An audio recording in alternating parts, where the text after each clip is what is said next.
Warning, names will be mispronounced by an idiot.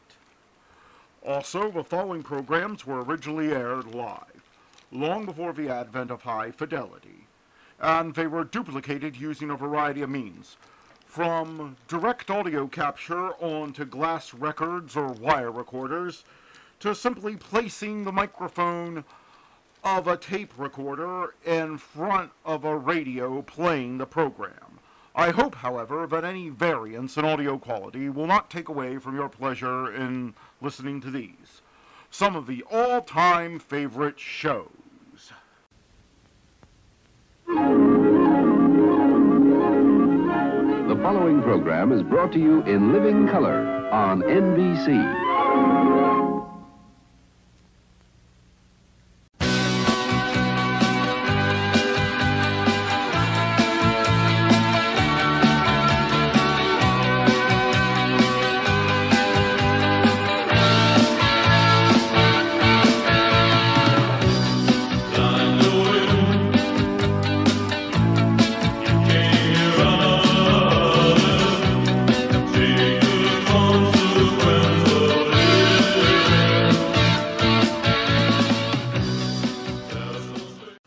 Ready for fun with the world's easiest ventriloquist act with the Edgar, Bergen, and Charlie McCarthy show up next.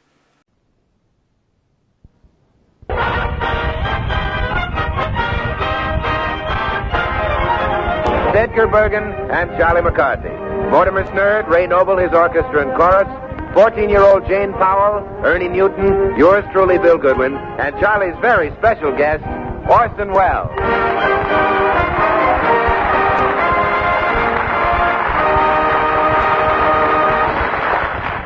Hey, Charlie. What is it, Mr. Goodwin? Charlie, there's a fella outside to see you. He says he's a truant officer. Yeah. Truant officer? Well, Charlie, what have you been up to now? Well, I don't know. I don't know, Mr. I only missed 3 days this week. You only missed 3 days? I only missed 3 weeks this month. What's that? I don't know what I mean. I don't know. He had a message for you, Charlie. What did he say? Well, I'll whisper it to you, shall I? Yes. April Fool. Oh, you witty fellow, you witty fellow. Don't you like that? Yes. Well, now, don't get sore, Charlie. It was only a gag. Yes, you and your gags, you. Why can't you be satisfied with just looking funny? Honestly, if it isn't one thing, it's another with you. It's always. What's wrong now, little pal? Well, for one thing, when you introduce me, you can give me a little more fanfare. Oh. Well, you see, I figured you were so small that you could travel on half fanfare. Yes. Well, go ahead. Laugh while you can, Goodwin. Go ahead. What do you mean by that? Well, I just happened to have a letter from Mr. Sanborn. That's all. That's all. Just that. That's all. Well, yes. Well, what about it? Well, I just happened to have it. That's all. Well? Mm-hmm. Don't look now, but your pink slip is showing.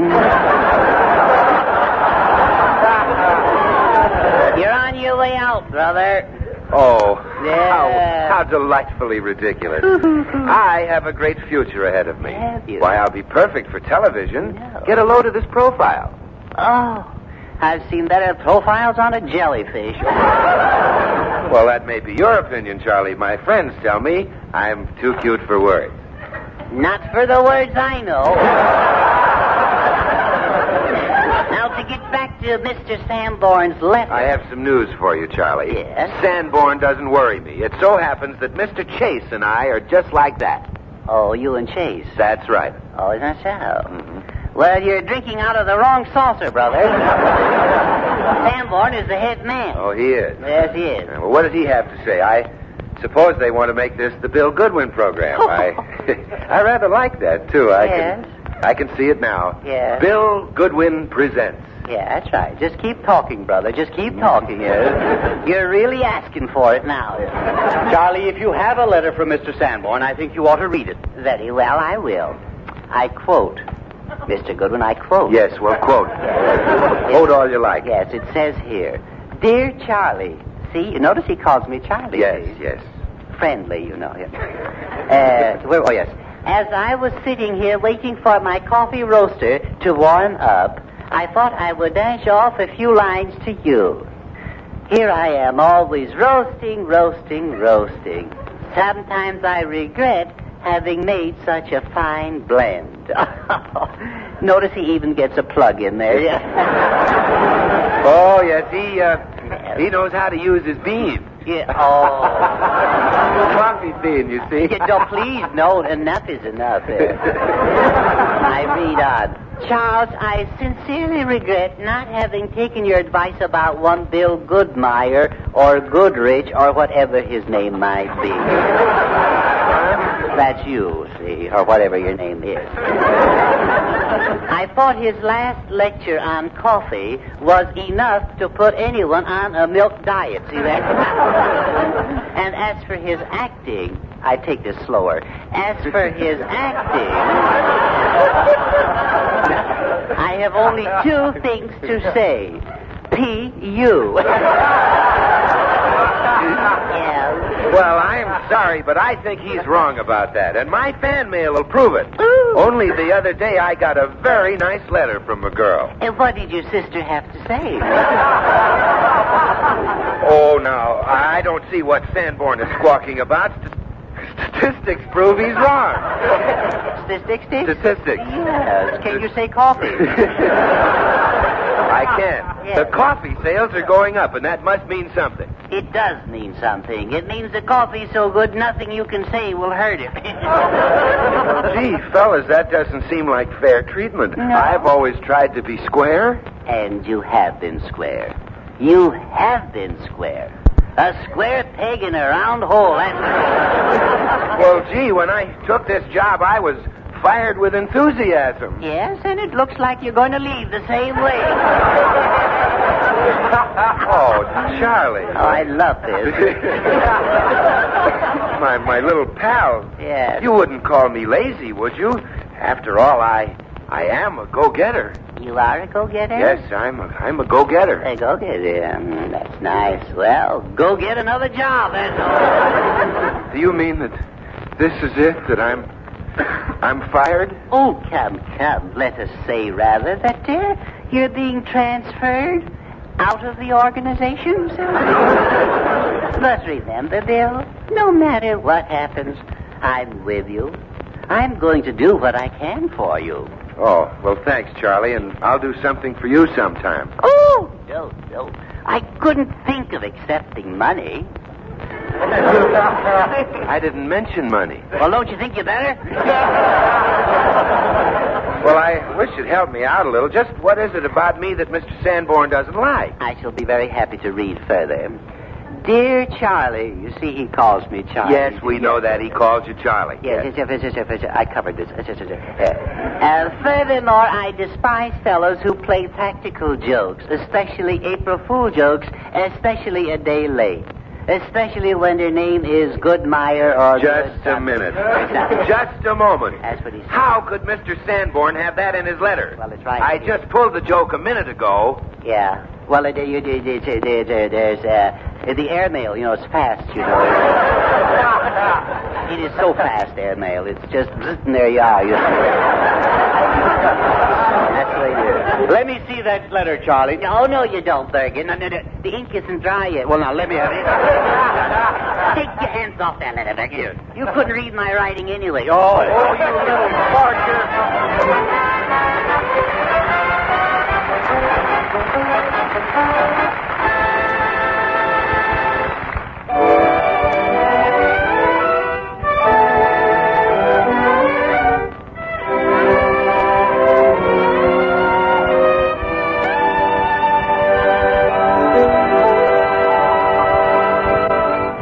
Mr. Bergen, Yes, Jane? you must have an awful time with Charlie. Yes, I do. I'll never believe anything he tells me after what he did to Mr. Goodwin. Well, he does enjoy his little pranks. Of course. But you can't help but like him, though, because he has such a wonderful sense of humor, hasn't he? Yes. I guess he does take after me a little. Well, he's very fortunate to have you, Mr. Bergen. Why do you say that, Jane? Well, you elderly men are so interesting. Yeah. Miss Powell, aren't you going to sing for us today? Yes. I have a song by Jerome Kern. It's I've Told Every Little Star. Oh, I'd like that.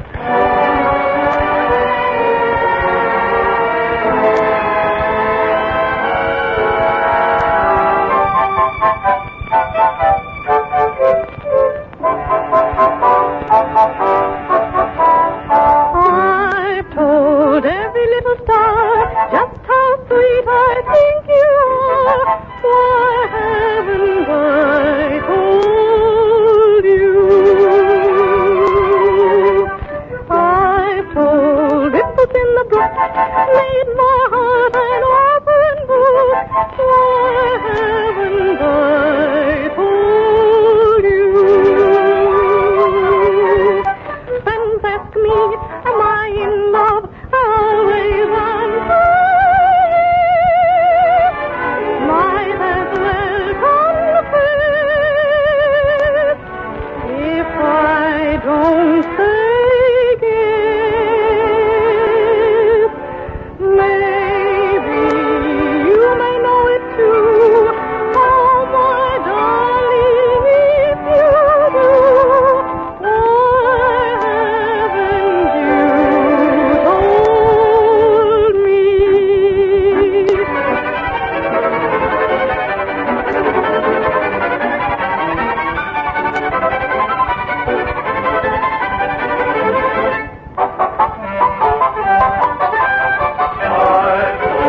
Every little star, just how sweet I think you are. Why haven't I told you?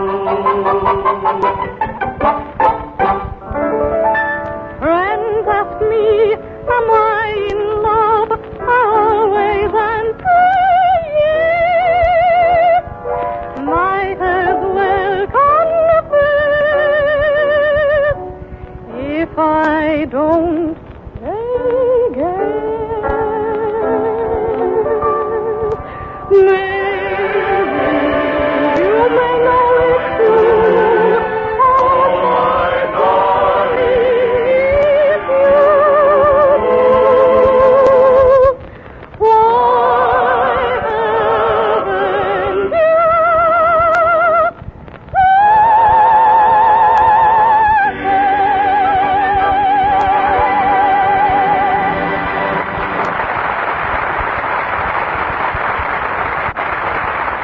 Yours.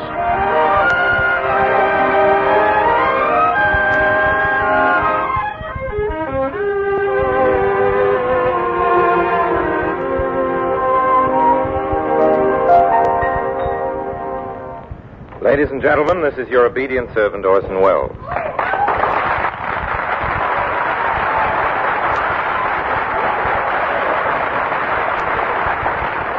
Thank you very much. Thank you very much, sis. Now, tonight I'm going to do a play. Wait a minute here. What's going on here? Whose show is this? Well, just a moment here. Orson, why didn't you wait and let me give you a proper introduction? Please, Edgar, an introduction would be superfluous. Now, wait a minute. Now, Do not be impatient, little fellow. I have written a play, and there are parts for all of you, you lucky people. What is there about you that gets you? Oh. Charlie, Orson Welles, in my opinion, is one of the most colorful men in the theater today. That's my opinion. Thank you, Edgar. How would you like my opinion of Orson Welles? Be careful, sir. You're speaking of the man I love.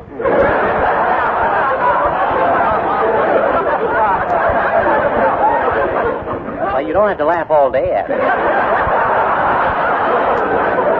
Your modesty is so refreshing. Well, Charlie, you must admit that Mr. Welles has made some outstanding contributions to the entertainment world. Oh, that's very nice of you, Edgar. I suppose I do have some claim to fame. That's right, that's right. You did marry Rita Hayworth. Charlie, I think we should let Orson Welles tell us about the play he's written. I don't like it. Oh, that's fine. But, Charlie, I've written it especially for you. Oh, then you have a hit on your hands. Give us a thumb-nose description of it. Well, in the past, I have concentrated on the serious drama, but this time I have delved into the realm of whimsy and fantasy. Quite, yes, quite. Press my cravat. Because Easter is only a week off, I thought it'd be only right that we give due honor to that hard-working little creature of the forest, the Easter Bunny. Oh. That is sweet. Only you could have thought of that. What is it called? The pathological evolution of the Ortilagus cuniculus. That is the working title. Yes. I should say it is. I think it's so much work to say it. If you don't mind my making a suggestion. Oh, not at all, not at all. I appreciate your opinion as well as that of a person who knows what he's talking about. Suppose we just call it Itsy Bitsy Bunny Boo. You ruffian. The whole play centers around the Easter Bunny, which is the leading role. Who plays the leading role? Oh, you fool, you.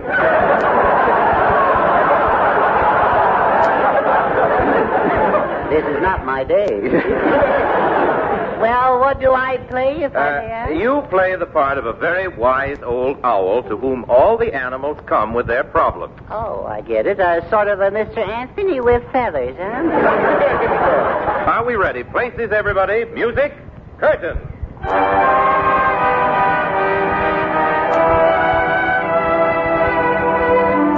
Imagine, if you will, the forest primeval. A woodland awakening where the morning steals upon the night, melting the darkness. The all-cheering sun begins to draw the shady curtains from Aurora's bed. Aurora's bed. The slant of its rays causing the dewdrops to glisten like the opalescent rubies in Queen Mab's fairy crown. This will set radio back 20 years. I am a happy, merry, mischievous little bunny, and I am tripping through the forest.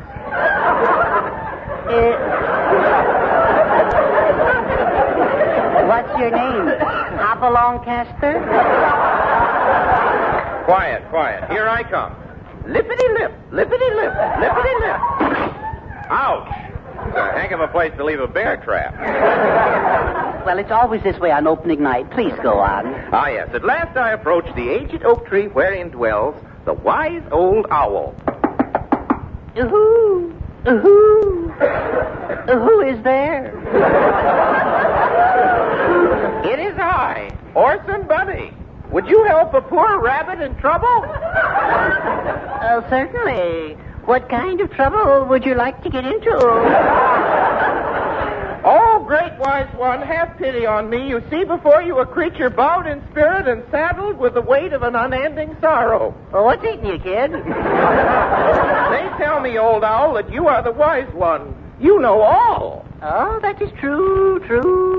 I explore the infinite, unscrew the inscrutable. What's your problem? Well, I have a terrific problem. I'm a rabbit. Next week is Easter, and I have the egg concession for the White House lawn.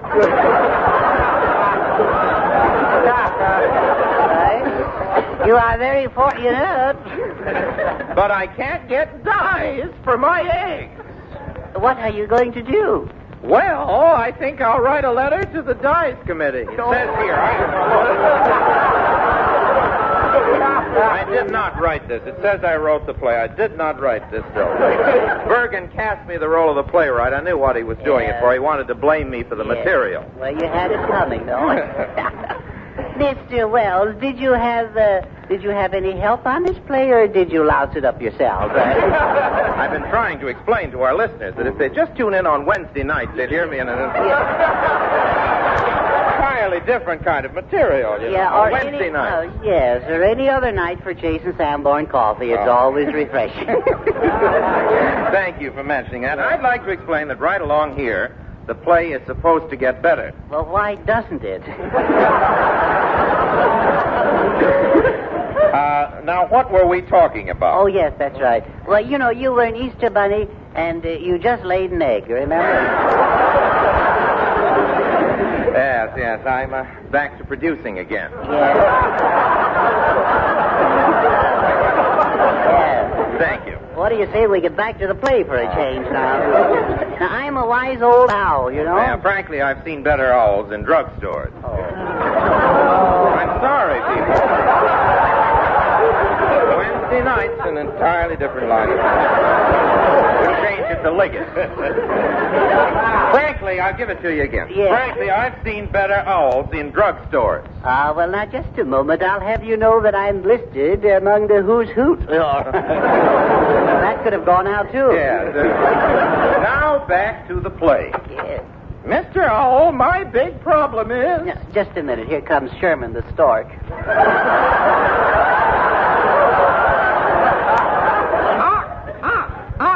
And all that sort of thing, don't you know? Now, that's acting, Orson. That is acting. Tell me, Mr. Stork, do you still believe in you, Stork? Yes, I'm so gullible. You're the funniest looking stork I ever saw. Aren't you a little bow-legged? Well, yes. I used to work for Papa Dion, you know. No names, please. No names. Sorry. Now, come, Stork. What's your problem? Problem? Just look at these bruises on my fuselage. Oh, you poor bird. How did you get them? Oh, that Bing Crosby's always throwing stones at me. Now, will you get out of here and quit wasting my time? Now to get back to my problem. Precisely. I've always had hard luck. Well, Mr. Bunny, why don't you carry your rabbit's foot in your pocket? I tried it, but I just couldn't walk on 3 legs. My advice to you would be... Interruptions. Come in. Excuse me, fellas. Who are you? I'm a skunk. I know Goodwin, but who are you in the play?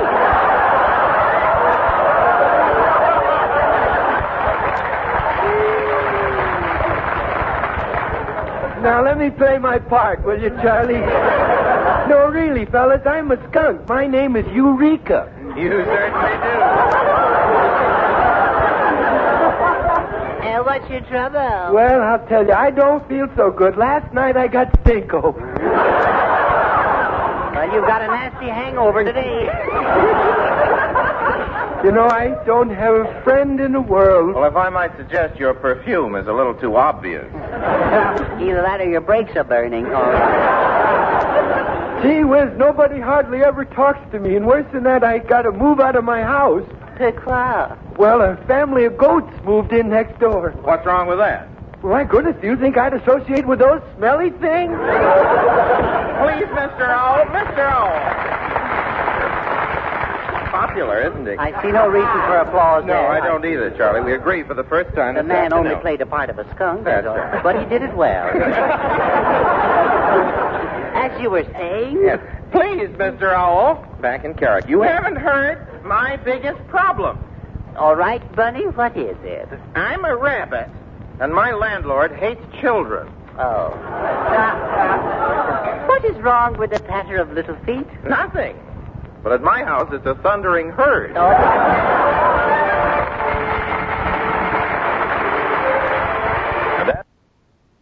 Away from the sound of music. And Bing Crosby is up next.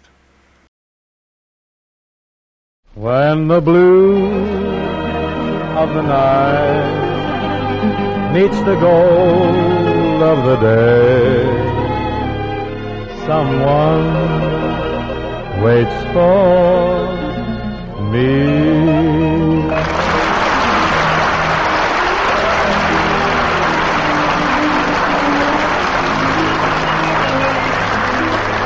It's Bing Crosby and the Kraft Music Hall with John Scott Trotter and his orchestra and chorus, Eugenie Baird, the Charioteers, and our guests, Bing's recent lyric soprano discovery, Miss Florence Alba, and the distinctive jazz piano stylist, Eddie Haywood.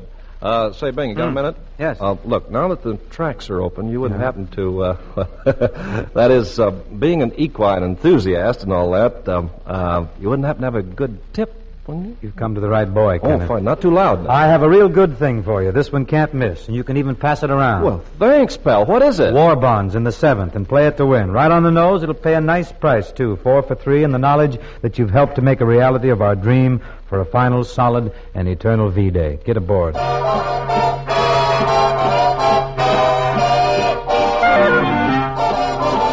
Candy, I call my sugar candy, 'cause I'm sweet on Candy, Candy's sweet on me.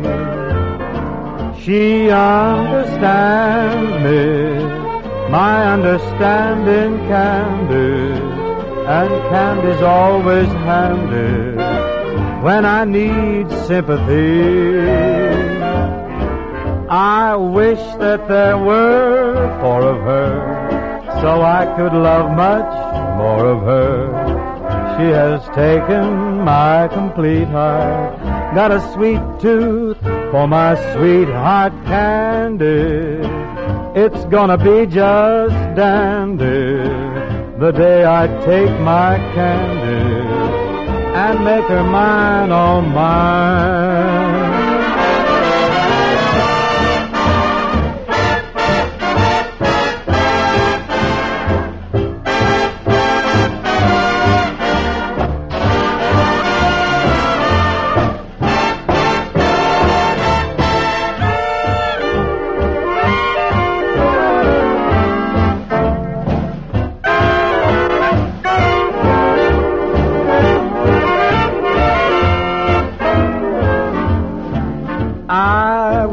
That there were 4 of her, so I could love much more of her. She has taken my complete heart, I got a sweet tooth for my sweetheart Candy. It's gonna be just dandy the day I take my Candy and make her mine, all mine. Candy will be mine, all mine. Our charming chanteuse, Eugenie Baird, weaves a romantic spell now with her tender interpretation of Irving Berlin's new ballad of love everlasting, All of My Life.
I say, Eugenie, that you sang that with authentic sincerity. We liked it. The Charioteers have a happy way with harmony, and like most of us, a genuine love for the old songs.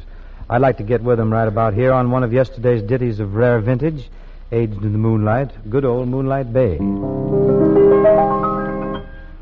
Voices hum,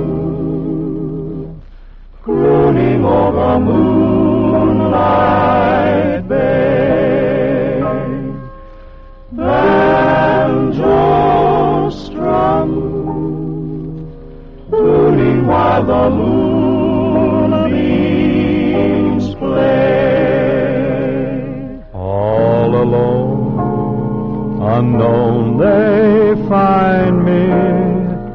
Memories like these remind me of the girl I left behind me down on Moonlight Bay.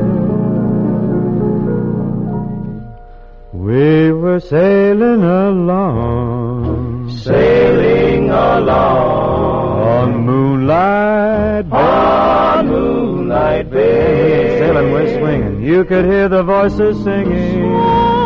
So sweetly. They seem to say, oh, Will, you have stolen my heart. Stolen my heart. Now don't go. Now don't go away. As we sang love's old sweet song on moonlight bay. Yes, we sang love's old sweet songs on moonlight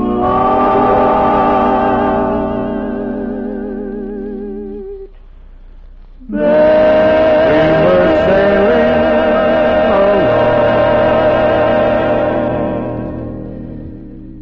Literally thrice welcome is lyric dramatic soprano Miss Florence Alba in her third appearance in the hall since her signally well-received debut several weeks back.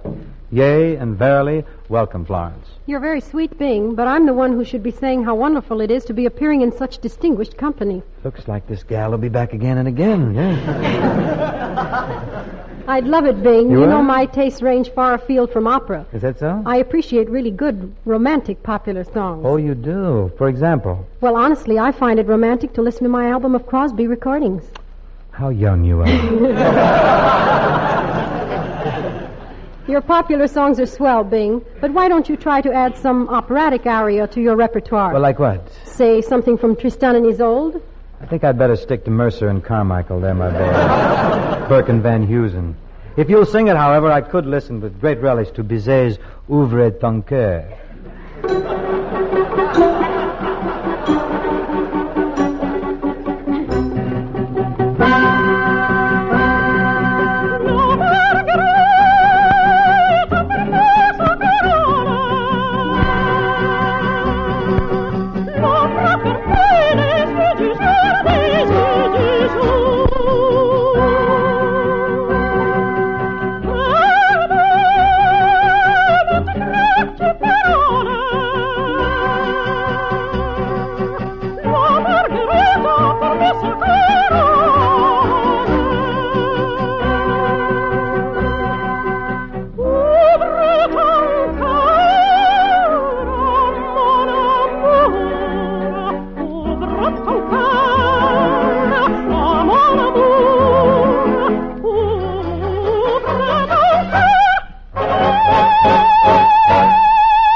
Very lovely, Florence, and thank you.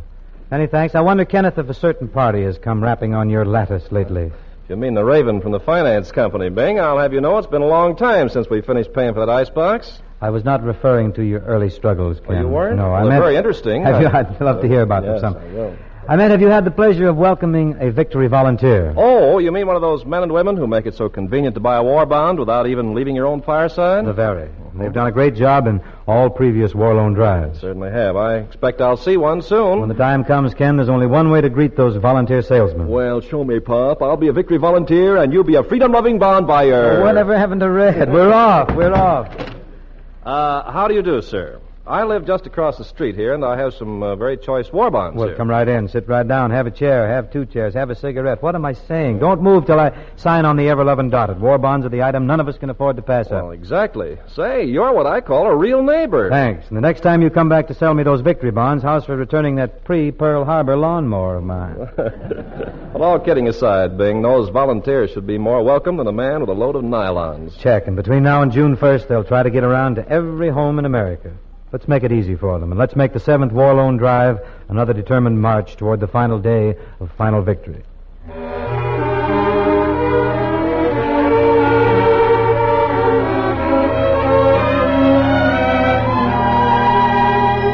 Just say that I'm a friend of yours, and maybe they won't get wise. And if they see us together, I'll brush the dreams from my eyes. I'll tell my heart it mustn't sing the song of remember when. Just say that I'm a friend of yours, that you happen to meet again.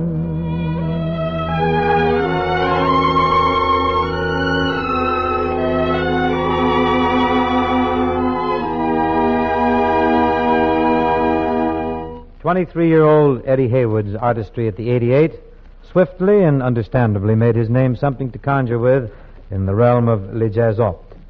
Eddie's arrangements always evince discriminating musical taste in his field, such things as Begin the Begin, and tonight, Eddie plays The Man I Love.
Big stone. Thank you, Eddie. That was very handsome. Les Brown and his band started quite a hassle recently when they recorded a song called Sentimental Journey. Really had a wonderful arrangement on it. It's a big favorite in the jukeboxes. Fine song, too.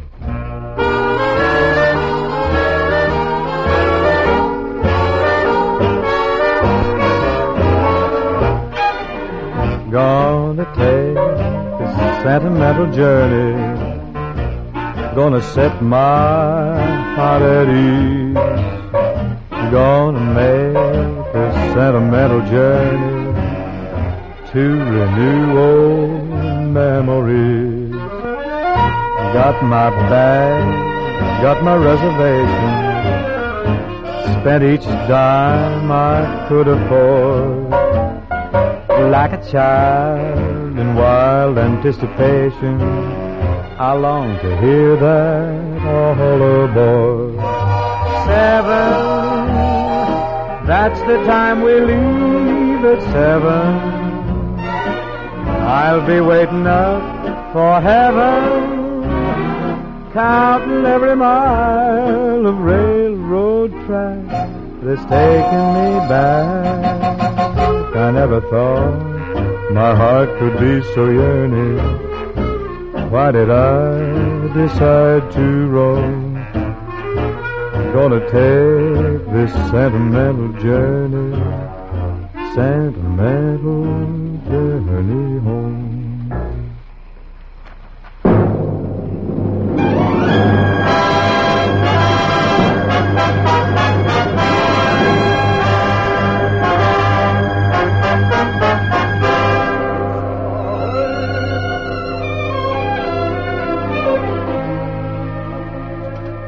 We garner our weekly medley from the archives of a rare old Paramount picture possessing a trio of tunes by Victor Schertzinger and Jumping John Mercer. This fondly remembered offering may be recalled as The Fleet's Inn. The story, I may say, had to do with sailors. No. I swear. Really? Upon my word, Scott's honor. And our opening song, which Bob Eberle sang to a smash success in his wonderful rendition of it, is none other than Tangerine. You know, of course, Kenneth, what a tangerine is, don't you? I know, Mr. Crosby, sir. What is a tangerine? A tangerine, Kensington, is an orange that's not quite up to naval standards. Yeah. Tangerine. Gee, isn't that awful? With her eyes of night and lips as bright as flame. They told me it'd go very well. Tangerine, when she dances by, senoritas stare and caballeros sigh, and I've seen toast to tangerine raised in every bar across the Argentine. Yes, she has them all on the run, but her heart belongs to just one. Her heart belongs to Tangerine.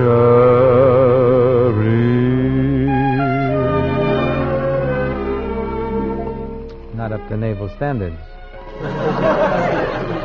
Kaufman against the college.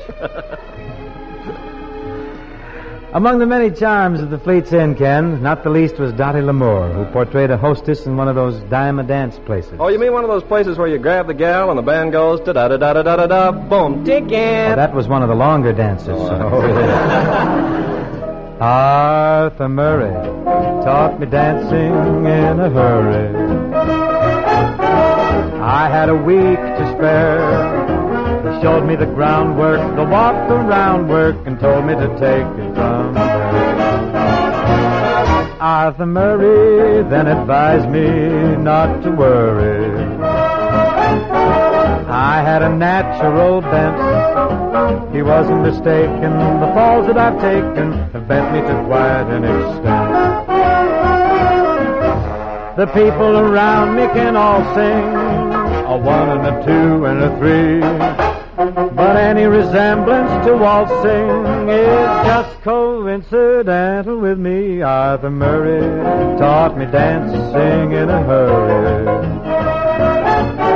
And so I take a chance. To me it resembles the 90-day trembles, but he guarantees it's a dance.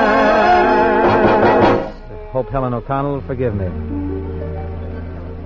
Well, doubtless this little cinematic saga had its inevitable thread of romance. A bit frayed, perhaps, Ken, but I'm sure it did. The hero even went so far as to hock his watch for just one dance with the fair taxi dancer, which was a mistake. Why? After he'd hocked his watch, she wouldn't even give him the time of day. There he was. Well, they must have gotten together eventually, otherwise they couldn't have worked in our romantic concluding melody, I Remember You. I remember you. You're the one who made my dreams come true. A few kisses ago,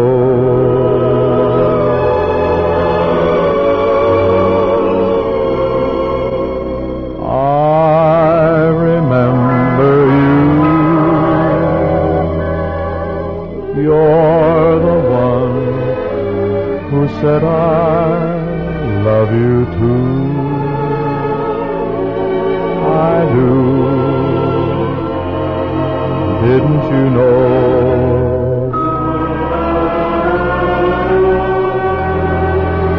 I remember too a distant bell and stars that fell like rain out of the blue.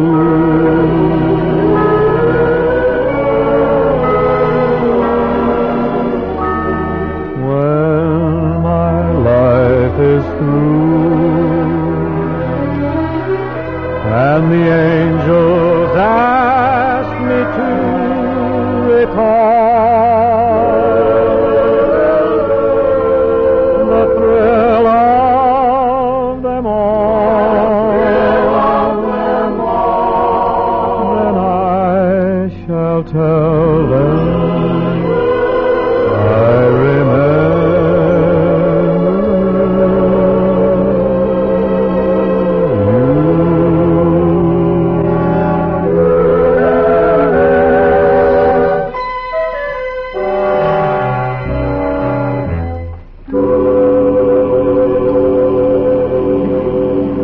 That's all in the hall, friends, except for a little matter of $14 billion.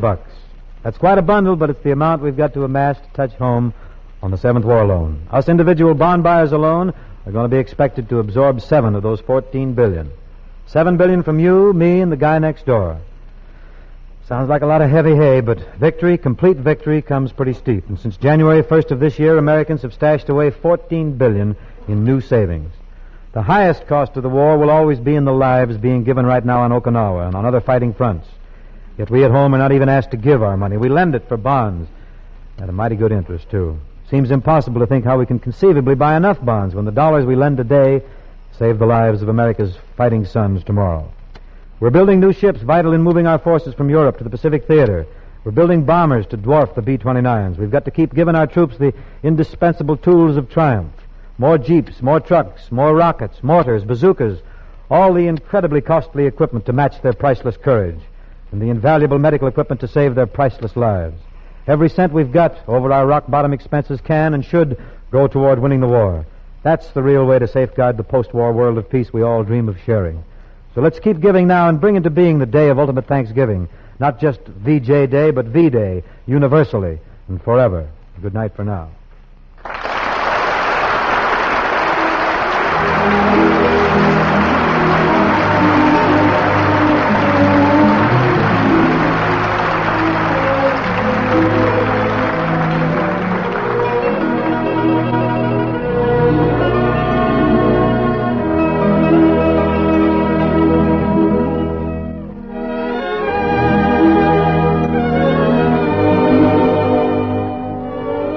Thursday Eve at this same time when the Kraft Music Hall will bring you John Scott Trotter, his orchestra and chorus, Eugenie Baird and the Charioteers, And our special guests, the unique master of the unusual phrase and equally remarkable piano style, Victor Borga, and also that redoubtable bazooka man, that sage of Arkansas, that, yeah, you guessed it, that pundit of the Ozarks, Bob Burns.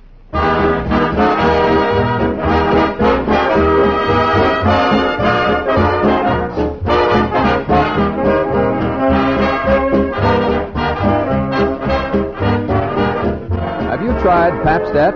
It's a cheese food that's really different. Spreads, slices, melts, toast to perfection. You'll like Pabst-ett. It's the delicious cheddar cheese food of 100 uses. It's a sure bet your family and guests will go for Pabst-ett in sandwiches, snacks, and a grand variety of main dish treats. And you can buy it in 2 tempting varieties, Golden Pabst-ett and Pimento Pabst-ett. Don't forget to include Pabst-ett, the delicious cheddar cheese food, in your shopping list tomorrow.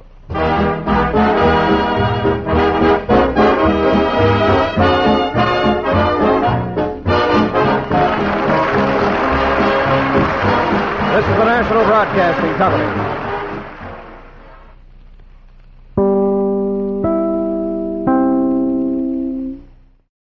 So, next we will be taking a look at late night radio from the 1970s with the CBS Radio Theater on Classic Radio Shows Tonight.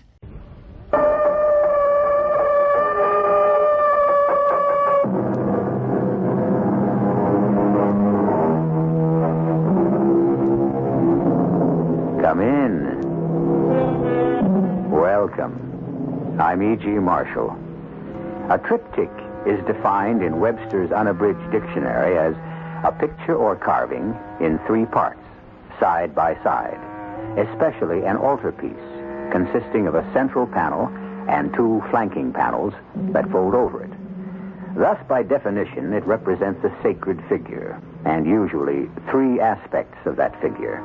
This story concerns a triptych that represents a wholly profane and baleful figure in all its different aspects. Our mystery drama, Triptych for a Witch, was written especially for the Mystery Theater by Ian Martin and stars Margaret Hamilton. It is sponsored in part by Listerine Lozenges and Buick Motor Division. I'll be back shortly with Act 1.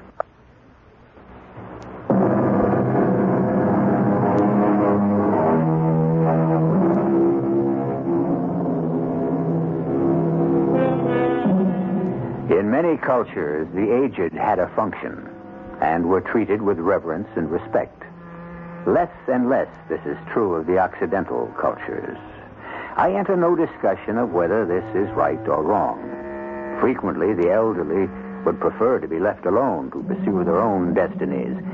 And yet, when the moment comes and some very ancient relative is left alone, particularly a woman, some atavistic instinct, or is it just plain guilt, drives many of us to open at least our homes, if not wholly our hearts, to them. This is the story of 2 such people.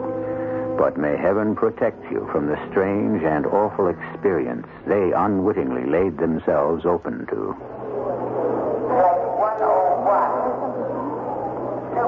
Well, Joan, as the governor of North Carolina said to that other guy, this is just about it. Did I know my great-grandfather was going to get married again just before he died? And here I thought I was marrying an orphan. Now I find out you tricked me. Oh, I just forgot about Charlie. He's 60 years older than me. I didn't even know he was still alive. Oh, but she wrote such a sweet letter. There isn't anyone else who's family. So the least I can do is help out poor old Charlie's widow till she finds out what she's going to do. Okay, no sweat. How old is old Charlie's widow anyway? Search me. Just before our wedding, when Mother died, she mentioned out of the blue that my great-grandfather had suddenly married at the age of 82. Then you came into my life, and every other thought I ever had went out the window. Well, that's why I'm so jealous of anyone horning in. Old Charlie had a real eye for the ladies. The first 3 times he married, only one of them wasn't young enough to be his daughter. This one might turn out to be young enough to be his granddaughter. Well, I guess we're about to find out. Like you said, this is it, for better or for worse. The times you look back and would like to have bitten your tongue for some crazy thing you blurt out. Not that I knew right away. Matter of fact, when we first spotted her, the old gal didn't look so bad. Oh, she was no spring chicken. She was old, all right. With a little round face like a withered apple that still had red cheeks, and sharp blue eyes that glittered like agates and didn't miss a trick darting out from the shadows of a wide-brimmed hat with a conical crown. It looked a little like it might have been left over from Halloween. But for all her age, she was spry, skipping along like a sandpiper with a pet carrier in one hand and a carpet bag in the other. Joan, I'm her. Your great-grandfather's Hester. And this must be Walter. Oh, hello, dear. How did you know us? Know you anywhere. Spitting image of Charlie, only prettier. Here, let me take those heavy things from you. Oh, then, sakes, no problem. You can have the bag. I'll hang on to Smokey. He likes to stay real close. Smokey? My cat. Oh. You're on your home again. Just want to get Captain Jack out of my pocket before he stirs up a real... Some of the words. Yes, and damnation. It talks. Of course he talks. He's a parrot. Well, a kind of parrot. Half moon, they're called. You don't mind about smoking, Captain Jack. There won't be any trouble. Oh, of course we don't mind. We're just a little surprised, that's all.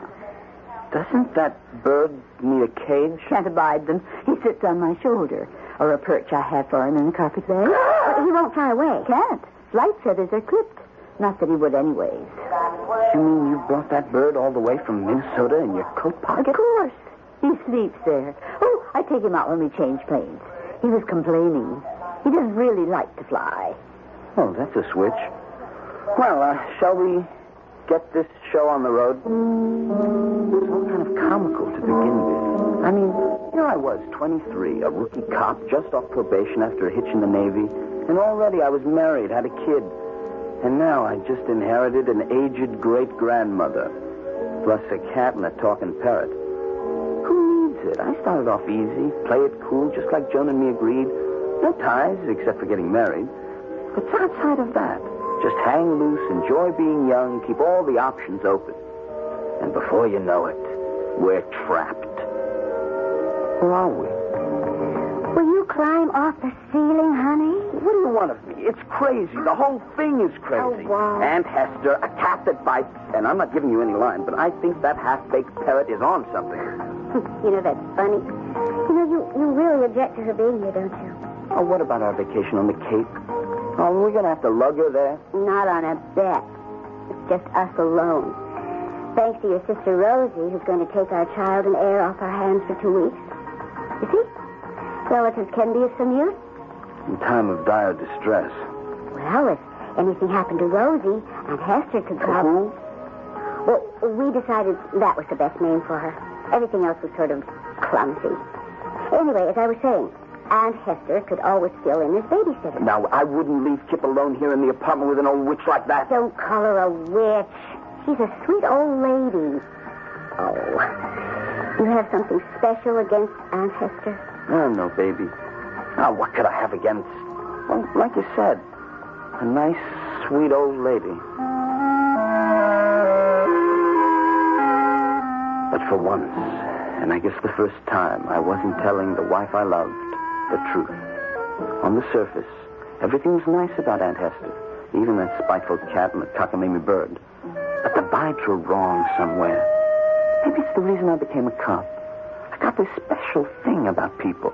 All I got to do is meet someone. Within a minute, some buzzer goes off. Wrong guy, right guy. It's never failed me yet. Of course, Rosie, I understand. No, we couldn't take a chance at Kip's age. Oh, please don't worry. We'll work it out. Is there something wrong, Joan, dear? Oh, well, nothing earth-shaking, I guess. It's just that our vacation's messed up. Oh, what's the matter? Oh, Rosie's oldest child has just come down with measles. That changes all our plans, doesn't it? Oh, not yours. We'll see you off back to Duluth the end of the week. I'd be happy to put things off and stay here until you've had your vacation. Oh, I couldn't do that. Kip would be too much for you. Unless what? Oh, unless you wanted to come along with us to the Cape. It's lovely there, and then Walt and I could have our cake and eat it, too. If you're sure Walt wouldn't mind, I'd be happy to. How could I object or complain? It seemed the perfect solution. Then why was I ridden with doubts and fears that I concealed from Joan? They only began to take shape when we finally did go to the Cape. The cabin was right on the beach, up on a sand dune facing the Atlantic. Joan and I had lots of time to swim and surf, while Aunt Hester kept an eye on Kip. But every so often, Joan would have mother's guilt feelings and decide that this particular morning would be just for Kip and her. And on one of these mornings, I had gone beachcombing, and on the way back had stopped for a rest, half covered by sea grapes, and had fallen asleep. Of a sudden, some inner time clock woke me, and I was looking towards the beach where I saw Smokey the cat, prowling and pawing in the receding tide, as if he were harvesting. Up to my feet, my eyes, even after sleep, were still partially sun-blinded, and headed down to the water. As I came near, that cat looked around and, seeing me, suddenly billowed out to Aunt Hester's plumpness. Barefoot and bare-legged, her skirts kiked up to her knees. Aunt Hester! Why, hello, Walt. What on earth are you doing here? Me? Oh, just gathering some seaweed. Hi. Funniest thing. From a distance, well, it seems silly to say it, but you look like Smokey. My cat? For land's sake. How would a cat go near seawater? You look pretty sunburned. Maybe you got a little too much sun. You feel all right? Yes, I guess so. What do you want the seaweed for? One of my little secrets. Maybe we better get on back up to the house and let you and your pretty Joan go picnicking while you got the chance. The chance? You know what I mean. Summer's growing short. Not much time left. An innocent enough remark, surely. It was growing short, and soon we'd have to get back to the city. But why did it have some sort of eerie significance to me? Why did I feel a long run of cold fingers down my back? The uneasy-queasy feeling a cop gets every time he has to draw a gun to protect himself. Sorry the weather turned sour on us, Joan. We'll be back to shore before the squall. Oh, I don't care about the weather. We've gotten duck before and thought it lots of fun. Don't you want to get home? Me? Sure. How about you? Oh, yeah, well, where else? Well, I don't know. You don't seem to like your home much since my Aunt Hester came around. Okay. You want to lay the cards on the table? I don't. And why not? I don't know how to tell you. I used to read books about the hackles rising on someone's neck. I never knew exactly what it meant. I do now. Well, how could you? You have to have feathers like a bird or hair like an animal. I feel as if I do. Like Smokey or Captain Jack. The unholy three. And now when she puts that hat on, she looks just like a witch. Oh, wow. How can you say something like that about somebody as sweet and helpful as Aunt Hester? I don't know. It just doesn't make any sense. Except like this afternoon, the cat. I mean, well, what would Aunt Hester be doing gathering seaweed? That. Well, maybe you haven't noticed, but the impossible has happened. In spite of vitamins, health codes, everything we take, I've been catching a cold. Aunt Hester says she has an old-fashioned remedy for it. Homeopathic. A tea made from seaweed. Joan? What? I want you to promise me something. What? Don't take any of that tea. Oh, but darling. I want to promise. On your love for me, don't touch that tea. All right. Don't blow your cool. I'm with you. You're the man that caused the turn. If Joan was puzzled at me, so was I at myself. What was it? This subconscious fear that slowly was invading me. What was I afraid of? A little old lady and a cat and a bird she tended as carefully as our child. But some wild alarm bell was ringing deep in the pit of my stomach, and my police training reacted instinctively. That night, through the precinct station, I put some queries on the wires, and I picked up a sample of the seaweed and airmailed it to the police lab. Duluth police confirmed Charles Harrod Higbee died when his house burned down on date named. Also killed in fire was his wife of less than 12 months, Hester Combs Higbee, May Channing. Both buried Sunnyside Garden Cemetery. No known relatives. Funeral expenses covered by estate. No residue. My ESP working again. This time when I least wanted it. If Joan's Aunt Hester was dead, who was this stranger in our home? What did she want? And then the clincher. Hello? Walt, it's Jake. Hi, Jake. What you got? On this junk you mailed me for analysis. Yeah, the seaweed. Well, that's what it is, all right. Seaweed. Nothing but a simple fungus. Is it poisonous? Absolutely not. Wouldn't harm a fly, and unless, of course... Unless what, of course? It's kind of nutty, you know, but it's a special fungus in a way. Oh, now, come on, Jake. Let me have it. I feel kind of silly, Walt. I mean, it's only because ever since Maud died, I'm kind of a, well, like Dickens, an old antiquarian, and I read up on offbeat subjects. Like what? Well, this particular seaweed. In the Middle Ages and all like that, it was like, you know, frog's eyes and bat's fur and all the junk that got boiled up in a cauldron when someone wanted to mess around with black magic. I mean, kind of crazy even to mention it, but since it worries you so much, there's no chance you got a witch somewhere in your house, is there? The first side panel of the triptych. Hester Higby, from Walt's point of view. A hazy picture, not yet formed, but an icy fear gripping at his vitals. Truth or fancy? That will have to wait Joan's evaluation, at least, and events beyond that. I'll return shortly with Act 2.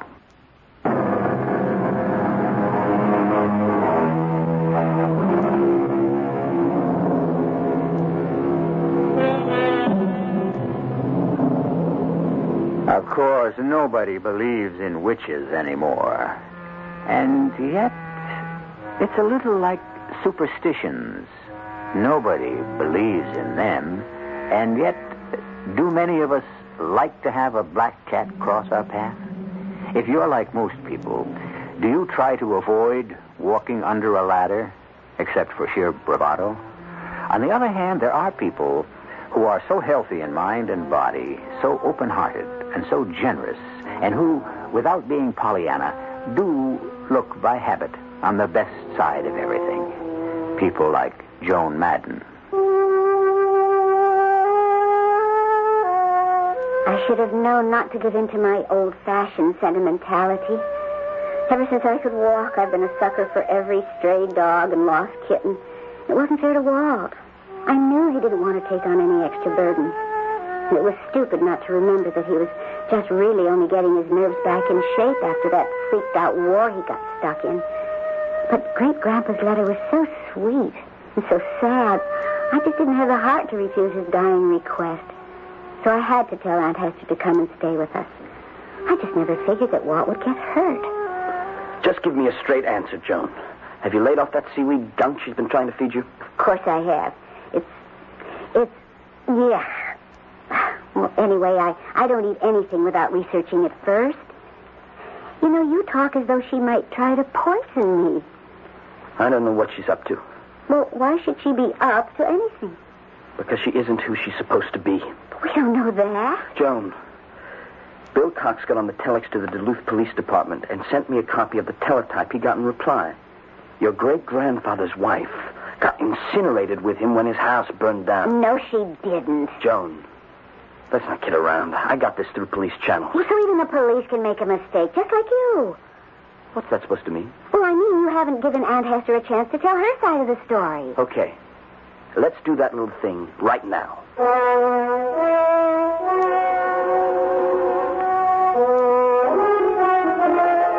Now, let me get this straight, Aunt Hester, or whoever you are. You weren't in the house when it burned down? Then, sakes, Walter, of course not. How could I be here if I had been? Oh, dear. What's the matter? I think I dropped a stitch. Let me see now. Now, look, if you weren't in the house, where were you? I don't think I want to say. Why not?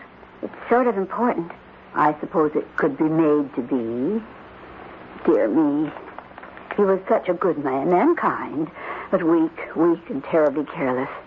Oh, it's beginning to get dark, isn't it? I'll turn on some lights. Oh, no. First the windows, the drapes, and the shutters. Oh, I'm sorry, I forgot. There. Faye, see? You like that better? Ever so much.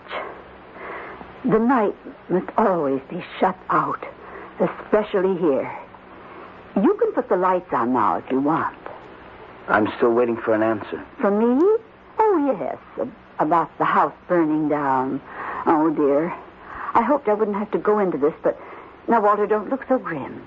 It's all perfectly logical, if terribly unpleasant. I'm afraid when Charlie wrote that note about me, he wasn't quite telling the truth. He did say he had lupus erythematosus disseminatus, didn't he? Yes. We didn't know what it was. That's the bad kind, terminal. Only it wasn't true. He was just trying to cover up. Cover up what? Or that even though I loved him, I'd had to take Smokey and Captain Jack and leave him. Why? Oh, my. I guess I can't pull any punches. You see, Charlie was a chaser. A chaser? He was woman crazy. It had gotten so bad I'd had to move out. Little did I realize how lucky I'd had. Or I would have been burned up in that house.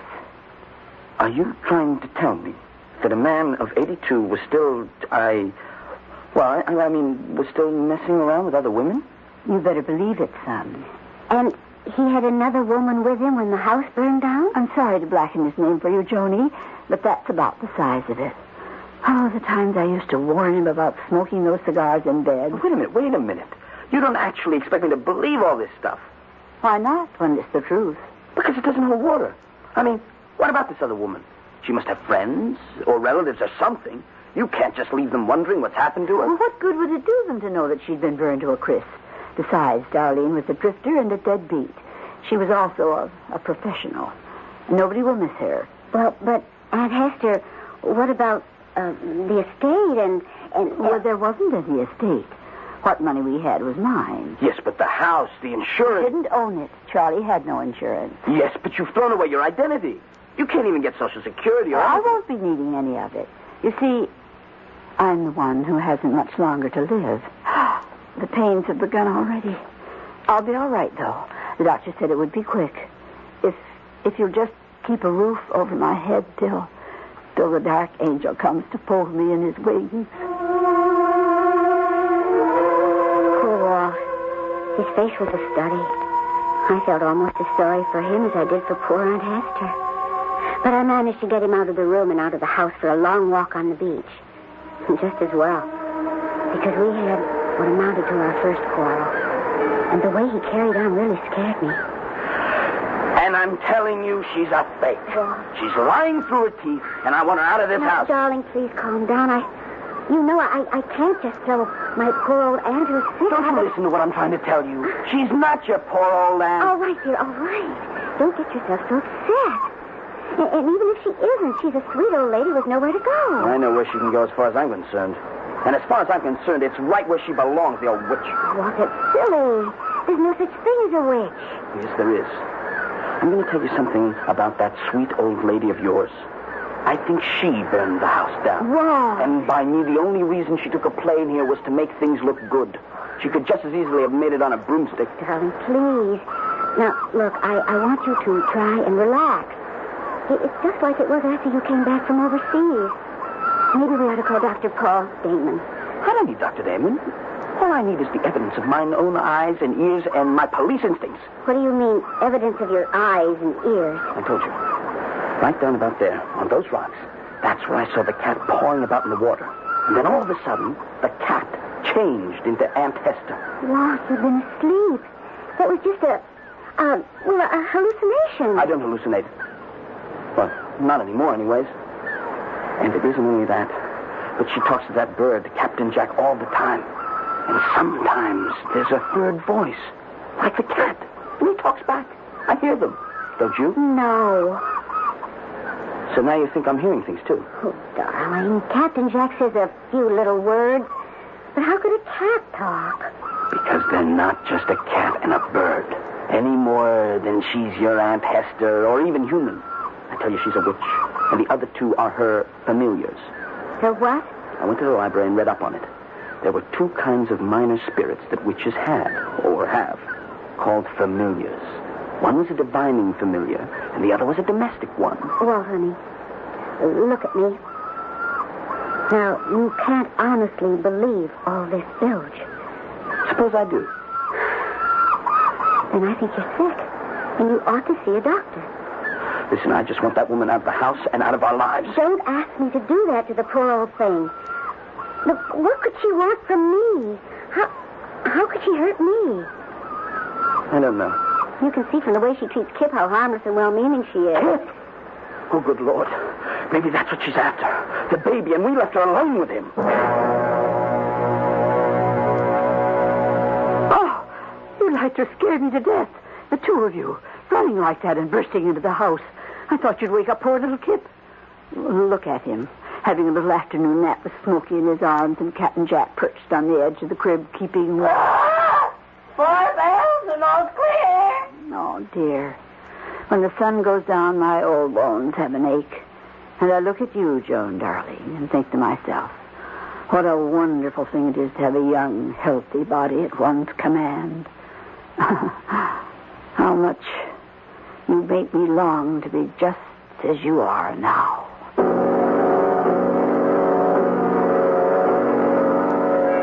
But where are you going, Walt? I'm going into town to nail this thing down once and for all. How? I can use the police teletype, and I'm going to get a court order from the Duluth Police Department to exhume the remains of whoever died in that fire. Once and for all, I mean to find out just who and what it is we have living in our house. And, darling, I want a promise from you. What? Don't you leave Kip alone for 1 minute while I'm gone. Oh, Walt, you're not really serious about this. I was never more serious in my life. Because if that woman represents a threat to you or our future, I wouldn't hesitate for a moment to wipe her off the face of the earth. And that's the reason, just as soon as Walt was gone, I called Dr. Damon. Because the way I saw it, what was wrong around our house was my poor husband. He was back in a tailspin just like after the war. He was round the bend. Somehow I had to find a way to bring him back.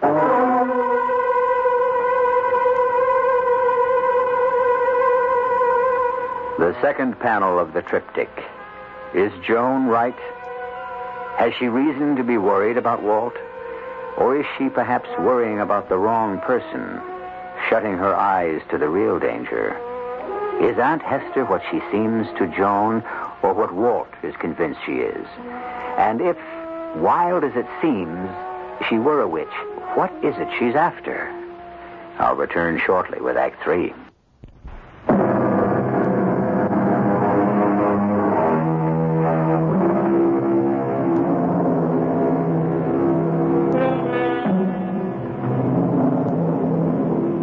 And now, at last, for the central panel. The sum and substance of the two side portraits we have examined. The real truth about Hester Madden. But first, a harried phone call from Joan to Dr. Damon, monitored, unaware by either of the principals, by that sweet old lady Hester, on a convenient extension. I'm sorry to bother you, Doctor, but I am frantic. I don't blame you. I had hoped that Walt had found himself. Can you get him back to town to see me? Oh, I doubt it. Well, I have a free weekend. I might take advantage of this opportunity to run down to the cave. Well, I don't know if we can put you up. No need. I have a little summer cabin in Orleans. I could just drop in on you casually and check out Walt. Oh, if you only could. Oh, you know me, Paul. I don't flip easily, but well, this whole thing has got me really strung out. Okay. I'll be there. Count on me. Just give me directions. May you roast in hell forever, Dr. Damon, if you try to cross my path, psychiatrist. Roast him in hell. Roast him in hell. Quiet. How much time do I still have? Not much. The moon is full this weekend. Your houses will be in conjunction. Time to make the change to her. Now, can I, Smokey, if she's not prepared? Give me the dried seaweed. I'll make sure it's dropped in the salad she mixes for dinner. I'd better handle that. No good. He wouldn't let you near her, even if she would. Damn and double damn him. May the torch of Hecate singe his eyes. Her spear ripped through his vitals, and her hounds run him down and tear him to pieces. If it weren't for him, It all would have been so easy. Maybe it would be better to move as soon as possible. Even right now, while he isn't here. Well, that would be taking too much of a chance for all of us. She's right. Yeah. We exist only as long as you do. Why should I care about you? You're only projections of me that I can snuff out like a candle if I wanted to. And be all alone without your familiars to understand and serve you. And if you did send us to eternal nothingness, our voices would still carry to tell them the truth. But you did not die, as you want them to think. He would come back to reclaim you for his own. No! You wouldn't do that to me. As long as you don't do anything to us. My true name is Nergeist, and I am the oldest order of witches, the witches of the sea. I was born before the world began, and my span of allotted years was 7,007. But when at last my time came to return and mingle as a nameless droplet among the uncounted of the great oceans, I could not bring myself to obey the law, to escape my avenging sisters of the sea. I had to find an earthly body to house my spirit. I called on all the ancient arts, magic, divination, astrology, enchantment to find a young girl whose sign was my sign, whose birth date reflected the conjunction of our houses, the ascendancy of whose planets and stars matched my own. Every 2 generations, as the body I had possessed begins to disintegrate with age, I have found countless times a new one to possess. The alternative is too hideous to contemplate. I need the body of Joan Madden, and nothing shall stop me from invading it and making it my own.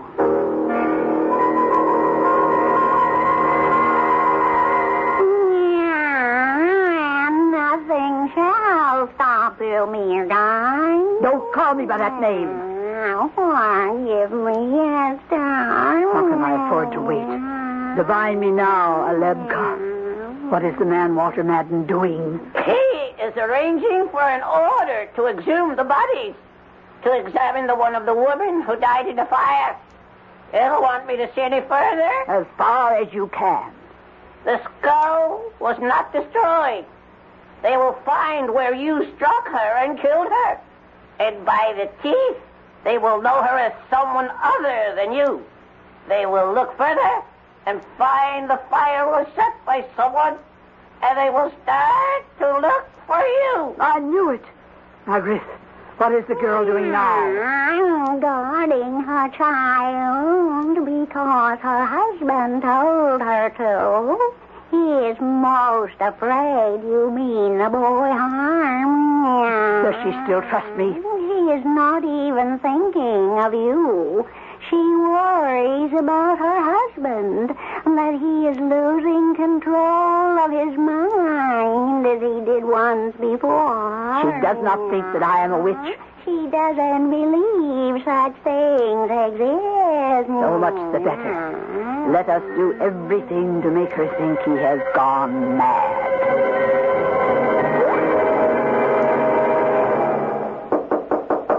Who is it? It's Aunt Hester, dear. Oh, just a minute. Is anything wrong? Why, no, dear. That's what I was going to ask you. Kip's asleep. Oh. Everything all right? Of course. Why shouldn't it be? Oh, no reason. Except it isn't like you to shut yourself away. I thought maybe you or Kip might not be feeling well. No. It's just this cold. I guess I'm just not used to feeling out of sorts. And if you have a cold, you shouldn't be sitting locked up in the same room with a boy. You give it to him. Oh, I never thought of that. I've just made a nice cup of tea. Why don't you come and join me?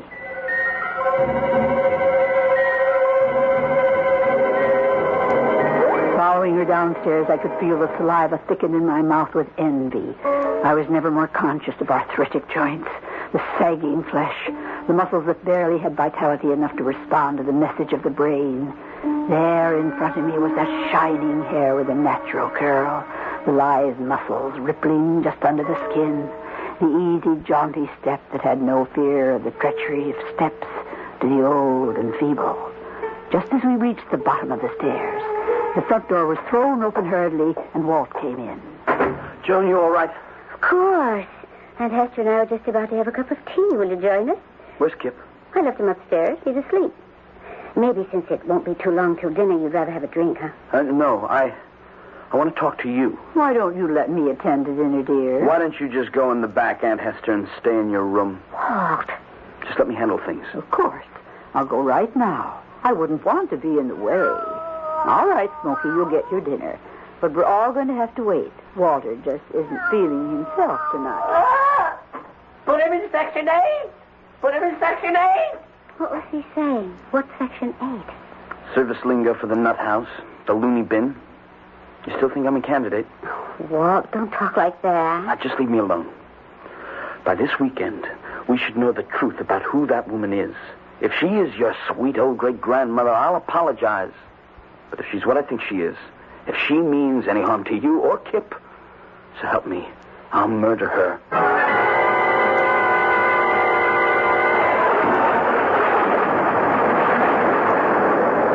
What time is it now?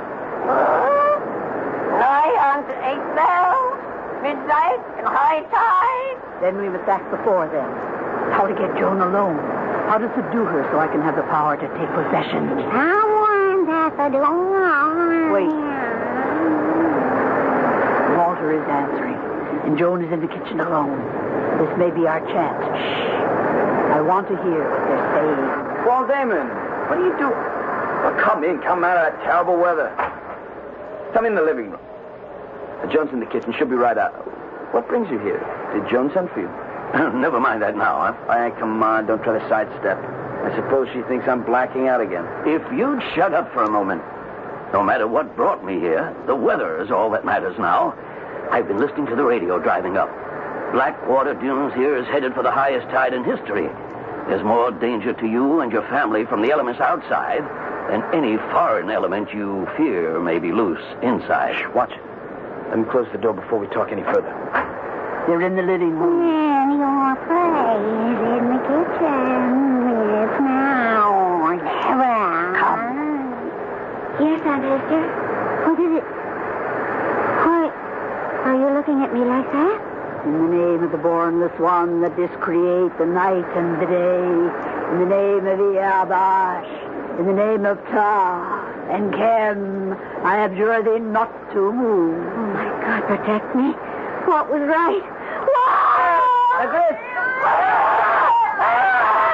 I blinded her with my wings. My eyes! No, my eyes!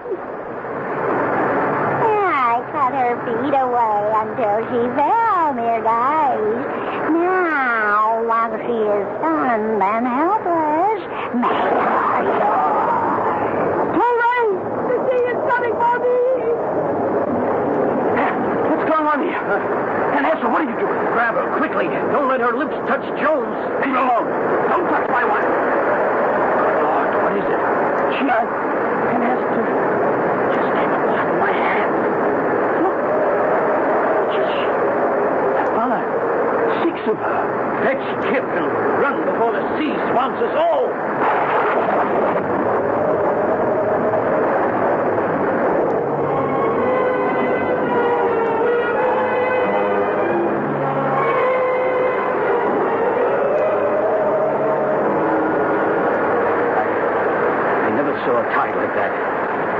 Like a giant hand and swept everything away. You all right, Joan? Oh, I think so. Oh, thank the Lord you came in time, Paul. Even if it was for the wrong reason? What does that mean? Joan thought you needed psychiatric help. No, I can't blame her. Anyone who wanders the labyrinths of the mind has to be familiar with ghosts and witches and everything that haunts our dreams, waking and sleeping. There is a phenomenon I know from all my reading that never ceases to haunt me. Even me, who has to deal with the fragmentation of personality so much. Fragmentation? You mean what happened when I tried to grab Hester, or whatever she was? I'll never forget that sight. A little, black, rusty woman who broke up into countless numbers of other little, rusty women in black dresses, all mirror images, running in every direction at once. Projection of image. The magic secret of only one kind of witch. The sea witch. Old as her Celtic heritage and beyond. Perhaps as old as time. That's what Joan was saved from. Becoming another of those faceless bodies she possessed and used up. You mean it was Joan she wanted? Then is she still in danger? Not anymore. What do you mean?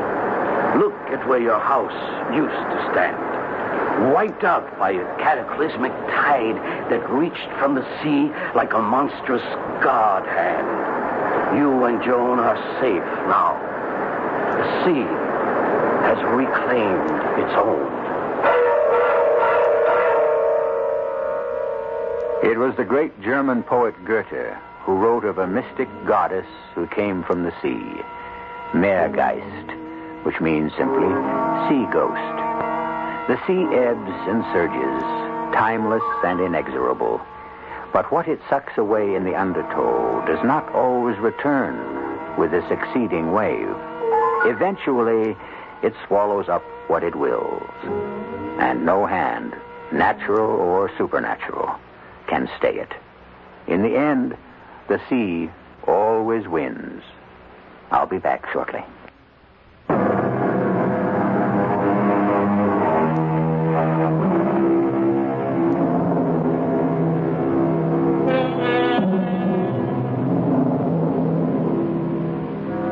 It was Malcolm in Macbeth who said of the end of the Thane of Cawdor, "I saw him die. Nothing in his life became him like the leaving it." The context of the remark, of course, was somewhat different. He meant it as a tribute. Hester, or Meergeist's death, was a long-delayed blessing for Joan Madden and all the world. No young girl listening to this story, born under the sign of Virgo, can help but sleep easier tonight and other nights. Our cast included Margaret Hamilton, Christopher Tabori, Evie Juster, and Gilbert Mack.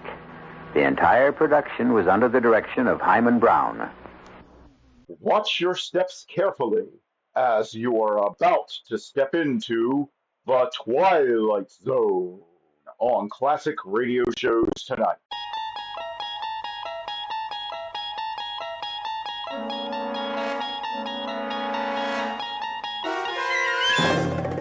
You unlock this door with the key of imagination. Beyond it is another dimension, a dimension of sound, a dimension of sight, a dimension of mind. You're moving into a land of both shadow and substance, of things and ideas. You've just crossed over into the Twilight Zone.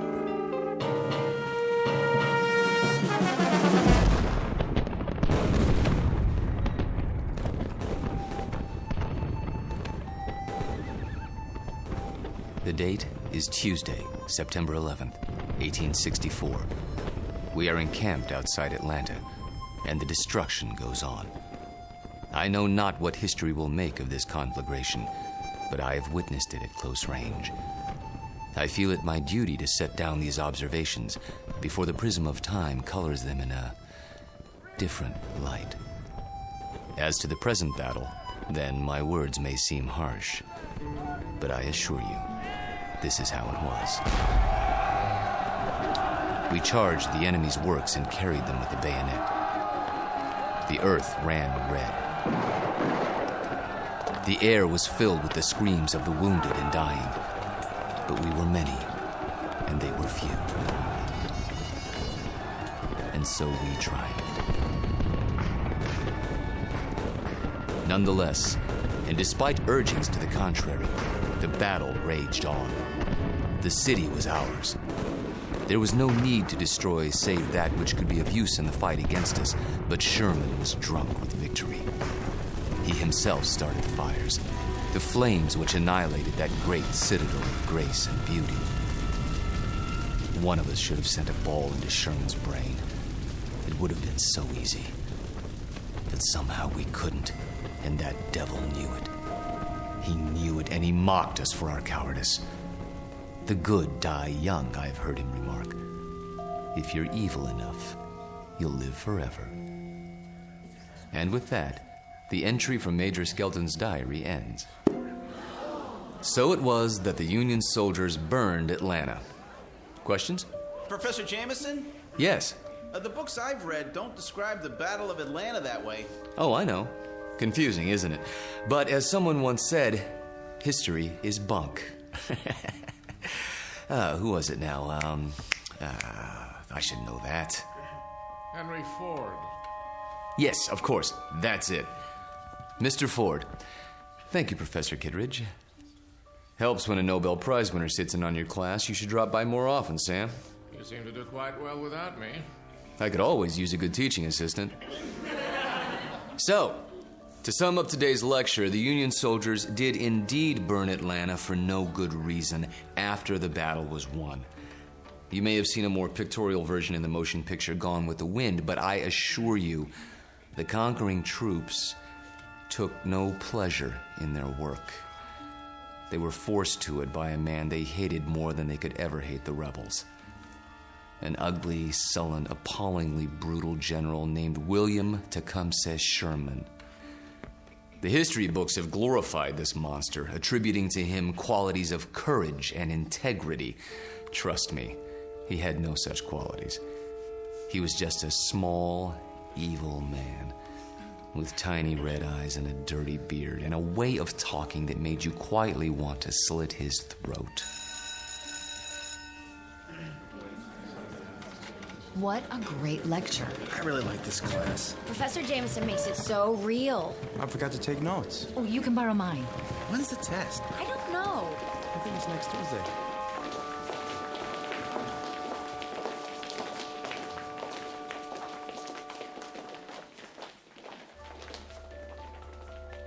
It has been said that universities are worlds unto themselves, inhabited by the young.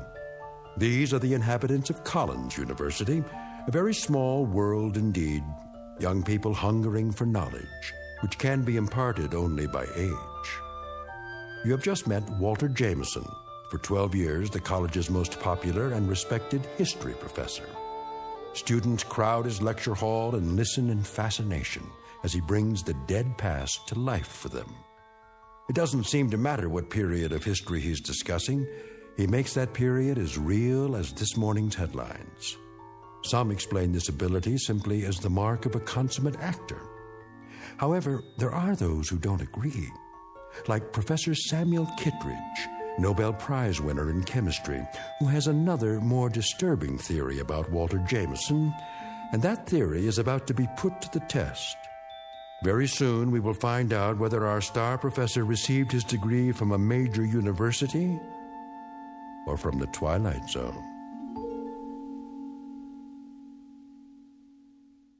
And now, The Twilight Zone and our story, Long Live Walter Jameson, starring Lou Diamond Phillips, with Stacy Keach as your narrator.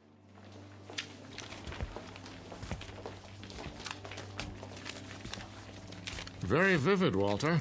You had me on the edge of my chair. Thank you, Sam. Coming from you, that means a great deal. Now I see why these lectures of yours are so popular. Is that why you sat in today? Partially.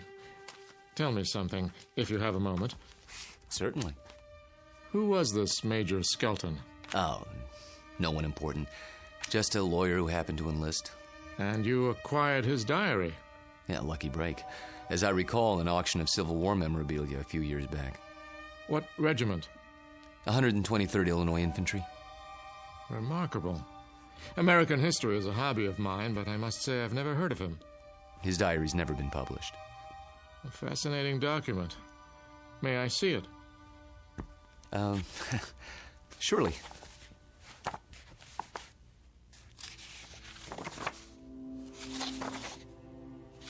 Well preserved. It was stored in someone's attic for 100 years. I don't think it had ever been read. You come across objects like this once in a while, put away in boxes. They didn't know what they had. You could resell it for a nice price, I imagine. Original source materials are hard to come by. Don't suppose I could borrow it. I never lend books to absent-minded professors. Remember the last time? Yes, I guess you're right. Time for some coffee? What? I'm going past the student union on the way to my office. Not today. I have a paper to work on for the conference. Oh, I almost forgot. Can you come by for dinner? Whose invitation? Yours or Susanna's? Mine, this time. Something on your mind? Nothing special, just your company. We have a chess game to finish, if I'm not mistaken. Say 7 o'clock? All right, 7 it is. Good. See you then.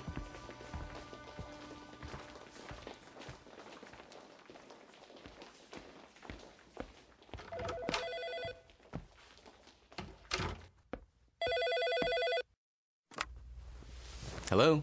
There you are. Where else? I keep regular office hours. I know. A chance to counsel all those co-eds. Oh, please, Mr. Jameson. I just have to talk to you. It's about my term paper. It's Professor Jameson to you, young lady. Excuse me, Professor. I might have an hour this afternoon. Then we'll have to work fast. You see, I have a bad case of writer's block. I need someone to, well, loosen me up. You don't need me. You need a cold shower and a massage. Speak for yourself. Daddy told me he invited you for dinner. He did. You mind? Not if you don't mind my getting some work done afterwards. My thesis is due in 10 days. How's it coming?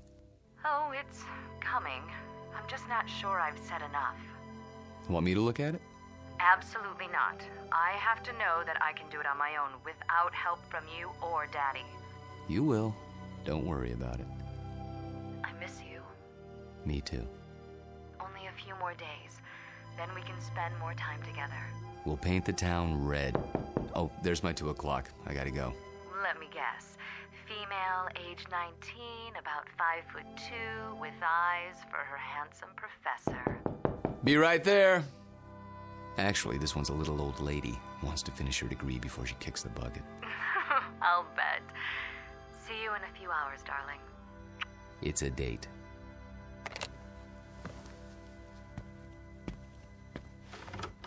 Oh, there you are. Come in, Janice. I was afraid I was late. Someone else is waiting for you. You're my only appointment this afternoon. She asked if this was your office. A student? No, I don't think so. She's sort of elderly. She acted like she knew you. Hello? Hello? She'll probably come back. Oh, I'm sure you're right. Now then, Janice, how can I help you? I'm sorry to bother you, Professor, but I'm having trouble with the assignment. Can't find all the books? The research library isn't supposed to check out certain materials, but sometimes... It's not that. I've got everything I need, but the authors on the list, they don't agree with your version.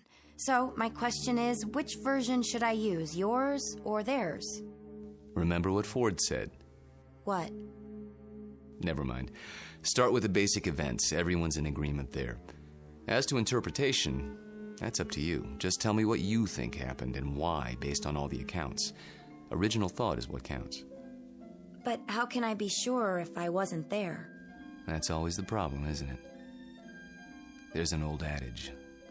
Those who were there know more than those who weren't. The problem is getting people to believe you. Nonetheless, you know what you know, so you learn to keep some things to yourself. But that doesn't affect you, Janice. We deal with truth in my class. Nothing but the truth, for better or worse. They say it can set you free.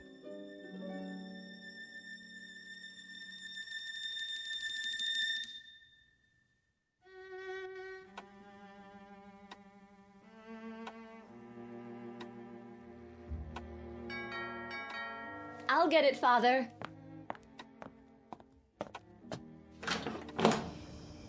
Hello there, miss. I've got a great deal on a set of encyclopedias. Sorry, we don't want any. Just let me get my foot in the door.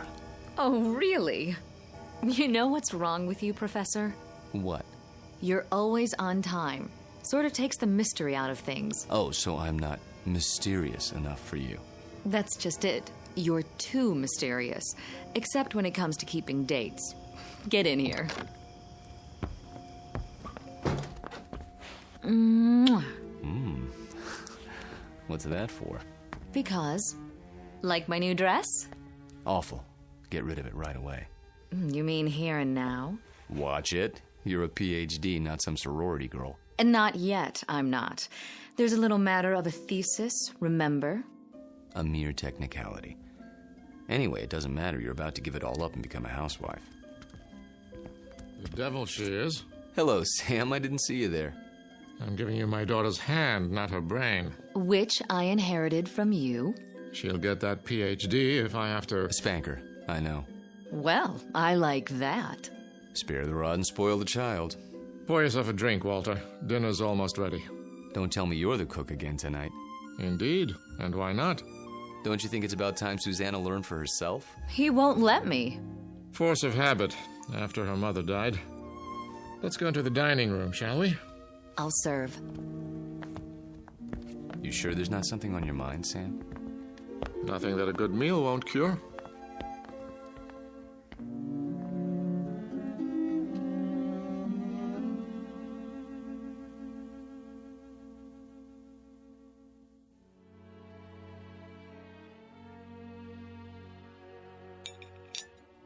Had enough to eat? I take it all back, Sam. She'll never be the cook you are. I wouldn't even try. Oh, you could try. Who knows? Maybe you've inherited your father's talents. What do you think you're doing in here? I'll do the dishes later, unless this is the men's hour. Cigars and brandy and all that. Not a cigar, a pipe. It's not the dishes I'm worried about. It's a little matter of a doctoral thesis. Upstairs with you. Walter and I have some talking to do. I don't believe this. It is the gentleman's club, right here in my own house. Just for a while, Susie. Then you can have Walter to yourself. You're not going to treat me this way, are you? Worse, you might have to support me. Then the wedding's off. Good night, Daddy. See you before you go? It's a requirement.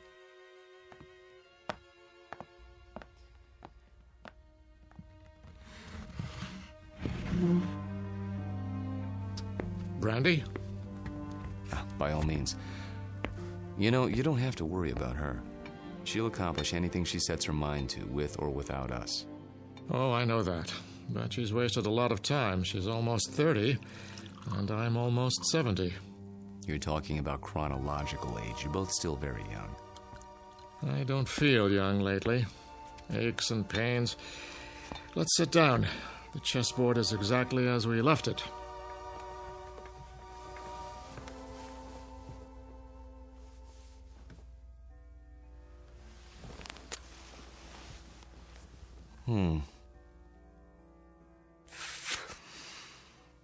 My move, isn't it? Do your worst.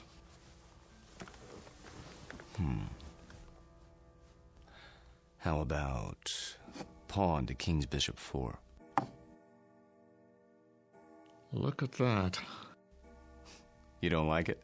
Not the move. Your hands. What about them? Extraordinary, isn't it? They looked very much the same when we met, those two hands. Firm, smooth, not the slightest discoloration. Time marches on. For some of us. Walter, tell me something. Of course. How old are you? You know the answer. 44. My move. I seem to recall that when you applied for a position at the university, you listed your age as 39. That was, 12 years ago, which would make you 51 now. Come on, Sam. So I'm 51. Too old for Susanna, is that it? In a sense. What are you getting at? This is between the two of us. It won't go beyond this room. Really, Sam? Walter, when I met you, I was 58. I had most of my hair, all of my teeth, and hardly a wrinkle. Look at me now. In 12 short years, I've turned into an old man. But you haven't. It happens that way sometimes. I know. But why? Clean living? Don't ask me, Sam. You're the chemist. I'm just a history teacher. Yes, and you teach it very well. Do you know what your students say? They say it's almost as if you witnessed history firsthand. I try to make it interesting. Fake it, you mean? You could call it that. Yes, that's what I thought. But somehow it didn't seem like you. You're such an honest, precise man. Ah, here it is.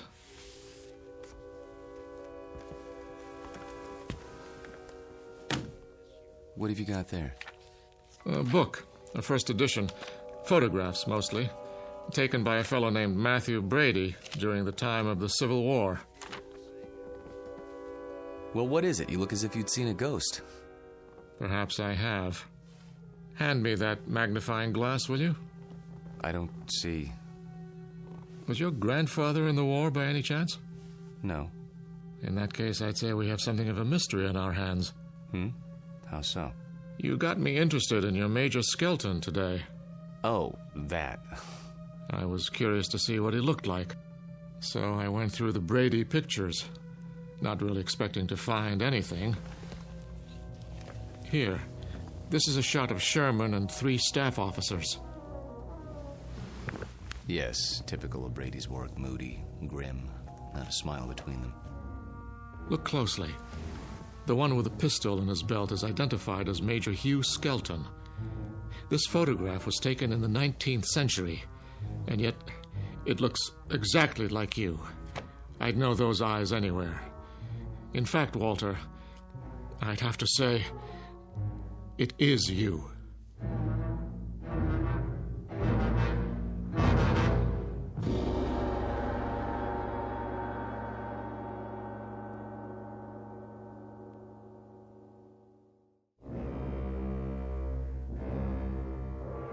It is you, Walter, isn't it? Photographs can be deceptive. Poor lighting, grainy images. You shouldn't have kept the ring, you know. It's a dead giveaway. Ring? It is a bit like mine. Not like it. The same. Sam, really, you can't be saying what I think you're saying. That wouldn't make sense. It wouldn't be rational. It wouldn't... Come now, Walter. We're not children. You know exactly what I'm saying. I've been accused of many things in my time, but never of being inarticulate. Oh, you're joking. Just because a man in a picture happens to look like me... And happens to wear the same ring, and happens to have the same small mole on the left side of his face. Did you keep the pistol? Or is it in a Civil War museum somewhere? Oh, Sam. Tell me the truth. You know what the truth is, don't you? You are the man in the photograph, aren't you? Yes. I knew it. I've suspected for a long time. But, of course, it seemed so fantastic. It is. Yes. So, now we're on equal footing at last. The time for lies is over, Walter. Wouldn't you agree? Yes. So tell me, how old are you? You won't believe me. I can believe anything now.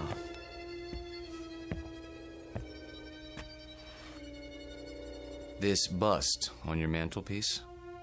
What about it? It's after a Greek statue, as I recall. The head of Cato the Elder. That's right. Let's just say I'm old enough to have known this gentleman personally. But he lived more than 2,000 years ago. I said you wouldn't believe it.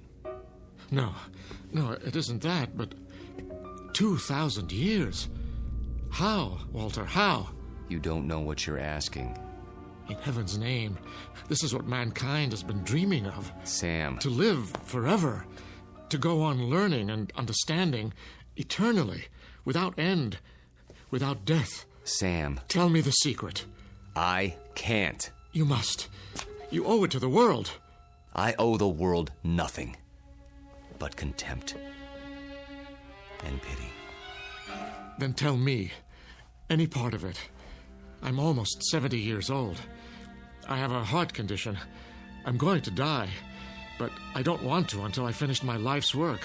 Walter, listen to me. Do you understand? I'm not ready to die. I can't tell you the secret because I don't know what it is myself. What? I was like you, Sam. Afraid of death. Too afraid to face the concept head on. When I thought of all the things there were to know and the pitifully few years man had to know them, I went cold with fear. And with anger, too, at the impossibility of it all. The combination was paralyzing. Every night I dreamed, as you dream, of more time, of immortality. Only if man lived forever, I thought, could there be any point to living at all.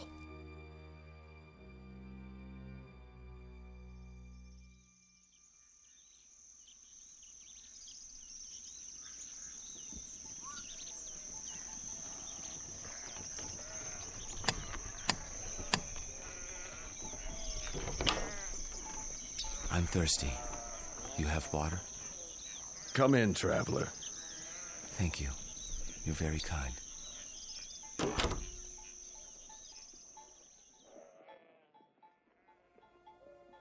One day, on the road, I met a man, an alchemist. I told him these things and more as I rested with him. He said that he could grant my wish.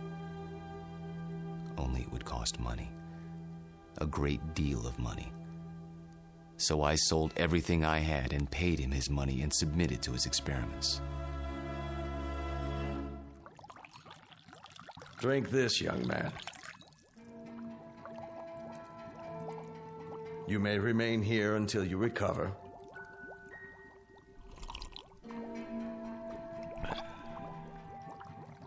I feel strange. That will pass.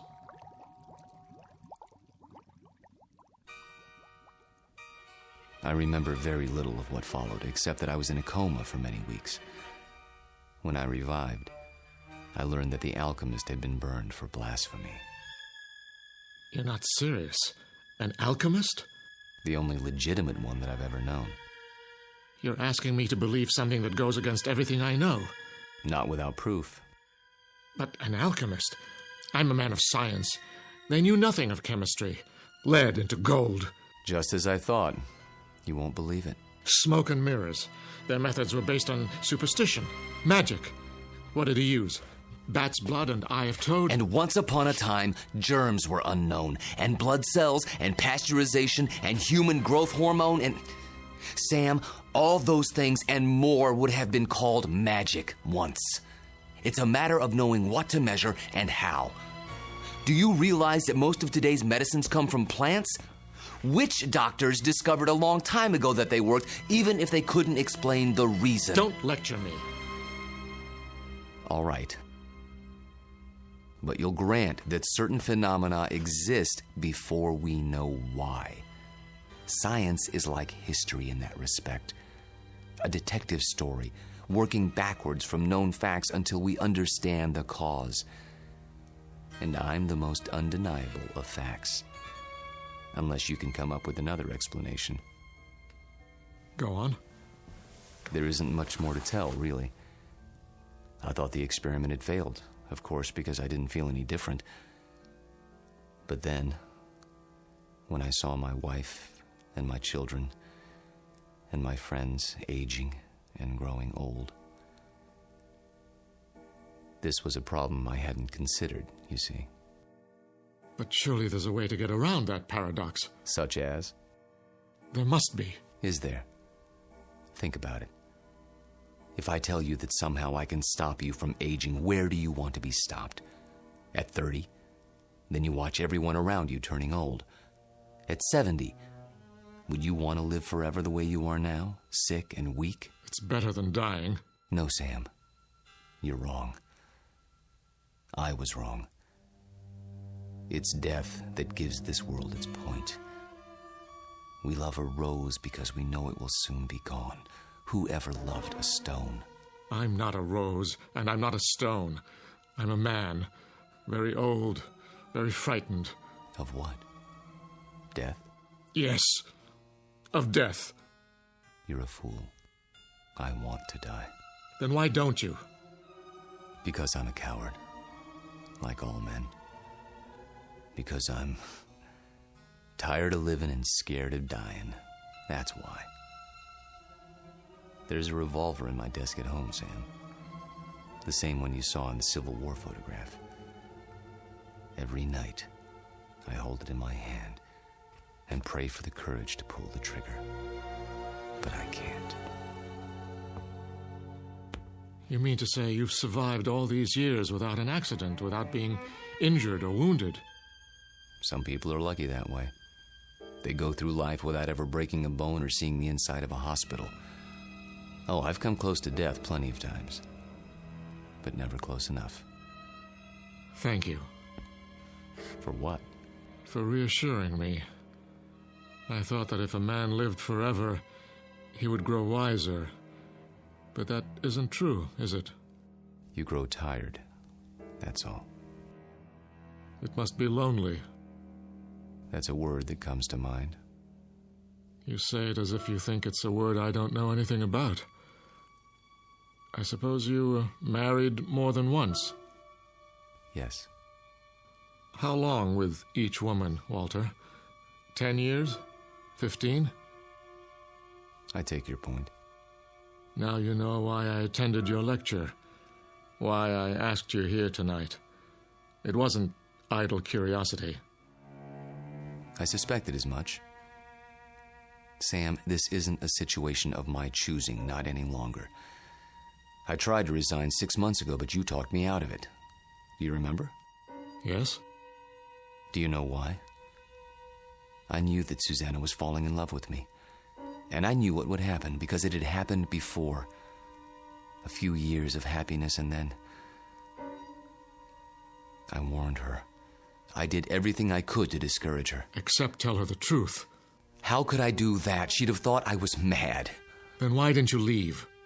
Because it was too late. I was in love with her. Everything was against it, all my reason and experience. But that didn't matter. And God help me, it doesn't matter now. It does to me. Walter, I can't let you marry my daughter. And why not? Susie. Well, go ahead. I asked a question, Father. We were just having a conversation. So I gather. How long were you standing at the top of the stairs? Long enough to hear that there's some sort of disagreement over me. Don't you think it would have been considerate to include me in the negotiation? It's not a negotiation. Please, don't misunderstand. Your father seems to think I'm too old for you, darling. Susanna, let me explain. That's the silliest thing I've ever heard. Good. In that case, you will marry me? I thought that's already been decided. You asked, and I accepted. Unless you're having second thoughts. Nonsense. If I had my way, we'd do it tonight. Are you serious? I've never been more serious in my life. I think you mean it. There's a justice of the peace in the next county. Go upstairs and get your prettiest dress. I'll go back to my place and pick you up in an hour. But... Go. Go. Daddy? I can't very well ground you, can I? You're of legal age. Oh, Walter, I do love you. Though your timing is a bit of a surprise. Life is a surprise. If we're not ready now, when will we be? Next week? Next year? We have to seize happiness when it comes, and it's here now. 1 hour, darling.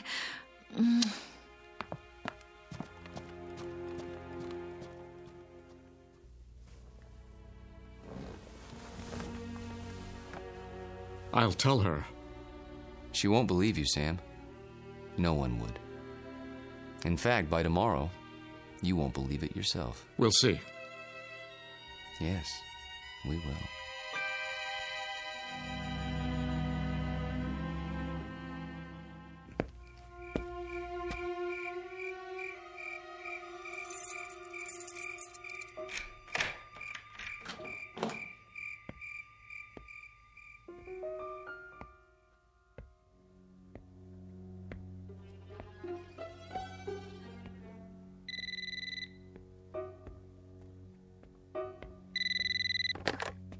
Yes? I'll give you one last chance, Walter, if that's your name. Sam, please. The irony is, I truly like you. We've been fine friends. But when it comes to my daughter... You deny her happiness? Is that what you call it? People who love each other don't have secrets. They share their lives. They grow old together. Susanna's entitled to the same thing. Not a mockery of it. You don't think this is easy for me. There's nothing ahead for her but a broken heart, as she sees herself age while you don't. How long do you think you can keep it from her? And if I go away, will that make her happy? She'll suffer, but she'll get over it. You don't belong here, any more than that antique pistol in the photograph. It's still here, in my desk drawer. And so am I. That's reality, Sam, for better or worse. She's upstairs now, packing. If you come back, I'll expose you. Not just to her, but to the university and the world, starting tonight. You mean it, don't you? You don't leave me much choice. Give me a few minutes. I need to think it through. Good. If you love her, you know what to do. Yes. I know what to do. Only... I don't know if I have the courage.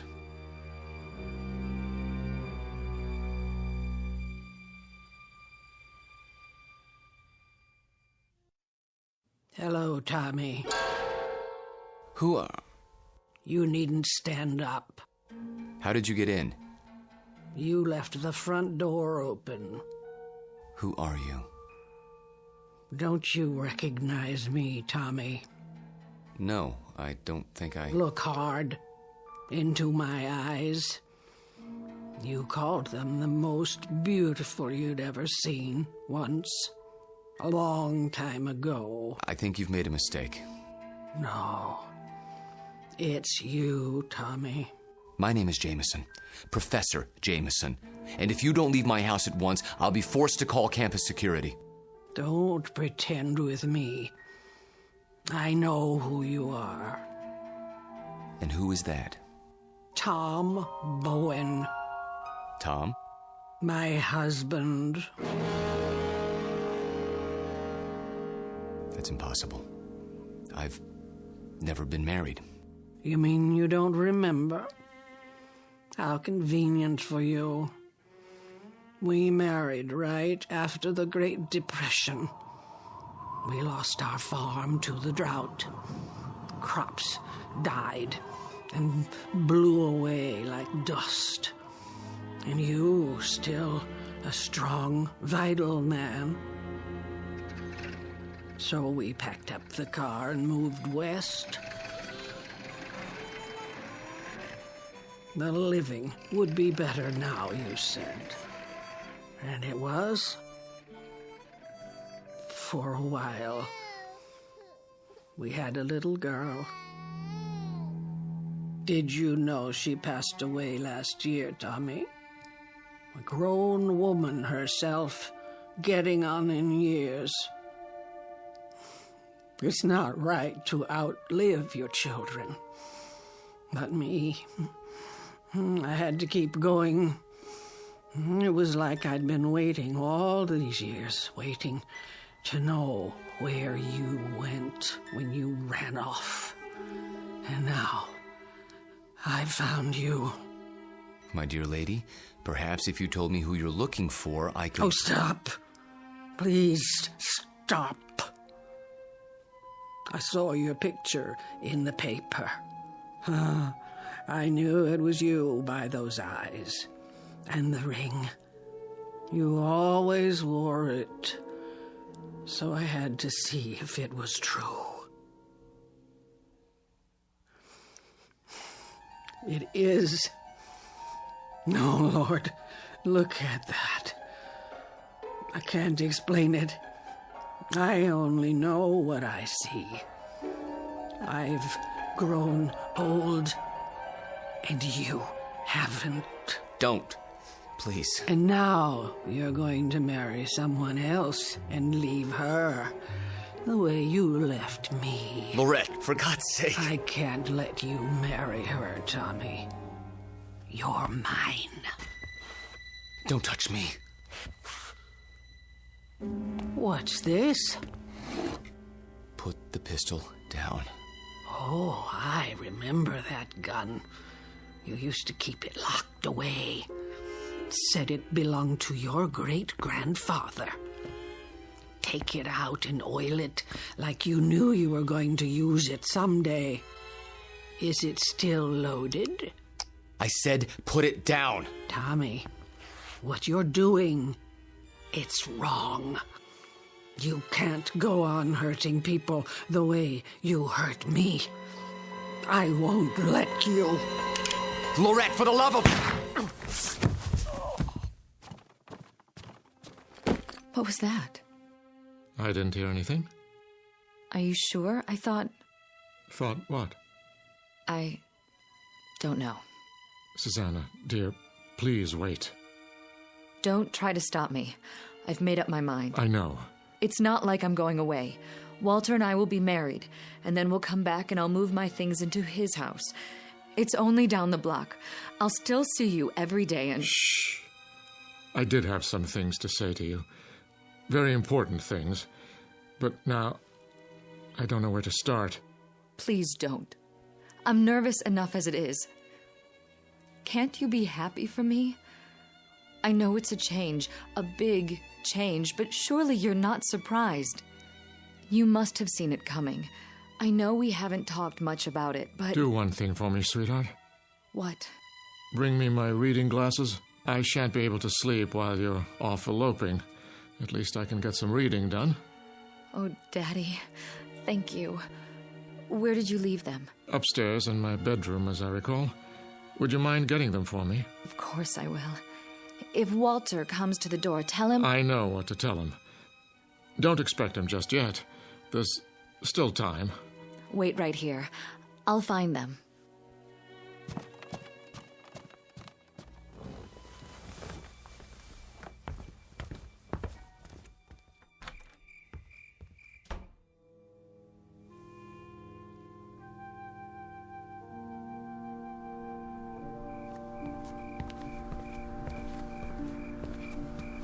Oh.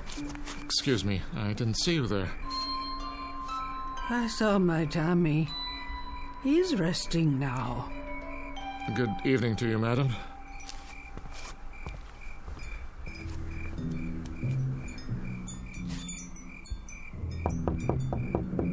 Walter.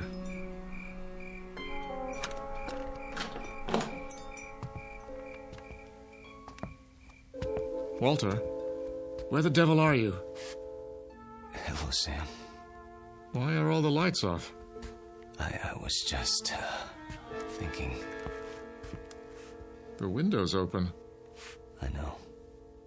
I'll close it. No. What's the matter? It's a strange feeling after all this time. What do you mean? I mean, I've come to my senses. Tell Susanna. Tell her if you would.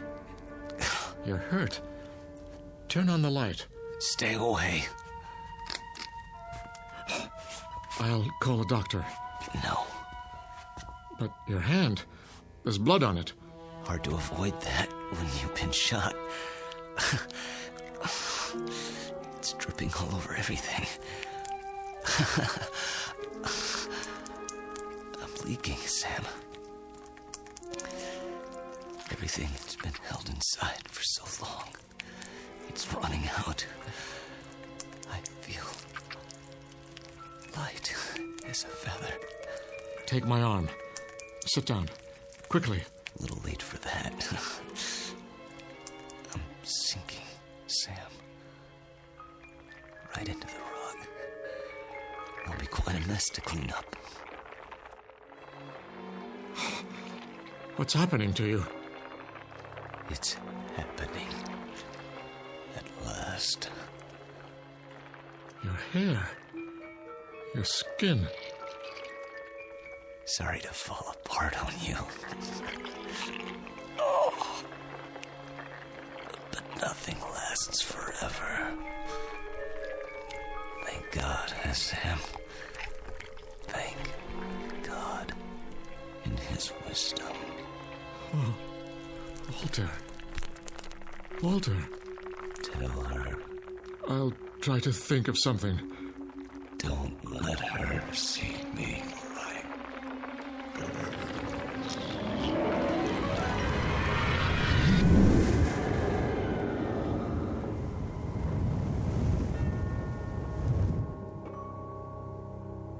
Dad? Walter? No, Susanna, stay back. Daddy! Go home. Where's Walter? Susanna, please, go home, now. Walter? He's gone. Gone where? I wish I could tell you. But there are his clothes, his shoes. Daddy, what else is on the floor? Dust, my dear. Only dust.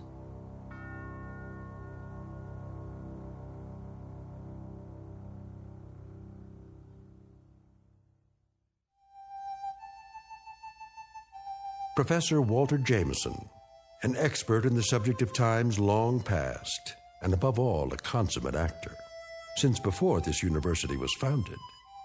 He's finally completed his life's work, a history of the world that begins in the cradle of civilization and ends in our time, because the future was not his specialty. In fact, the simple truth is he had no future left. The past has a way of catching up with us, sometimes when we least expect it. They say that time heals all wounds, but it also wounds all heals. Rest in peace, Professor. You've just passed the ultimate final examination in the Twilight Zone.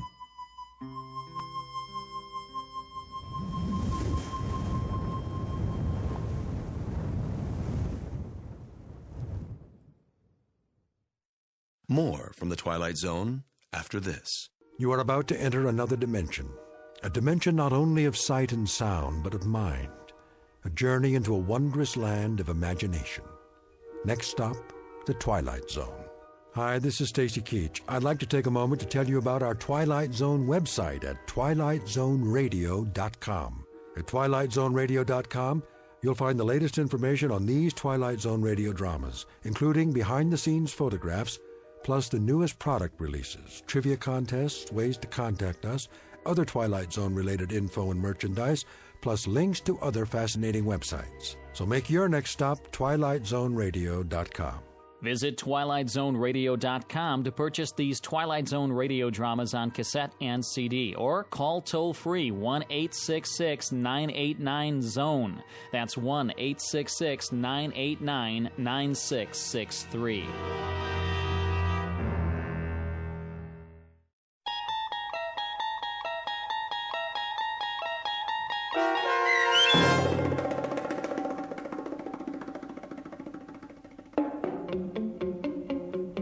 Long Live Walter Jameson, starring Lou Diamond Phillips with Stacy Keach as your narrator, was adapted for radio by Dennis Etchison and written for The Twilight Zone by Charles Beaumont. Heard in the cast were David Darlow, Alyssa Fraden, Elizabeth Lido, Ann Whitney, Jeff Lupetin, and Christian Stolte. To learn more about the Twilight Zone radio dramas and to obtain audio cassettes and CDs of these programs, visit our website at twilightzoneradio.com. The producers of The Twilight Zone wish to thank CBS Enterprises, Carol Serling, Dennis Etchison, Dick Brescia Associates, Claire Simon Casting, Terry Jennings, XM Satellite Radio, Sirius Satellite Radio, our sponsors and our radio affiliates for helping make this series possible. This copyrighted radio series is produced and directed by Carl Amari for Falcon Picture Group. Audio editing, sound design, Foley effects, and mix for the Twilight Zone radio dramas are by Cerny American creatives Craig Lee, Michael Slaybach, Bob Benson, and Jason Rizzo. To learn more about the Twilight Zone radio dramas and to contact us, visit our official website at twilightzoneradio.com. Doug James speaking.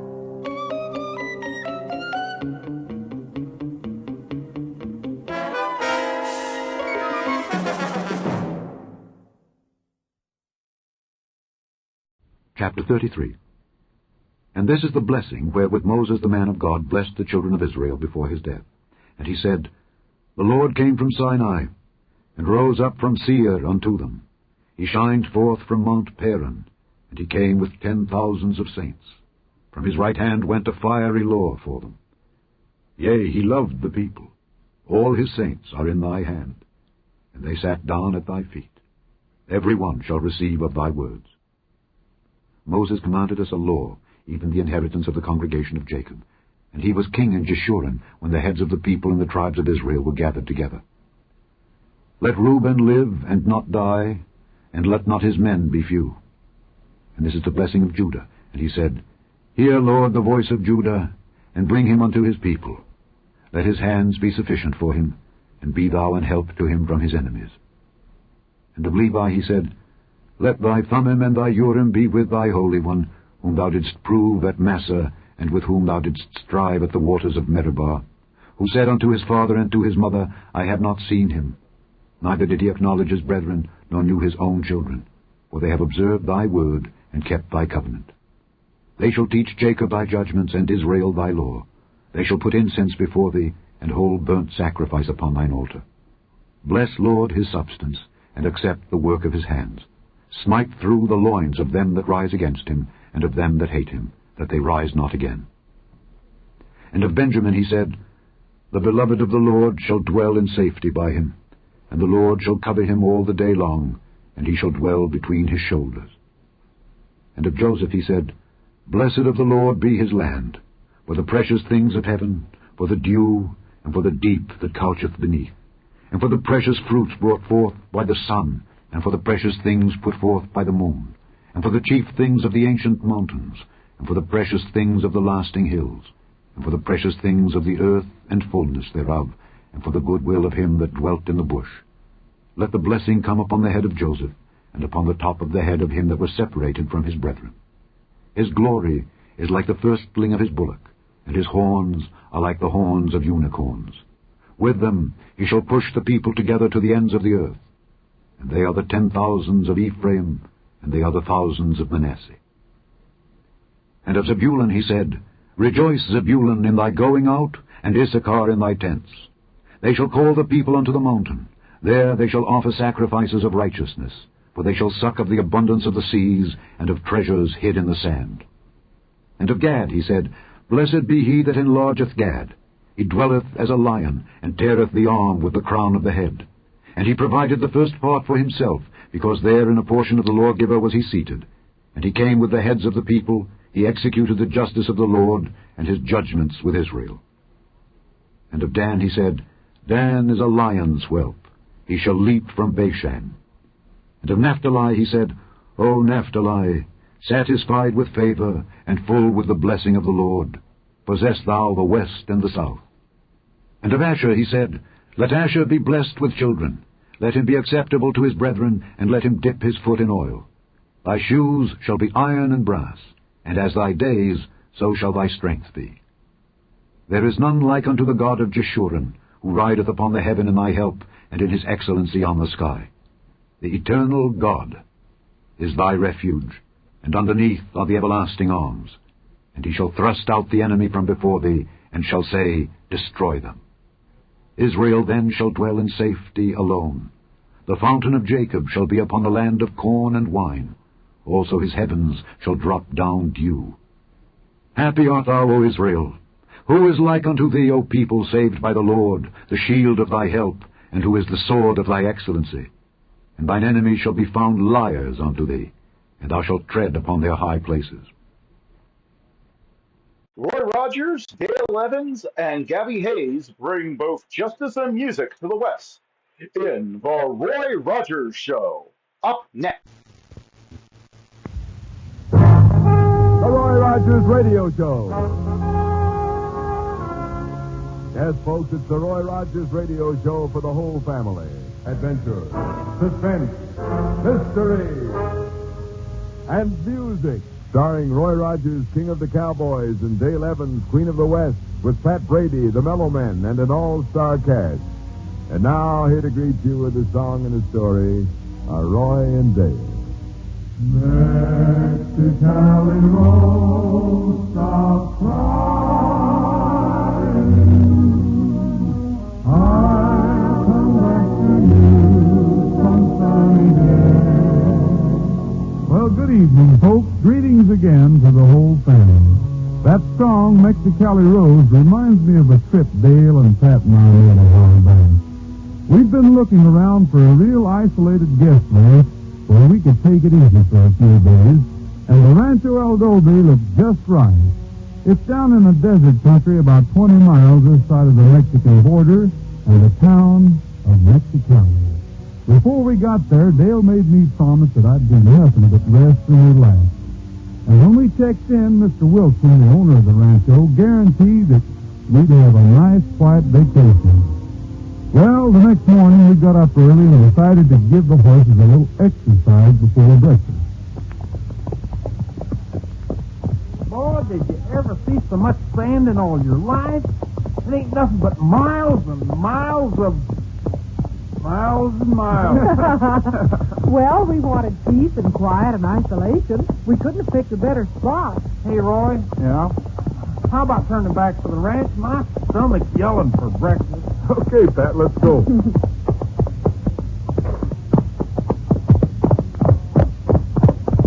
Hey, wait a minute. Hold up. Huh? Well, what's the matter? What is it, Roy? Well, I'm not sure. It looks like a man's body. Body? Where? Over there in the sand.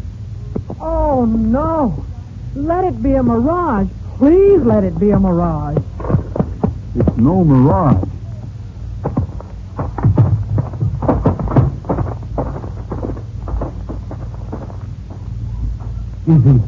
He sure is, Pat. And that isn't all. He looks kind of strange, Roy. He should. This man was frozen to death.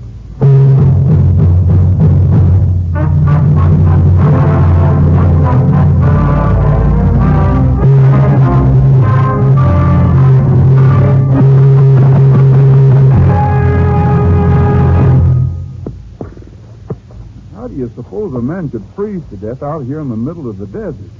Well, the desert isn't very hot at night. I know, but it doesn't get cold enough to freeze. Hey, Roy, the sun's melting the ice on him. It'll all be gone in a few minutes. Yeah, I see. That proves one thing for sure. What? He must have been brought here sometime during the night. How do you suppose he got here? That's what I'd like to know. I wonder if he has any papers on him that'll tell us who he is. I'll take a look.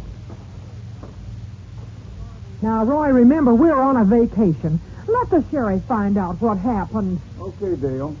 How do you reckon whoever brought him here did it without leaving any tracks, Dale? They must have wiped out their tracks when they left, so they wouldn't be followed, Pat. Did you find anything on him, Roy? No, his pockets were empty. No, we'd better get back to the Rancho El Dobe so I can call the sheriff.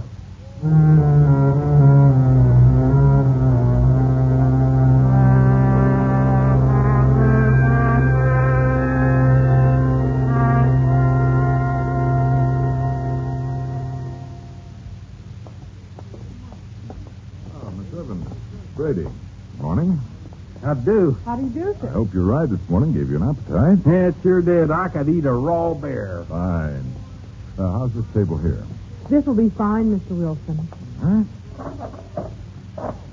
Will Mr. Rogers be joining you? Yes. He's in the lobby making a phone call to the sheriff. The sheriff? Well, why? Something wrong? We found a dead man out on the desert. No. Yes, an underburied mysterious cucum circus. Or, Sikkim tooths. Really? Yeah, he was frozen to death. Frozen? In the desert? Yeah. Let's not talk about it, Pat. Okay. How about breakfast, Mr. Wilson? Oh, certainly. I'll have Clara take your order. Oh, Clara, Yes, Mr. Wilson.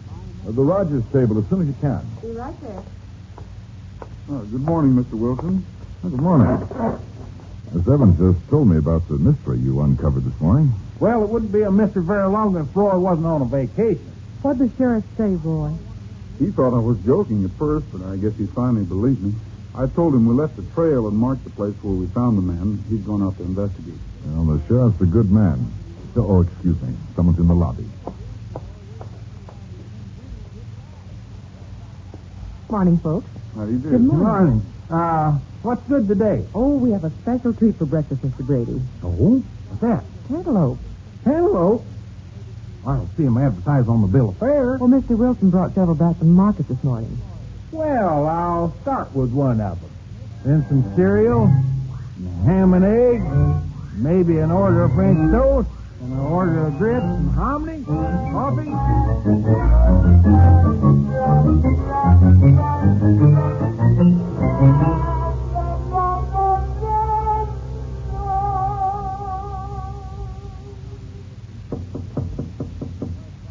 Come in.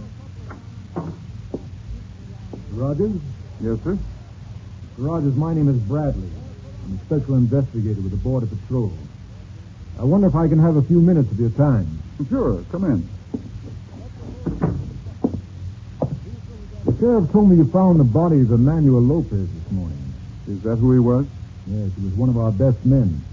He worked undercover for us on the other side of the border. I see. The medical report says he was frozen to death. How they did it, we don't know. They? A smuggling ring. We've been after them for over a year. Last night, Lopez sent us a message by shortwave saying he was coming across with information that would tell us who the leader of the gang really is. Well, obviously, he didn't make it. You think the gang learned he was a spy? That's right. They're smart and dangerous. Mr. Rogers, we understand you're down here strictly on a vacation. Yes, I am. Well, now, would you consider extending your vacation to the other side of the border? What did you have in mind? Well, just continue to act like you're on a vacation. You know, enjoy yourself. Buy the usual things, rape, souvenirs, and, diamonds. Diamonds? Yes, that's right. Now, you see, we're sure that the contact of the smuggling gang is a man named Popescu, a Romanian. He poses as a poor refugee forced to sell the family jewels. Aren't the diamonds he sells real? Well, they're real enough. They're only worth about 1/10 of what he'll ask for them. I see. And you think I might learn who the boss of the gang is if I bought some diamonds from this man? Well, no, not quite. But if you were interested in buying, say, $10,000 worth, providing you a guarantee they could somehow get them past customs at the border, well, Popescu might take you to someone who could give you that guarantee. I see. I admit it's not much to go on, but it would at least give us another link in the chain. Well, I'll have to ask Dale, Mr. Bradley. I promised her I wouldn't... Well, now, that wouldn't be wise. Fewer people who know that you're helping us, the better. But if I don't tell her, she's liable... She'll think you're just in Mexico seeing the sights. So will Mr. Brady. Now, the less they know, the healthier it'll be. You saw what happened to Emmanuel Lopez.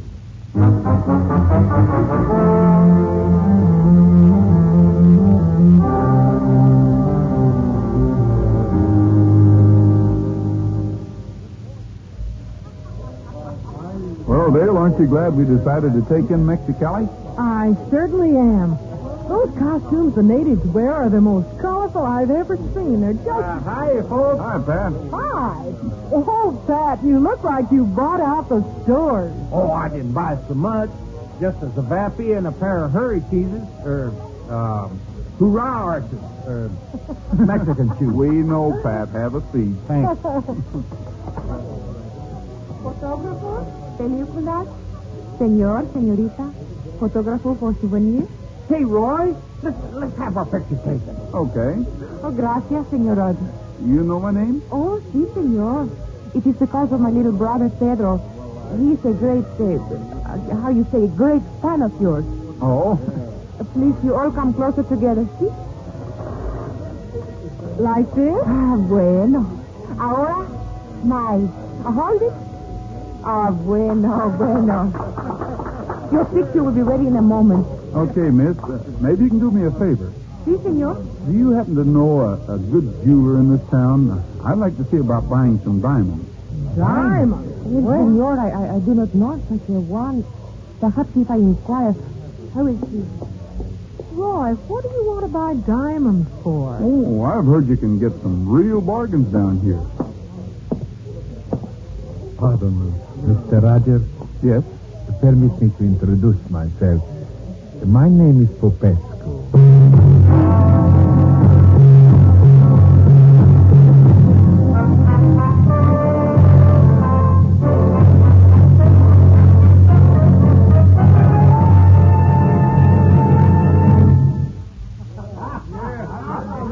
Mr. Rogers, I have a proposition that I believe may interest you. Oh? Well, sit down, Mr. Professor. Oh, thank you. This is Dale Evans and Pat Brady, Mr. Professor. How do you do? Mr. Rogers, I will come right to the point. I'm in need of several $1,000. Oh? Unfortunately, it's taking much longer to acquire the visa to enter your country than I anticipated. I see. Because of this, I'm forced to part with some of my family heirlooms. Heirloom? Well, why would you want any old looms for your hair? Oh, Pat. Go ahead, Mr. Professor. What kind of heirloom? Diamonds, Mr. Rogers. Beautiful, absolutely perfect stones. Now I'm forced by poverty to sell these same world-famous, genuine, perfect blue-white diamonds at tremendous bargain. Are you interested, Mr. Rogers? Well, I'd like to see the stones. Do you have them with you? No, Mr. Rogers. I would be risking my life to carry such a treasure abroad from my small hotel room. But if you would care to accompany me there, it's only a short walk from the cantina. Okay. I'll be back in a few minutes, folks. But, Roy... Let's go, Mr. Professor.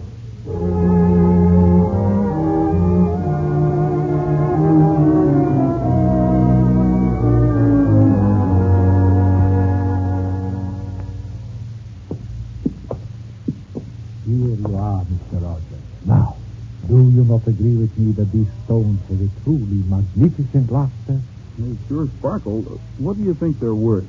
In this country, next to nothing, but in the United States, they would be worth perhaps $30,000, $40,000. That much, huh? That is conservative estimate. However, you may have the stones for only $10,000. $10,000? Well, that certainly sounds like a bargain, but as a matter of paying duty on them, that would cost me at least another $10,000. No, sir, Mr. Popescu, by the time I got them back into the United States, they'd cost me Excuse me, Mr. Rogers, but I do not remember saying anything about paying duty on the stone. Well, how could I avoid it? What would you say, Mr. Rogers, if I guarantee to have the stones delivered to you in the United States duty-free? Then I'd certainly be interested in buying them. Good. Come with me. Where to now? It's only a short distance, near the freight yard. I will introduce you to a man who will see that you receive the stones safely across the border.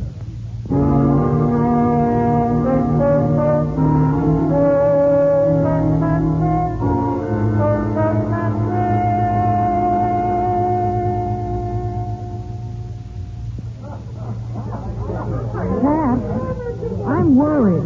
Roy should have been back by now. Yeah, I know. Oh, here comes the girl with our pictures. I wonder if she knows where that Mr. Popescu lives. Senorita, Senor Brady, your picture is very nice. Thank you. How much? $1, senor. Oh, here you are. Oh, miss, See? do you know the man that Roy left here with? Mr. Popescu? Mr. Popescu? No, senorita, I do not know him. Well, you saw him sitting at our table, didn't you? No, senor, I saw no one at your table. But he came over here right after Roy asked you about buying some diamonds. Yeah, it looked like you sent him. I'm sorry. Please excuse me, but I don't know why you're not telling the truth, miss. But if Roy's been swindled into buying some phony diamonds... I think we ought to tell the police, Dale. That's a good idea. No, please wait. Will you tell us where Roy is? Please, senorita, I cannot. Mr. Popescu, he would be very angry. Okay, Pat. Call the police. No. All right. I will do it. Come, I will take you to Senor Popescu's hotel.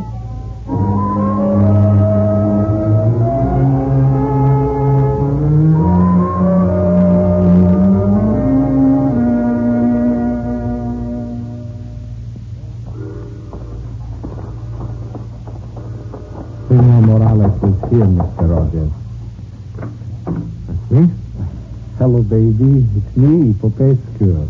What do you want? There is someone with me, a gentleman with much money. He wants to talk business to you. Oh, come in. Mr. Rogers, this is Senor Morales. Mucho gusto. No, senor, what can I do for you?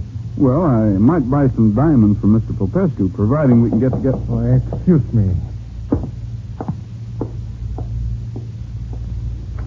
Don't worry, Mr. Rogers. Senor Morales will make all the necessary arrangements. He has connection. No, senor, you were saying... I was saying that Mr. Popescu wants to sell me some diamonds. Oh, I see, and you wish me to bring them to you across the border. Well, yes, if you think you can do it without getting... Oh, Robert, you're crazy. Why did you hit him with a piece of pine, baby? Because, baby, he's a spy. What? You're a fool, Popescu. Rogers was sent here by the Border Patrol to trap us. How do you know? The man at the door, he was sent by the boss. He told me. So what do we do with him now? The same thing I did with the other spy. We'll send him across the border, and when they find him, he'll be in the middle of the desert, frozen to death.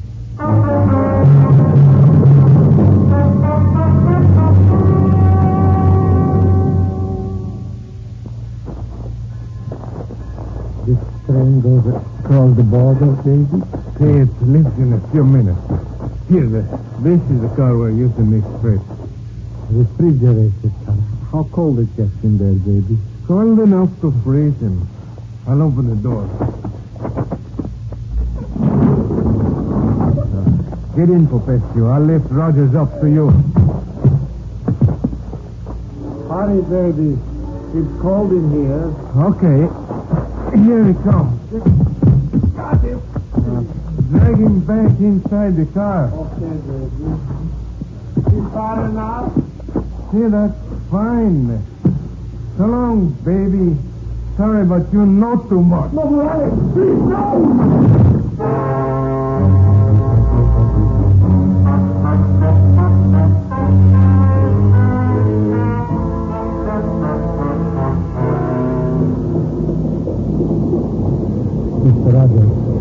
Mr. Rogers.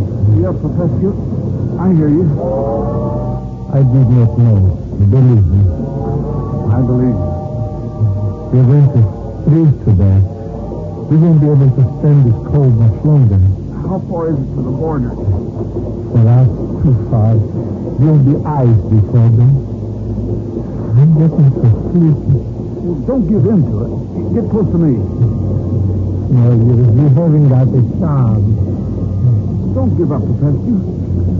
Try to keep moving around. But there's no room. There's so many melons. Hey, we're slowing down. The train's slowing down. Soon, it can't be. Help! Help! Help! Help! In here! Help! Wait a minute. Professor, wait a minute. Listen. It's only a dog. What else can she be? It's that bullet. Here, bullet! Come here, bullet! Your boy! In here, Dale. In here.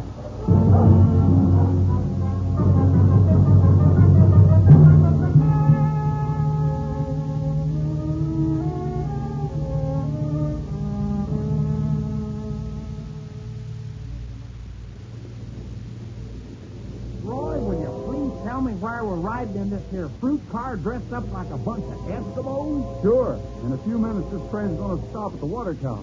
That door will open, and the head of the smuggling ring will expect to find Popescu and myself frozen to death. The head of the smuggling ring? You mean it isn't Popescu or Poppy Cooper or... No, Pat, and it isn't Morales either. I'll bet I know. Who? Rose. Rose? Yeah. The girl that took our picture. Her name's Rose. They call her Mexicala Rose. I don't think it's the girl.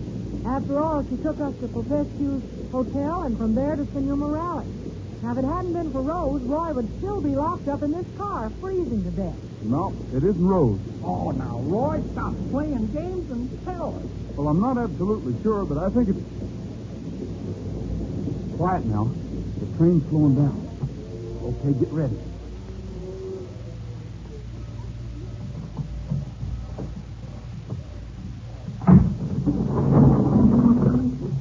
Okay, boys. Get under those cantaloupes and dig out our shipment. Just stay where you are, boys.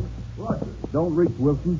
Don't reach. My hands are cold, not frozen. I should have given you the reservation at my ranch, Rogers. I knew you spelled trouble. That's not the only mistake you made, Wilson. You shouldn't have been serving cantaloupe for breakfast. The only place you could have gotten them that time of the morning was out of a refrigerated freight car. That's the method you've been using for smuggling and for freezing people in the middle of the desert. The biggest mistake I made was in believing that you were on a vacation. I was. Some vacation, like a jockey taking a horseback ride on his day off. That's right, Mr. Roy Rogers. And when you're ready, we'll start home to the good old Double R Bar, where it's peaceful and quiet, and we can get rested up from our vacation. And, folks, that's a story I'm always reminded of whenever I hear the song Mexicali Rose. Mexicali Rose, I'm trying. I'll come back to you some sunny day. Every night you'll know that I'll be pining. Every hour a year while I'm away. Dry those big brown eyes and smile, dear. Banish all those tears and please don't cry. Kiss me once again and hold me. Mexicali Rose, goodbye.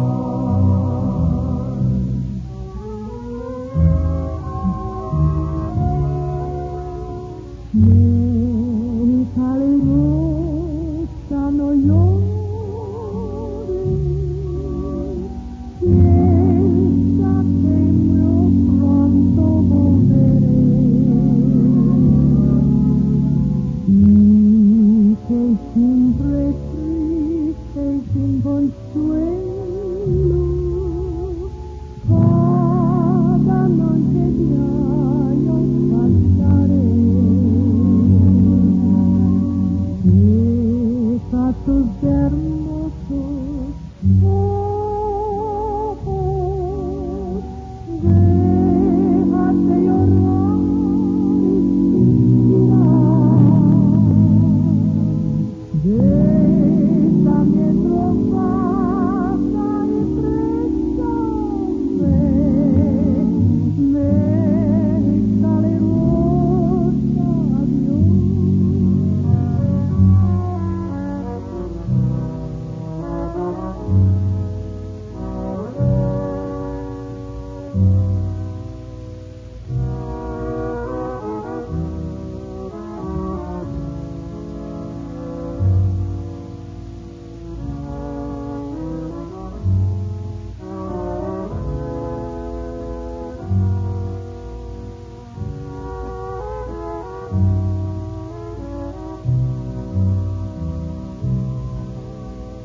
Dry those big brown eyes and smile, dear. Banish all those tears and please don't cry. Kiss me once again and hold me. Mexicali Rose,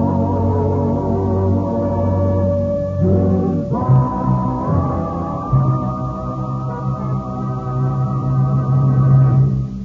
That's all for now, folks. This is Roy Rogers saying to all of you from all of us, goodbye, good luck, and may the good Lord take a liking to you. See you next week.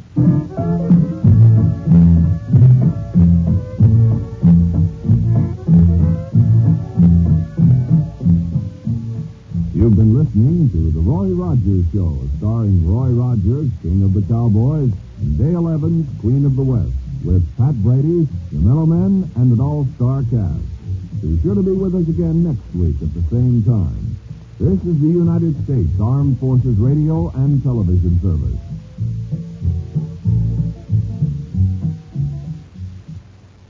Classic classic British comedy is up next with The Navy Lark.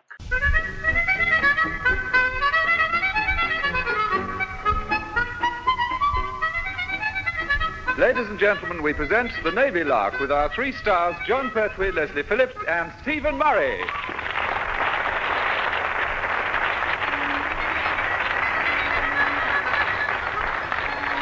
When one gets summoned to a high-level meeting by one's bosses, it generally means one of 2 things. Either you're in the muck, or they are.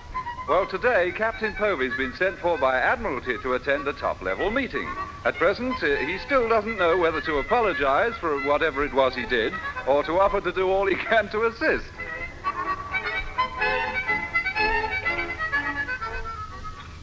Excuse me, sir, but would you be Captain Povey? No, I am Captain Povey. What is it? Admiral sends his compliments, sir, and where the blue blistering blazes are you? Oh, good grief. Oh, that's a good start. I suppose you told him I was outside his office. Yes, sir. He said he didn't care if you were outside buying coffees. He wanted you immediately. Why doesn't he get an ear trumpet or something? He did have one once, sir, but he abandoned it after First Sea Lord blew a rude noise down it. Oh, I do wish I'd been there for that. Oh, you old fool, where are you? Oh, good gracious. Now, which door is it? Through that one, Captain Povey. Excuse me, sir. I'm sorry. Oh, there you are. Good man. You're just in time. Nip out and see if you can find that old fool Povey, will you? He's late. Certainly, sir. I shall... But, sir, I am that old fool. I mean, I am Captain Povey, sir. Are you? Oh, well, good show that. You found him very quickly. You know everybody here, of course. Well, no, sir. I've never met any of them before. Neither have I. Odd-looking bunch, aren't they? Tell you what, this is the chap I want you to meet, Rear Admiral Arnbridge. How do you do, sir? Oh, more than handsome, thanks. Yes, yes. Capital, capital. No complaints at all. No. Have you stopped? No. Good. Well, tell him what it's all about. By all means. Yes, with pleasure. Yes, just about to. Naturally. Yes. Yes. I'd be grateful if somebody would... All in good time, Povey. Yes. I'm security, you know. Yes. Naval intelligence and all that stuff. Yes. That's me. Yes. Oh, Hang on. Yes. That's all. Now, where were we? Oh, yes. I've got a new scheme in my department, you know. The whole plan is absolutely top secret and all that jazz. Oh, do get a move on, Arnbridge. They're open. By all means. Yes, rather. You like it? Yes. Won't take a minute. No. Yes. Much obliged. Now, here's the scheme. We're looking for fresh blood in naval intelligence. Oh, I see. Well, I never thought of myself as an intelligence man, but if my country needs... Don't be a ninny, Povey. He said they're looking for fresh blood, not old clots. Carry on, Arnbridge. Thanks. The plan is to send one of our officers down to your command, and it will be up to him to keep an eye out for any potential material amongst your chaps. The gimmick is that he'll act in an extremely suspicious manner. The first chap who reports him will be our man. Oh, I see. Yes, well, I'm sure you'll find plenty of the right type amongst the men in... We're starting by putting our man, Lieutenant Evans, in Crosby. Yes, well, I suppose she's... In Trowbridge? Oh, no, really, you can't possibly hope to find a man in her with the slightest grain of intelligence. We'll see. Well, if we do find a chap, he'll be in for a spot of rapid promotion, I don't mind telling you. What? Make your rank look a bit silly, Captain Povey. Can't say any more than that. This is big, Povey. Big. Yes, big. But you can't ask me to help that lot to become a lot of blasted admirals. Did you call, Povey? Oh, you're all settled in. Right, lads, conference over and the last one in the pub pays for the drinks.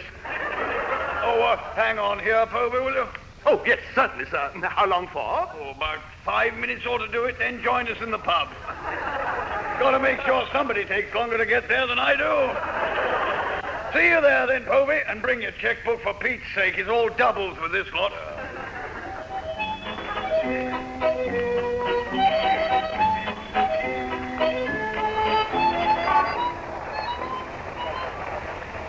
I'm not happy.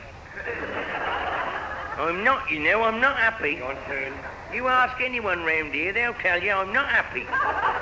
Johnson's got the miseries, and when Johnson's got the miseries, Johnson's definitely not happy, you know. I'm not happy. Will you talk up? You chubby, great chatty cherub. No, I'd rather not, you see, because I'm definitely not happy. Belter! Tell me this is the last time I take you to the pictures. Oh, I'm delighted to hear that. For one thing, I can't afford your treats. And for another thing, I'm not happy I'll to... do you a mischief in a minute. I'll do you a wreckage. Now shut up for a bit and let's go in this cab for a cup of mud and froth. Who's paying? Well, there's gratitude for you. I took you to the cinema, didn't I? Well, a manner of speaking, yes. Just as far as the pay box. Then we had all that old rope about, well, there's an unfortunate. I forgot me wallet again. And Muggins here had to fork out. Do you want a cup of mud and froth or not? I can't afford it. Oh, yes, you can.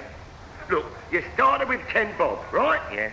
Bus fare for 2, 6p. Yeah. Pictures for 2, 6 bob. Yeah. Ices in the interval, a shilling. Yeah. Allowing for the bus fare back, 6p. That's 8 bob, right?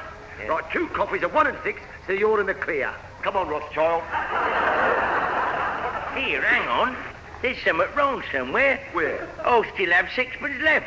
No, I can't see you letting me get away. Right, good lad. I'll have a round of toast as well. Come on. In you go. I should have known, shouldn't I? Now then, where shall we park our carcasses? Oh, blimey, you can't get away from them, can you? Eh? Oh, it's Mr. Phillips and Heather. Yeah, the number 1 and Judy. You know, the new Red. Yeah. Hello, you two. What have you been doing, eh? Spending my money, sir. On a Tuesday night, Johnson. I should have thought the chief would have had it long before this. Well, I usually do, sir, but this week... No. No, sir, isn't it marvellous, huh? Isn't it marvellous? I'm surrounded by suspicicals. Pudding body will get every penny of his 10 bob back, so help me. Will I, Chief? Certainly, and you can be the first one to help me. Let me another 10 bob. No, I can't. I'm skint. You what? Skint. Well, that's nice, isn't it? That's nice. I'll smear up for the evening, and now you tell me you're skint. That's charming. Charming. I agree with you, Chief. It's a jolly poor do. Thank you, sir. Thank you. Not at all. Be careful, Leslie. I can see what's coming. Well, I've only been here a week, but so can I. Now, just a minute, girls. This is man's talk. Precisely. Why don't you quit now? Aha. Yeah, that does it. Now, I'll tell you what I'll do, Chief. I feel it's up to me to set an example. Oh, it is, sir. Yeah, it is, isn't it? We humble Matlows all look up to you, sir. Quite. So in that case, I'll lend you the 10 bob. Thank you, sir. Now, there you are, Chief. Thank you very much indeed, sir. Very nice of you. Oh, it's a pleasure. I don't like to see an upstanding chap like you being... Yes, no, well, good evening, sir. just a minute. No, wait. Okay, come back. I changed my mind. Give me back... How did he work at that time? He didn't. You did. Yeah, of course, yeah, but it's only a temporary loan. You know. Ha! Ha! And furthermore, ha! All right, then, but I don't care. It was the principle of the thing. If a chap asks somebody out, then he should be quite sure he can afford to pay. I mean, it's just... Excuse me, please. Your coffee. Oh, yes, thanks. As I said, it's... For a coffee, that's 3 shillings, per favor. Oh, certainly, per favor, yes. Yes, sir. Yeah. Can you change your 10 shilling... Oh, no, of course I... No, no, I shan't keep... I've got some change somewhere. No, it must be in my... I'm sorry about this. I know I've got some... That's odd. I thought, number 1. Yes? Could you lend me 3 shillings? Yes, always provided this is just a temporary loan, of course. Not that I mind, but it's the principle of the thing. I feel as if a chap asks somebody out, then he should be quite sure. Sir, please, look, what Leslie needs is lovely lolly, not lousy lectures. Yes, what Leslie needs is both. Here you are. Oh, thanks. Here you are, my man. Moocher's Gracias. And bags of Olay and all that. I didn't know you spoke the language. He does not. Mamma mia. Mamma mia. Steaming neat.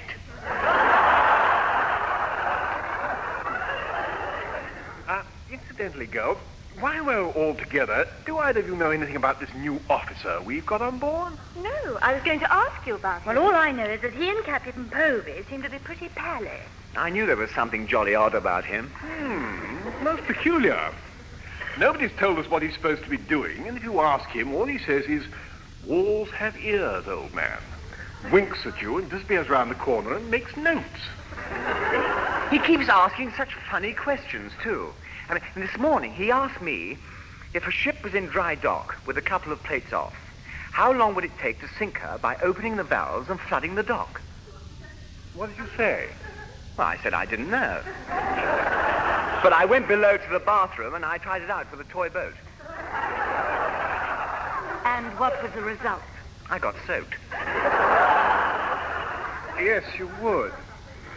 But it's all very odd, though. I wonder what he's here for. Who sent him? Yes, well, there's only one person who'll know the answer to that. You mean Captain Povey? No, Judy. They're talking about Chief Petty Officer Pertwee.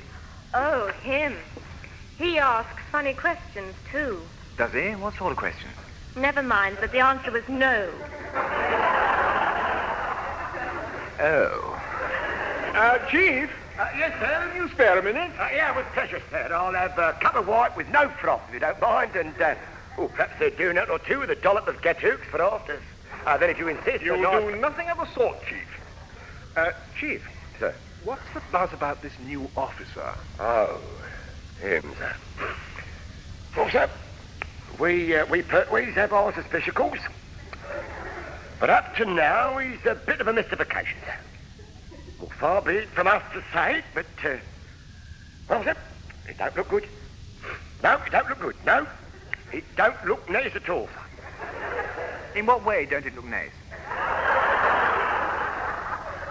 Well, sir, it may have escaped your notice, but on the same day that a certain new officer appeared aboard, a certain ship from a certain foreign power from behind a certain curtain, tied up at a certain pier, a certain distance from here.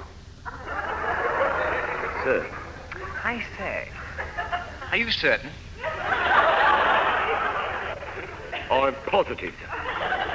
Oh, now, really? Seriously suggesting the man's a spy? I never said that, sir. I never said that, no, sir. No, I didn't say that. We Pertwees have our opinion about the gent. We have our opinion about the gent, but we never said we would actually...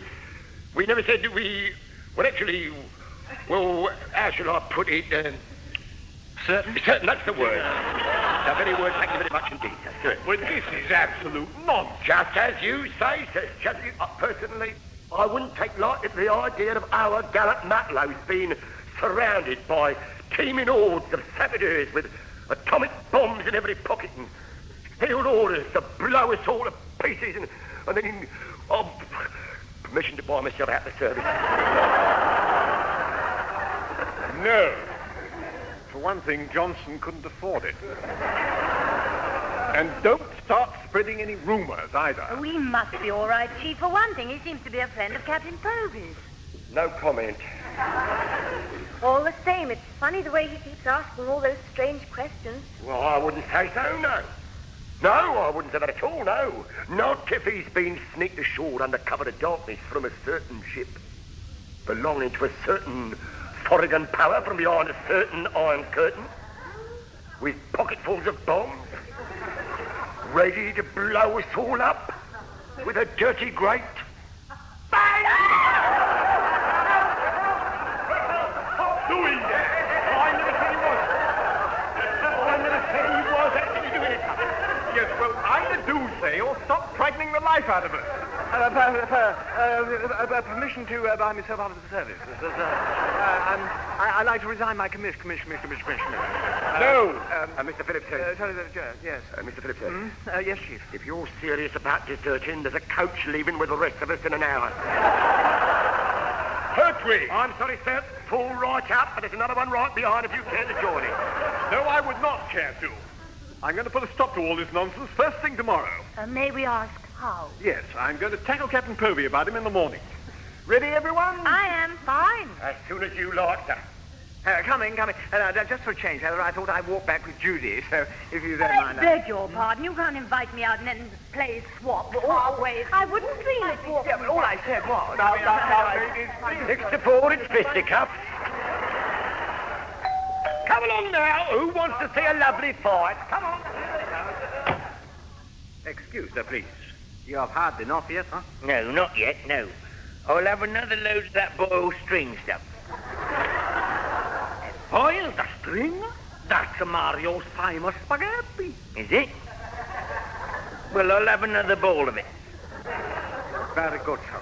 Excuse me, please, for asking, but you can pay for it, huh? Oh, yeah, that's all right, yeah. Well, I shan't have to, you see. You see, my friend over there borrowed 10 bob so we can spend it. Where have they all gone? Ooh. Friends, you're a lot of rotters, all of you. Come back and back.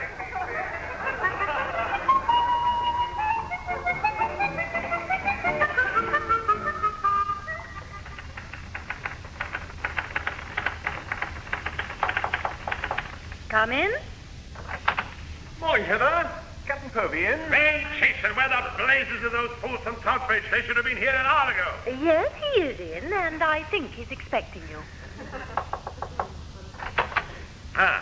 So you've turned up at last, have you? A nice morning I've had, thanks to that slap-happy, good-for-nothing load of layabouts you call a crew. I just had the proprietor of a certain coffee bar here. Well, of course, if we'd known you wanted the cup, we'd have filled the flask and brought it along. He didn't come here to brew up, you idiot. He came here about a certain fat rating who ate himself stupid, insulted the chef by calling the food boiled string, and then couldn't pay. Lummy, I wonder who that was. I wouldn't know. As he said his name was Povey, and they were to send the bill here. What?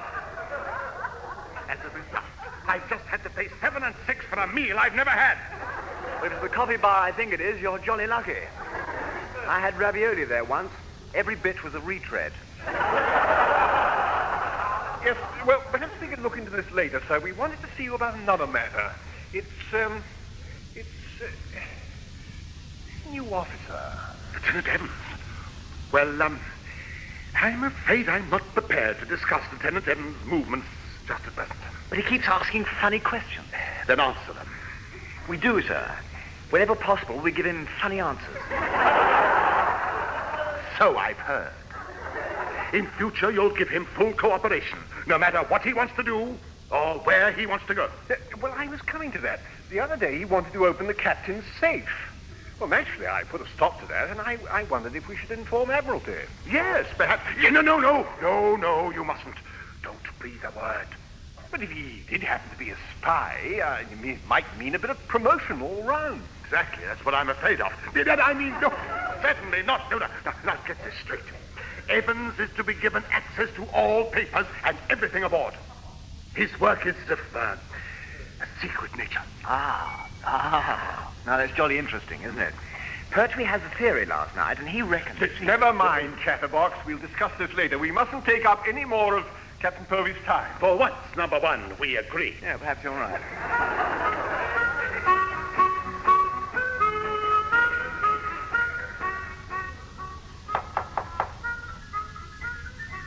Come in.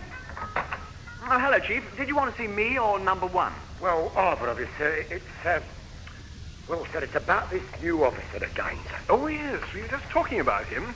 One of the ratings tells me Lieutenant Evans has been down below with a suitcase and asked if he could leave it in the engine room. In the engine room? Yes. snag is that after he left, the rating noticed the case was ticking. Ticking? Oh, I wonder what he's got. Abandoned ship! Stop the countdown! We must save Pertwee this way out! Follow the blue line! Please stop, everyone. We've handed the case over to the dockyard police. Yeah, they're jolly welcome to it. I wish you'd handed him over with it, sir. Well, it's a bit tricky. Captain Povey says Evans is to have full cooperation and that his work is of a secret nature. I knew it. Honey, don't forget he turned up at the same day as a certain ship from a certain Podigan power, tied up at a certain pier. Now, look here. Atomic bombs in every pocket.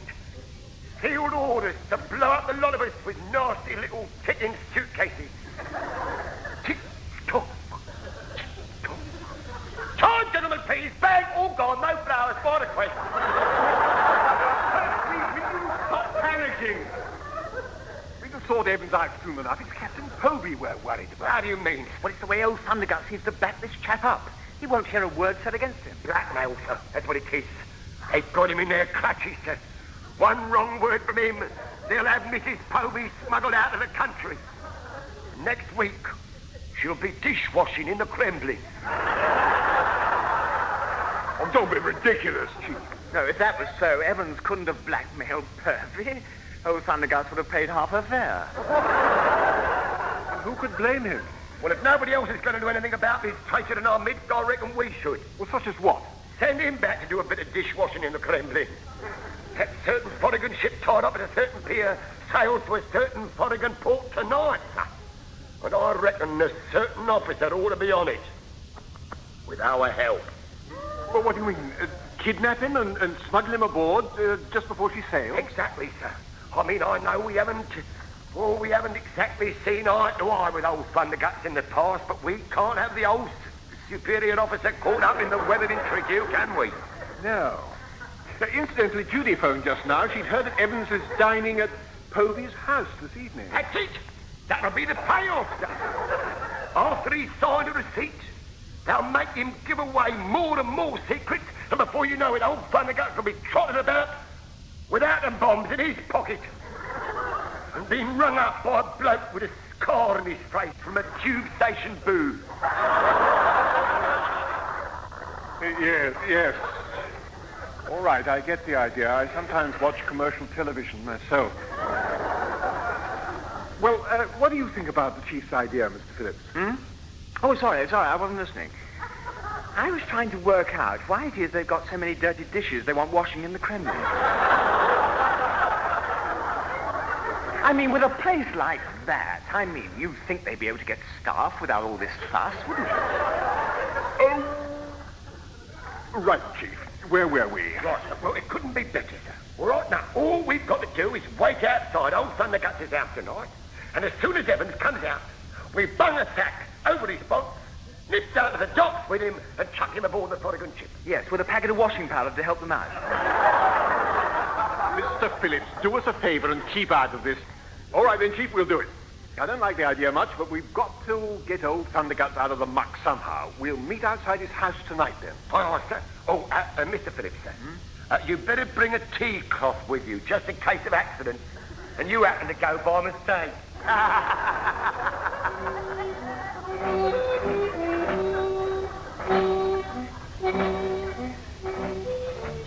It's incredible. It really is.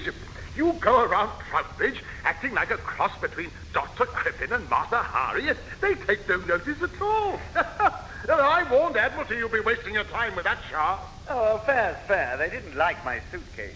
Oh, yes, but... Henry Bergen. Yes, madam. How much longer are you two going on talking shop? I'm getting peckish. I think you better ask your little friend to stay to dinner.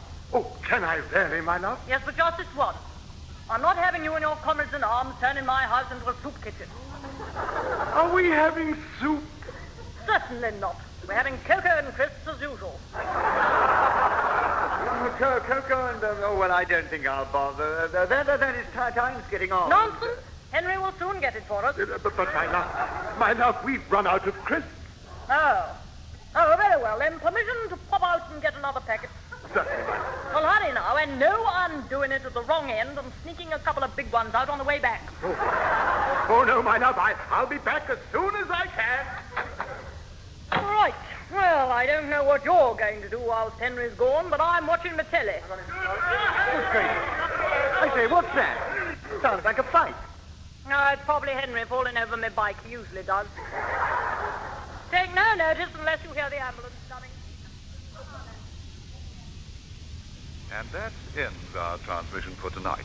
We shall be with you again tomorrow morning at 10:30 when Professor Grimward Cromarty gives his lecture on bell ringing for beginners. Viewers should have ready a set of bells tuned to F sharp, C. Well, that's that. I enjoyed the play. Wait. I've just realized something. Where is Henry? He never came back. What? He's been gone for nearly 2 hours. Oh, I bet I know what it is. He's dropped those crisps in the mud and daren't come home. Yes, either that or he's eaten one. Well, when he does turn up, you could always count them. I shall, don't you fret. That'll be the dirtiest stop out now. Well, we'll soon see what sort of disgusting debauchery he's been up to. I shan't be a minute. Right there. Stay right where you are and hand over those crisps. I beg your pardon. I'm Lieutenant Murray. Mr. Phillips and CPO Pertwee are with me. Oh? Well, what are you three here for? We wanted a word with Captain Povey. So do I. But come in and make sure you stand on the newspaper and don't go putting your hands on my pink emulsion.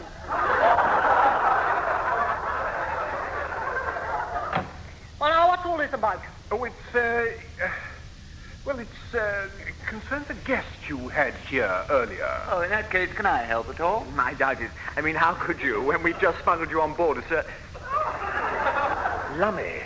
Oh, Lord. Found me out, you get back. You should be halfway behind the old curtain by now. I say, if he's still here, who do we put on that ship? I have a feeling I don't want to think about that. Now, come along. Now, speak up. What's been going on? You come barging into my residence without so much as a... What? While I answer. Hello? Is that you, my love? Henry Povey, what's the meaning of this? Where are you? On the Isle of Wight. What?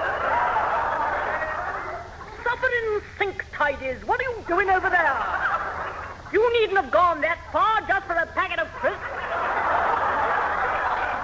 I didn't. I've been kidnapped. Kidnapped? Lummy, it was him. Out, Mr. Phillips, out, quick. But surely we ought to explain what to know after you, sir. Oh, good night, all. Hello. What's all the noise? You're still there, are you, Henry? Well, just you get back here this once. But I suppose you've been on some drunken orgy and spent the crisp money. Well, just you wait until I see you. Isle of Wight, indeed, a likely story. But it's true. A gang of ruffians put a sack over my head and shanghaied me onto this foreign cargo boat. They were going to take me behind the Iron Curtain. I've only just persuaded them to put me off at Ventnor instead. I might have been shot. I don't believe a word of it. Get back here at once, Henry. But there's no ferry boat. Then swim for it. And heaven help you if you get the salt in that packet of crisps wet doing it.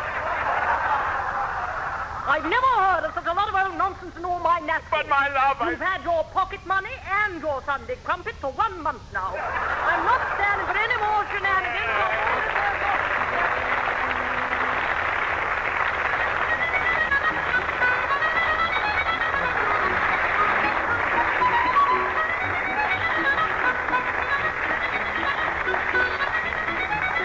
And that was John Pertwee, Leslie Phillips, and Stephen Murray working their passage in the Navy Lark, written by Laurie Wyman. John Pertwee was the chief petty officer, Leslie Phillips was the sub-lieutenant, Stephen Murray was the number one, Captain Povey was played by Richard Caldecott, Abel Seaman Johnson was Ronnie Barker, Heather was Heather Chasen, Judy was Judy Cornwell, Rear Admiral Ironbridge was Michael Bates, and Lieutenant Evans was played by Tenniel Evans. The recorded production was by Alistair Scott Johnston.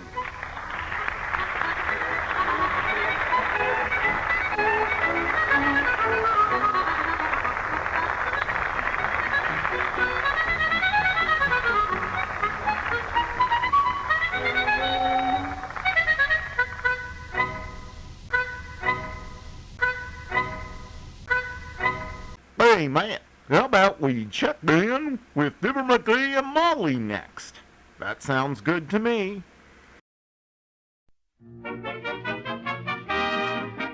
The Johnson Wax Program. Presenting Marion and Jim Jordan as Fibber, Magee, and Molly.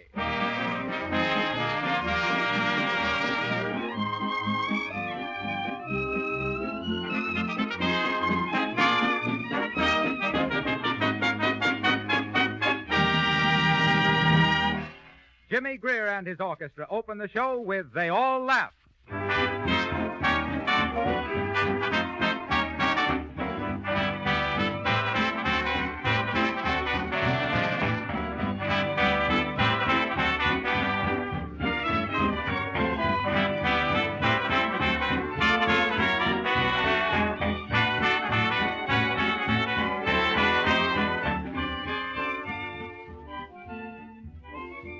If you want your car to always look beautiful and bright, shining like new, protected from scratches and road film, then wax your car now with Johnson's Auto Wax. First, clean the finish with Johnson's Auto Cleaner, a new type liquid cleaner that removes all dirt and discoloration as if by magic, without scratching the finish. It's so easy to apply Johnson's Auto Cleaner. It dries quickly to a white powder. When you wipe off the powder, there stands your car with a beautiful, gleaming polish, lovely as new. Now, it's important to protect the shining polish with Johnson's Auto Wax, the remarkable, easy-to-use wax that gives longer wear and saves the finish from the injurious rays of the sun, from rain, sleet, dirt, and grime. Once your car is wearing a coat of wax protection, you'll be saved many car washings, and the trade-in value will be greatly increased.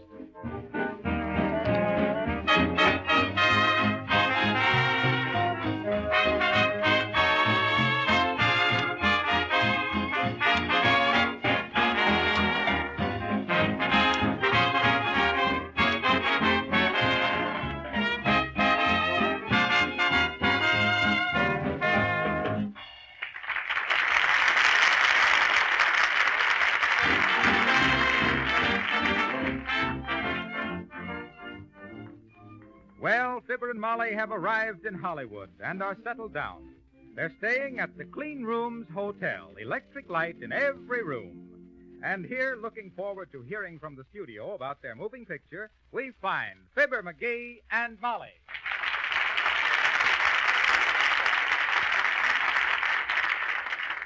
Magee, quit posing in front of the mirror all the time. Well, I'm just trying to figure out my best camera angles, Molly. Oh. Which is my best profile, left or right? Well, a bird's eye view would be good from about 8 miles up. Oh, I don't know. I've been told I had plenty of personality. Oh. You know, I like to play them kind of gay society scenes where I hop over a tennis net and walk up to the camera with a kind of a reckless smile. Then when... Hello? Ronald Magee speaking. Oh, dear. Yeah, send him up. Hot dog. Photographers want some still pictures of them. Well, they'll never be able to get a still picture of your chin. So, where do you get that Ronald stuff? Well, I'm thinking of changing my name for the film. Fibber's kind of ordinary. I kind of like Ronald. Or how about Gary? Yeah. Gary Magee. Not bad. Or maybe one of them double-barreled names like Edward Everett Magee. No, that's... Come in. Hi, Bud. Glad to see you. Now, just how do you want us to pose for these Just photographs? hold that pose a minute. That's swell. Who? Okay, I got it. Now, one of the ladies. No. Just sit still. I got it. Great stuff, kids. Now, another one is Shorty there. Hold that, brother. No. Keep your mouth open. Great, I got it. Well, say, how about taking us... Move over to the left a little. Swell, I got it. Now, get together. Hold hands. Look happy. Happy, I said, not sappy. Oh. Swell, I got it. Much obliged, folks. Well, heavenly days, are these pictures... Sorry, can't stop to talk. Got another assignment. Well, listen, tell Paramount to save some prints for us, will What's you? Paramount got to do with it? Well, aren't you from Paramount? No, Say, aren't you the two people who were just acquitted in that strangling case? Well... What do you mean, a strangling case? Certainly not. Imagine that. I got the wrong room. Sorry, folks. Imagine that. Strangling case. A nice reception. Quite a coincidence, too. How? Well, I was just thinking of something of the sort and let you quit posing in front of the mirror all the time. Oh, well, sure. And what are you doing with those smoke glasses? First you put them on real careful, and then you snatch them off quick. Do they hurt your nose? Oh, I just wanted to see how I look with them on, but when I get them on, I can't see. So I'm trying to see myself with them on before I can get them off. Come in. Probably some gal from a movie magazine. Hello there. I'm the director of your pictures. Just dropped over to see if there was anything I could do for you. Oh, how do you do, I'm sure. Hi, Robert.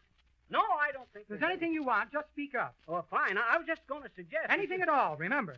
We're at your service here. We want you to like Hollywood, you know. But now, isn't that nice? Well, maybe you can tell us Just don't about... hesitate to ask for anything. Okay. Well, how about getting... Certainly it's nice to have seen you, Mary. And you too, Jack. Mary, Jack. You certainly don't look like your pictures, Mr. Benny, I'm sorry to say. Well, so long. Nice to meet you. Hey there. Hey. Well, for the... Where's... Oh, dear, he's back again. Quick now, show your dimple. Maybe this is somebody from Paramount. Come in. Oh, how do you do? Hello there. Whom did you wish to see, please? Well, are you Fibber McGee and Molly? Oh, you betcha, Bud. You from a newspaper? Well, sit down and I'll give you an interview. Well, you see, I Sit down. Okay. Now then, Bud, in the first place, we're simple home folks. You catch on to it? We don't go in for nightclubs much. And we like to sit at home in our garden. Hey, what are you talking about? I'm giving you an interview.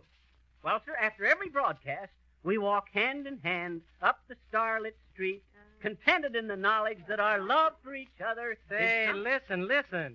I'm Tommy Harris. What paper?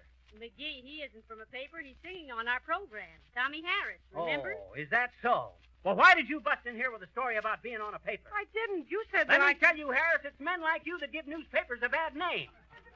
Trying to impersonate a reporter when all the time you don't even know... McGee, he was no such a thing. You're the one who thought he was an interviewer. He just came in to introduce himself. Didn't you, Mr. Harris? That's all. You're Molly, aren't you? Yes, I am. We're very glad to have you with us, too. Oh, thanks. I'm glad to be with you. Say, how do you like it out here now? Oh, well, Tommy, we think... I was talking to Molly. Well, oh, it's delightful, Tommy, the climate and the palm trees and all. Well, say, have you been to any good eating places? Well, no, Tommy. You see, we haven't had... I'm talking to Molly. Go ahead, Tommy. Hey, what's the matter? You ain't mad at me, are you, Tommy?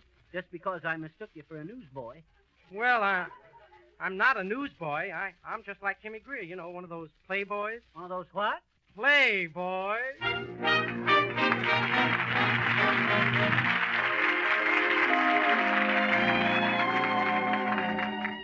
Sometimes I find I'm in a gay mood. I want to play mood. I want to dance. Tonight I find I'm in a blue mood, and I love you mood. I want romance.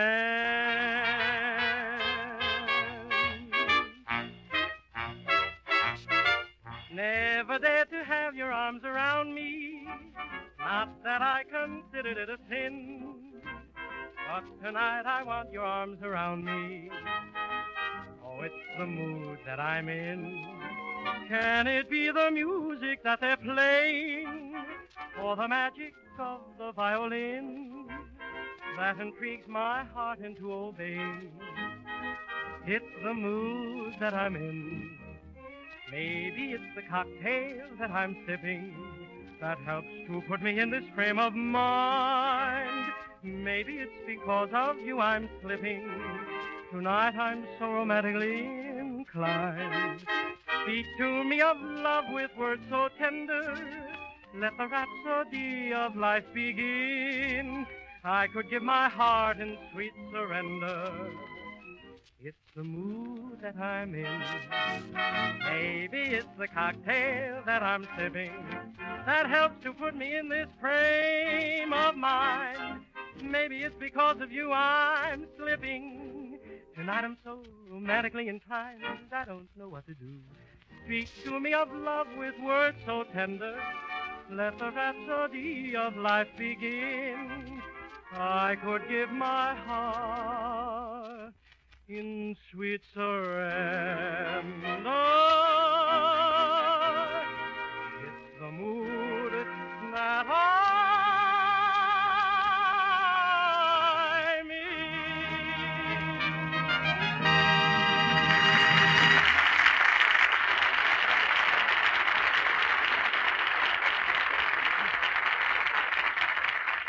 Well, Molly has made up Fibber's mind that he should get a job to tide them over until their picture gets underway. Under protest, she has hauled Fibber across town to answer a want ad she clipped from the paper. And here they are, ready to apply for the job. Hey, what's the idea of making me get a job? I got a job broadcasting for Johnson's Wax and making pictures for Paramount. Why, they'll probably start me in at $20,000 a week. Yeah, but that job may only last 8 or 10 weeks. What are you going to do the rest of the year? Starve to death? Well, I'm thrifty. Just the same, I think you should have something steady to do. Oh, shucks. You can make $15 or $20 a week that we could put right in the bank and forget it. I got a better memory than that. What kind of a job is this? Well, here it is right here. Here? The Watchful Eye Patrol Service. Guardians of homes, offices, stores, banks, Oh, and so forth. Molly, I don't want to be a Come on in. Patrolman, huh? They'll think I got a lot of brass button in like this. Oh. You get it, Molly? Brass button? Ain't funny, McGee. Okay. Maybe it is a little weak. Hi there, sis. Yes? Was there something? I'm here to answer your ad for a private patrolman. You? That is, me husband is.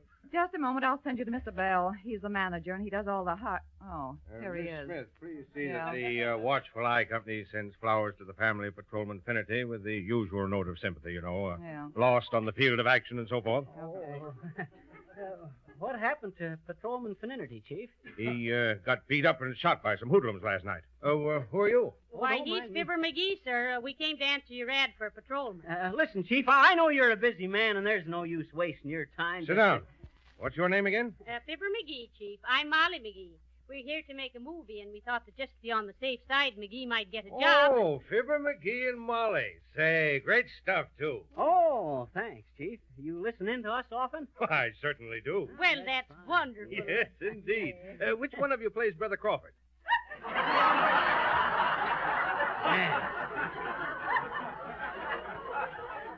Well, Now, about this job, Chief. Oh, yes, we, yes. Yes, I think this little man is just the type we need. You'd be very useful to us if we ever needed to shadow somebody. Oh, you mean I'm tenacious and resourceful, eh, Chief? No, I mean nobody'd ever notice you.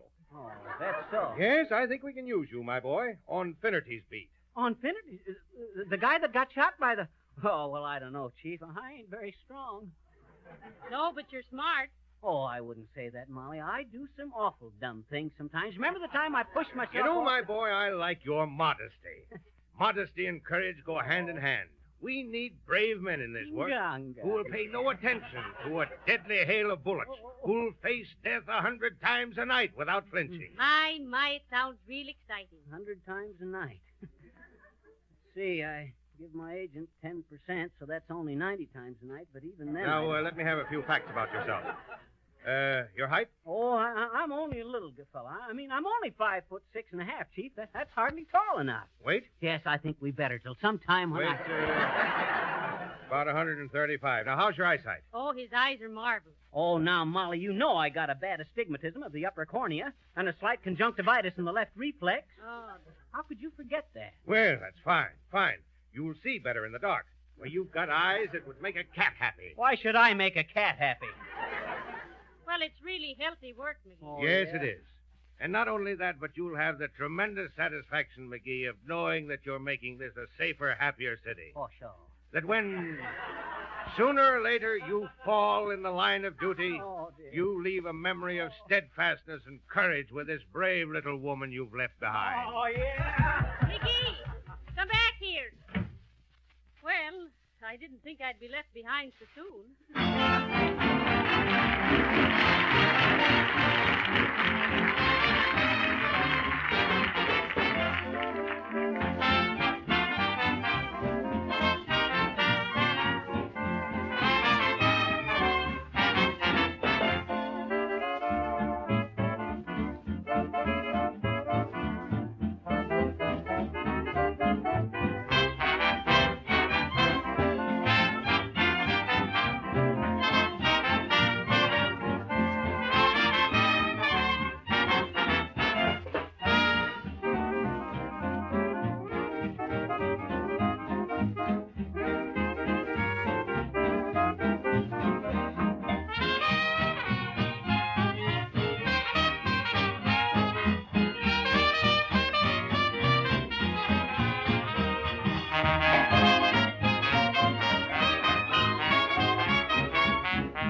Well, McGee, I'm glad you came back. You know, I think you have a definite place in our organization. Oh, how are you on self-defense? Who, me? Why, shucks.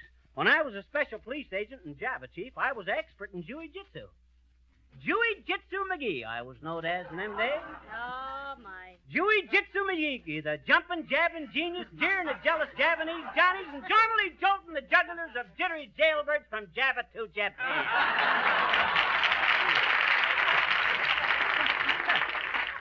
I made it. I ever tell you how I busted up a ring of Chinese smugglers, Chief? No. Were you well known over there? Oh, he was the cream in their Java, weren't you, sugar? Well, that's great. But I'm afraid I won't have time to listen to you now. That was along about 1907. Or was it 08? No, it was 1909. Or was it? No, I think it was about... Well, let's see now. Zan... That's my brother, Alexander. Zan was posing for collar ads for the Wistful Vista Harness and Whip Shop in 19... Harpo Wilcox lost a slave bracelet pulling taffy in about 96. No, I think I can definitely say that I ain't sure the year it happened. What happened? Well, give him time. He don't know yet himself. Well, sir, as I... Say, I wish you'd give my jiu-jitsu instructor the once-over, McGee. Who, me? We think he's pretty good, but you'll probably show him a couple of new ones. Oh, no, wait a minute, Chief. I'm a little out of practice. Hey, don't call him. Miss Smith, please send Matsudo in. Oh, you see what Say, you like Matsudo. He's had a lot of experience in jiu-jitsu. Yes? Oh, come in, Matsudo. I want you to meet Mr. and Mrs. McGee. Oh, how you do? Very happy meeting you, please. Oh, thank you. How are you, bud? Well, Chief, I don't think we better take any more of your time. We'll just be on our way. No. Now, wait a minute. I want you to show Matsudo here some of your jiu-jitsu tricks. Oh, yes, ma'am. Very, very happy running no trick, please. Oh, yes, very, very happy. I was happy to ever come into this dad joint in the first place. Go on, McGee. Show the little man some tricks. Don't be selfish. Oh, shucks, I don't. That is, shucks, he's just a little fella. I don't want to pick on guys that ain't my own size. Oh, that's all right. Matsudo is the champion wrestler of Tokyo. Yes, champion, yes. But only knowing small tricks, please. Very happy running how new hot stuff tricks, please. Thank you very much. This guy's a cinch, Molly. He's got asthma. Yes, yes, thank you. Thank you very much. Yes, very happy, yes. Oh, yes. I don't want to do it, Chief. I might hurt him. Oh, no. Jiu-jitsu man never get hurt, thank you. Very happy you showing me new trick, please. Maybe right this one here. Hey! Oh! Heavenly days. McGee, are you hurt? Why, he threw you 20 feet.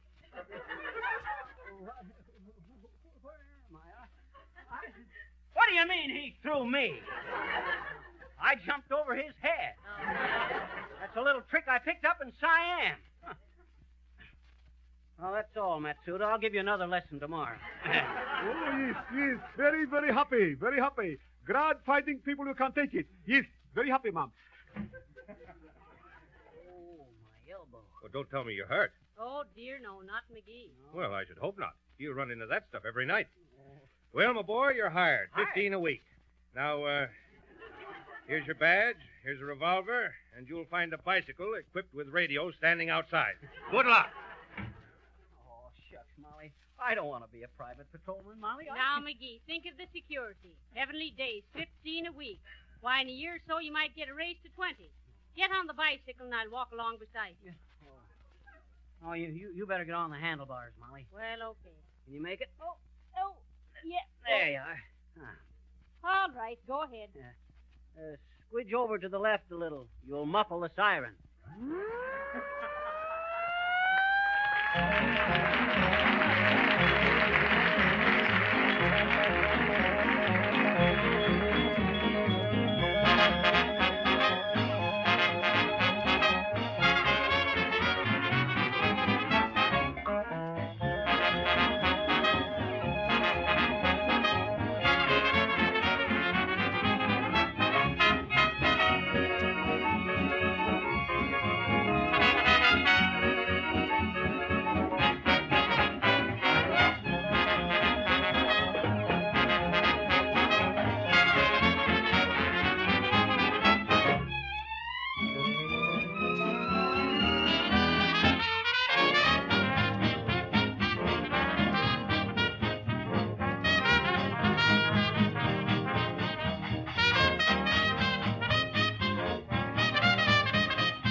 Now, while Fibber and Molly are riding along on their police bicycle, let me tell you how you can win a handsome covered wagon auto trailer. A real home on wheels, equipped with everything you need for comfortable living.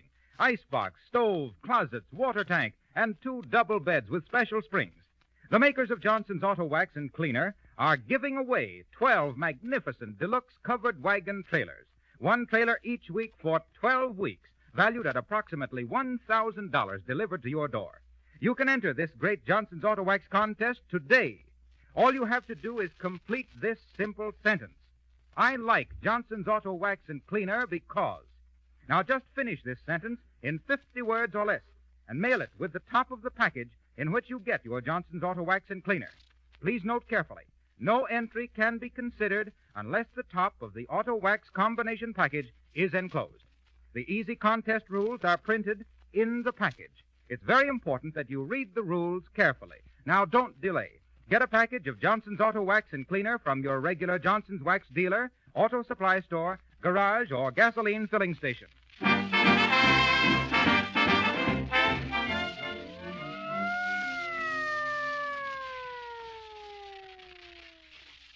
Are you perfectly uncomfortable on the handlebars there, Mrs. McGee? Yes. Well, ain't far before we get to my beat. Now turn the radio on and see what's doing. Calling all bicycles. Calling all bicycles. That's us, Molly. How do you know? Well, who else would get into a spot like this? Keep a sharp lookout around Sunset and Coenga. Assault and battery at a newsstand. Movie director tears a late extra in 2. That is all. Snert. Make a note of that, Molly. Sunset and Cowhingen. Oh. Did you hear that, McGee? What? There's another message on the radio. Oh. Calling bicycle 6 7/8. Calling bicycle 6 7/8. Keep an eye out for tube-faced McCluskey. He was seen entering Grauman's Abyssinian Theater. Two-faced McCluskey at a movie? Yes, he likes double features. That is all. Hey, Molly. Listen. I don't hear anything. Me either. It ain't natural not to hear anything. Well, heavenly days, McGee. Look at the little girl all alone. Well, for the... Hey, what you doing out at this time of night, little girl? I says kids your age hadn't ought to be out at this late. You won't be pretty when you grow up. Oh, you must have stayed out awful late when you were little, I betcha. Are you insinuating that I ain't handsome? What's insinuating? Insinuating, that means hinting. I says Dad ratted, why don't you... Insinuating is hinting. Gee, so am I. So are you what? Hinting. What are you hinting for? I'm hinting for my doggy. He ran away and I've hinted all over for him, I betcha. Here,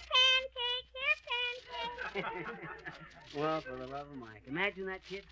Hey, Molly. Who's that on that porch over there? He's been watching us for 10 minutes. Let's go investigate that guy. How do you do, sir? My husband here's the patrolman on this beat. Yeah, and I thought I'd see what you were up to, snooping on the stoop here. I wasn't snooping on the stoop, my boy. I was perching on the porch. Aha! A vagabond on the veranda. Give an account of yourself, brother. Well, my boy, I used to live in this mansion, but I ran away from home and went on a whaling expedition. Oh, dear. And what happened when you came back? My father took me to the woodshed on another one, yeah. I'm afraid, my dear, I was a wild, profligate youth, so I was cut off with a few guilders. Guilders? Yeah, that's nickels in the Netherlands, Molly. Exactly. I was in Dutch, you might say. So tonight I've returned from my wanderings over the face of the globe. A pretty dirty face, if you ask me. Well, we still don't know why you're hanging around here on a dark night. Oh. I can explain that, too, my dear. I have returned to reclaim an old heirloom which rightfully belongs to me. A small jade statuette with an emerald in the forehead. Well, if it's yours, why don't you just go in and ask for it, Bud? Not so, my boy, not so. I am a boomer, and we boomers are proud people. I cannot humble myself. I was told never to darken these doors again. Well, if they'd only used Johnson's wax on the doors, they wouldn't darken so easily, and you could... Quiet, Molly. Well, I understand how you feel, Bud. It's a delicate situation. Suppose I go in and get the statuette for you. Splendid, splendid. I will reward you well. You'll find it on the piano. Okay, give me your key. Oh, yes, my key. Where did I put my key? Key. Here's a timetable on the Bloomington bus lines. Few poisoned darts. Ever play poisoned darts? Very exciting.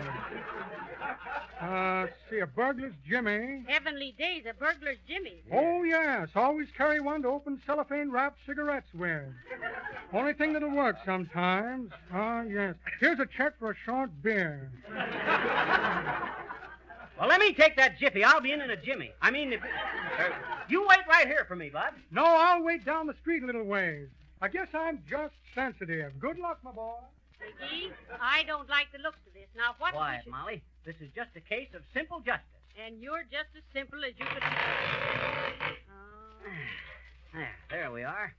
Now, you wait for me in the door here, Molly. Now, where's my flashlight? Oh, yeah. Now, the piano's right. Aha. And here's the little jade statue. I got it, Molly. Let's go, Molly. Hey! Let go of me! Heavenly days, it's Matsudo. Aha, Little Man is coming to show Japanese boy more new tricks, yes. He is so anxious we are breaking into wonderful house, no? Oh, that's very nice. Now, listen, Matty. Oh, very happy to running new tricks. You show me this one, please. Oh, dear, oh, dear. Stop it, Matsudo. Put him down this minute. Thank you. I am doing it. McGee. Calling all bicycles. Go to corner of Sunset and Hollywood. Somebody is throwing a wild party. That ain't a wild party. That's me, Fibber McGee, the movie actor.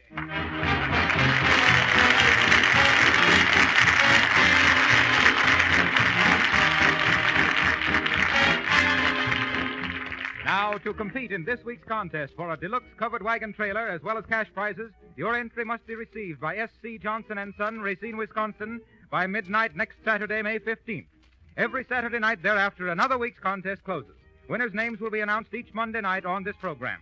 Complete contest rules will be found in the special Johnson's Auto Wax and Cleaner combination package at your dealers. Get your package today.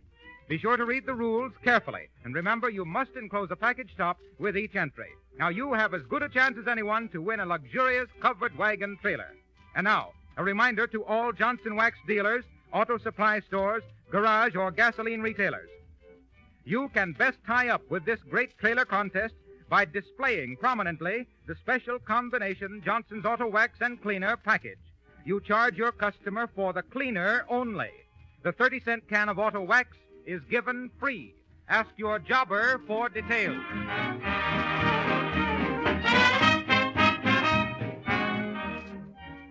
Hey, Molly. Yes? What happened to my handcuffs? I can't find them anyplace. Well, McGee, you've had them fastened to your legs all evening. Well, no wonder I had a hard time pedaling that bicycle. I thought those were pants guards. Good night. Good night, all.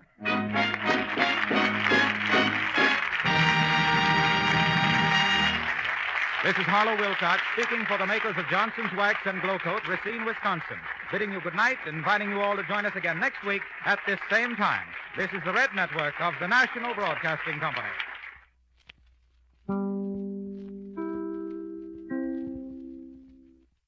It's elementary that Sherlock Holmes is up next on nightly old-time radio shows.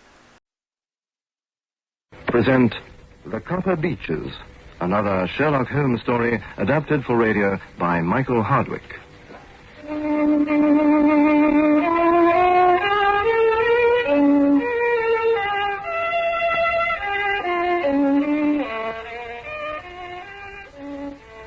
It is pleasant to me to observe, my dear Watson, that in these little records of our cases which you have been good enough to draw up, and I'm bound to say occasionally to embellish, you have given prominence to trivial incidents which have given room for those faculties of deduction and logical synthesis which I have made my own special province. And yet I gather from your tone, Holmes, that I cannot quite hold myself absolved from some charge of sensationalism. You have erred, perhaps, in attempting to color your statements, instead of confining yourself to recording that severe reasoning from cause to effect, which is the really only notable feature about the thing. Seems to me I've done you full justice. No, I'm not being conceited. If I claim full justice for my art, it is because it is an impersonal thing, a thing beyond myself. Crime is common. Logic is rare. Therefore, it is upon the logic rather than upon the crime that you should dwell. You have degraded what should have been a course of lectures into a series of tales. Well, really, Holmes. At the same time, you can hardly be charged with sensationalism. After all, a fair proportion of these cases in which you've been kind enough to interest yourself do not treat of crime at all, in its legal sense. That singular problem of the man with the twisted lip, for instance, and the incident of the noble bachelor. They were both quite outside the pale of the law. But I fear that in avoiding the sensational, you may have bordered on the trivial. The end may have been so, but I hold that the methods have been novel and full of interest. My dear Watson, what do the great unobservant public care about the finer shades of analysis and deduction? But if you are trivial, I cannot blame you. Criminal man seems to have lost all enterprise and originality. My own little practice seems to be degenerating into an agency for recovering lost lead pencils and giving advice to young ladies from boarding schools. Oh, come home. Well, it looks as though I've touched bottom at last. This note I had this morning marks my 0 point, I fancy. Here, read it. Right. Dear Mr. Holmes, I am very anxious to consult you as to whether I should or not accept a situation which has been offered to me as a governess. I shall call at 10:30 tomorrow, if I do not inconvenience you. Yours faithfully, Violet Hunter. Do you know the young lady? Not I. Well, that note was written yesterday, and it's 10:30 now. Yes, and I have no doubt that is her ring. Well, let us hope so. But our doubt will very soon be solved, for here, unless I'm mistaken, is the person in question. Miss Violet Hunter. You will excuse my troubling you, I hope, Mr. Holmes. I shall be happy to do anything I can to serve you, Miss Hunter. Pray take a seat. This is my friend and colleague, Dr. Watson. How do you do? Dr. Watson? Well, Mr. Holmes, I think I should explain that I've had a very strange experience. And as I have no parents or relatives of any sort from whom I could ask advice, I thought that perhaps you would be kind enough to tell me what I should do. A strange experience. I've been a governess for 5 years, but my employer recently took an appointment abroad, and I found myself without a situation. I advertised and I answered advertisements, but I had no success. Then the little money I'd saved began to run short. I was at my wit's end what to do. Yeah, quite. There's a well-known agency for governesses in the West End called Westerways. I used to call there about once a week. The manager, Miss Stoper, sits in her own little office, and the ladies who are seeking employment wait in an anteroom. They're shown in one by one, and Miss Stoper consults her ledgers and sees whether she has anything to suit them. Well, when I called last week, I was shown into the little office as usual, but I found that Miss Stoper was not alone.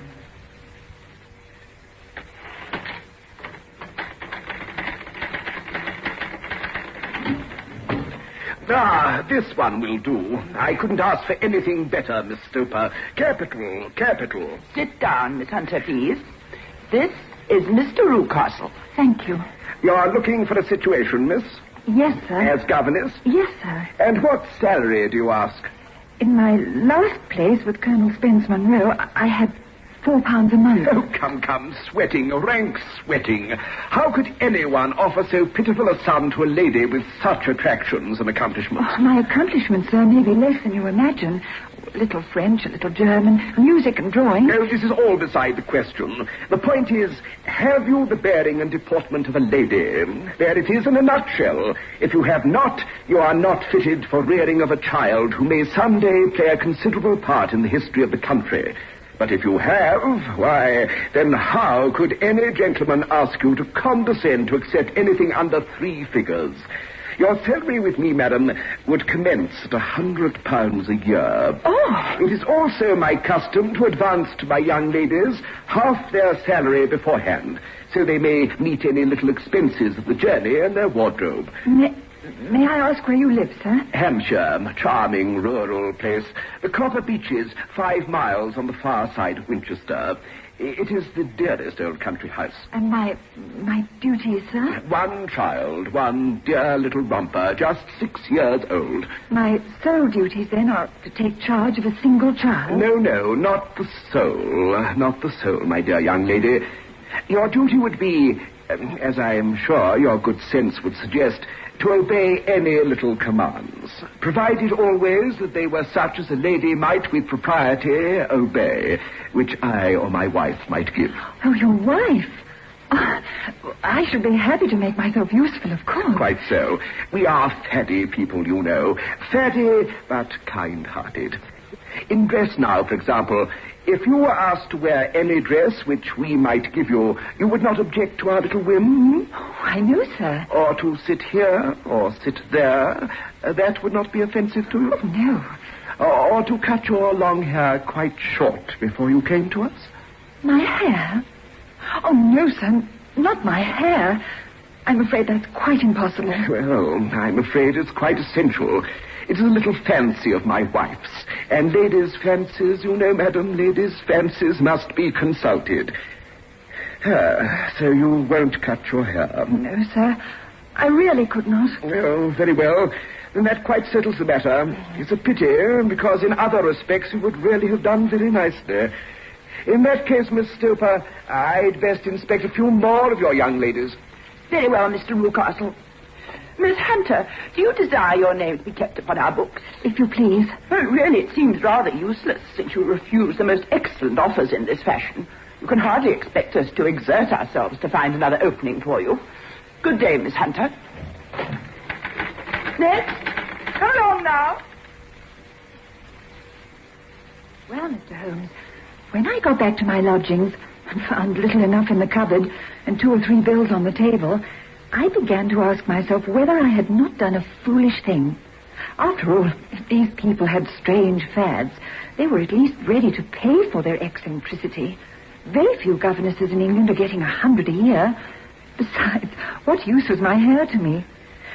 Oh, it had been considered artistic, but many people are actually improved by wearing it short. By the day after next, I had almost overcome my pride so far as to go back to the agency when I received this letter from the gentleman himself. Miss Stoper has kindly given me your address, and I write from the Copper Beeches to ask whether you have reconsidered your decision. My wife has been much attracted by my description of you, and is very anxious that you should come. We are willing to give you £120 a year, so as to recompense for any little inconvenience which our fads may cause you. They are not very exacting after all, and your duties with the child are very light. As regards your hair, it is no doubt a pity, especially as I could not help remarking on its beauty during our short interview. But I'm afraid that I must remain firm upon this point. Now do try and come, and I shall meet you with the dog cart at Winchester. Yours faithfully, Jethro Rucastle. That is the letter I've just received, Mr. Holmes, and my mind is made up that I will accept. But I thought that before taking the final step, I should like to submit the whole matter to your consideration. Well, Miss Hunter, if your mind is made up, that settles the question. But you would not advise me to refuse? I confess it is not the situation which I should like to see a sister of mine apply for. Eh, Watson? What can it all mean, Holmes? I have no data. I cannot tell. Perhaps Miss Hunter has formed some opinion. Well, Mr. Rucastle seemed a kind, good-natured man. Is it not possible that his wife is a lunatic, and that for fear she should be taken to an asylum, he humors her fancies to prevent an outbreak? As matters stand, that is the most probable solution. But in any case, it does not seem a very nice household for a young lady. Oh, but the money, Mr. Holmes, the money. The pay is too good. That is what makes me uneasy. There must be some reason, a strong reason, for offering £120 when they could have had their pick for 40. I thought if I told you the circumstances, you would understand afterwards if I wanted your help. I should feel so much stronger if I felt that you were at the back of me. Oh, you may carry that feeling away with you. I assure you that your little problem promises to be the most interesting that has come my way for some months. If you should find yourself in doubt or in danger. Danger? What danger do you foresee, Holmes? It would cease to be a danger if we could define it. Well, now that I've spoken to you, I shall write to Mr. Rucastle, sacrifice my poor hair tonight, and start for Winchester tomorrow. Then don't forget, at any time, day or night, a telegram would bring me down to your help. Watson, listen to this. Please be at Black Swan Hotel, Winchester, midday tomorrow. Do come at my wit's end, Hunter. So, it's taken her just a fortnight to find she needs my help again. I'll look up the trains at once. Will you come with me? I should wish to. Capital. Then I suggest we turn in at once. We shall need to be at our best in the morning.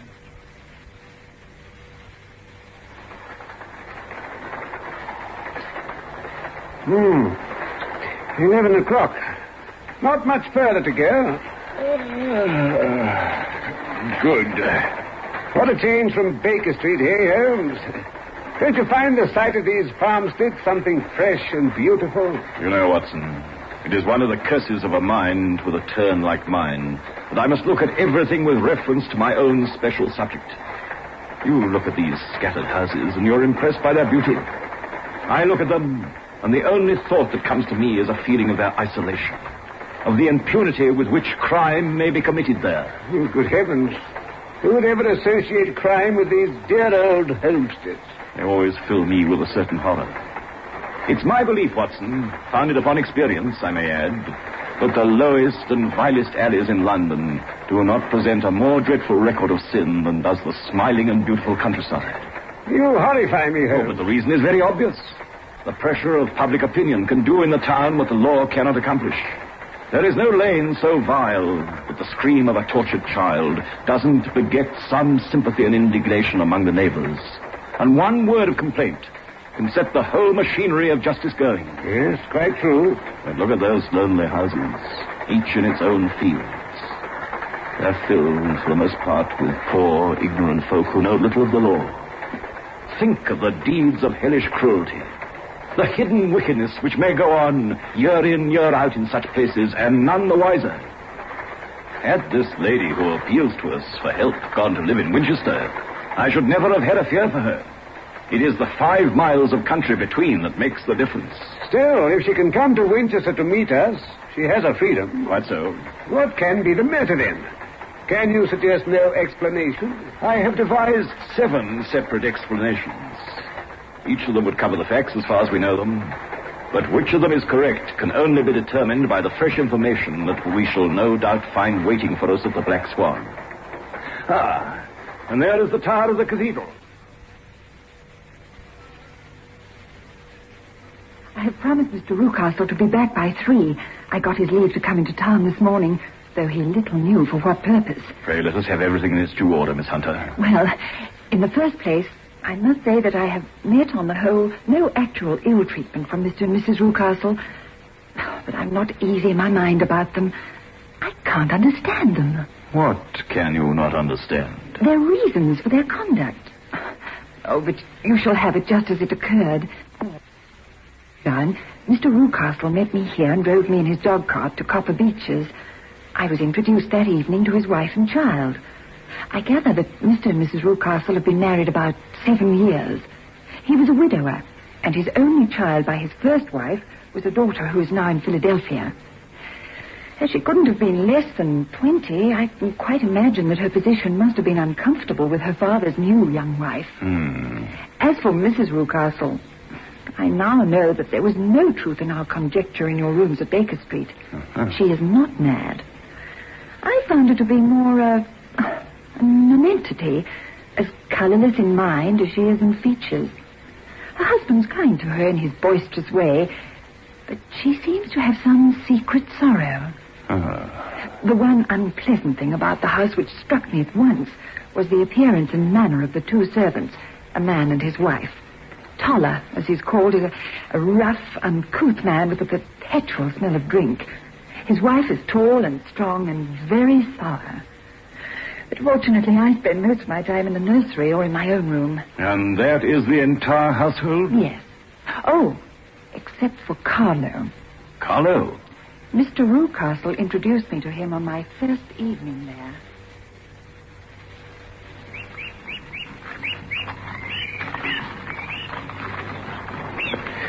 Here we are, Miss Hunter.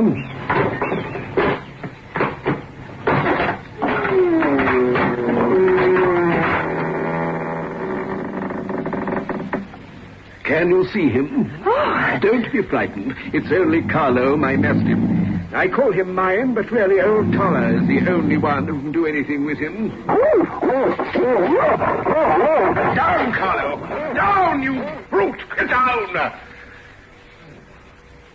We feed him once a day, and not too much then, so he's always keen as mustard. Toller lets him loose every night, and heaven help the trespasser he lays his fangs into. Oh, and for goodness sake, Miss Hunter, don't you ever on any pretext set your foot over the threshold at night. It's as much as your life is worth if you do. A very direct warning, and no idle one, I fancy. But pray, Miss Hunter, continue your narrative. For 2 days after my arrival, my life was very quiet.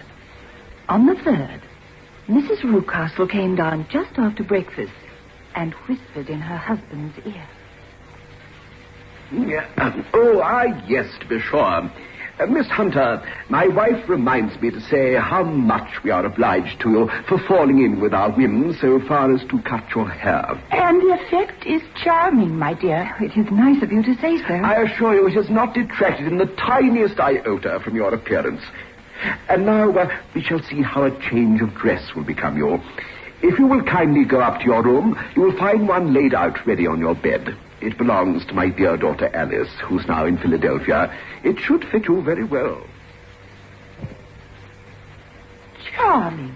Simply charming. Might have been made to measure, eh, my dear? A perfect fit. I was surprised how well it suited me. Perfect. Now, Miss Hunter, be good enough to take the chair over there. The one with its back to the center window. Splendid. Now then, my dear, let us stay and talk with Miss Hunter for a little while, shall we? And they stayed there talking for about an hour, Mr. Holmes. Mr. Rucastle told some extremely funny stories. So funny that I laughed till I was tired. The odd thing was, though, that Mrs. Rucastle never so much as smiled at them. Then her husband suddenly remarked that I might change my dress and go about my daily duties. Well, 2 days later, the same thing happened. When he had me laughing helplessly at his stories for a while, my employer handed me a yellow-backed novel, moved my chair slightly to one side, and asked me to read to him. I read for about 10 minutes, and then suddenly, in the middle of a sentence, he ordered me to stop and go and change my dress. I hope, Mr. Holmes, you don't find my story too protracted. I'm glad of the full details, whether they seem to you relevant or not. I shall try not to miss anything of importance. Well, you can imagine how curious I became as to the meaning of this extraordinary performance. For one thing, I noticed that they were always very careful to turn my face away from the window. I became consumed with the desire to see what was going on behind my back. Then a happy thought seized me. My hand mirror had been broken, and I concealed a little of the glass in my handkerchief. On the next occasion, in the midst of the laughter, I put my handkerchief up to my eyes and was able, with a little management, to see all that was behind me. And what was that? There was a man standing outside in the Southampton Road. He was small, and he had a beard. There were several others, but this one appeared to be looking earnestly in my direction. However, when I lowered my handkerchief, I found Mrs. Rucastle's eyes also fixed on me. She said nothing, but I'm convinced that she knew I had a mirror in my hand. She rose at once. Jethro, my dear, there is an impertinent fellow out on the road who is staring up at Miss Hunter. Really? A friend of Miss Hunter's, no doubt. I know no one in these parts, sir. Dear me, how very impertinent, then. Kindly turn round and wave him away, like that. Oh, surely it would be better to take no notice. No. We should have him loitering here always. Exactly. Kindly turn round, Miss Hunter, and motion him to go away. Very well, sir. Is that all you have to tell us, Miss Hunter? Almost all, Mr. Holmes. Only now I must tell you of the final experience which made my mind up to telegraph you. I had noticed that one wing of the Copper Beeches appeared to be quite uninhabited. When I mentioned this to Mr. Rucastle, he told me rather abruptly that his hobby is photography and that he keeps his darkroom and things there. Well, call it curiosity or woman's instinct, but from that moment I sensed that there was something about that suite of rooms that I was not to know. As a result, when I saw Toller come out of that wing yesterday and forget to take the key out of the door, I slipped in quickly. I found a little passage with 3 doors in a line. 2 of them were open. The center one was closed and sealed with an iron bar and padlock. As I stood there, I suddenly saw a shadow pass backwards and forwards against the little slit of dim light from under the door. There was somebody inside. My nerves failed me suddenly. Without reasoning, I turned and ran straight into the arms of Mr. Rucastle. So it was you then. I thought it must be when I saw the door open. I'm so frightened. And what has frightened you, my dear young lady? It's so dreadfully still in here. It's so lonely and eerie. Only that. Why? What did you think? Why do you imagine I locked the door to this wing? I'm sure I don't know, sir. It's to keep people out who have no business here. Do you see now? I'm sure if I had known, Well, you know now. And if you ever put your foot over that threshold again, I'll throw you to the mastiff. Remember that, miss. After that, I suppose I could have fled the house, but I must confess my curiosity remained as strong as my fears. By the time I had sent you a wire, Mr. Holmes, I felt much easier. I had no difficulty getting leave to come here this morning, but I must get back by 3. Mr. and Mrs. Rucastle are going on a visit early this evening, and I have to look after the child. That is well. What about Toller and his wife? I heard his wife tell Mrs. Rucastle he'd drunk himself into incapability. She can do nothing with him. Capital. Now, is there a cellar with a good strong lock? Yes, the wine cellar. You seem to have acted all through this matter like a brave and sensible girl, Miss Hunter. Do you think you could perform one more feat? I will try. Dr. Watson and I will be at the Copper Beeches by 7 o'clock. The Rucastles will be out by then? Yes. And Toller should still be incapable. There only remains Mrs. Toller. If you could send her into the cellar on some errand, and then turn the key on her, you would facilitate matters immensely. I will do it. Excellent. Now, Watson. Yes, Holmes. I trust you have your revolver. There is only one feasible explanation for this business. And it is clear that we are dealing with a cunning man. I have it. Then, Miss Hunter, we shall meet you at the Copper Beeches at 7 o'clock. You've managed it? Yes. That's Mrs. Toller thumping to be let out. Toller is snoring on the kitchen rug. Here are his keys. Well done. Now, lead the way, and we shall soon see the end of this black business.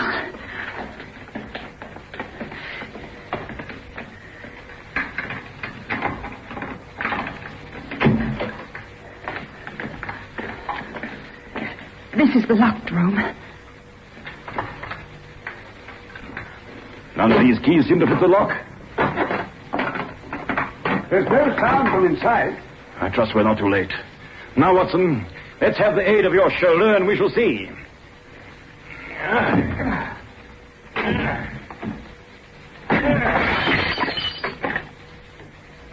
There's no one here. Yes, Beauty has guessed Miss Hunter's intentions and carried his victim off. But how? Through that skylight. We shall soon see how he managed it. Yes, I can see the end of a ladder against the eaves. But why should he need to? I tell you, he is a clever and dangerous man. Holmes, someone's coming. I think, Watson, it'll be as well for you to have your pistol ready. No, I've caught you, have I? Villain, where's your daughter? It's for me to ask you that, you thieves, spies and thieves. Thieves? But you're in my power. I'll serve you. He's gone for the dog. I have my revolver. We'd better get downstairs and close the door.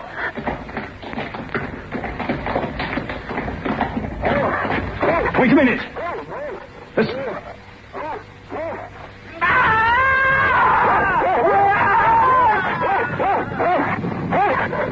Great heaven! It's got him! Quickly, Watson. Stay there, Miss Hunter.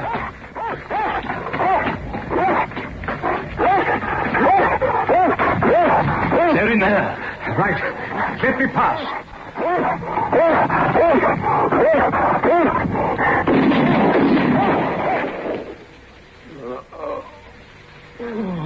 Good shooting, Watson. I'll accompany Miss Hunter to bring up Mrs. Toller while you attend to this mangled wretch here. Well, he'll live at any rate. Then let us sit down and hear what Mrs. Toller has to tell us. It's clear to me that she knows more about this matter than anyone else. I'd have done so before now if I could have got out of that cellar. Oh, miss. Oh, it's a pity I didn't know what you was planning. I could have told you were wasting your time. How could I know? Pray, Mrs. Toller, let us hear it. There are several points on which I must confess I'm still in the dark. She was never happy at home, wasn't Miss Alice, after he married again? You refer to Rucastle's daughter? Yes, sir. She wasn't happy, but things never got real bad for her till she took up with Mr. Fowler. Mr. Fowler? A seafaring gentleman she met at a friend's house. And Rucastle objected to the association. It wasn't just that, sir. You see, Miss Alice had a lot of money of her own by her mother's will. When there seemed to be a chance of her husband coming forward, Mr. Rucastle wanted her to sign a paper giving him control of the money whether she married or not.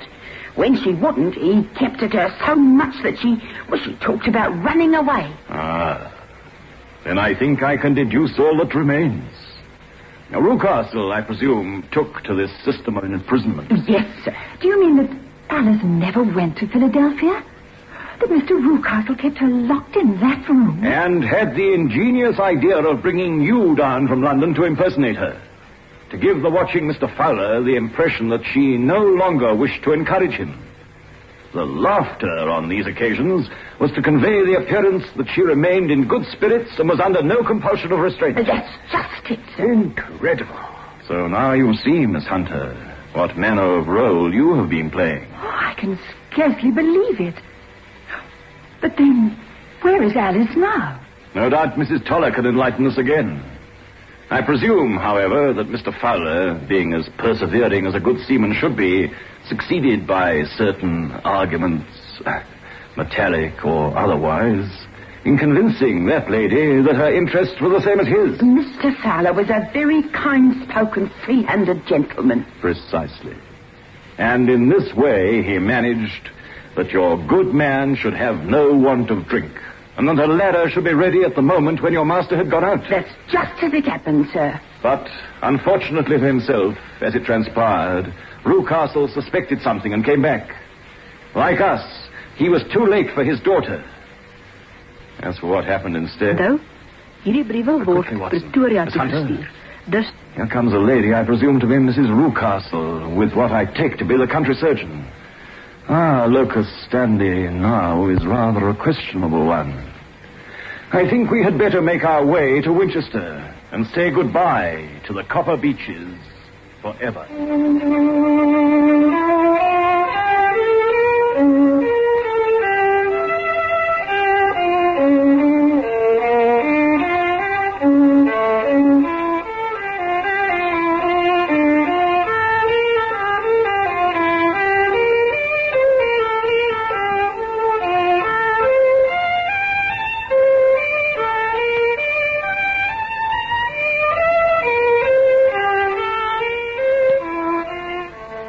That was The Copper Beeches, another dramatized Sherlock Holmes story.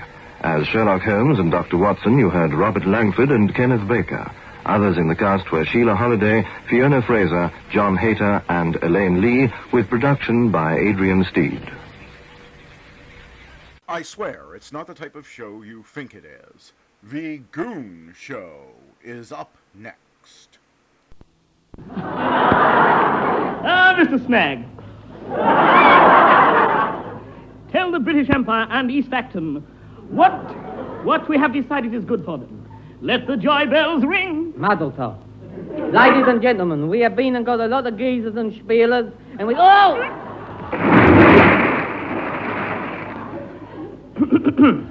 Ladies and gentlemen, on my own responsibility, I present the mystery of the Mary Celeste. Solved!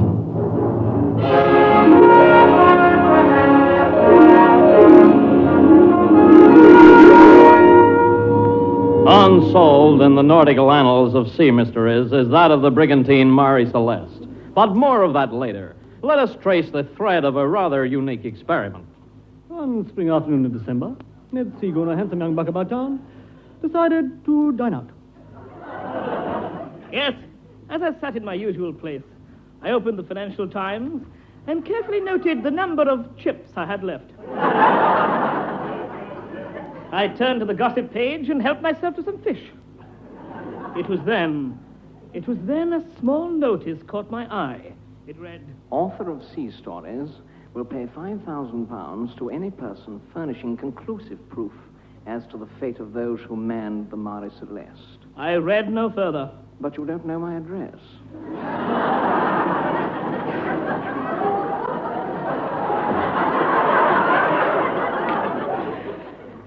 I read on. Apply, Captain Gritpipe Thin, first mate, the building's hackney. Come in. Captain Gritpipe Thin? Yes, matey? So this was the author of 1,000 sea sagas. He was a tall, vile man, dressed in the naval uniform of a seagoing sailor. Under his left arm, he held a neatly rolled anchor, while with his right, he scanned the horizon with a pair of powerful kippers. Ahoy! Ahoy! Ahoy! Pull up a bollard. Pardon?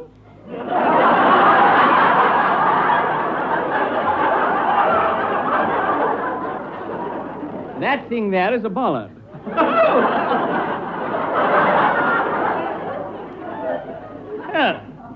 Is that what you tie ships to? Well said. No, matey. What can I do for you? I've just read your offer in the paper about the Marie Celeste. Little matter, now. That was inserted in 1910, 44 years ago. My paperman has a big round. Your paperman has a big round what? Ahoy! Ahoy! Pull up a bollard. Little bosun, what do you know about the Marie Celeste? You're offering £5,000 reward for the mystery of it. You come here often? No. Good. Powder monkey, let me tell you about the Marie Celeste. Ahoy! Ahoy! Ahoy! At 3 o'clock on the afternoon of December the 5th, 1872, twixt the Azores and twixt the coast of Portugal, the Marie Celeste was sighted. Ahoy! Ahoy! On board her, there was no sign of life, and yet... You're offering £5,000 reward. Have you ever been shipwrecked? No. I'll arrange for it. Ahoy! Ahoy! Aboard the Marie Celeste, all was shipshape in Bristol fashion. Food freshly laid, no signs of a struggle, and yet... not a soul aboard her. Any questions? Yes. What's a bollard? Ahoy! Yes. The crew disappeared without trace. Now, if you can furnish a satisfactory explanation as to what happened to them, £5,000. Right. I'm your man. You silly, twisted boy, you. Give me a month, and I'll have the answer by hook or by crook.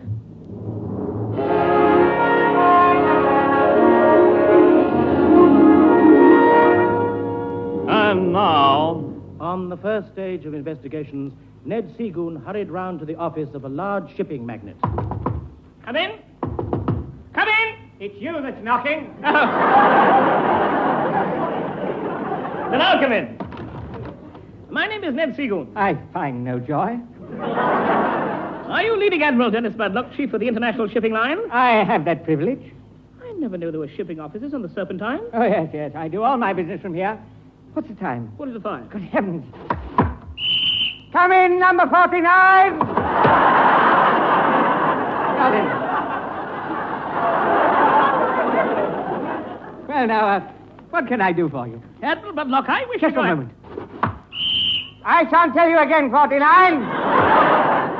Some of these people think I run these pleasure boats for pleasure. No, lad, pull up a bollard. Admiral, I was told that you had associations with the ill-fated Marie Celeste. Oh, lies, do you hear me? Lies. I was in Bangalore at the time. I deny every word. She's lying, I tell you. Lying, and so is Alice Girth and Mary Stewler and all the other women I'm molesting. They're all after my piggy bank, do you hear me? Oh. Admiral, please. Marie Celeste was found abandoned at sea. Oh, poor girl. How she must have suffered. The Marie Celeste is a ship. Of course, wait a minute. Of course, the Marie Celeste. I'd almost forgotten. Right. Now, Can you tell me anything about her? Of course, I have the record here. Ying Tong it lipo. Good! Now, I'd like to tell you all about the Marie Celeste. But unfortunately, lad, I'm sworn to secrecy. Absolutely, ma'am. Yes, I'm afraid it would take a lot to make me talk. £5,000? That's a lot. The entire documents are at your service. Thank you. For nights I pored over the vital documents. Then, when all seemed lost, Admiral Bloodlock suddenly remembered a vital map reference. Latitude 38, 29 north, longitude 17, 15 west. Off you go, lad. Right, taxi, and go!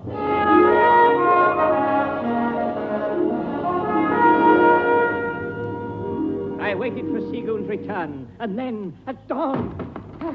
Admiral, I just returned from latitude 38, 20 north, longitude 17, 15 west. You're soaking wet. You didn't tell me it was at sea. That is true. The Marie Celeste was found at sea. Look, lad. Here. Yes. Here, laddie. Yes. Here's the name of a shipyard. The very one that built her. Now, why don't you go along and see if they can give you any information? Aye. Aye.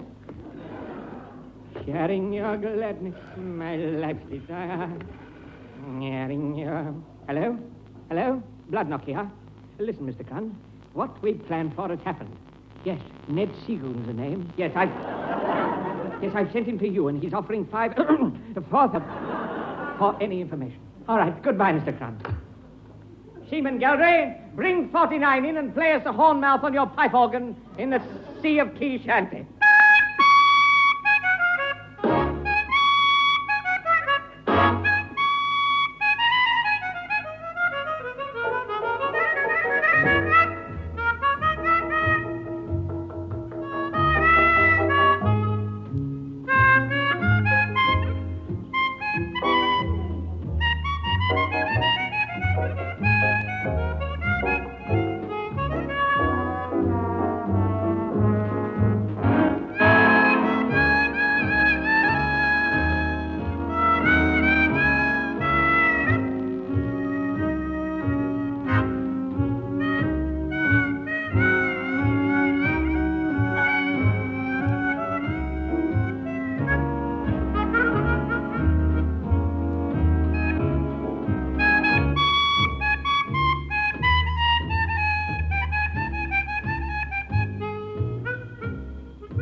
Celeste Mystery Solved, Part 2.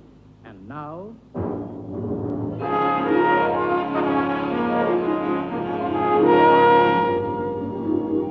While Max Gildersleeve was playing that old English ballad, how many listeners noticed that Ned Seagoon had gone to a certain shipwright at Deptford Creek? You must watch these points.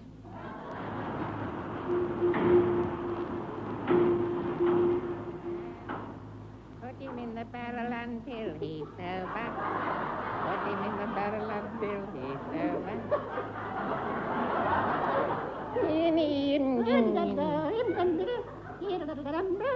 Put him on the barrel, let's hear him laugh.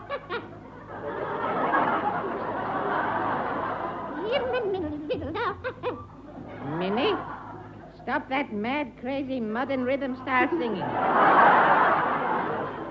Why should I stop my mud and crazy rhythm style singing, Betty? Because we are seafaring folk.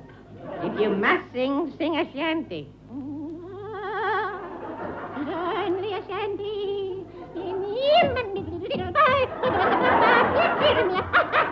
Minnie? Yeah. I shall come down there in a minute.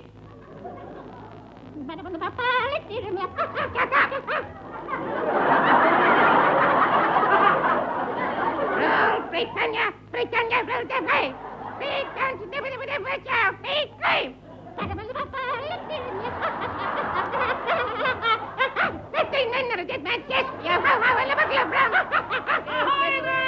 Ahoy! Ahoy!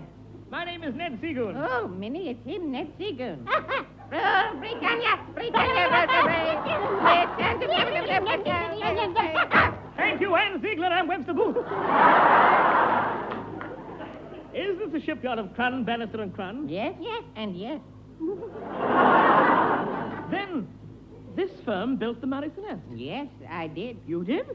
Oh, come now. The Marie Celeste was built over 100 years ago. Oh, then it must be my day off. Ahoy! Ahoy, Mr. Crun. Ahoy. I want you to build and man a second Marie Celeste. Don't you see? The idea is to resail the ill-fated voyage and reconstruct the mystery. Build another Marie Celeste? Oh, yes. I want you to build a replica. Oh, I'm sorry. I'm a shipbuilder. I'm no good at replicas. Ying dong in lipo. Good!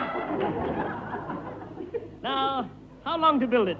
Oh, well, there's a lot of work, you know. Yes. A lot of, isn't there? There is, yes. The old plans will have to be modernized. The modern style, buddy. Yes. Doctor has the crazy plans, you know. Then there's the wood. Very difficult to get the wood, you know. Yes. And the rope. Oh, the rope. Yes. Now, give me a rough date. The deck timbers. Oh, that's it. And the canvas to go aloft. When will the boat be finished? After dinner. You'll have the whole ship completed after dinner? Yes. What's the delay? The wood. You can't get the wood. All right, I'll just have to be patient. After dinner, then. Ahoy! Ahoy! Feet up, pat him on the forefoot, let's see it.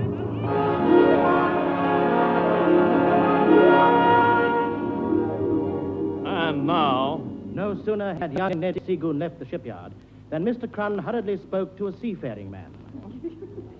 Commodore, it's happened at last. Oh, it's happened at last, eh? So it's happened at last. Well, it's happened at last, eh? Well, it happened, you said? It happened? Yes. Oh, it's happened at last, eh? Oh. What's happened?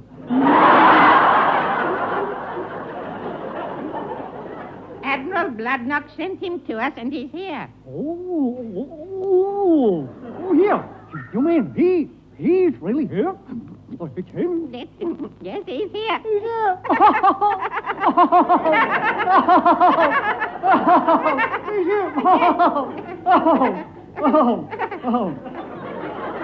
Who's him? Him, Ned Seagoon. You know, the plan that we all worked on, the Marie Celeste plan. Oh, that one. Yes, and as a reward for £3,000. Oh, well, I'll go and get the original crew. Yes, it's simple. All we have to do is to get... Yeah.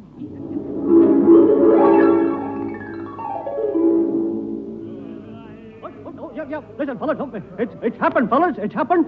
And he's offering an award of £1,000. Did you hear that? Seek him, yak him out.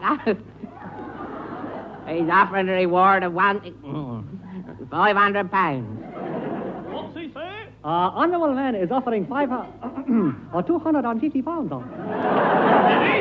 £250, eh? I'll tell Cabin Boy Blue Bottle. Oh, yeah. I have just been told there's a reward of 17 and 9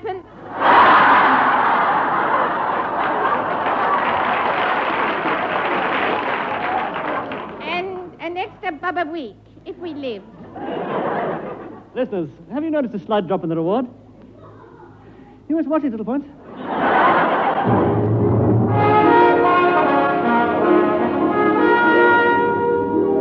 And now, Ned Seagoon hurried back to the author, who was offering £4,000 reward. £5,000. I've got to live as well. Anyway, Ned Seagoon informed Admiral Griffith Thin of the progress he had made, and that he, Ned Seagoon, was preparing to resail the ill-fated voyage again. Correct. We sail today. Now, here is a gale warning. We sail tomorrow. We should reach the exact spot in 5 days. In the meantime, Ray Ellington, pull up a bollard. Ahoy! Ahoy! Help! What's going on? A, B, C. It's as easy as can be. Now listen, down around the corner in a little school, children learn the lessons and the golden rule. 'Cause they got a teacher up from Basin Street, and she does the teaching with the boogie beat, teaching the ABC with rhythm and ease. Yes, every single morning it's the same old thing. All the kids are waiting for the bell to ring. When they hear it ringing, they all jump in line, walking through the schoolroom, feeling mighty fine to learn the ABCs with rhythm and ease. Oh, reading and writing and arithmetic, taught to the tune of a licorice stick. No education is ever complete without a boogie woogie woogie beat. Well, I'll read. When the day is over, it's time to go. The children get the books and stand beside the door. Teacher is so happy 'cause she's done a bit to educate the kids and make them really fit to say the ABCs with rhythm and ease.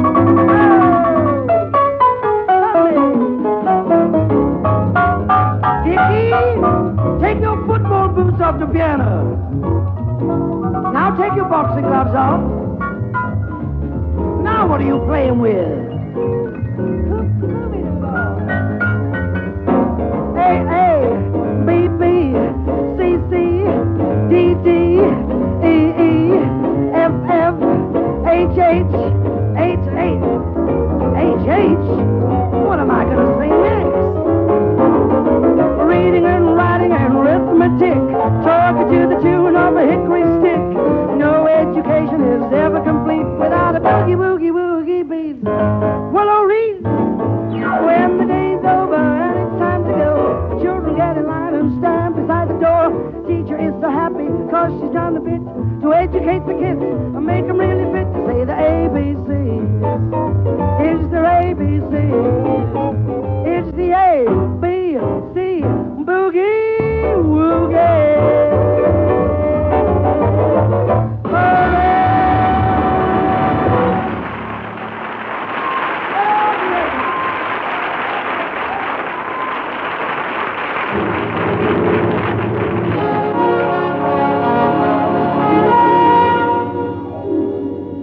And now, the mystery of the Marie Celeste solved, Part 3.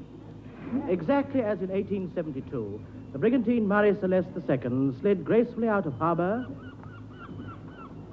past the boom, and into the open sea. Well, we're underway, Captain. Yes, yes. Put your hand out, Seagoon. We turn left here, lad. Some time later, I gave a last glance at land. It gave one a strange feeling to see the beachy head lighthouse pass our stern. We were at anchor. But soon we were on the open sea.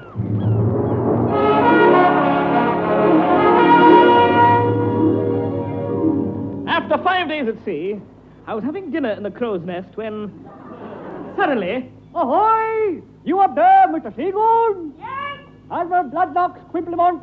He wants you in his cabin right away. Right away? Yeah. But first I want to tell you something. Coming?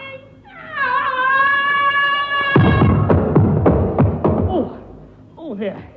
It's a nasty fall, that is. Are you okay? I think so. Oh, ow! Now, what do you want to tell me? I've taken the ladder away. I don't know about that, Echo. Mr. Seagoon, we're nearly there. Then we can reenact the mystery for you. Good. Wait a minute. Do you know what happened to the original crew of the Marie Celeste? Let's hear it. Mr. Cran! Mr. Cran! I'll go and ask the Admiral. Perhaps he'll explain. Excuse me? Yes? What does on the wall and Neddy Sligo on? Where is Admiral Bloodlock's cabin? That door there, marked ladies only. Thank you. Chip, chop, chop, chop. Chop, chop. I strode towards the cabin, determined to get to the bottom of the mystery. Yes? Oh, I'm terribly sorry. I thought this was the Admiral's cabin. Just one moment.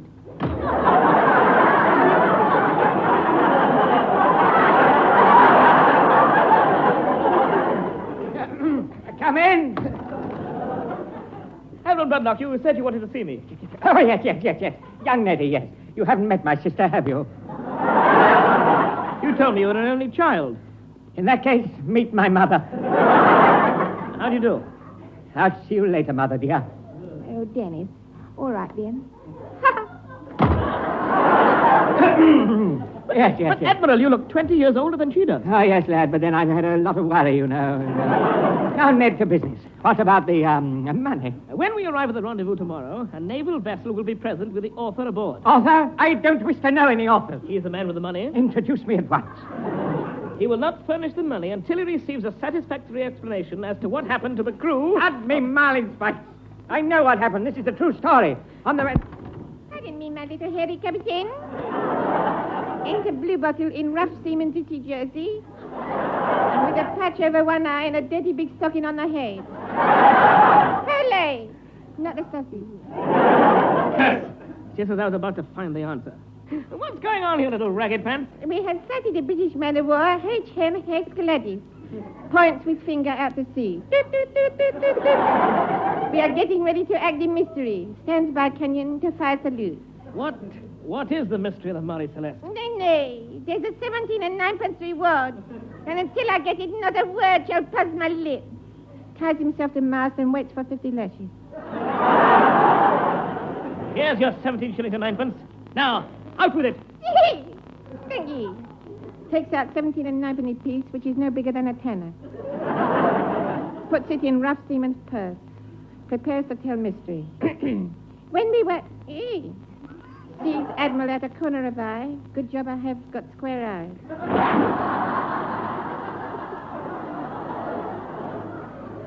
I say, little knobbly actor. Where's he gone? Where's that naughty little powder monkey gone? It's time to fire a salute. Echo! Okay, give me the match and stand back.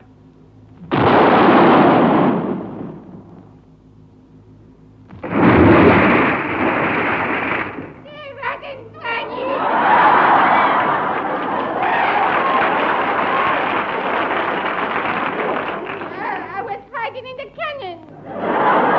I'm drowning. Waves arms about as if in panic.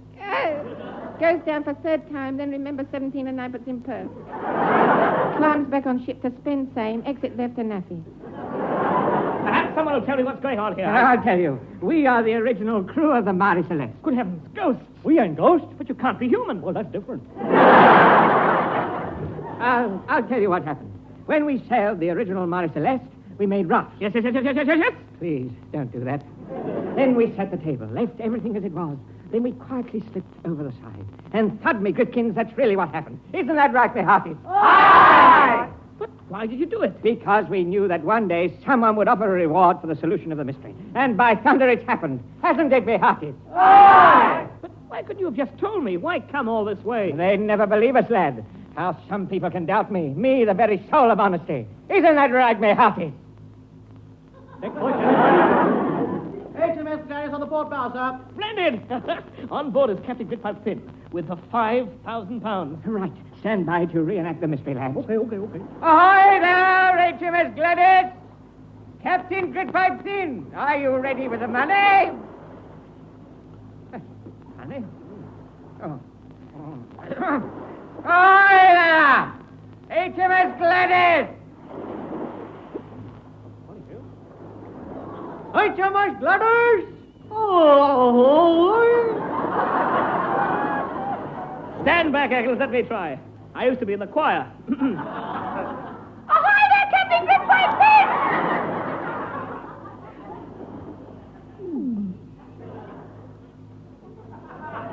Finn! Here is the news. 2 days ago, a crew under the command of Admiral Bloodnock in the Marie Celeste II boarded a British sloop, HMS Gladys. On board, all was shipshape, but there was no sign of life. Mr. Neddy Seagoon is offering £5,000 for a solution to the mystery of HMS Gladys. Ahoy there, matey. Ahoy. About the reward money for the solution of HMS Gladys.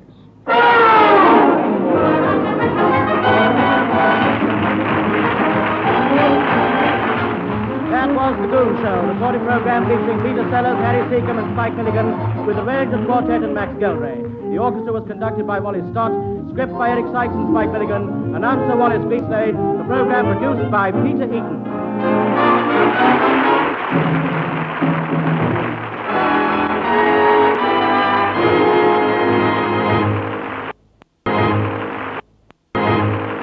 Our next guest will give you the laughs. Just don't ask him to lend you money. It's Jack Benny coming up next. The Jack Benny Program, transcribed and presented by Lucky Strike. You know, friends, nothing beats better taste. And remember, Lucky's taste better. Cleaner, fresher, smoother. Lucky's taste better. Cleaner, fresher, smoother. For Lucky Strike means fine tobacco, richer tasting, fine tobacco. Lucky's taste better. Cleaner, fresher, smoother. Lucky Strike, Lucky Strike. Which cigarette is the right one for you? That's easy. The one that tastes better. Because a better tasting cigarette will give you more enjoyment. That's right, nothing beats better taste. And Lucky's taste better, cleaner and fresher and smoother. Here's why. First of all, Lucky's are made of fine, light, really mild tobacco. Yes, LSMFT, Lucky Strike means fine tobacco. Then, too, Lucky's are made better to taste better. Made round and firm and fully packed to draw freely and smoke evenly. Made to give you a cleaner, fresher, smoother tasting smoke. So, friends, for the one thing you want most in a cigarette, for the better taste that brings greater smoking enjoyment, be happy. Go Lucky. Make your next carton Lucky Strike. Lucky's taste better. Cleaner, fresher, smoother. Lucky Strike. Lucky Strike.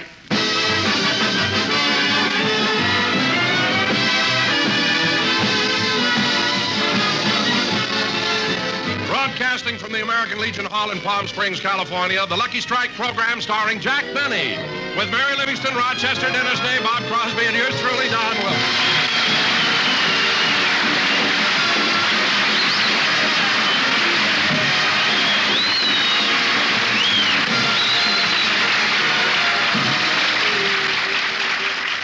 And now, ladies and gentlemen, I bring you a man who, after 1 week in Palm Springs, has become a picture of health. He was on the golf course Tuesday, Wednesday, Thursday, and Friday, looking for the ball he lost on Monday. And here he is, Jack Benny.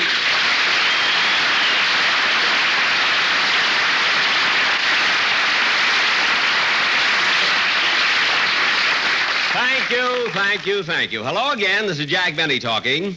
And now, ladies and gentlemen, since this is our second week... Oh, wait a minute, Jack. Wait a minute. Huh? Jack, did you really lose a golf ball? Certainly, Don. I even asked you to help me look for it all over the desert. And now, ladies and gentlemen, since this is our second week... Oh, Jack, something tells me you tricked me. I tricked you? Yes. As we were coming past Roger's stable, you said, Don, you'll never find the ball that way. Stoop over. I did. You threw a saddle on me, and for the rest of the day, tried to rent me out for $1.25 an hour.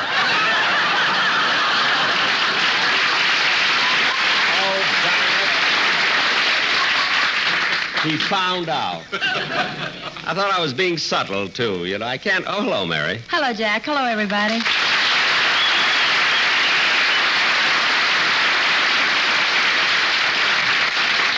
Mary, why didn't you show up for rehearsal this morning?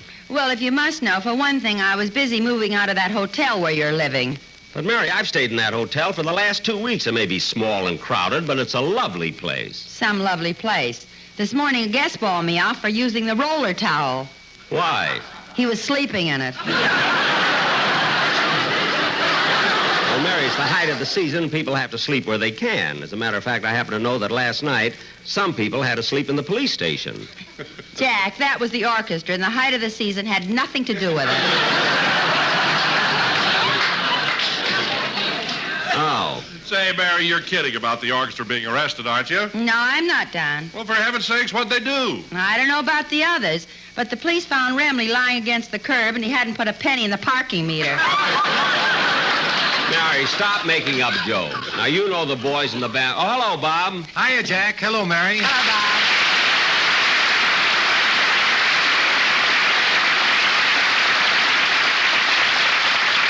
Well, Bob, are you still enjoying yourself here in Palm Springs? Oh, pretty good. What do you mean, pretty good? You're living at one of the swankiest places in town, the El Mirador. Well, that's right, Bob. And you know, during the war, the El Mirador was a hospital, but it isn't anymore. Well, I wish someone would tell the waiters. Why? Well, last night I ordered borscht. Borscht? Mm-hmm. Well, didn't it taste good? Who knows? They laid me on the table and shot it in my arm.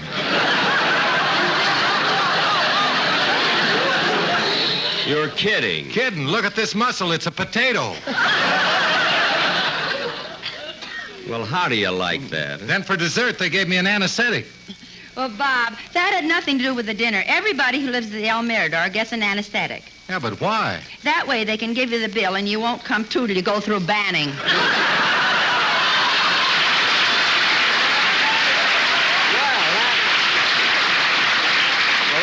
That explains a lot of things. Yeah, it really explains a lot of things. Yeah. Like what? Well, when I drove up to the place, the bellboy came out, carried in my wallet, and left my bags in the driveway. Sorry I took your line then, Bob. Anything happens when you do that. I take his lines, he takes somebody else's. That's because we don't rehearse, you know. Well, anyway, the El Mirador is really one of the nicest. Come in. Telegram for Mr. Jack Benny. I'll take it, boy. Here you are. Oh, just a minute, boy. Have you got change for a $5 bill? Change for a $5? Yeah, I think so. Good, good. Here's the $5 bill. All right, here's your change. 1, 2, 3, 4, 5. Okay, boy, you can go now. Oh, thank you, Mr. Benny. Thank you. This is my lucky day. Wait a minute, boy. What do you mean this is your lucky day? Mr. Benny gave you a $5 bill, and you gave him back 5 ones. What are you so happy about? When you do business with him and break even, it ain't bad.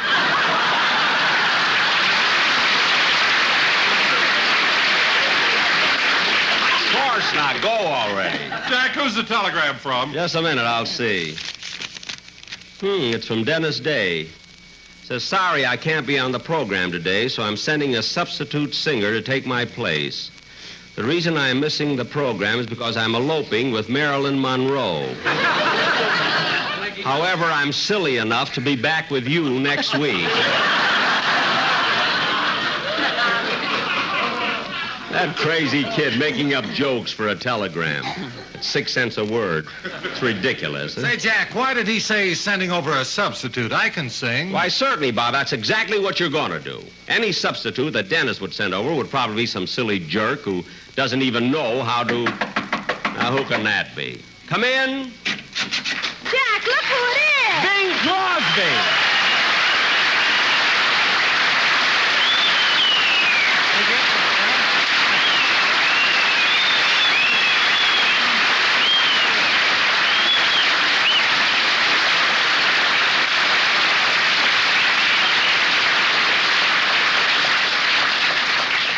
Well, Bing. Just call me substitute. Bing, I'm surprised, actually amazed that you're the one that's taking Dennis's place today. Why, Jack? What's so amazing about that? Well, let's face it, how can a kid like Dennis afford to pay a big star like you for a guest appearance? Wait a minute, Jack. Dennis isn't paying me anything. The kid and I worked out an exchange deal. An exchange? Mm-hmm. I do a guest shot for him today, and he caddies for me tomorrow. Well, Bing, I don't like to cast aspersions on your business ability, but I think Dennis got the best of you on the deal. No, he didn't, Jack. You see, tomorrow I'm playing a match with Ben Hogan at $100 a hole. Wait a minute, you can't beat Ben Hogan. He's the best golfer in the country. That's what I want with Dennis. He'll drive Hogan nuts.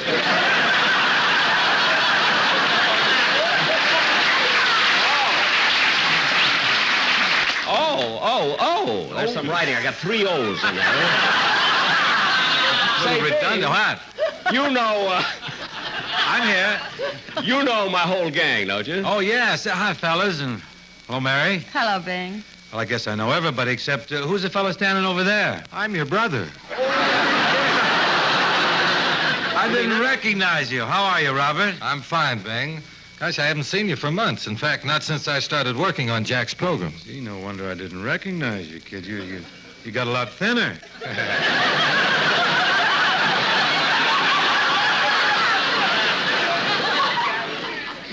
Now, wait a minute, Bing. If Bob lost any weight, it's not Jack's fault.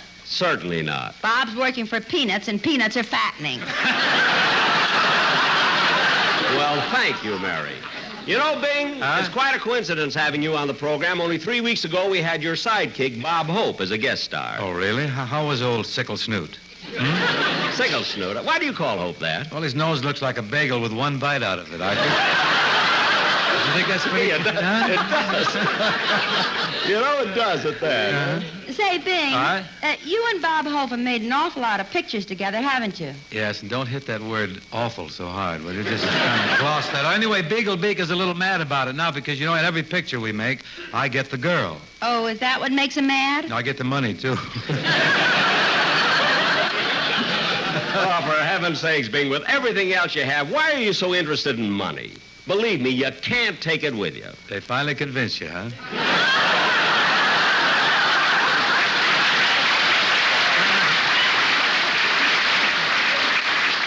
Well, almost.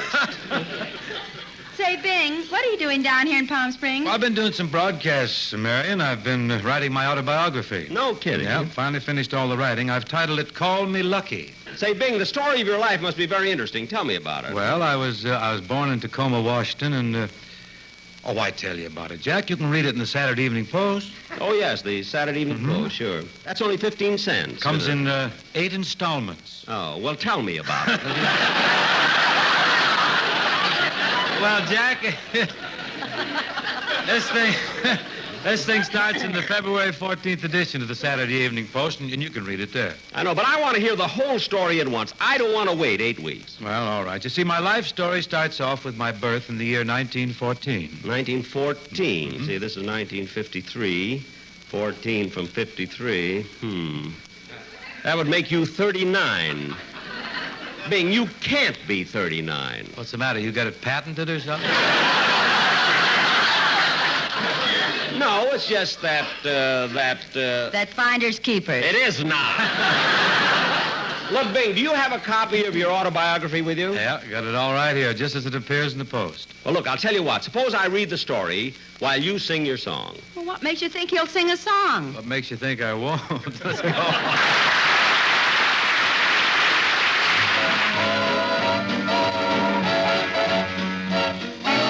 Open up your heart and let the love shine through. Open up your heart and make my dreams come true.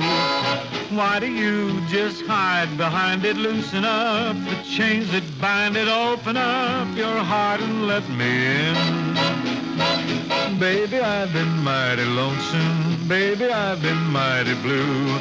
And the reason for it all is plain to see. From the very first day I met you, you've been walking in all my dreams.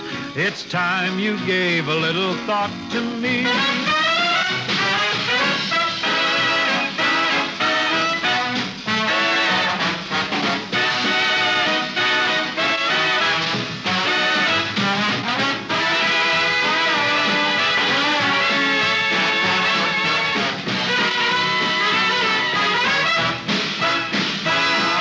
A butterfly loves the sunshine, and a pelican loves the sea, and the meadowlark loves to sing his happy song. Not one of them gets as lonesome as a lovesick bird like me, and it's all because my chickadee done me wrong. Why don't you open up your heart and let the love shine through? Open up your heart and make my dreams come true. Throw away the key that fits it. Tell 'em I'm the one that gets it. Open up your heart and let me in. Open up your heart and let me in.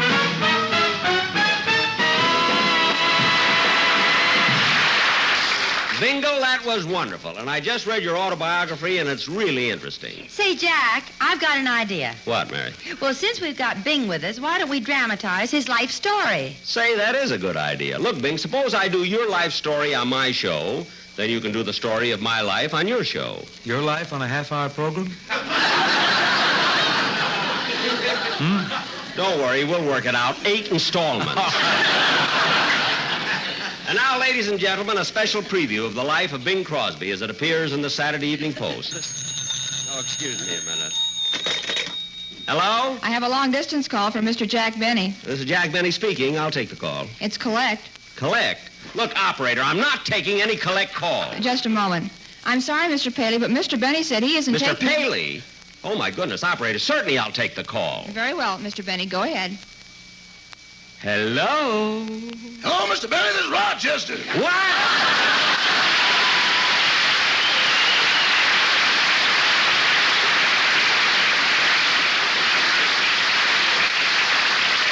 Rochester, you tricked me. I had to, boss. I'm in the garage in San Bernardino, and I haven't got any money.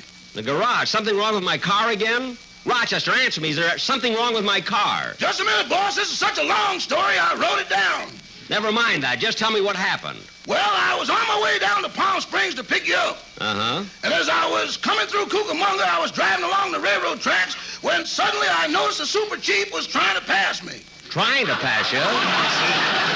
So I accepted the challenge, put my foot down to the floor, and would you believe it? For the next 22 miles, we were side by side. Rochester, how could you keep up with the super chief? The mail hook had me by the back of the neck.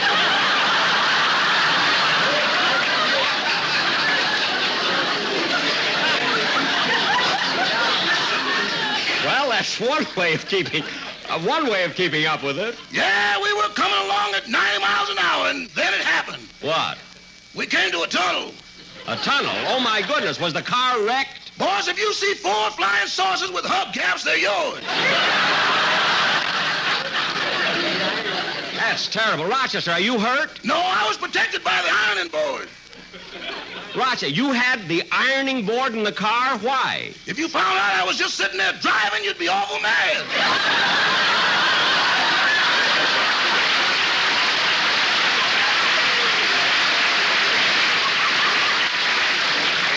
I would not. Anyway, before you leave the garage, find out how much it'll cost to fix my car. Oh, I already did that. In fact, I had 2 fellas look at it, and they each gave me an estimate. The first said $17.50, and the second fellow wanted $800. Well, that's quite a difference. $800 out of the question for fixing up my car. What'll the fellow do for $17.50? Bury it.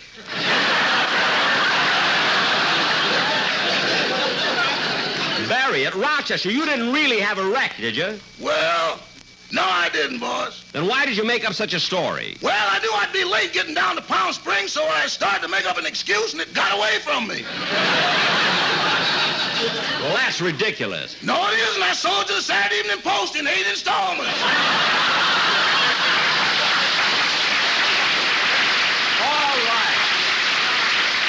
All right, goodbye. Goodbye. Oh, say, boss. Now what? The director of your television show called, and he's already hired 700 dancing girls for your TV show next Sunday. Rochester, I'm not having 700 dancing girls on my television show next Sunday. Boss, you know that, and I know that, but let's lure the listeners. Oh, yeah! Thank you, Rochester. Goodbye. Goodbye.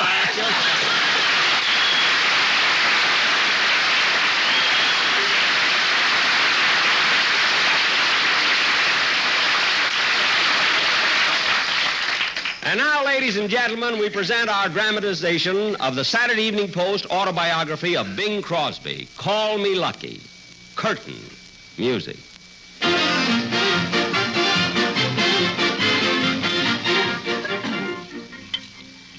the city of Tacoma, Washington, the stork paid a visit to Mr. and Mrs. Harry Crosby in the year 1914.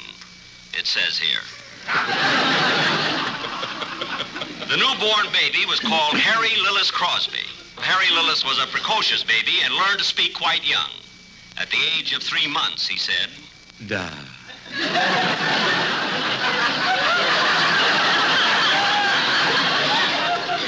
At the age of 4 months, he said, Da, da. At 5 months, Da, da, da. and at 6 months, Da, da, da, da, da, da, da, da, da, da.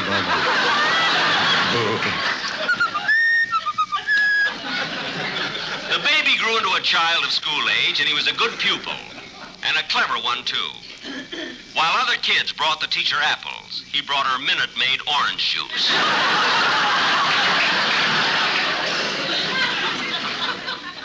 Then at the age age of 7, he received the nickname he made famous, Bing.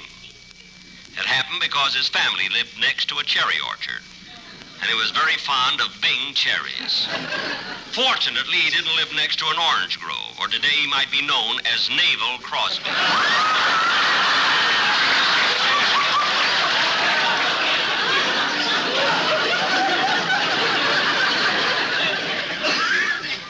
At about this time, another blessed event took place in the Crosby home. The newcomer joined brothers Bing, Larry, Ted, and Everett, and he was named Robert. Bing took care of little Robert and tried to teach him to talk. Come on, Bobby. Say mama. Duh. Come on, Bob. Say mama. Duh. No, mama. Say mama. Mama Shevovitz.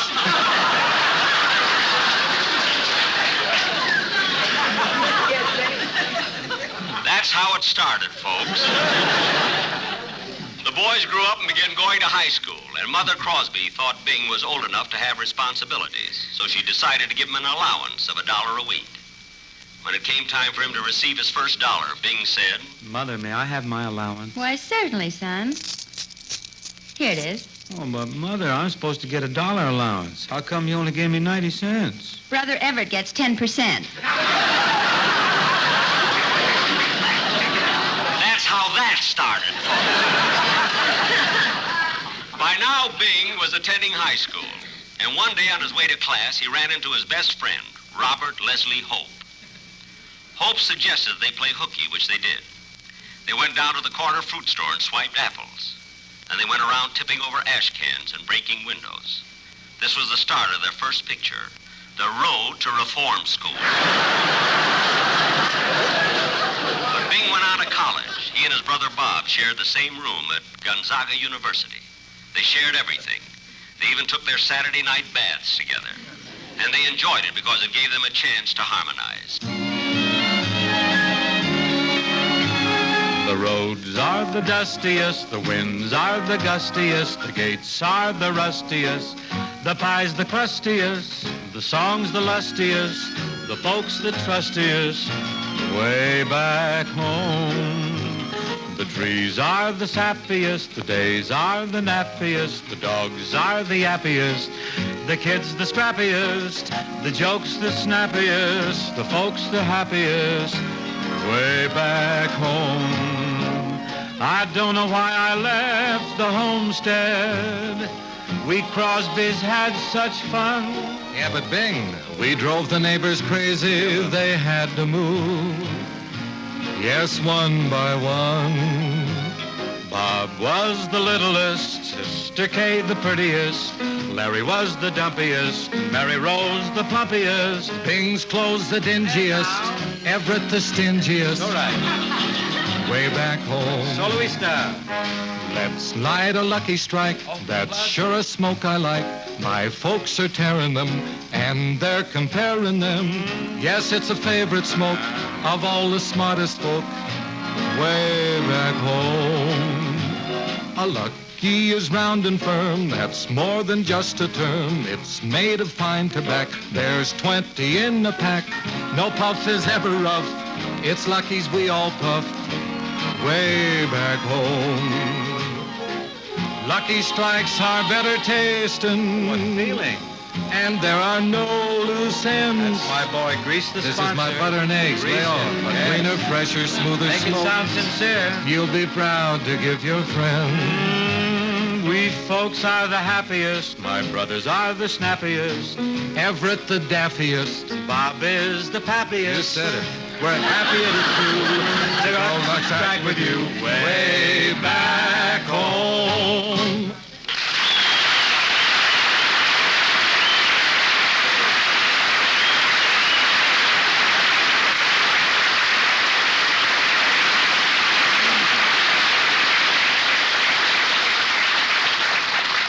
When he graduated from college, Bing's ambition was to become a singer. His career really started with an audition in Los Angeles. Your name is Harry Lewis Crosby? Yes, sir, but most people call me Bing. Tell me, have you made any phonograph records? Yes, sir. I made lots of records. I made them for a company owned by Rudy Valley, but gee, I think he's jealous of me. Well, how can you say Rudy was jealous? He let you make the records, didn't he? Yeah, but he wouldn't put the holes in the middle.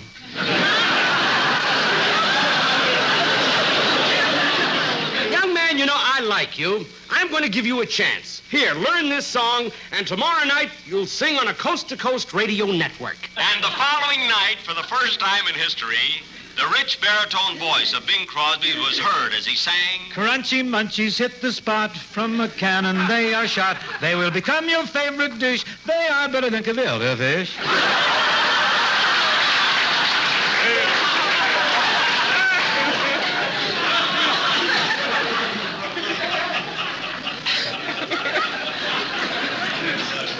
On his way to success, and with fame and wealth, his interests became diversified. For instance, one day he witnessed the following scene. I'll buy that racehorse. That's a very good horse you're buying, Mr. Crosby. Why, but tell me, what does he go the mile in? Well, I don't know. We never quite made it. Well, look, Mr. Crosby, your horse can win its first race if you'll tell the jockey that's riding it to holler giddy-up and throw this little electrical switch on the saddle. Oh, is there a battery under there? No, it turns on his hearing aid.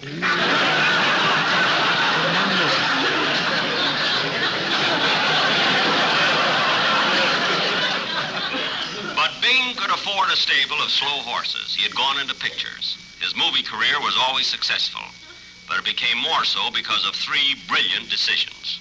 He made Going My Way, he made Bells of St. Mary's, and he turned down The Horn Blows at Midnight.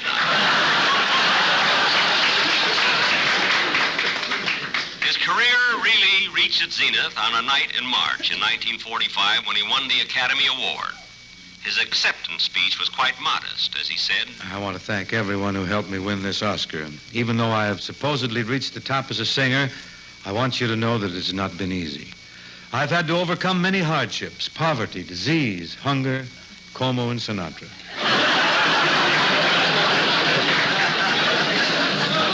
Yes, Bing had reached the very top, and yet his fortunes grew and grew. He had records, television, movies, radio, frozen food, inventions, cattle, and oil wells. Yes, the world was his, and I wish he'd give it back already. This is Bing's true story.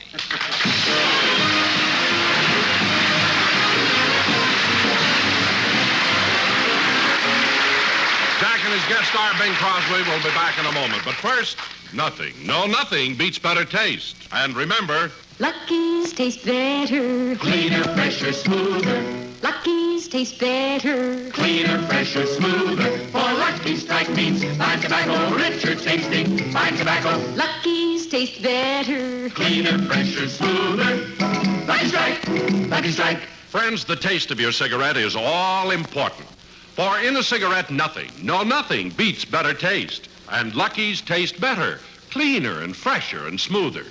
You see, Lucky's better taste really begins with the fine, light, truly mild tobacco that goes into every single Lucky Strike. Yes, LSMFT, Lucky Strike means fine tobacco. Good tasting tobacco, of course. Then, too, Lucky's also taste better because they're made better, to give you a cleaner, fresher, smoother tasting smoke. So, friends, remember how important better taste is to your enjoyment of a cigarette. And remember that Lucky Strike gives you the better taste of fine tobacco in a better-made cigarette. But most of all, remember to pick up a carton of Lucky's tomorrow. Yes, be happy. Go Lucky. Be happy, go lucky, get better taste today.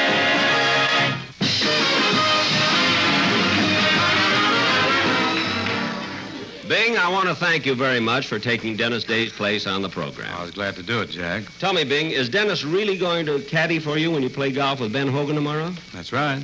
And you and Ben are playing for $100 a hole? Mm-hmm. Well, do you mind if I join you? You know, I'd like to pick up a little extra money.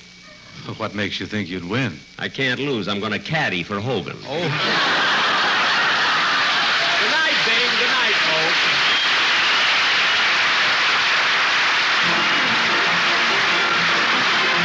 Program is written by Sam Perrin, Milt Josephsberg, George Balzer, John Tackerberry, and produced and transcribed by Hilliard Marks. Be sure to hear The American Way with Horace Heidt for Lucky Strike every Thursday over this same station. Consult your newspaper for the time. Jack Benny program is brought to you by Lucky Strike, product of the American Tobacco Company, America's leading manufacturer of cigarettes. This is the CBS Radio Network. This is Your FBI is up next on Classic Radio Shows Tonight. The Equitable Society presents This is Your FBI.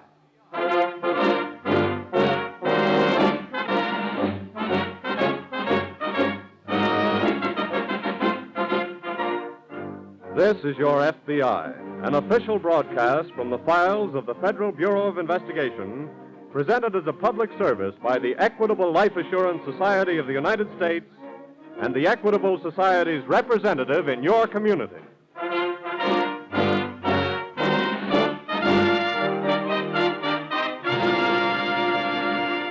Before opening tonight's file, will you imagine for a moment that you're looking in the dictionary? There's one word in it of special importance for millions of you who have tuned in this program.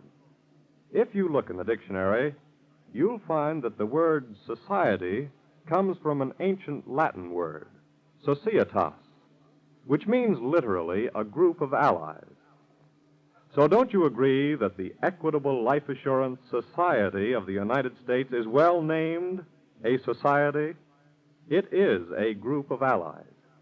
Every member of the Equitable Society has 3.25 million trustworthy allies. They are his fellow members, the men and women who have joined forces with him to provide the security of life insurance for themselves and their families. So now you know that the word society in the name Equitable Society has a very deep significance. It means that this great mutual organization is owned entirely by its members, the Equitable Life Assurance Society of the United States.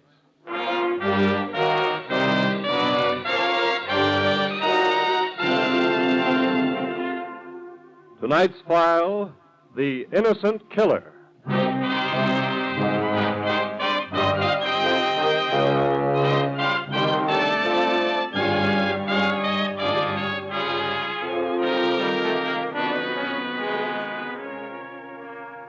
Too often, grave injustices have been committed against innocent persons through circumstantial evidence and coincidence. Therefore, your FBI has never relied solely on either in fixing the guilt for a crime. Considering rather the establishment of innocence as a first principle of true justice. Your FBI, as tonight's case from its Alaskan files demonstrates, takes nothing for granted, suspects all evidence until proven valid, and never jumps at conclusions.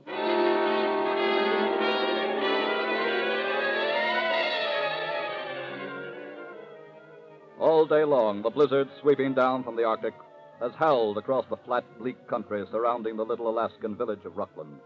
And now, as the deeper gloom of night closes in, a woman sits all alone in John Miller's log cabin trading post. She is mending a sweater near the old pot-bellied stove. Suddenly, the front door swings open. A man enters. What? Where's the trader? You got something to trade? I said, where is he? Mr. Miller ain't here. When will he be back? He's up north, be down in about a week. Anybody else here?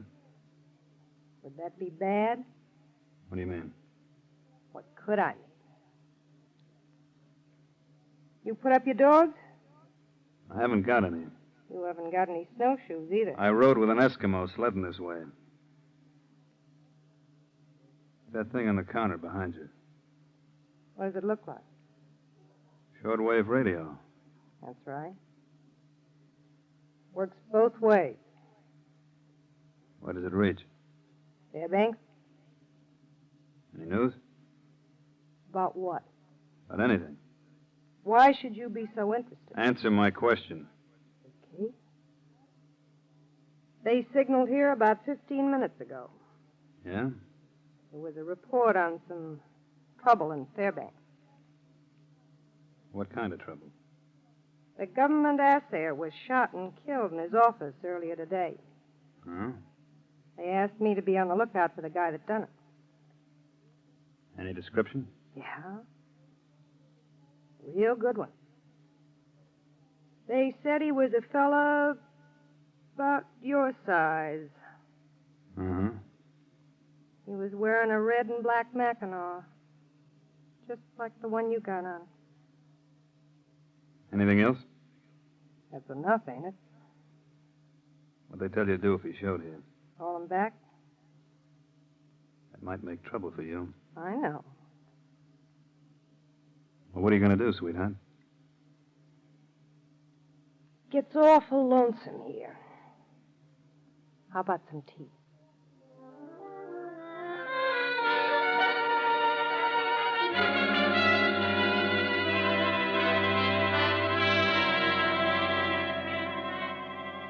Immediately after the body of the government assayer was found on the floor of his office, United States Marshal Henderson had contacted the FBI office in Juneau. Special Agent Rankin caught the next plane for Fairbanks, where he is now going over the scene of the crime. The assayer must have put up a fight. Looks like signs of a struggle, Marshal. Sure does, Mr. Rankin. Do you have any opinions? Could have been somebody had a grudge. Somebody who thought the government was trying to cheat him on weight or quality? Yeah. How about robbery? Could have been. Only nothing seems to be missing. Safe wasn't even touched. Oh. How did you fix the time of the killing? I was here myself at 11. Then just a little before 12:30, Charlie the barber stopped in to say hello and found the body instead. Charlie was the one who reported it. Where does the man with the red and black mackinaw fit in? Charlie again. His shop's just across the street there. He saw the man come in here around 12 or so. Did he recognize him? No, he was too far away. Oh. According to the books, Uncle Andy was the only one in today. Brought a little panning in. Who's he? Old booze fighter. Does a little panning and trapping down around Ruckland. A few miles south of here. Did he ever make any trouble? Oh, he's rowed with the assayer some. Even threatened to blow his head off a time or two, but just liquor talk. Or maybe. And maybe not. There's been a man killed, and we're not overlooking any angle, Marshal. Let's run them all down.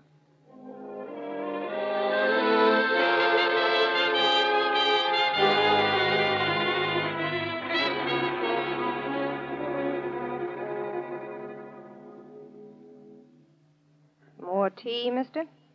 The name is Kurt. Some more tea, Kurt? No, thanks. Nan. Nan, huh? Uh-huh. Tell me something, will you? What? What's with you on a setup like this? What do you mean? How'd you wind up here? I married the guy. You like it? What do you think? And why do you hang around? Because I've had no way of getting out. Oh.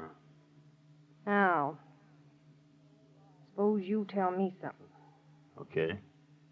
You are the guy the marshal's looking for. That's right. How'd it happen? You kill him? Mm-hmm. Well, I was kind of in the same spot you are, baby. So I made a stab at some getaway dough. Which the assayer didn't want to give you. Mm-hmm. Did you get the money? No.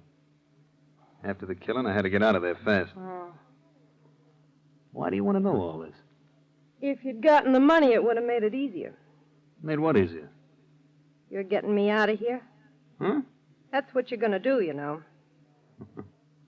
Are you kidding? You're getting me out of here and back to the States. Oh, look, baby, I got enough worries taking care of myself. Ain't you forgetting the marshal? I told him I'd keep a lookout for a man with Listen, a... you ain't blowing no whistle on me. Then get me out. How? That's your problem.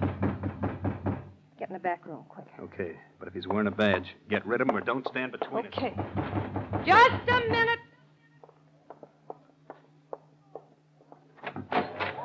Howdy, Miss Nan. Oh, hello, Uncle Andy. Gotta have a snort of antifreeze. I'm fresh out. Wouldn't say you've been doing so bad. No, but the whiskey run out on me between Fairbanks and here. You were in Fairbanks today? Yeah. And I had another row with that thick-headed assayer. Someday I'm gonna blow his head plumb off his shoulders. Uncle Andy. I mean it, Miss Nan. Doggone it. Haven't you heard? What? He was shot and killed today. It's about time. Huh?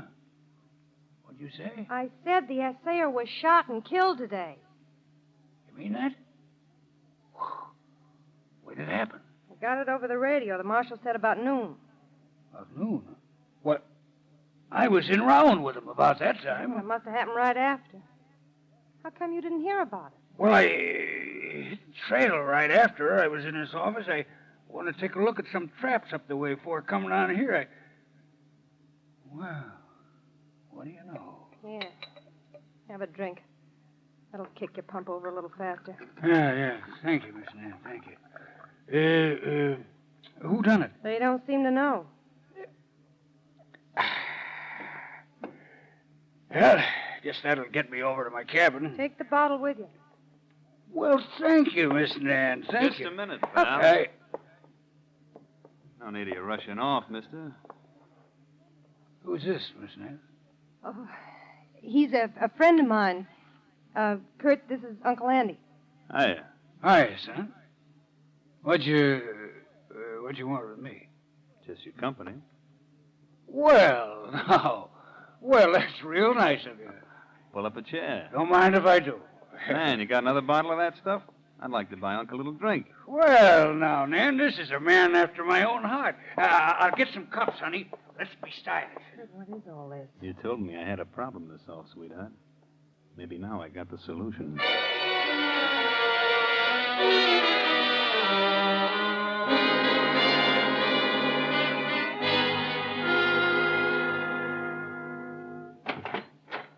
Hello, Mr. Rankin. Marshal, Pick up anything? I took a look at the slug they got out of the assayer's body. Oh? It's .32 caliber. Well, that may be a help. Will be when we find the pistol that fired it. I did some more asking around, but nobody but Charlie seems to remember seeing anybody wearing a red and black Mackinaw.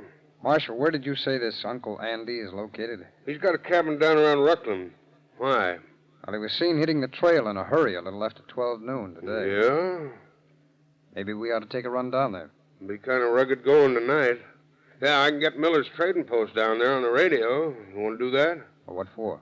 Uncle Andy's around there. Good deal. No, there's no need letting him know we're coming. We'll get down there in the morning.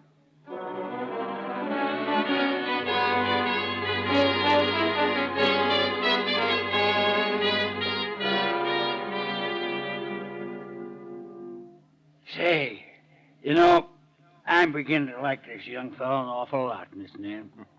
You're okay yourself, huh? Give us another bottle, Nan. Yes, another bottle, honey. And you know something? You ought to make him stay around this country. You and him might hit it off, you know? Maybe I'm not his type. Sure, you're his type. Sure, she's any man's type, huh? Ain't she, son? That's what they tell me. Rat. What do you say, son, eh? Like to settle down here and kind of be a neighbor? Huh? No, I don't think so. Can't make any money here. What? Money? Why, you can make lots of money around here. That's so? How? Sure, prospector, trapper like me. You make money? Well, you just ask John Miller, when he comes back, if old Randy ain't doing all right. Yeah? Sure.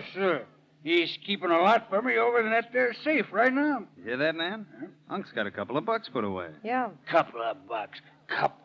Wait, he's holding $5,000 for me if he's holding a nickel. That's all I wanted to know. Yes. Huh? Baby, this guy's our passport. What do you mean? Yeah. You mean call me passport? When's Miller coming back? About a week. Why? That's plenty of time. Passport. Give me a little drink, honey. I got it all figured out now. How? Please, give me one little drink. Sure, pour him one, sweetheart. A stiff one. Yeah, a stiff one. Okay. There you are. Bottoms up, Unc. Yeah. Here's to you, son. Oh. Baby, Yeah? get on that radio and tell them they can come get the body of the guy who killed the assayer.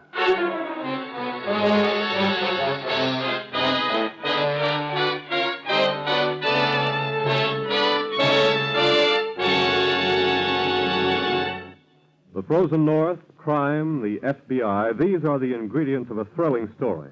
But there's another kind of story that can be thrilling to Americans, the sort of kindly human story such as happened this week at the Equitable Society. This week, at the Equitable Society, I read a very sincere letter of thanks received by the Equitable agent in Olympia, Washington. It was from a widow who had just received a totally unexpected check from the Equitable Society. I did not realize, she wrote, that I had anything coming on this old policy which my husband dropped many years ago. As I'm now well along in years, this money is surely a godsend to me, as it will give me something each month to live on. I didn't realize that a company such as yours would make all this effort to locate me. And I cannot thank you too much, and would you please give my heartfelt thanks to the officers of the Equitable Life Assurance Society of the United States, who are so kind and of so much help to me. Now, I'd like to point out that the Equitable agent in Olympia, Washington, didn't receive 1 cent of pay for the time and trouble he devoted to this widow's case. He did it gladly and willingly, because he is the kind of man who enjoys doing good turns for other people. And in that respect, he's typical of all the agents and representatives of the Equitable Life Assurance Society of the United States. The Equitable representative in your community is more than just professionally trained on security. He's a man who went into life insurance because he saw in it unlimited opportunities to benefit his fellow men. He's the sort of man who takes deep satisfaction in the thought that this week and every week for 86 years, the Equitable Society has been building security for you, your home, and your country. And now back to the file on the innocent killer.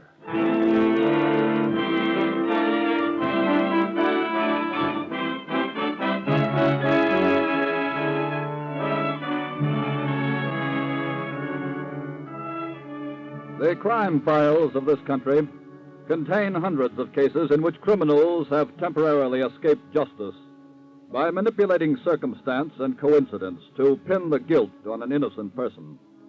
But invariably, the truly guilty person pays for his crime. Regrettably, however, as in the case of the unfortunate man lying dead on the floor of the trading post, justice occasionally comes too late to fully spare the innocent. It is now some 4 hours later, and Special Agent Rankin and Marshal Henderson have arrived at the trading post. That's Uncle Andy, all right, Mr. Rankin. Well, tell us what happened, Mrs. Miller. Well, I'm still so upset. It's hard to remember everything, but he was awful drunk when he came in. He said he'd been to Fairbanks. Yeah? I asked him if he'd heard the news about the killing. That was after I talked to you on the radio. Yes. And I believe the marshal told you to be on the lookout for a man with a red and black Mackinaw. Yes, he did. Well, didn't you suspect something right away when this man walked in wearing a Mackinaw like this? Well, of course, I noticed it, but I just couldn't believe that Uncle Andy would... What did he say when you asked him if he knew about the killing? He just looked at me, kind of funny. I told him the marshal had warned me to be on the lookout for a man wearing a red and black Mackinaw. Yes. Then he pulled out a pistol and said, what was I going to do about it? I see. Go on. Well, he was so drunk, I thought maybe I could handle him, and I started fighting with him for the gun. And before I knew it, it went off, and he was lying there on the floor. At any time during the struggle, did you get possession of the pistol? No, I tried to jerk it out of his hand, but he was too strong for me. What's this bottle here?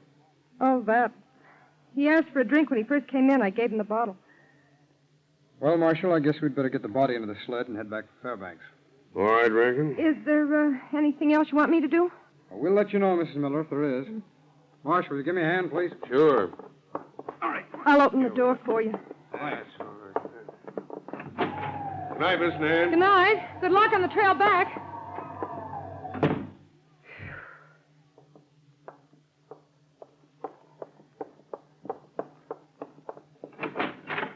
Get going, Kurt. You did a good job, baby. I was awful scared.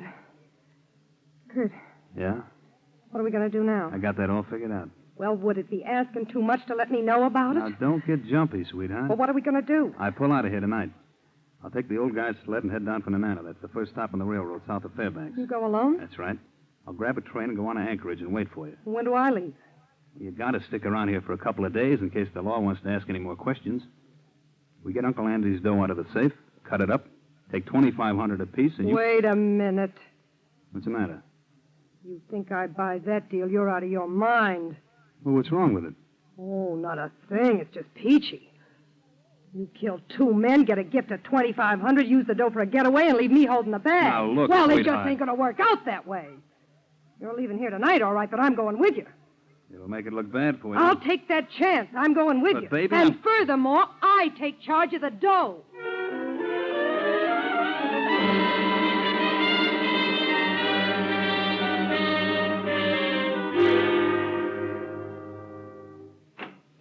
Can I come in, Mr. Rankin? Oh, yes. Come in, Marshal. How are you making out? Well, the doctor just left here. He performed the autopsy. Did he find the bullet? Yes. What's the story on it? Well, there hasn't been time for a ballistic check, but I'd say it matches with the one taken from the assayer's body. That figured. I think it figured a little too well. What do you mean? I'm beginning to wonder if that woman at the trading post gave us the true story of what happened out there. Why? Well, Marshal, several factors have come up. First of all, remember you're telling me you never saw Uncle Andy ever carry a pistol? Yeah? Well, I confirmed that around town. He's never been seen with anything but a hunting knife and a deer rifle. What else? I checked the prints on that liquor bottle I picked up at the trading post. There were 3 different sets. One was the old man's. One, I assume, was the girl's. What about the third? Well, right now, all I can do is ask the same question. And there's another factor in this thing I don't like. What's that? Here. Look at this red and black mackinaw that the old man was wearing. Yes? The woman said the bullet was fired at close range. But there's no trace of powder burns. In fact, there isn't even a bullet hole. Well... Of course, his coat might have been open when the struggle occurred. There'd still be powder burns. That's right. Marshal, I wonder if you'd go out and get Mrs. Miller and bring her in here for further questioning. Sure. Meantime, I'm going to try and find out who belongs to that third set of fingerprints.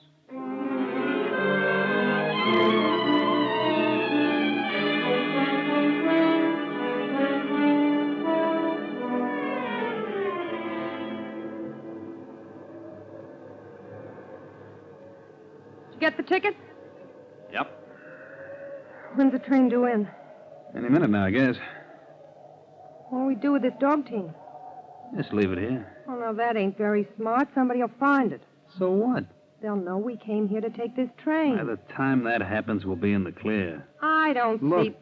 I'm the one that's got real trouble in this deal, remember? We leave the dogs right here. Okay. What do we do when we get to Anchorage? I got a hotel room there. I want to stop by and pick up some things I left. Then we head right for the States. Here it comes. Yep. Take my bag, will you? Okay. Oh, how much for the ticket? Why? I gave you $50. There ought to be change. Now, look, this ain't gonna work. I told you I take care of the dough. Okay, but I'm holding out 5 of it for carrying your bag.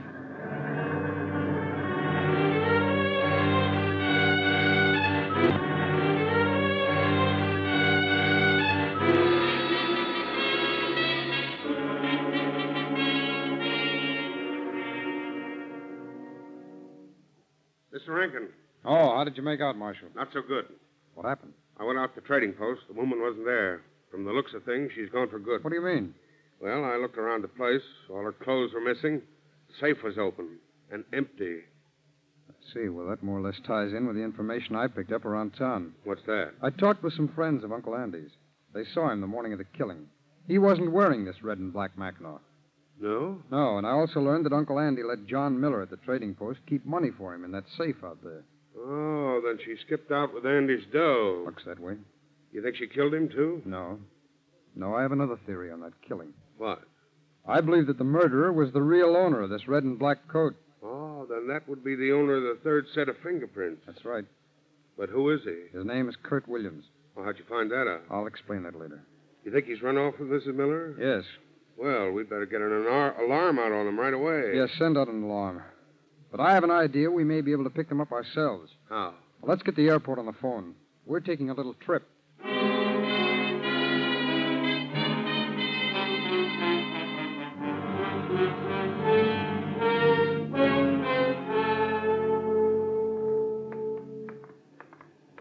that the hotel? Yeah? Crummy-looking joint. Honey, you weren't exactly living at the Ritz. How long do we stay here? I told you, just till I pack up and check out. And, dig into that bankroll, Sugar. This hotel tab is on you. Okay. Open the door, will you? Go ahead. Thanks. While I'm upstairs packing, you find out about flights to Seattle. That'll be a pleasure. I gotta get my key. Let me have the key to room 27, please. Yes, sir. Hello, Mrs. Miller. What? Remember me? Yes. FBI. The marshal and I had an idea we might find you here. Who's your friend, Mrs. Miller? You mean him? Yeah. I believe his name is Kurt Williams. Tip you off. Take it easy. How'd you know we'd be here? The red and black Mackinaw that you used to make Uncle Andy appear guilty established your own guilt. You see, I found a hotel envelope that had slipped down in the lining of that coat. This hotel? That's right. So I called here, gave them your description, Williams. They said you still had a room. You Now I think we ought to have a little talk about a double murder.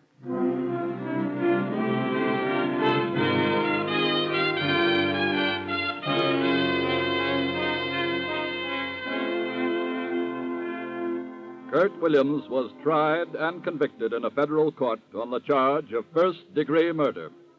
His female accomplice was sentenced to a long term in the penitentiary. Yes, occasionally, justice comes too late to fully spare an innocent person of a malicious conspiracy to fix a crime on him through criminal manipulation of circumstance and coincidence. But the truly guilty will not escape justice. As for your FBI, we repeat, it never takes anything for granted, suspects all evidence until proven valid, and never jumps at conclusions.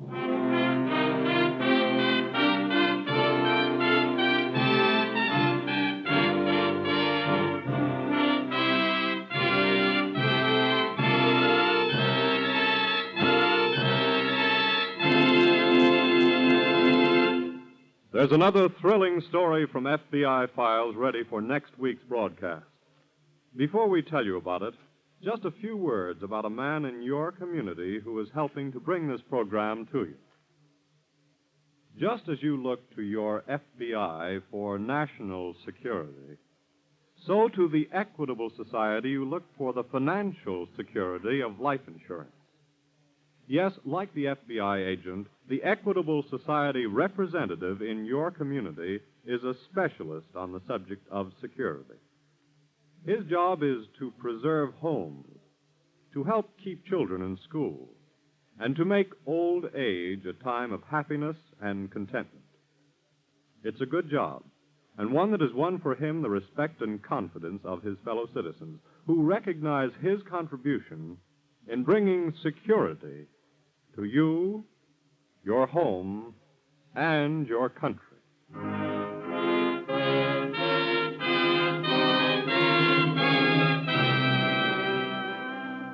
Next week, we will bring you another colorful story from the files of the Federal Bureau of Investigation, the cold-blooded kidnapper.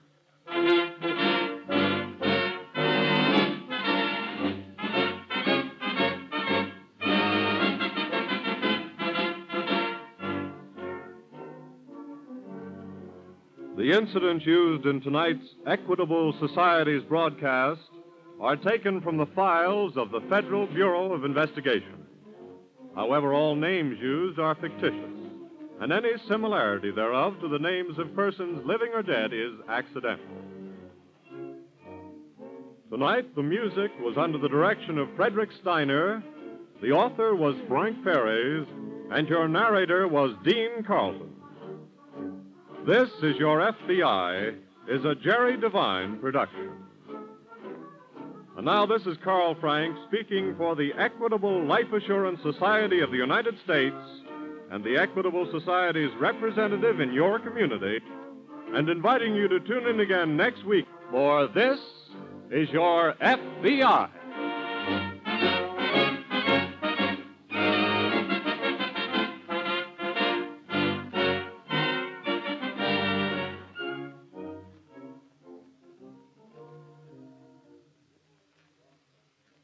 This is ABC, the American Broadcasting Company. Jack Benny's former band leader Phil Harris and his wife Alice Faye are up next in their own show, The Phil Harris and Alice Faye Show. Please enjoy. Good health to all from Rexall. It's the Phil Harris Alice Faye Show, presented by the makers of Rexall drug products and 10,000 independent Rexall family druggists. This is your Rexall family druggist, greeting you this evening with the wish that you and yours are enjoying all the happiness and blessings of this holiday season. More than 19 centuries have passed since men first heard the Christmas message of peace on earth to men of goodwill. But since that night, through thick and thin, in feast or in famine, in good times or bad, men have struggled to be worthy of that blessing. And as long as we keep that goal before us, another 19 centuries from now, men will still be saying, as I say to you tonight for the makers of Rexall drug products and 10,000 Rexall family druggists, Merry Christmas. Merry Christmas to all from Rexall. And now your Rexall family druggist brings you the Phil Harris Alice Faye Show, written by Ray Singer and Dick Chevrolet, with Elliot Lewis, Walter Tetley, Robert North, Janine Roos, Ann Whitfield, Walter Scharf and his music, our special guest Jack Benny, and starring Alice Faye and Phil Harris.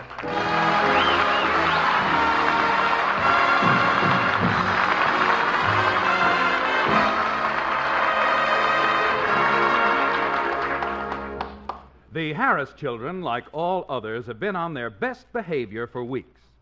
Let's go back to yesterday, where we find Alice complimenting her children on their good deportment. Now, you've been particularly good, baby Alice, and I'm sure Santa Claus will bring you lots of presents tonight. I hope so, Mommy. And as for you, honey, you've been just as good as Alice. You've been going to bed early, putting your toys away, and eating all your food. The only thing is you haven't been drinking all your milk. Well, I try, but you know how that stuff gags me. Quiet, Phil. I'm talking to little Phyllis. Where is she? She was here a minute ago. She went in the den, Mommy. I'll go get her. Phyllis! Phyllis! Mommy wants you to come and... Phyllis, what are you doing with those crayons? I'm going to draw a picture on the wall. Don't do that. You know we gotta be good till tonight. But I've been good for 3 weeks now. Alice, that's an awful strain. I know, but it's only a few more hours. Don't crack up now. You've been so good for so long. I know, but as Daddy always says, it ain't been easy, Clyde. Alice, have you asked Mommy and Daddy about Santa Claus yet? No, but I will. Children, what's going on in here? Yeah, what are you two doing? Mommy, Daddy, we want to ask a favor. We'd like to stay up and see Santa Claus when he brings the presents tonight. All right, honey. Okay. You can stay up and see him. But now you kids run along. I'll go ahead and play. Oh, thanks, Daddy. Gee, I can hardly wait for tonight. Oh, Phil, why did you promise the children that? Now, if they don't see Santa, they'll be very disappointed. But they're going to see him because I'm going to dress up like Santa and come down the chimney. They won't be able to tell me from the real one. Yes, dear? Don't you dress up and make believe you're Santa like last year. Boy, was that corny.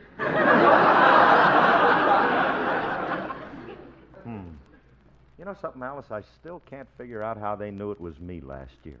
What did I do that was wrong? Well, for one thing, you were supposed to come in singing Jingle Bells. I did. Yes, I know. But those lyrics, I can still hear them. Ham, hocks, turnip greens, they melt right in your mouth. A candied yams and a hominy grits, and that's what I like about the South.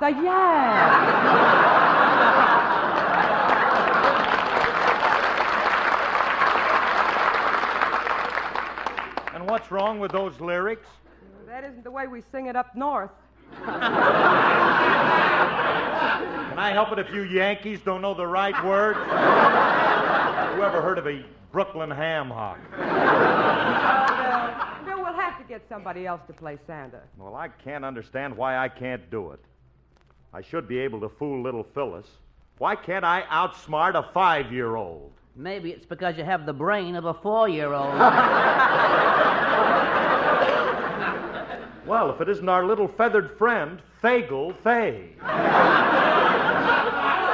Hello, Alice. I just dropped in. Hey, Willie, maybe you can help us. We're trying to think of who we can get to play Santa Claus for the girls tonight.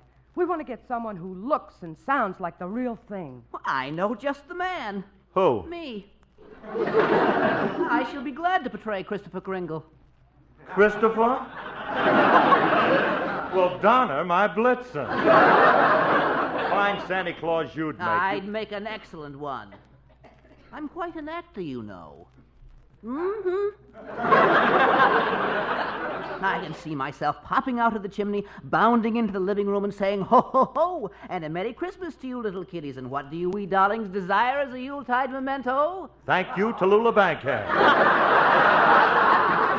I'm sorry, Willie, but you're not the right boy. Well, if you don't want me to help, I won't. I have to run along anyway. I have to meet my girlfriend at the taxidermist's. I hope they did a good job on her. Say, Phil, I just thought of a perfect one to play Santa Claus. Don Wilson. Don Wilson?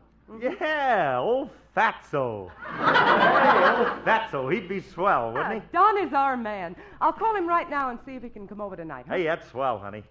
Gee whiz, now the kids won't be disappointed. Santa will show up. You know, there's something wonderful about watching a kid on Christmas, waiting for Santa and listening for those jingle bells. Jingle bells, jingle all the way. Woo, what fun it is to ride in a one-horse open sleigh. Jingle bells, jingle all the way. Ooh, what fun it is to ride in an open sleigh. Dashing through the snow in a one-horse open sleigh. Right o'er the fields we go, laughing all the way. Bells on bobtail ring, they're making spirits bright. What fun it is to ride and sing a sleighing song tonight. Jingle bells, jingle all the way. Hey! Oh, what fun it is to ride in a one-horse open sleigh. Hey, jingle bells, jingle all the way. Oh, what fun it is to ride in a one-horse open sleigh. A day or two ago, I thought I'd take a ride, and soon Miss Alice Faye was seated by my side. The horse was lean and lank, misfortune seemed his lot. We got into a drifted bank and we got upsot. Jingle bells, with a hey ha ha ha ho ha ho, with sleigh bells ringing, gaily singing merrily we go. Jingle bells, line of snow so cold and crisp and light, with jingle all the way through the night. Oh, what fun it is to ride in a one-horse open sleigh. Hey, hey, jingle bells, jingle all the way. Oh, what fun it is to ride in an open sleigh. Jingle bells, jingle all the way. Oh, what fun it is to ride in a one-horse open sleigh.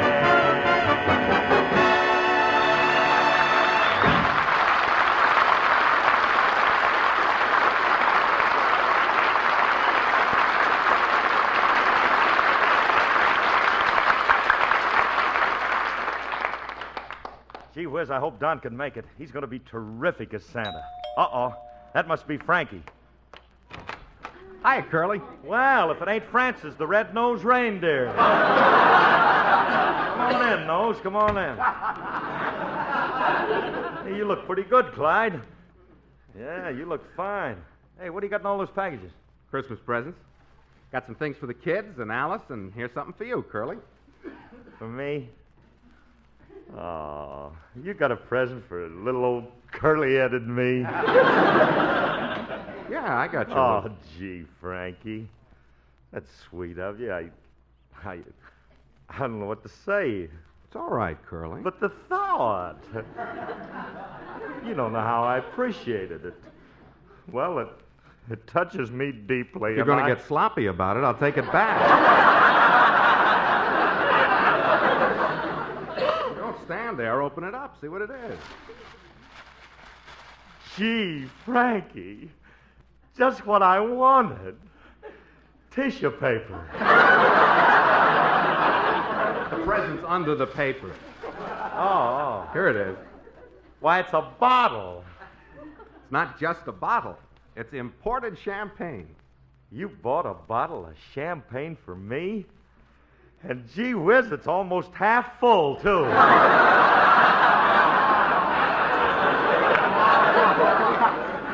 They didn't have any splits, so I bought a Magnum and siphoned it off. Where's Alice? Oh, she's inside calling Don Wilson. You see, the kids want to see Santa Claus tonight, so we're asking Don to play it. Why are you getting Don Wilson to play Santa? Well, what else am I going to do? Well, let them stay up and see the real Santa Claus. Yeah, but I don't know what time he's coming and... Can I have that again, Herman? Yeah. Why don't you let the kids see the real Santa Claus? You better get some sleep, kid. So you're another one of those cynics, huh? A wise guy who don't believe. You do? Of course. Just because you've never seen him don't mean he's not there. You must realize, Curly, there are some things in life that are inexplicable. There exist certain psychic phenomena that are ethereal and beyond the comprehension of we mere mortals. Don't you agree? Oh, indubitably. Curly, you can take my word for it. The real guy will show up. I see him every Christmas. That don't prove nothing. That proves absolutely nothing. You see a lot of things nobody else sees. All I got to say is it's a good thing kids have more common sense and faith than some grown-ups, or Christmas wouldn't be much fun. I know that tonight old St. Nick and his reindeer will come flying through the sky. I'll drop by later. Maybe then you'll sing a different tune. Goodbye, infidel. Poor Remley. He ain't been the same since he switched to Yummy yogurt.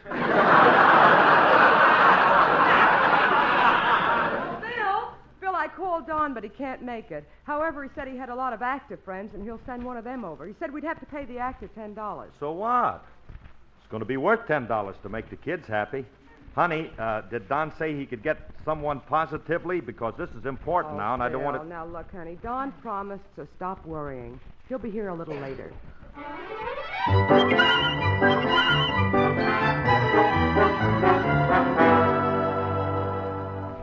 Mommy, it's 10 o'clock already, and Santa isn't here yet. Gee, Mommy, do you think maybe he isn't coming? Now, don't fret, girls. Of course he's coming. So... you better watch out, you better not cry, better not pout, I'm telling you why. Santa Claus is coming to town. He's making a list and checking it twice, gonna find out who's naughty and nice. Santa Claus is coming to town. He sees you when you're sleeping, he knows when you're awake. He knows if you've been bad or good, so be good for goodness sake. Oh, you better watch out, you better not cry, better not pout, I'm telling you why. Santa Claus is coming to town. He'll be riding with his reindeer in a great big open sleigh, with a great big bag of presents, and he'll give them all away. He sees you when you're sleeping. He knows when you're awake. He knows if you've been bad or good, so be good for goodness sake. Oh, you better watch out. You better not cry. Better not pout, I'm telling you why. Santa Claus is coming to town.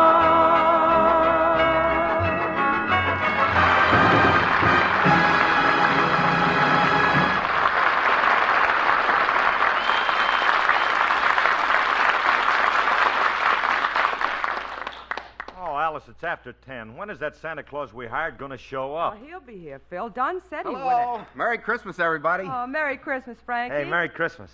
Hey, Renly. What do you got there? Milk and cookies for Santa Claus. I put them on the mantle for him every year. Milk and cookies? That old man's been working like a dog tonight. Let's leave him something more nourishing like beer and pretzels. Don't be a funny drummer.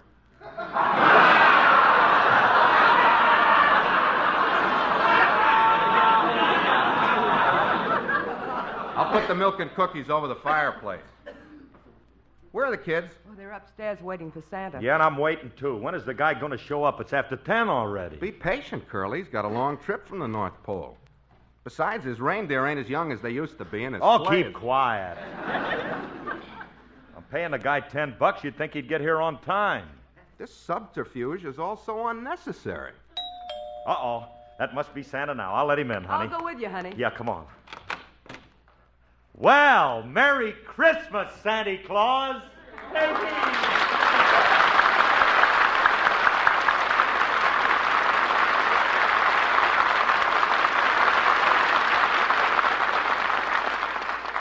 Hello, Santa Claus. Ho, ho, ho. Merry Christmas, and where's my $10?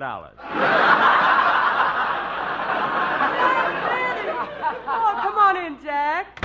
Hey, Jackson, what are you doing here? Well, Don Wilson happened to mention that you were in the market for a Santa Claus, and you were paying $15. So I thought I might as well pick up the 20. Wait a minute. The fee is $10. But, Jackson, since when do you have to go around playing Santa Claus for money? Oh, Phil, please, I'm not doing it just for the money. There are other reasons. I'm doing it because, and there's, I could go on naming reasons like that. Oh, hello, Frankie. Merry Christmas. How do I look in my Santa Claus outfit? Like a road company of Milton Berle. Fine-looking Santa Claus. I think I look charming. Charming, he said. Where'd you get that messy red suit? It's got spots all over it. I rented it. Santa Claus had it last year, was a sloppy eater. Phil, how do you think I look? Like a bloodshot leopard. I think you look ridiculous. Get a load of that white beard. Where'd you rent that moth-eaten thing? That I didn't rent. I was playing canasta with Monty Woolley, and I won it.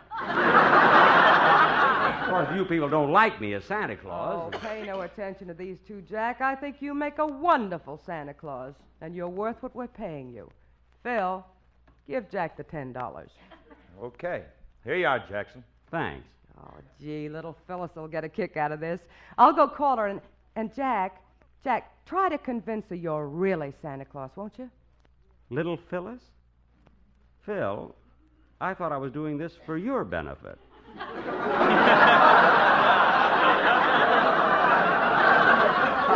If it's for a little Phyllis, I wouldn't think of taking money. No, it's okay, Jackson. A deal's a deal. Oh, please, don't embarrass me. But, Jackson, If it's for the kid, I wouldn't think of taking the $10. Well, if you insist... $7.50 is plenty. What kind of a heel do you think I am? Now, Phil... Well, it's mighty sweet of you, Jackson, to play Santa Claus for my 2 kids. 2 kids? $7.50 each. Nah, I can't take any money. I can't take any money at all for this. Tell you what, Phil, if you wanna, you can buy me a little something for Christmas. Like what? Anything that Alice can afford. I don't care. Okay, Jackson, but now look, it's up to you now to make the kids think that you're Santa. This impersonation is preposterous. Santa Claus won't like this. Besides, you'll never be able to fool the kids. Oh, I don't know. With this costume and bag of toys over my shoulder, I shouldn't have any trouble. No, but it would be awful if you wouldn't, if you don't fool them, Jackson, and they'd...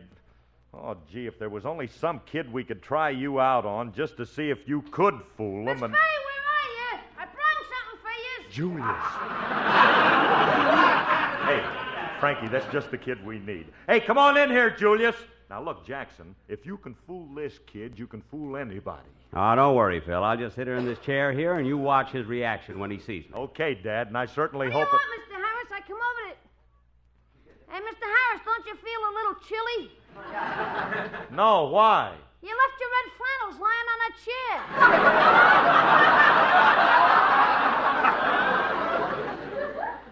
Look it. I'm not Red Flannels. Don't you recognize me, Sonny? You look familiar. I'll give you a hint. I'm that jolly old man with the white beard. Well, if it ain't Gabby Hayes. He ain't Gabby Hayes, Julius. Look, he's wearing a red suit, and he's got a beard. What is he? A Bolshevik.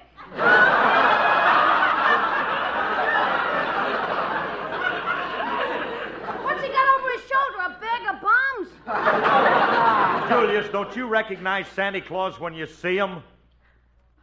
This is Santa Claus? That's right, son. I'm old St. Nick. They can't do this to us little kids. Leave a juvenile humanity. I protest this flagrant disregard. Oh, shut up.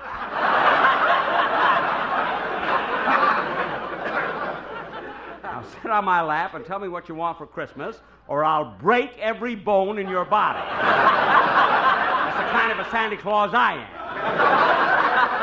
Get away from me, you imposter, you. You're nothing but a fake. I am not. Oh, no. What would I find if I lifted up that white wig? A brown one.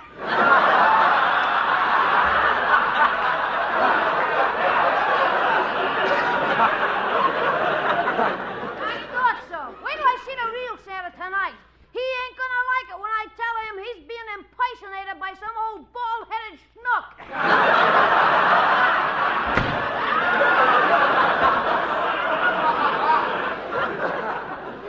See, there goes a cute little child. He has all the charm of a wet cigar.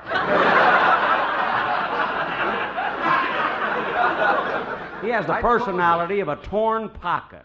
Like I told you, you can't fool Well, kids. you could fool a kid. He's not a kid. He's a wise guy. He's not a barometer. What? Barometer. I don't know what it means. We'll look it up after. Well, I certainly don't see it here anywhere.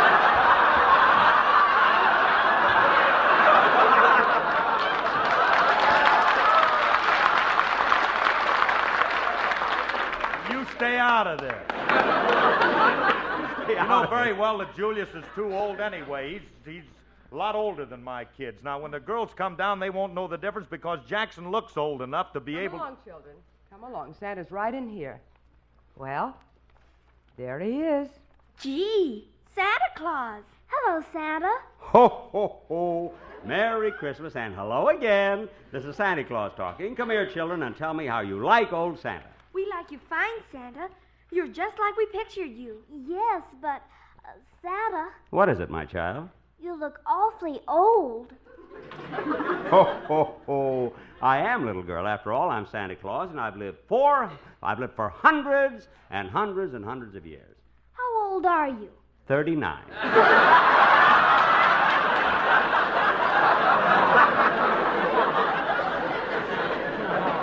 Well, old Santa has to be going now. Here are your toys, girls. Thank you, Santa. Yeah, thanks. Well, I'll be seeing you next year. Merry Christmas to all, and to all a good night. Up, Dancer, up, Prancer, up, Donner and Blitz. Ho, ho, ho!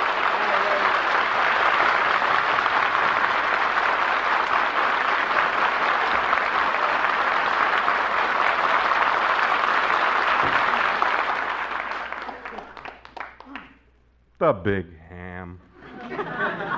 Well, children, what did you think of Santa Claus? I liked him, but I was a little disappointed. Why? I expected him to take out his violin and play Love and Blue. You mean you kids knew it was Mr. Benny? Sure, but we didn't want to say anything and hurt his feelings. Daddy, when is the real Santa coming? Well, well, you see, honey, He'll be here soon, kids. Oh, Frankie. Look, kids, he may be here too late. Look, I'll tell you what. I'll tell you a Christmas story, and then will you run off to bed? Well, all right, Daddy. But we wanted so much to see him. I know. Well, maybe next year. Now, look, sit on my lap, and I'll tell you a beautiful Christmas story. You ready?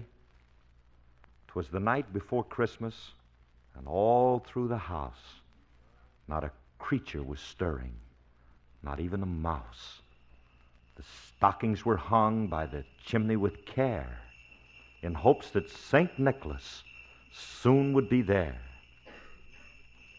I thought I heard sleigh bells. No.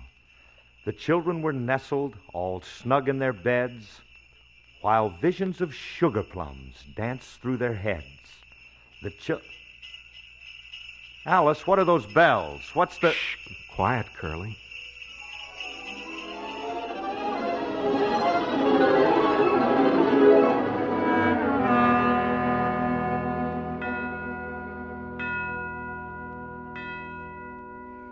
Phyllis, look, in the fireplace. It's Santa Claus, the real one. But, Merry Christmas, Santa. Frankie, who are you talking to? I don't see anybody. The kids do. Look at them. Gee, Santa, we knew you'd come. They couldn't fool us with any make-believe Santa Claus. We were waiting just for you. Oh, sure, we've been very good girls. Oh, what a lovely dollhouse. Thank you. And all these things are for me? Can I open them now?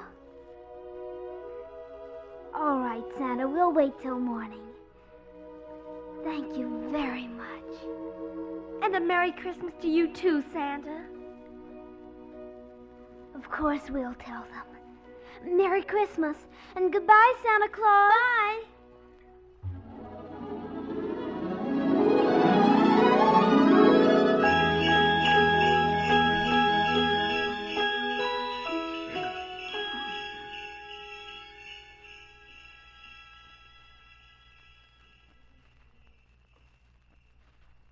I told you he'd show up, Curly.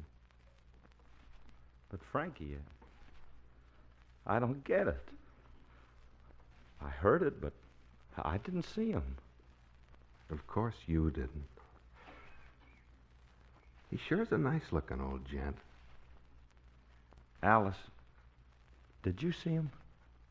I'm not sure, Phil. I almost thought I saw him standing by the fireplace. But, Alice, how could it be? If he was standing... Phil, what are you staring at?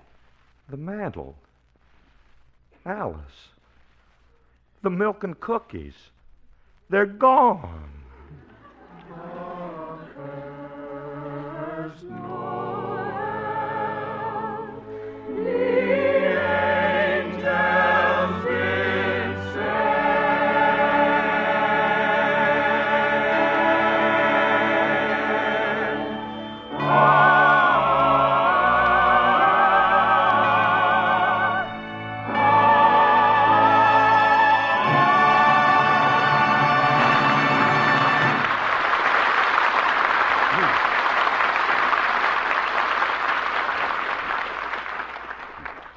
Alice and Phil will be back in just a moment.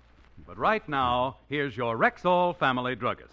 For a lot of Sunday evenings now, it's been my privilege to talk with you for the makers of Rexall drug products and the 10,000 independent family druggists who recommend and sell them. Though we're big in numbers, we have a strong family feeling.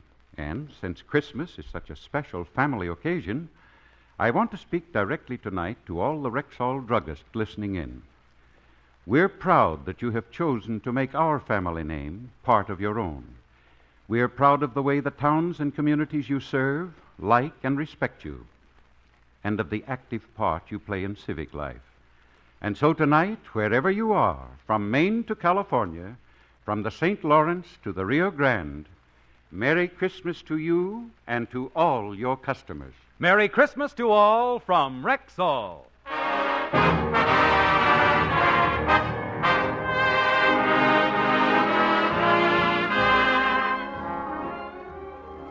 Alice, Phyllis, Santa said something to you, and you said, yes, we'll tell them. What did he say? He told us to be sure and wish you and Daddy a Merry Christmas. He did? Hey, wasn't that swell of him? Look, kids, now you're all tucked in, you've seen Santa, and you've had everything you want, so will you go right to sleep? Good night, girls. Good night. Good night, babies. You know something, Alice? We're lucky to have two sweet kids like that. They're little darlings. Daddy, Yes, dear? can I have a drink of water? Go to sleep! Stay tuned for Sam Spade, then Two Great Stars on Theater Guild on NBC.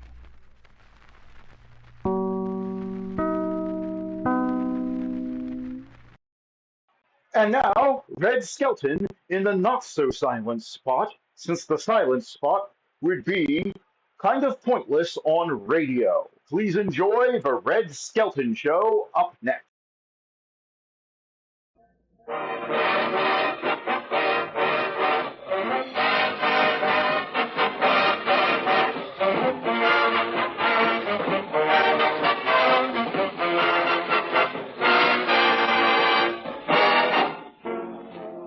For the American Armed Forces and their allies, a rebroadcast of the Red Skelton Show.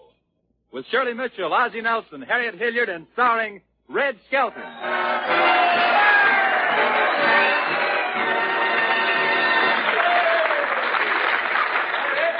Hiya. Thank you very much. Those sea bees, they speak right up, don't they?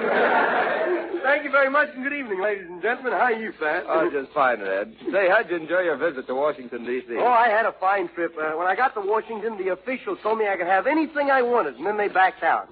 Well, did you ask for something hard to get? Yeah, a hotel room. I hear you had lunch at the White House. Yeah, the only thing I didn't like, I didn't get any butter. You know, the chain on my knife was so short, I couldn't reach it.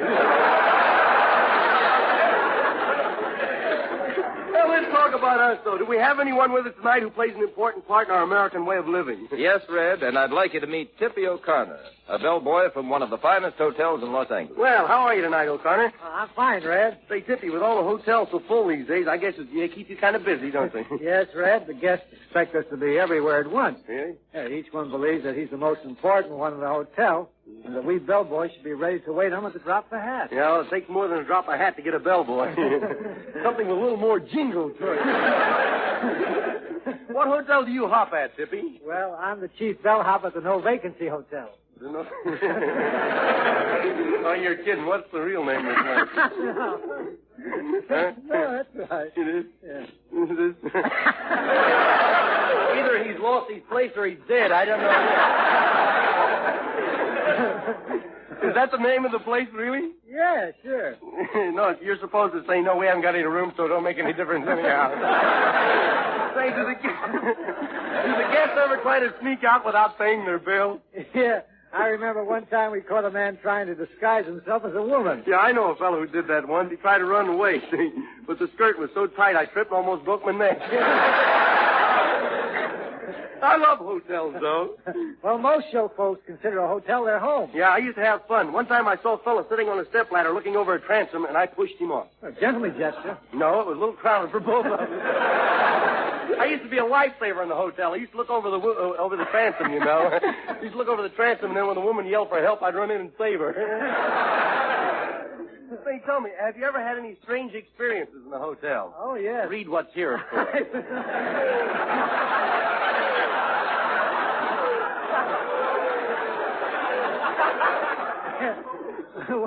One time a man called up and he said he had a feeling he was going to die. Yeah, why? It seems his wife was standing in front of him with a gun. Did she shoot him? I don't know, but when they carried him out, he had an extra buttonhole in his shirt. Well, before I forget it, why do they call you Tippy, huh? Well, that's the nickname my friends hung on me because I always do extra things for the hotel guests so that I'll get a bigger tip. Yeah? But people seem to think we bellboys like dimes best. Well, maybe those tight pants you fellows wear, I guess they figure a dime is the only coin that'll fit in them. Well, oh, brother. Well, thanks for dropping around, Tippy. I promise you, though, if I ever stop at your hotel, I'll give you something bigger than a dime. You will? Yeah, a nickel.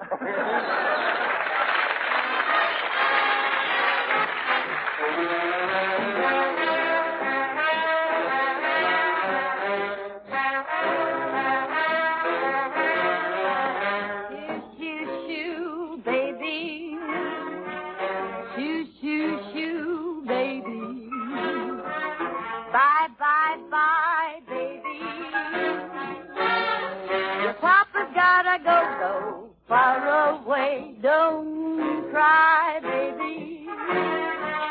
Don't sigh, baby. Bye, bye, bye, baby. Papa's off his touch now today. Don't be a sad guy. You better dry those tears. Papa's gonna come right back with a dozen pretty medals for souvenirs. Shoo, shoo, baby. Shoo, shoo, shoo, baby. Bye, bye, bye, baby. Your papa's off to the 17.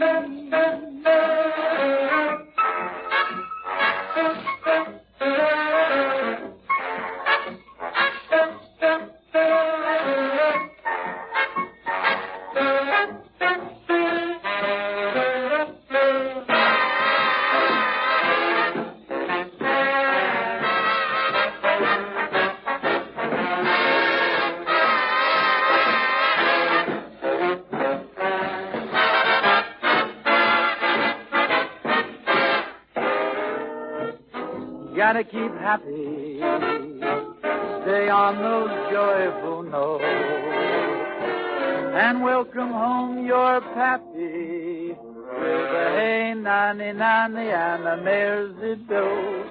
Choo choo choo, baby. Choo choo choo, baby. Bye bye bye, baby. Your papa's off to the 17. One A, Papa, bye-bye.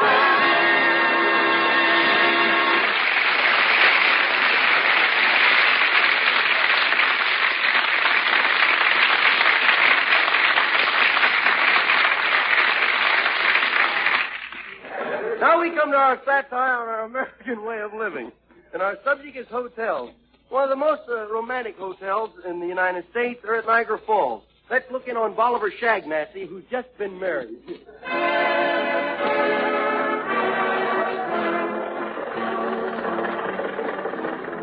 Well, here we are on our honeymooning. Kind of exciting, ain't it? Say, who's that character hanging on the side of the car wiping our windshield? He's been there all day. That's the guy from the filling station. He won't take no for an answer. Hey, are you hungry? Let's stop and get a hamburger, huh? I'd rather have a kiss. Okay. Let's stop and get a hamburger. Now, we'll soon be in Niagara, you know. Well, how's about another kiss? Okay. Say, I think we got a slow leak in our back tire right there. It's a good thing we're close to the hotel, ain't it? Yeah. Did you make a reservation for the hotel? A preservation?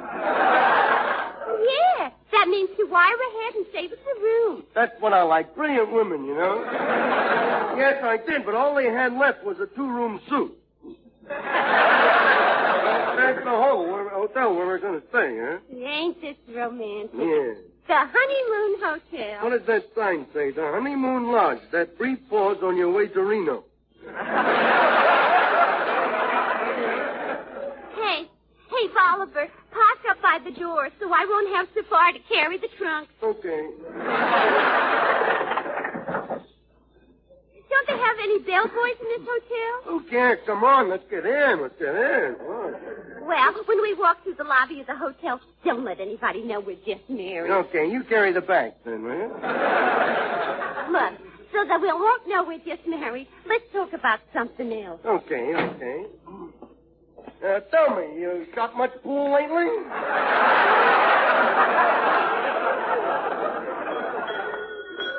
Front boy, good afternoon. Howdy, Doc. We have a preservation. I'm the hotel manager. My name is Boo Root.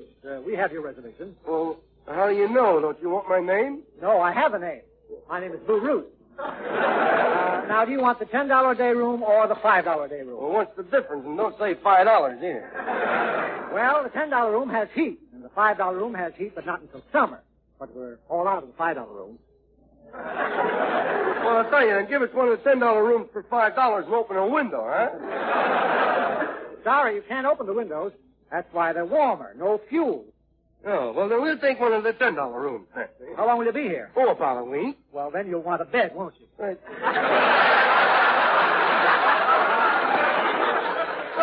so. I think so. Don't you think so? Yeah, we think so. Now, for $5 extra, I can give you a feather bed with a pillow. Well, what do I get for $1? Mashed potatoes and a blanket? Sorry, no blanket. All right. Oh, bellboy, front. Yes, sir. Take these peasants to the bridal suite. Yes, sir. Right this way, Mr. Peasant. Say, where are we going? Down in the basement? Oh, you'll like it down here. The last guest fired the furnace, and the manager knocked 50 cents off his bill. Really? Oh, we don't care, Oliver, as long as we're together. Yeah. Kiss me. You know, you're going to wear out my kisser, you know. Well, here you are, folks. Yeah. If I may offer a word of advice, sleep in the bin nearest to the furnace. That's the soft cold. Well, shall we go in, huh? Oliver, ain't you forgetting something? Oh, yeah, that threshold stuff. Well, see, Daisy? Kiss me, dear.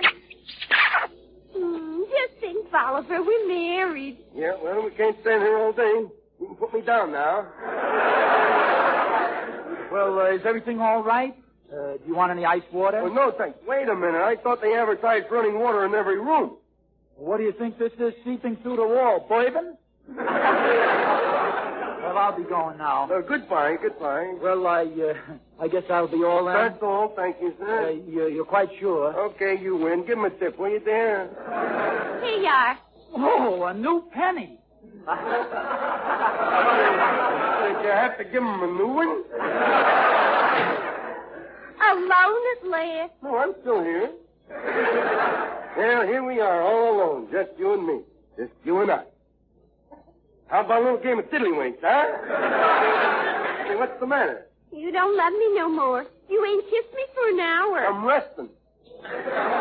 Say, you know, this ain't a very nice room to bring a bride to, you know. Oh, I don't mind. Well, if I known it was going to be in the basement, we could have rented a phone booth in the subway back in New York. I think it's romantic. Listen, you can hear Niagara Falls.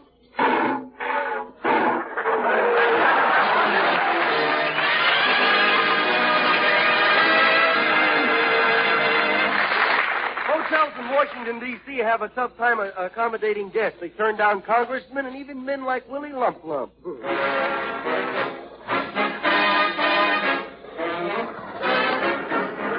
Server! Pipe down, will you? What's going on here? I'm the manager. Where's my room? Oh, you dreamer, you. The line forms in Kansas City. Now, wait a minute. I stop here all the time, I do. You've been a guest at this hotel? No, I always pay. Well, I'm sorry, but I don't remember ever seeing you in this hotel before. I remember. The room wasn't very big either. I want a bigger one this time. The last one was so small my dog couldn't wag his tail sideways. I had to wag it up and down. Look, I tell you, I've stopped here before, and I got towels to prove it. Well, I'm very sorry, but we haven't any room. Why, do you realize that a room on the 5th floor, we have 12 people sleeping in one bed? Well, let's go up and make it 13. I ain't superstitious. I like a room with twin bathtubs, too. Twin bathtubs? I like to wash both feet at once. We ain't got no vacancy. No, you ain't got no... Look, you gotta give me a room. I'm a sick man, I am. I can't breathe, you know. You can't breathe? Well, if you can't breathe, how do you keep alive? I got a priority. What was the last time you breathed? Well, I breathed in on Monday, breathed in on Tuesday, and breathed in on Wednesday. Why don't you breathe out? Oh, no, brother. If I ever let go now, there wouldn't be a cherry tree left standing in Washington. Pardon me, but are you the manager? Yes, ma'am. Well, do you have any place where I can sleep? Sorry, not a place. Hey, come here. If you hurry, you can get the quarters where I slept last night. Well, where is it? Well, you go straight down F Street until you hit the big sign that says Wallback, and then you look around trying to see the number or the door 9734567324141. 973546321? Yeah. What kind of a hotel is that? Who said anything about a hotel? It's a boxcar I slept in. Well, I couldn't sleep in a boxcar. I'm moving out of the hotel where I'm stopping now because it's so weird. Spooky, huh? Yes, when I walk down the hall, I get a feeling that someone's following me. Yeah, you know, I had that feeling once, and it turned out to be my underwear creeping up on me. well. I'll try some other place. Okay, I found a room for you. Good. Do you want an inside room or an outside room? It's raining. You better make it inside. Sign here. Okay, let's see. Jones, Harrison, Hamilton, Faith, Wilkie. Look, never mind reading the register. Just sign it. Oh, no, you don't. I don't sign nothing till I read it.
Hotels have their hands full when youngsters like Junior. Yes. So, Harriet, you be my mother, and I'll be the mean little can. Hey, Mummy, look out the window. Look down there. Everybody look like midgets. Junior, don't lean out that window. What do you want to do? Fall on somebody and hurt them? Now, what do you want me to look at? Look over in the park. There's Pop riding the horse. Look. Where? Over there. Oh, that isn't your father. That's a statue. Boy, he sure could pass for Pop, couldn't he, boy? They both look plastered, don't they? Now, Junior, go in the other room and play while I finish unpacking the bag. Okay. I will go play in the... Oh, look, a hammer. Boy, I'd love to lay on these things. Oh. Hey, Mom, call down some and get somebody to come up and clean this room. That spider web looks just like a hammer.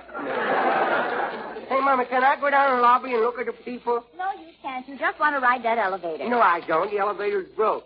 I threw a bag of walnuts down its shaft and then cut the cable, I done. Well, what for? Well, does you know any better way to crack walnuts? Oh, you're just kidding, of course. You just keep laughing, that's all. Oh, somebody at the door. Somebody at the door. Welcome. Howdy, Sonny. How do you do? Do you think it'll be all right to wash the windows? Sure. I will help you. Let me have that vase there. Now, see here. Why did you smash that window? So you could work it. It was too big to get in your widow bucket the way it was. Hey, what's this thing? That's a sponge.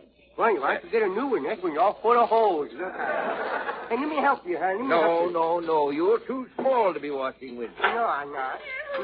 It's the window washer. Well, stay out of his way. No, I'm going to help him. Give me the brush. I'm going to dab up the window. Stop that. Oh, he really isn't hurting anything. Besides, that'll help him keep him out of my way. Hey, there's a spot on the window that won't come out. Oh, it's out now. It's okay. Oh, I knew you'd do something like that. Now, don't you hit me. Don't run under that Don't step you hit me. The man is standing on it. Oh, I told you he was on top of that ladder. He's laying on the floor, you know. that bedroom and lie down. No, okay. Just help me, they're not going to nail me down in this room. I ain't never been in a hotel before. I'm going to look around. Oh, the door is open. I think I'll run up and down the hall and stretch me widow leg, boy. Oh, this is really good to get out of here. Listen to that guy snoring there. Hey, roll over on your back. Roll over on your back. Hey, the door's open.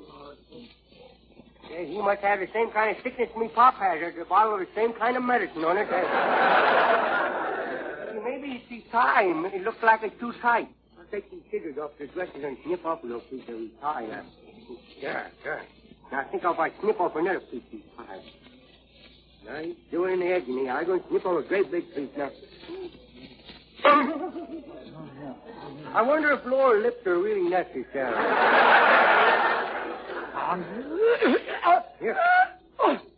How did you get in this room? I thought you was going to explode, so I come in to disconnect your fuse, I guess. Well, you shouldn't sneak into people's rooms. Really? You look like a good boy. Yeah. Tell me, what kind of a boy are you?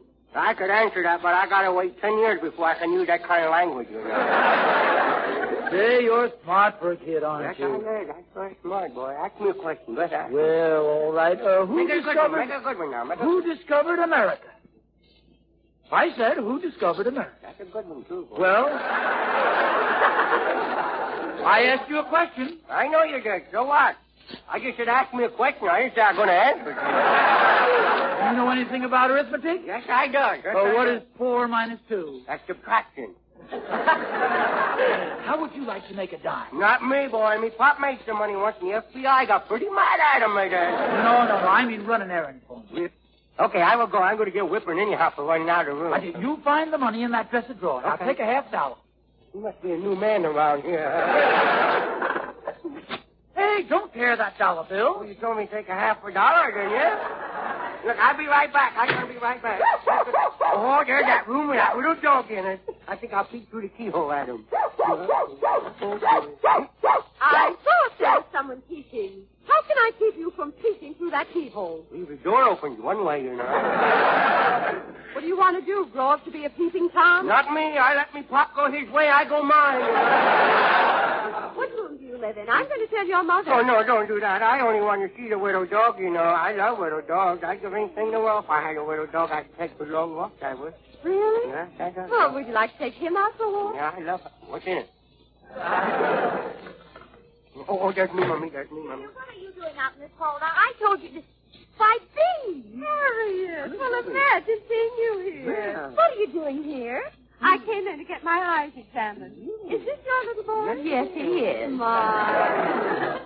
He sure is a wonderful little fellow. I'd love to have one just like him. Oh, Bray, you better get your head examined, too. Hey, look, I can stand on this table and do a high dive in the soapy. Kind of high, and I missed it, too. Junior, did you hurt yourself? According to what you're going to do to me. Wait till I look in the mirror. I'll see if I okay. Oh, I cracked me little jaw. I cracked me little jaw. No, you didn't. You dropped Let me it. see. There. Oh, I forgot I parted me hair in the middle. Say, Bee, would you like to come down to our room while I unpack? Look, I'll be right back, kiddos. I'll be right back. Hey, mister, here, I'm sorry. We got company in here. It's an old friend of Mummy's. I can make more money eavesdropping for Pop. I'll see you later. Goodbye. Well, neighbor. it's good to see an old face. Yes, and you certainly is well equipped, too. Junior, go play. Hey, look, there's me gun in me suitcase. Would you like to see me gun, lady? Why, yes. Yes, you play hunter, huh? You be a big bear, and I'll let you have it right between the eyes, boy. It won't hurt. Say, Junior, No. are you sure you packed your pop gun? That one looks like your father. No, this is mine. Look, see? It's Pop.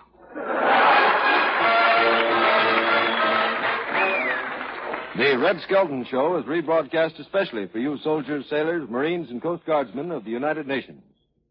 Now, in the time still remaining, we invite you to listen to the modern music of Raymond Scott.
The fan-favorite character from Fibber, Magee, and Molly, the Great Gildersleeve, is up next.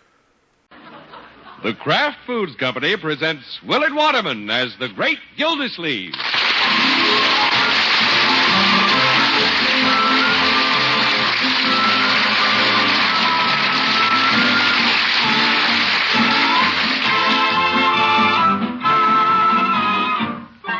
The Great Gildersleeve is brought to you, partially transcribed, by the Kraft Foods Company. Kraft, makers of the one and only Miracle Whip salad dressing. We say one and only because there just isn't any other salad dressing like Miracle Whip. Miracle Whip is different, and it tastes different. Miracle Whip tastes so good it's become the most popular salad dressing ever created. More Miracle Whip is sold than the next 20 leading brands of salad dressing combined. Try it. Make your salads better tasting with the one and only Miracle Whip.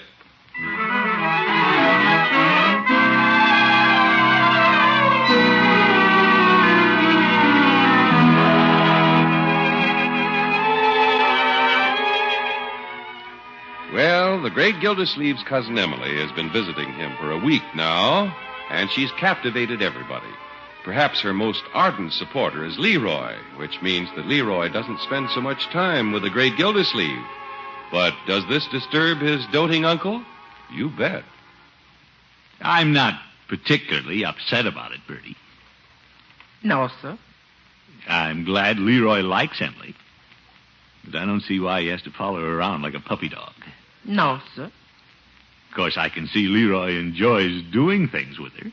Yes, sir. But I'm afraid the boy will monopolize her time. Make a nuisance of himself. And she won't enjoy her visit. Yes, sir. Leroy should spend more time with me. Yeah, I mean, let her spend more time with somebody else. She's made a lot of friends. Yes, sir. My friends seem to like her better than they do me. Yes, sir. In fact, Bertie, I can't think of anybody who doesn't like her. No, sir. There has to be something wrong with anybody who doesn't like her. Yes, sir. Bertie, what's wrong with me?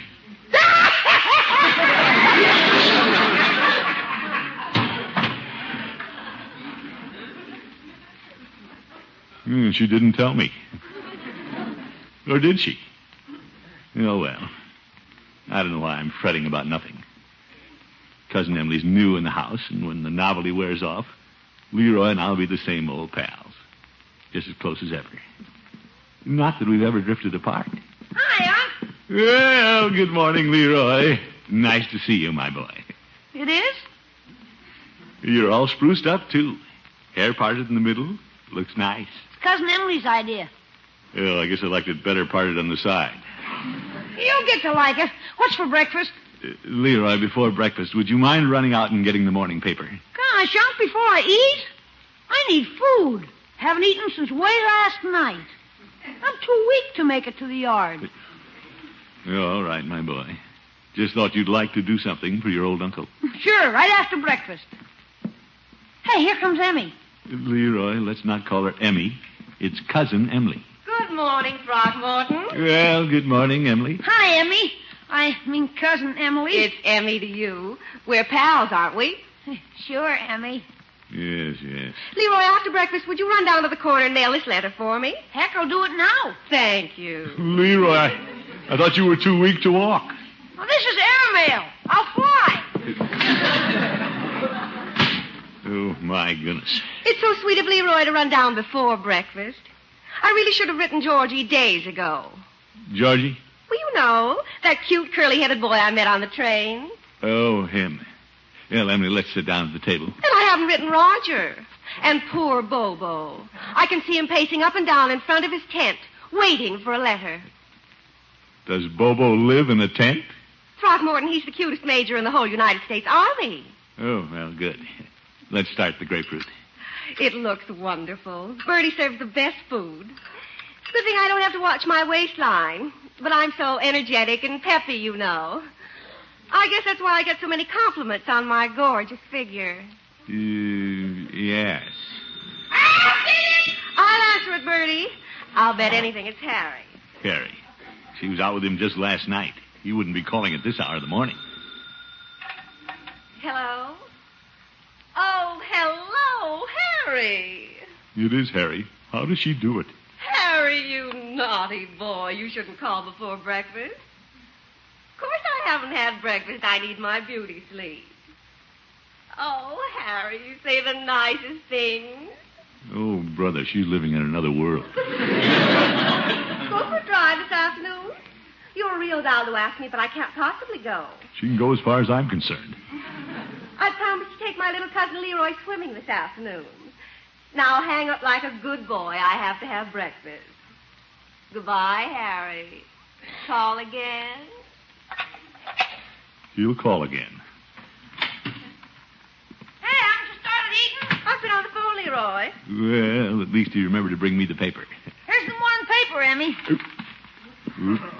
He's forgotten me. Thanks, Leroy, but Throckmorton, wouldn't you like to read the paper? No, thank you. I'll just sit here and read the handwriting on the wall.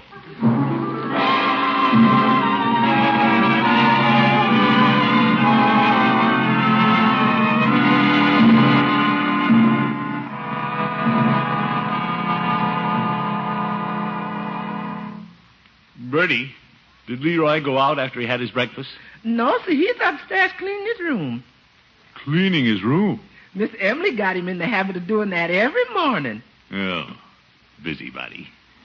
What's that, Miss Gilsey? It's nothing, Bertie. I'll see Leroy upstairs. Yes, sir. I think I'll take Leroy down to the office with me this morning. Get him away for a while. He's always asking to go there. It'll be nice for Emily, too.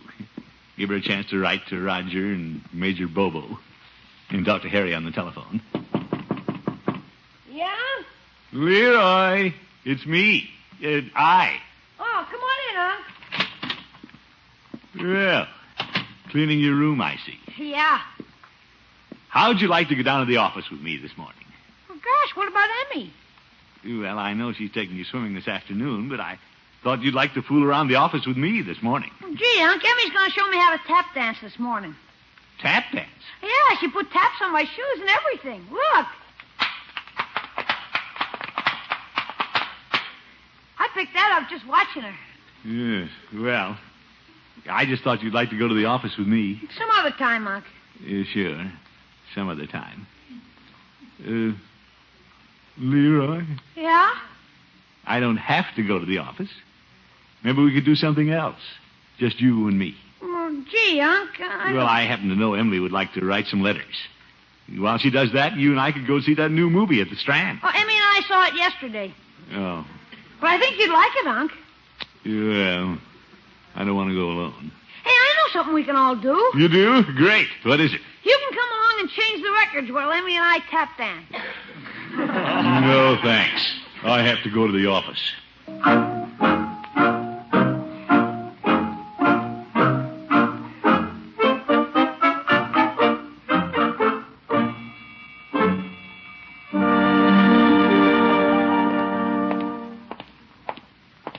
Tap dancing. That Emily has Leroy dancing a jig. He's like a puppet on a string. I'm sure she doesn't realize she's pulling him away from me. I have a notion to have a talk with her. No, I'll win him back in some underhanded way. Yeah, I mean undercover. Hello, Peavy. Hello, Mr. Gildersleeve. What can I do for you today? Well, I'm on my way to the office, Peavy, and thought I'd pick up a magazine. Caught up with your work at the office, or just planning to read till the work catches up with you? Peavy, I just want to occupy my mind. I take it there's a vacancy there. All right, Peavy. I'm trying to forget my problems. Yeah, I'll take this news magazine. Very well. Peavy, have you ever watched somebody you were fond of drift away from you? Yes, I recall the summer we were vacationing at Niagara Falls, and Mrs. Peavy drifted away. Oh? She got in a canoe without a paddle. I tell you, I was worried when I yelled for help and nobody took me seriously. They didn't? No. You see, Mrs. Peavy was a little heavy in those days, and they just thought it was somebody going over the falls in a barrel. Oh, my goodness. Peavy, I don't believe it. Neither do I. I was just trying to help you forget your problem. Yeah, it'll take more than a tall story. Frankly, Peavy, Cousin Emily doesn't realize it, but she's drawing Leroy away from me. You don't say. She's always doing things with him. I never see him anymore. Well, if I was Leroy, I'd rather be with her, too. No, you wouldn't, Peavy. For instance, today, she's teaching him to tap dance. My. And that's no activity for a two-fisted boy like Leroy. Yeah, I wonder if she'd care to give me some dancing lessons. Peavy. I wouldn't care to tap dance, but I've always wanted to learn the conga. Ta-ta-ta-ta, boom, boom. Ta-ta-ta-ta, boom, boom. Peavy, stop it. You know, I could always do the tatas, but I never got the hang of the confounded boom, boom. Now, Peavy, be serious a minute. Why do you suppose Leroy suddenly prefers Cousin Emily to me? Well, she's a live one. What interesting things have you offered to do with the boy? Why, only this morning I invited him to go with me to the office and sweep out. But he preferred to tap dance. Yeah. Darn cousin. Mr. Gildersleeve, it's just a suggestion, but you might try doing things with Leroy that she can't do. Oh? Let's see now. What can you do that your Cousin Emily can't do? Well... chances are you can smoke more cigars than she can. All right, Peavy. And if you want to compete in something strenuous, you might persuade her to Indian wrestle. You have a considerable advantage in weight. Peavy, I wouldn't take an unfair advantage of my own cousin. Well, no, I wouldn't say that.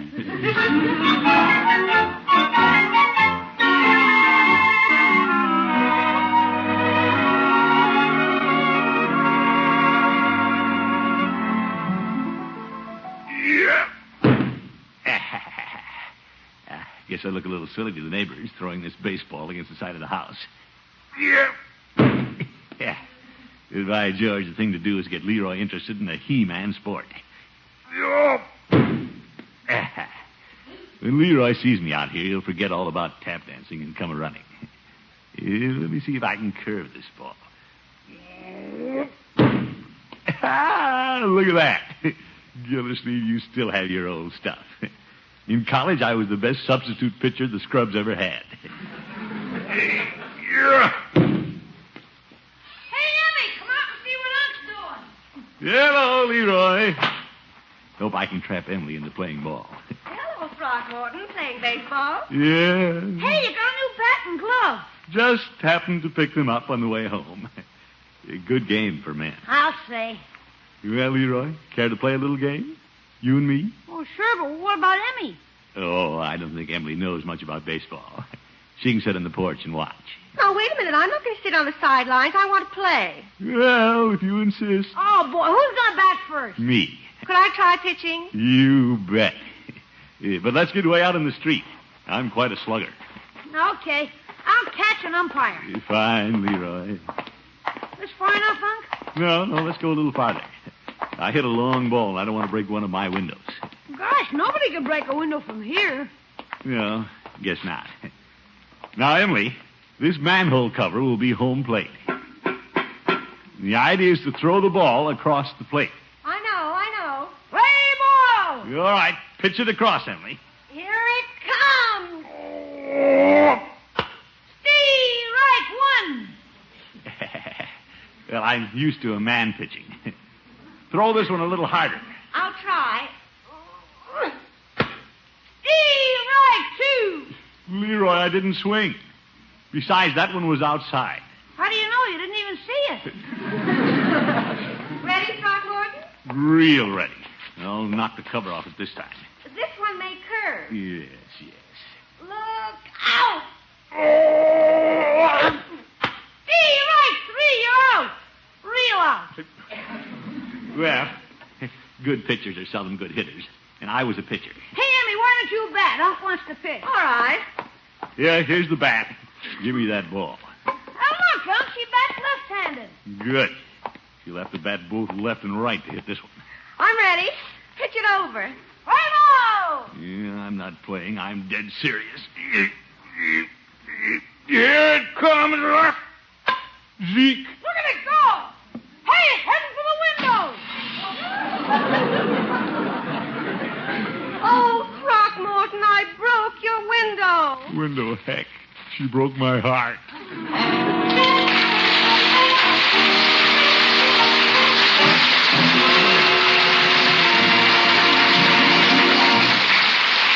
The Great Gildersleeve will be back in just a minute.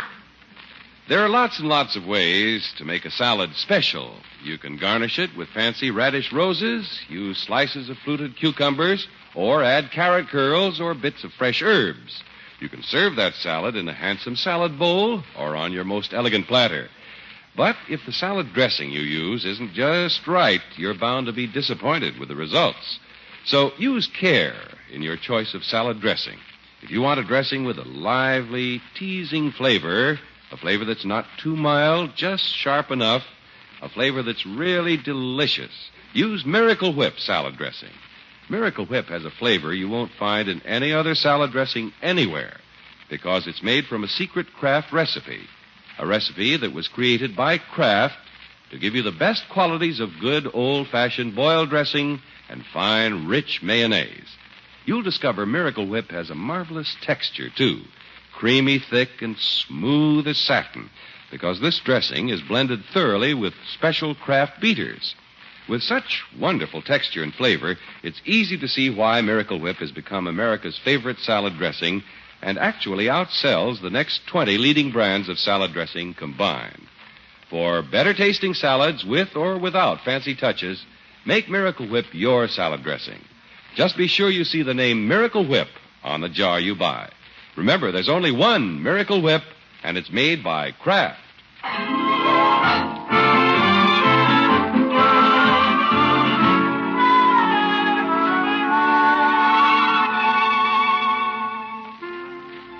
Ever since his cousin Emily came to visit, the Great Gildersleeve has felt that Leroy's admiration for him was being transferred to Cousin Emily. He tried to counter this by getting Leroy interested in He-Man activities, and his hopes ran high when he promoted a baseball game. Then the mighty Gildersleeve struck out. She not only struck me out, Bertie, but when I lobbed one over to her, she really double-crossed me. Yes, sir. I heard the ball go through the window. That was a home if I ever saw one, right into your home. By George, I've been notion to make her pay for the window. Yes, sir. Leroy, of course, thought it was very funny. She sure made a hit with Leroy. There must be something I can do that she can't do. Emily's the smallest Amazon I ever saw. Hi, Unc. Hi, Bertie. Well, Leroy. Hello, Leroy. Where's Emmy? Oh, who knows? She went for a spin with that Mr. Harry in his chartreuse convertible. You know, it's kind of lonesome here when she isn't around. Well, Leroy, your old uncle's here. Yeah. We don't need Emily around every minute, Leroy. Before she came, you and I did things together. We can do things together again. Well. If there's something you want to do, you just name it. Anything at all. I'm ready. Anxious. It's for you, Miss Gildersleeve. Coming, Bertie. You think it over while I answer the phone, my boy. Okay, Unc.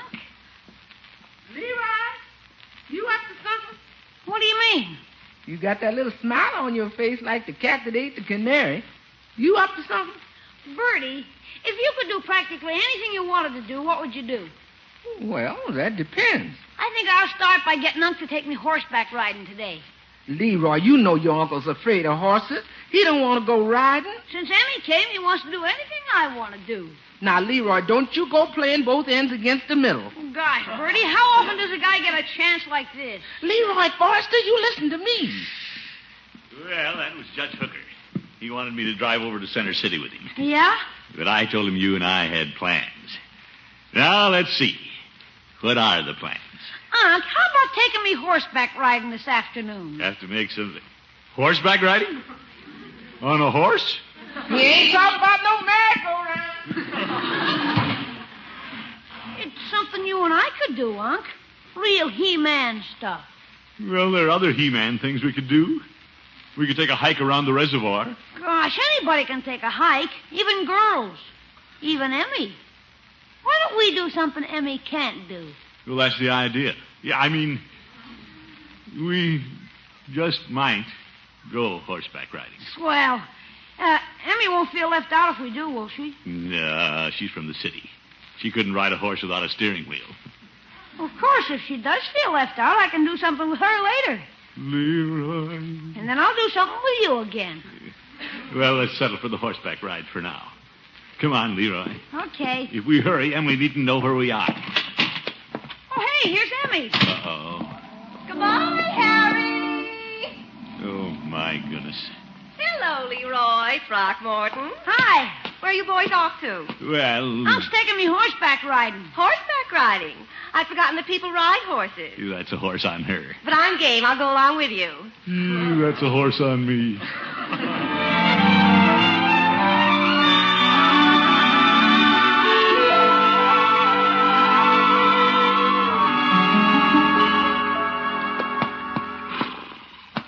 Oh, boy, these are keen horses. Yeah. Well, guess we better get into the saddle. Unc, you're the biggest. You ought to ride the big one. No, Leroy, I was never one to take the biggest piece of cake. Perhaps Emily would like to ride the high one. Oh, no, I want this little bay. Oh, easy, girl. Don't step on me. Yeah, look at Emily skedaddle on the way. She's nervous. She's pushed her luck too far. Well, so have I, but she'll never know it. Oh, come on, let's get going. Well, I'll help you into the saddle, Leroy. Oh, I don't need any help. You worry about getting on yourself. Oh, boy. Well, you did it. Now, before I get on, I'll give Emily a boost. Never mind, Throckmorton. Look at that. She hopped in the saddle like Hopalong Cassidy. Come on, Unc, let's take off. Yeah, don't rush me, Leroy. Yeah. Steady, Cyclone. Steady, steady. I wonder why they call him Cyclone. Put your foot in the stirrup, Throckmorton. Yeah, I know how. Unc, if you can't pull yourself up, why don't you climb the fence and then jump on? Leroy, I can get on a horse. 2 stories high. Man could get dizzy up here. Oh, boy. Oh, now, confound it. Come on, Leroy. We'll canter ahead while Throckmorton's getting used to the horse. Okay. Get up, boy. Now, if you watch, I'll show you how to pull. Look at that Emily. She rides like an Apache. Yeah, come on, Cyclone. We're going to catch her. Sick 'em. Hey, not that way. They went the other way. Stop, Cyclone! Oop, tree. You watch out for that limb. Where's the brake? Cyclone! Cyclone! Oh! Poof. What a sneaky thing to do. He's heading for the barn. Well, Emily can't beat me. I'm going back and take a riding lesson if it kills me. You know, it might.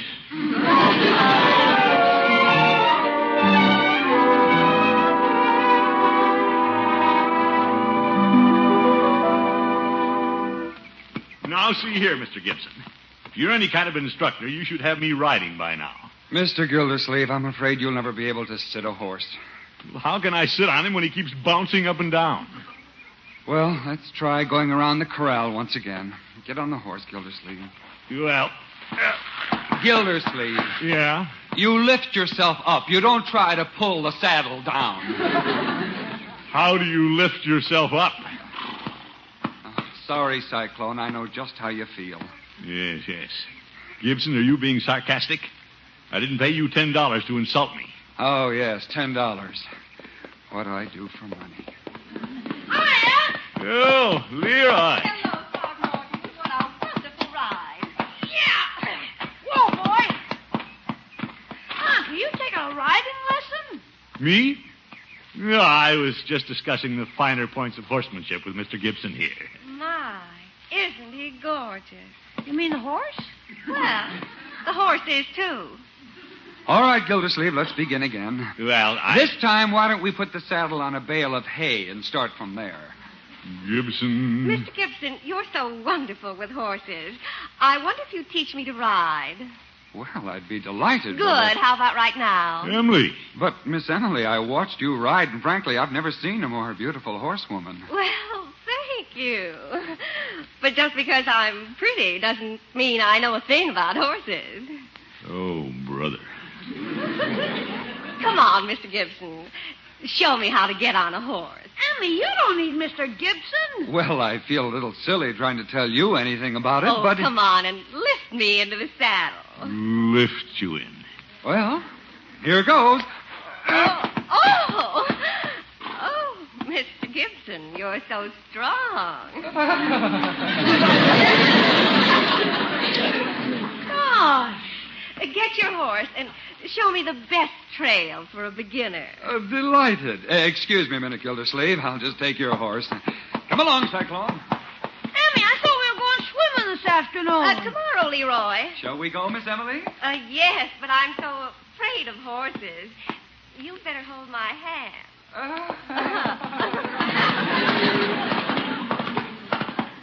How do you like that?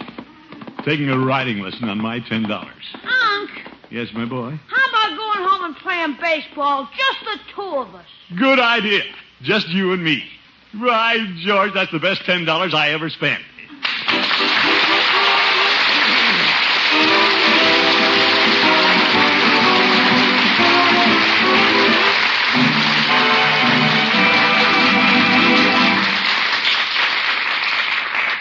The Great Gildersleeve will be with us again in just 30 seconds. Wonderful partner for salads and cold cuts. That's deviled eggs. And for some of the most delicious deviled eggs you ever tasted, make them with Miracle Whip salad dressing. Miracle Whip has a lively, teasing flavor, a peppy flavor that's just right for those eggs. It's a different flavor, too, one you won't find in any other salad dressing. Get a jar of delicious Miracle Whip tomorrow. For extra good deviled eggs and for some of the best tasting salads you've ever put a fork to, there's nothing like Miracle Whip.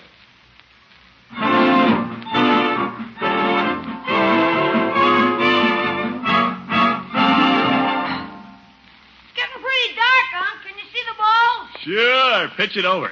I'll knock this one clear into the next county. Well, just a second. I gotta dust off the ball. Yeah, I don't know why I worried about Emily winning Leroy away from me. He's forgotten about her already. You ready, Unc? Say, who's that coming up the street? Nice. Pretty far away. Oh, brother. Wonder who that is. You ready, Unc? Maybe if I hit the ball down that way, I can go down after it. Get a better look at her. Unc! All right, Leroy. The boy's probably tired of playing baseball anyway. If she's new in the neighborhood, the least I can do is introduce myself to her. Be sociable. Hey, Unc, get up to the plate. Yeah, quite a dish. Plate. Go ahead, my boy. Pitch it over. Here it comes. I'll hit it right down there toward her. Hey, key one. High fly. Yeah, let it go, Leroy. Too high for you. I'll get it. Right, George is coming down right where she is. What a break. Come on, lady. Heads up. Stand back, miss. I'll get it. Hey, she caught it. Oops. You're out, Throckmorton. Emily. Oh, my goodness. Good night, folks. See you next week.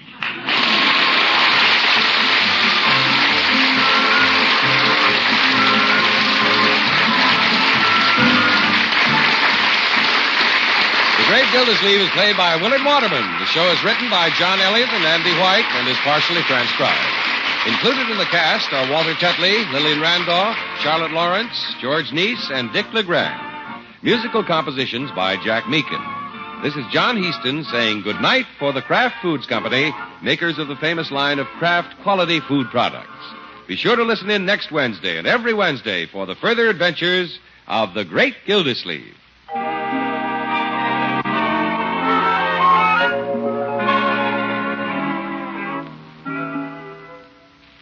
Having a picnic?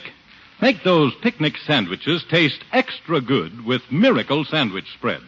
Miracle Sandwich Spread is made by Kraft from America's favorite salad dressing, Miracle Whip, and spicy relishes.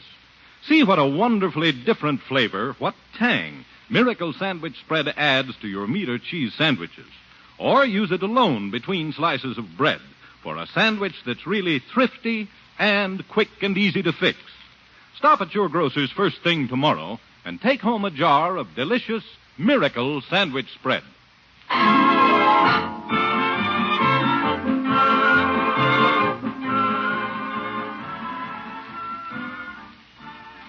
Tonight, hear the best of Groucho on NBC.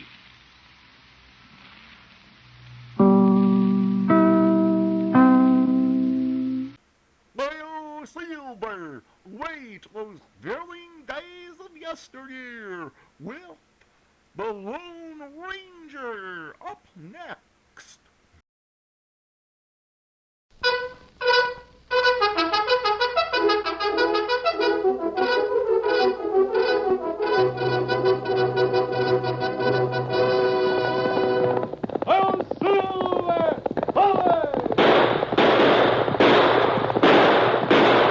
Fiery horse with the speed of light, a cloud of dust, and a hearty hi-yo Silver, the Lone Ranger.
The building of the first transcontinental railroad was one of the most important steps in the winning of the West. The railroad was of prime importance to the future of the country. But powerful forces, cattlemen, stagecoach lines, and steamship companies opposed it. Outlaw opposition sprang up, and the Lone Ranger was commissioned by the President to lead the fight against the enemies of progress. Return with us now to those thrilling days of yesteryear. From out of the past come the thundering hoofbeats of the great horse Silver. The Lone Ranger rides again. Come on, Silver! We're heading for end of track. Oh, Silver! Away!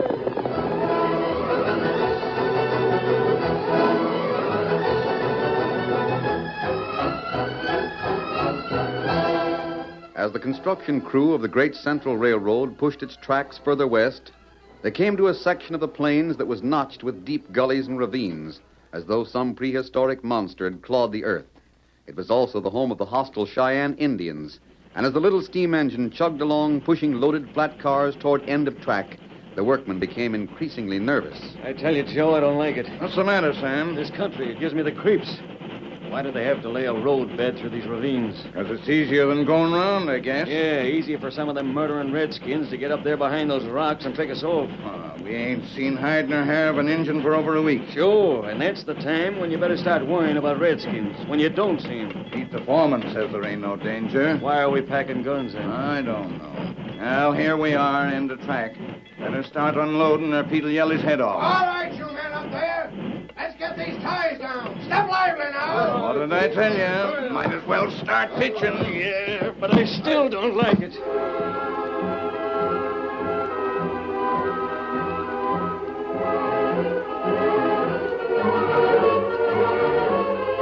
Perhaps Sam's fear was prompted by more than suspicion, for at that very moment the construction crew was sighted by three men who crouched behind a large rock high on one side of the ravine. The leader of the trio was thin-lipped Doc Barlow. By his side stood a boy in his early 20s known as Angel Face, and Murphy, the third man, was dressed as a Cheyenne Indian. Now, listen, Murph. You two, Angel Face. Remember, I'm giving the orders around here. What I said goes, see? Why not shove this rock over now? It's big enough to smash three of those cars, maybe knock the engine over. Because I'm waiting for a signal. What kind? Never mind. You get a man down there. Gotta wait till he moves up the track a little ways. I could drill about 10 of them before they knew what happened. Put that rifle down. There'll be no shooting. When I get the signal, you shove the rock. Murphy, you stand up so they can see you. Let out an Indian war whoop, understand? Yeah. Don't I even get one shot? Not unless they try to drill Murphy. Then what do we do? Get on our horses and ride from Plaintown. Thought I was hired in this job to do something. Only when I tell you to, Angel Face. Fine job. You just forgetting, ain't you? There were just 3 peaceable hombres that come out west from St. Joe. Yeah, but the Iron Spur is another name for parlor games and pink tea. That's right. Parlor games and pink tea.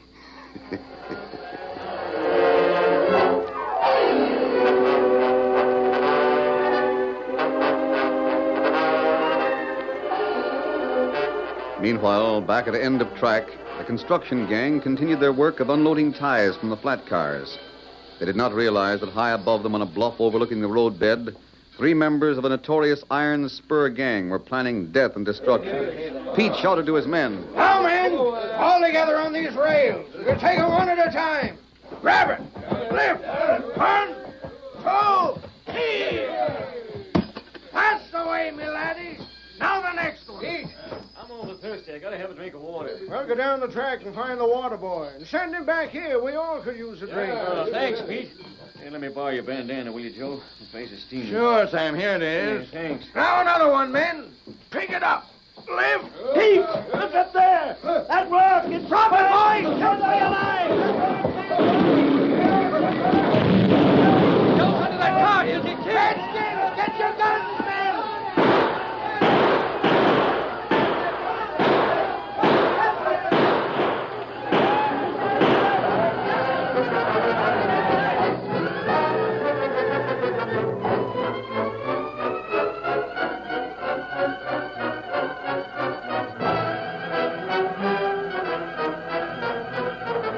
Finally, the Indians were beaten off, and Pete and the railroad men bandaged the wounded men, put them on the train, and headed back to the long line of construction shacks where the workers made their camp. Miss Barkley, Colonel Parkman's secretary, heard the news of the Indian attack and rushed to Colonel Parkman's office. Colonel Parkman, there's been an accident at the end of track. Yes, Joan. A big rock dropped from a ledge. You heard about it? Just a few minutes ago. 2 cars completely smashed. And 1 man killed. Who was it? Joe McCullen, one of our best trackmen. That's too bad. Pete said it was Indians. Cheyennes, I suppose. And I was hoping we'd won their friendship. I'm not so sure it was Indians, Colonel Parkman. Pete said he saw one of them. It was timed too perfectly. White men can dress as Indians, you know. Oh, you mean the Iron Spur? Exactly. They know that the best way to put fear into the hearts of every man working for the railroad is with Indians. They've tried to rouse them against us, and failing in that, they're imitating them. Maybe you're right. I'm sure of it. I've asked for a detachment of soldiers from the fort, but the commanding officer seems to think I'm exaggerating the danger of this job. We still have the Lone Ranger to help us. Can you get word to him? I'm going to try.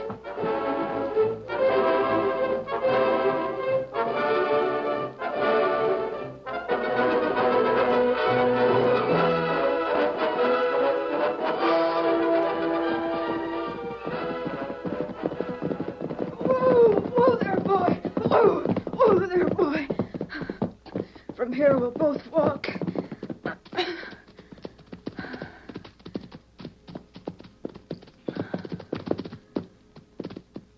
This is the place, right in this grove of trees.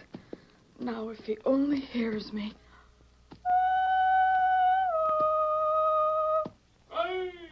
Oh, thank goodness. I knew he'd come. I rather expected you'd have a message for me. You know, then, what happened this afternoon out at End of Track? Yes, I know. The railroad men expect serious trouble with Indians. I really can't blame them. 1 man was killed today, and 2 flat cars were smashed. But it wasn't Indians who caused it. I know it wasn't. How do you know, Miss Barkley? Why, it's just suspicion, I guess. I know how relentless the Iron Spur is. How anxious they are to prevent the railroad from going through. Yes, I think you're right. There's an Indian village near the End of Track, isn't there? Cheyennes, just a few miles east of the bunkhouses. But the Cheyennes aren't an especially warlike tribe. Only when they're aroused. Our men have done nothing to antagonize them. It must be the members of the Iron Spur. I know it is. What shall we do? Pete the foreman thinks the men will leave their jobs. Miss Barkley, go to the camp. Try to keep the men at work. I'm going to meet Tonto.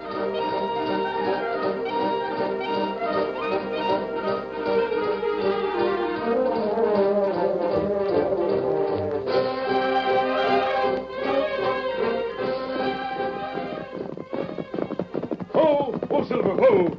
Hi, Kimasabi. Hi. Tonto, I've been talking to Miss Barkley. Tonto, wait. Have you been over to Plainville? Huh? Are there any strangers in town? Anyone who looks like a member of the Iron Spur? 3 stranger. 2 old, 1 young. Who are they? Well, Tonto not know. Maybe them Iron Spur. Are they still there? Huh? Come on, then. We'll see who they are. Get 'em up, Scout. Come on, Silver.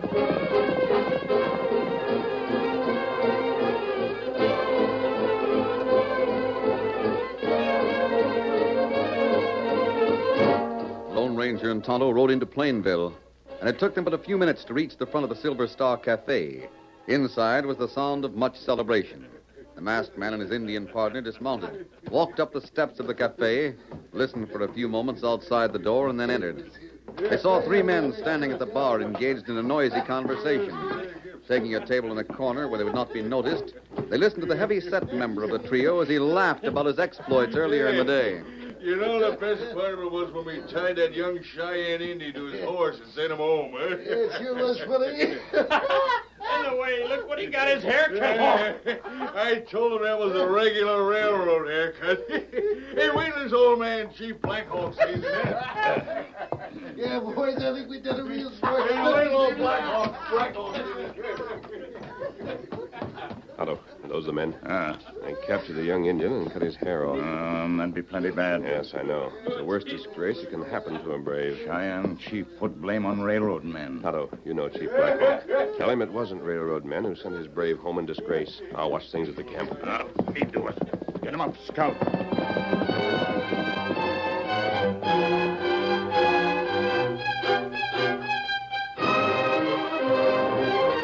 Meanwhile, Pete, the foreman of the construction gang on the railroad, was trying to persuade them to stay on the job. Joan Barkley stood beside him to give what aid she could. Now, men, please, you got to listen to me. The thing that happened today was an accident. It wasn't an Indian raid. You men aren't cowards. Listen to Pete. It was an Indian. I saw him. Well, we all saw him. But it was just one redskin. We've got to expect things like that. We all knew it when we took this job. I didn't take a job as target for rock slides and engine bullets. I say let's all quit and go back home before we're killed. But we promised to do a job, and a certain amount of danger is part of it. Not for me. How about the rest of them? Are you a bunch of babies that you let the sight of one Indian scare you? Why don't you ask Joe McCullen that question? He wasn't scared this morning either, but he's dead now. But that doesn't mean that we'll all be killed. That's a good enough sign for me. All right, Sam. If you're afraid, why don't you quit? I'm just talking sense. Boys, I never steered you wrong, have I? All you care about is this railroad with all their money. I say there ain't enough money in the world to pay for getting killed by engines. Quiet! Boys, I know how you all feel. And I'd feel the same way if I'd been there today when Joe McCullen was killed. Now you're talking. But that same thing is not going to happen again. How do you know? Have you got a treaty with the engines? No, I haven't a treaty. But I have a lot of confidence in someone who's going to help us. Yeah? Who is it? I can't tell you. But I know it's real help. I suppose it's your fairy godmother.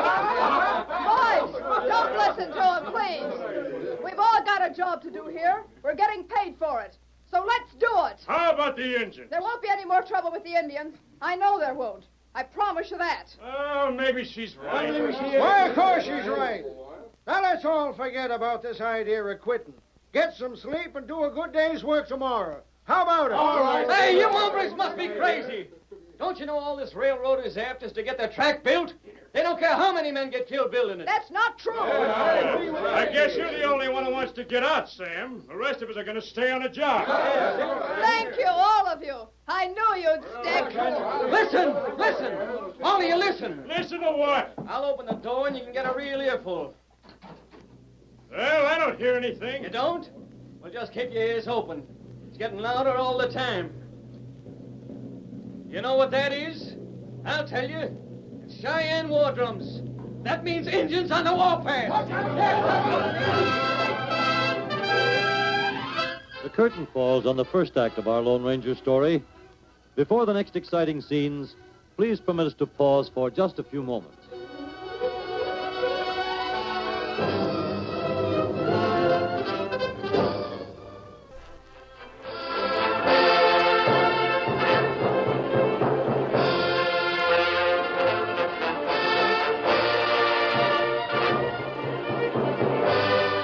Now to continue our story. The Lone Ranger rode hard to meet Tonto at the Indian camp before Chief Black Hawk could attack the railroad men. He reined up short at the edge of the camp where the sound of the Indian war dance was louder than ever. There's Tonto. Wool Silver, steady, boy, steady. Tie! Hi, Kimasabi. Hip! Where's the TP of Chief Black Hawk, Tonto? Tonto, show way. All right, lead the way, old fellow. This teepee. Raise the flap, we'll go in. There's no time to lose. Chief Black Hawk, Tonto come back. Bring white friend. Black Hawk, no friend with mask. Aye. Chief, I want to ask help of Black Hawk. Make talk. Black Hawk, no. Your braves are on the warpath. They're going to attack the railroad men. Why do they do this? Men from Iron Horse make fool Cheyenne brave. I know what happened. I saw the men who did it. Bad. Black Hawk not like. Make war medicine. But you're wrong, Chief. The men who cut your brave's hair are not with the railroad. Brave, tell Black Hawk. He was mistaken. The men who did that are outlaws. If you make war against the railroad men, you'll be killing innocent people. How Black Hawk know white friends speak true? Because I give you my word. It has never been broken. Masked men always speak truth. Iron Horse send you? No, I come alone. Because you're making a mistake, innocent people will suffer. Will you stop war medicine? Will you do this for me? For white friend, Black Hawk do. For Iron Horse, no. It's for me. Black Hawk tell braves. Ologa Manite! Ologa Manite! Thank you, Black Hawk. I'm proud to have such a good friend. Come along, Tonto. There's much to be done. We go find outlaw? No, Tonto. They can't do any more damage tonight. We'll keep an eye on the construction gang tomorrow. Steady, Silver. Steady, boy. You think Cheyenne not make war? They won't unless they're provoked. It's up to us to see that it doesn't happen. All right, Tonto. Get him up, Scout. Come on, Silver.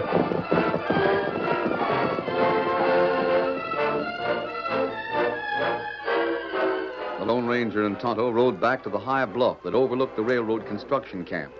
There they kept a vigilant watch all through the night, alert for any sound or sign of movement that would indicate the Indian chief had broken his promise. But Black Hawk was true to his word. The ominous throb of tom-toms was heard no more. The braves had taken off their war bonnets and all was peaceful. However, the scheming members of the Iron Spur had also heard the war dance stop suddenly. They didn't know the reason for Black Hawk's sudden change of plans, but they realized the Indians would not attack. And on the following afternoon, their leader, Barlow, called a meeting. I found out why those critters didn't make the attack last night. It was the Lone Ranger that stopped them. Lone Ranger? Hang it, that hombre's always Hold pulling on, up. Murphy. I still got an ace up my sleeve. We're going to do something tonight that the Lone Ranger that doesn't like him can't interfere with. What is it, Doc? Fire. I don't get you. There's a square mile of dry buffalo grass between the Indians' camp and the railroad bunkhouse. And there's an east wind. That's all we need. Fire will sure wipe out them wooden bunkhouses. Yeah, and everybody in them, huh? I think the Indians did it.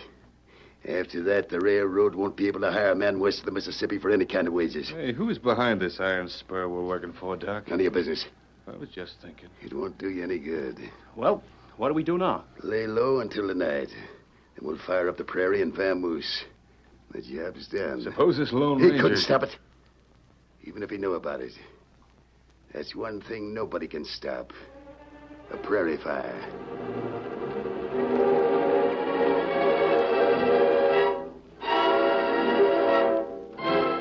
Nervous and distraught by a strange sense of impending trouble, Joan Barkley spent all of that day watching the construction gang at work. She knew the Lone Ranger had somehow been able to prevent the threatened Indian attack of the night before, but she also felt that the present lull was an unnatural quietness which might portend another outbreak from some new and unexpected quarter. If the members of the Iron Spur were unsuccessful in arousing the Cheyennes to declare war, would they try the same tactics a second time, or would they postpone the attempt until some future and indefinite time? These were questions she couldn't answer, and thinking about them only increased her fear and anxiety.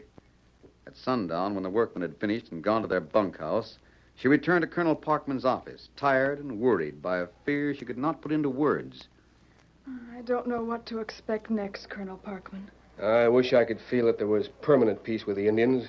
The Lone Ranger is doing what he can to keep them friendly, but... But you think there'll be further trouble, huh, Joan? I'm afraid so. If only we could defeat this iron spur. As long as there's one member left to fight against the railroad, we must look for... What is it, sir? That red glow.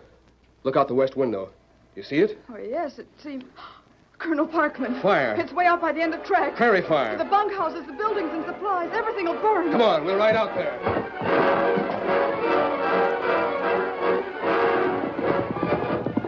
It's fire, Tonto. Somewhere between the Indian camp and the railroad. I'll it plenty big. With this wind, it'll get bigger every minute. Come on, Silver. Get 'em up, Scout.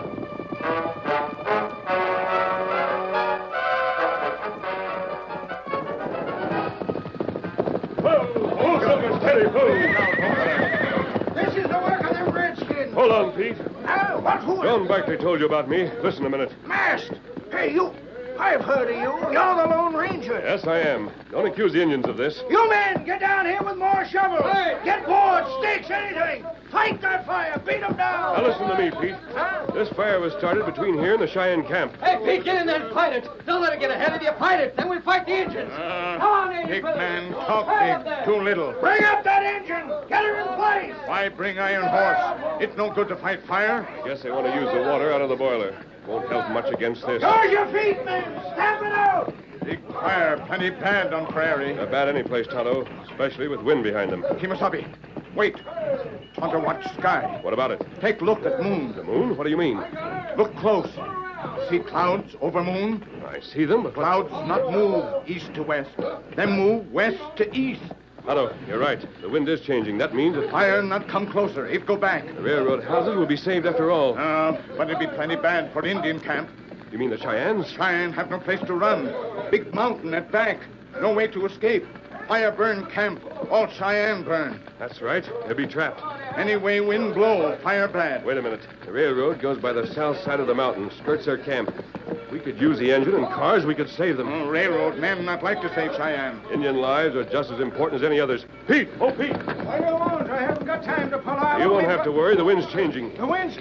Say, it is changing. I want to use that engine and those cars. What? The wind's switching to the southeast. The Indian camp is at the base of the mountain. They'll all be burned. Well, who cares? I do. Tonto and I'll take the steam cars and bring the Cheyennes back here. Well, that's crazy. You can't run a train through that fire. It'll roast your life. We'll take that chance. Look, wind already start change. Pete, give orders about the train. Now, look here. I don't know as I should. And we'll take them steady, big fella. Here, Tonto, you lead Silver. Now, wait a minute. Give the orders or I'll give them myself at the point of a gun. I'm going to let the water out of the engine boiler, Pete. We can use it to smother the sparks. Wait, are you the engineer? Yeah. Then leave the water in the engine. Put on more wood. Get the steam up. Hey, you're masked. Oh, I don't know who you are, but I'm letting the water out. We needed to smother the fire. Better do as he says, Bill. I reckon he knows what he's doing. That's better. Now, Pete, tell the rest of them. All right. Men, that's enough. Quiet! Quiet! With the help of the wind, it looks like we've whipped the fire. As you all can see, the thing that saved us is going to be bad for the Indian camp over by the mountain. And this man here is the Lone Ranger. He's going to take the engine and the cars and try to get through to save the Indians. What's the matter? Why'd you stop? The fire's still burning. The wind has changed, Sam. Now we're going to try and save the Indians. What? I'm taking instructions from this masked man. He's the Lone Ranger. Save the Indians. He's crazy. Don't listen to him. You're in no danger. The fire can't jump this railroad right away. The Indians will be trapped. Steam's up, Pete. She's ready to go. Good. I want a few men to ride with us and help the Indians. Who'll volunteer? Don't do it. Don't do it. Don't listen to this masked man. All he wants to do is let the fire get to Plainville. Don't go with him. Take the throttle. Come on, Tonto. Now, what doing, Silver and Scout? We'll take them with us. All right, Silver. Up you go. Up, Scout. All right, Bill, we're ready.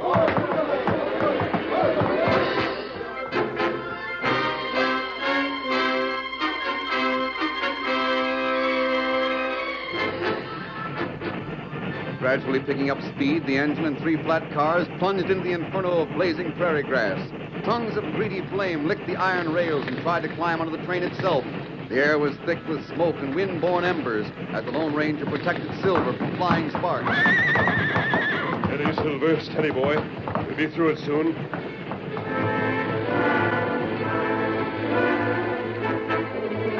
Finally, they reached the base of the mountain and the south edge of the Indian camp. There they found the stoical Cheyennes working in little groups trying to fight off the fire. You find Chief Blackhawk, Tonto. Tell him to get his people on the cars as quick as he can. Time to do it. All right, Silver. We won't have to go far. Jump, boy. There you go. I'll be right back, steady, big fella. Come on, Silver. That's it. This way, boy. Oh, easy, Silver. Oh. Masked man, help us to get out. We'll be burned alive. I thought I'd find you somewhere around here. Get up, all three of you. You say let's just get us out of this fire trap. We can't breathe. You should have thought of that before you started this fire. We didn't start it. I know you did. I can't leave even you out here to burn to death. The law will take care of you. Start marching over to that train.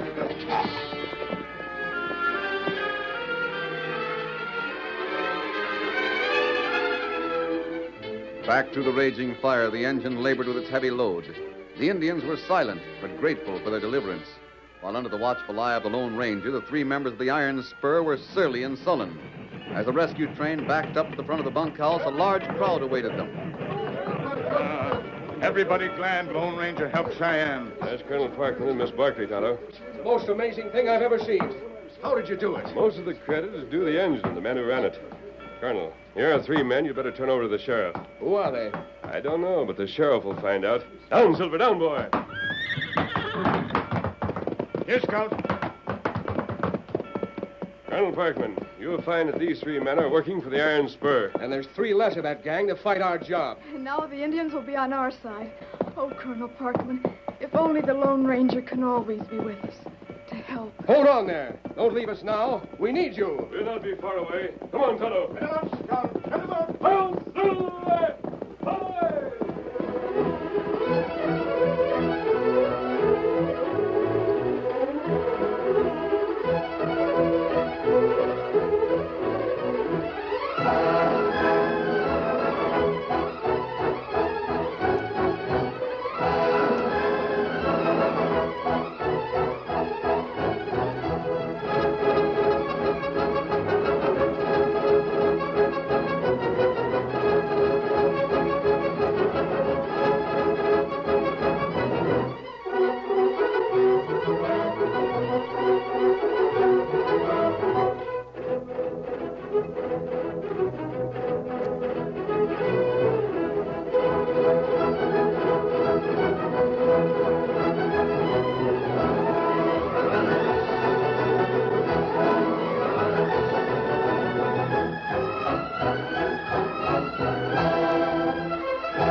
The story you have just heard is a copyrighted feature of the Lone Ranger Incorporated.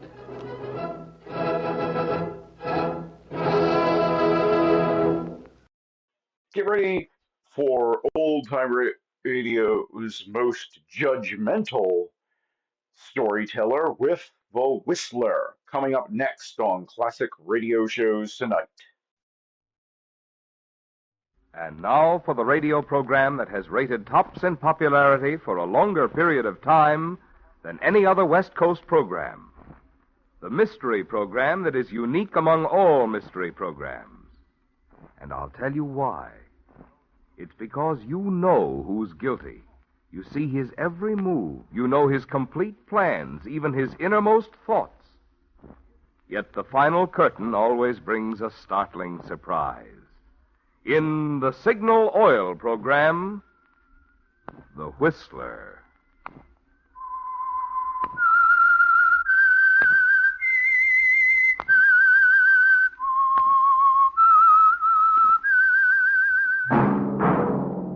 That whistle is your signal for the Signal Oil program, The Whistler.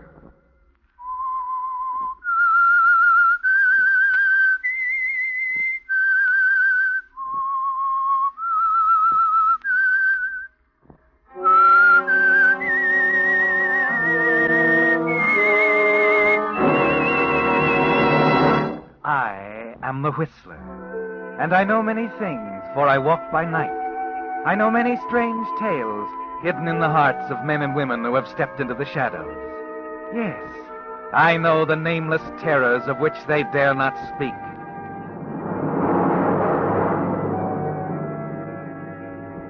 Yes, friends, it's the Whistler for the tops in entertainment.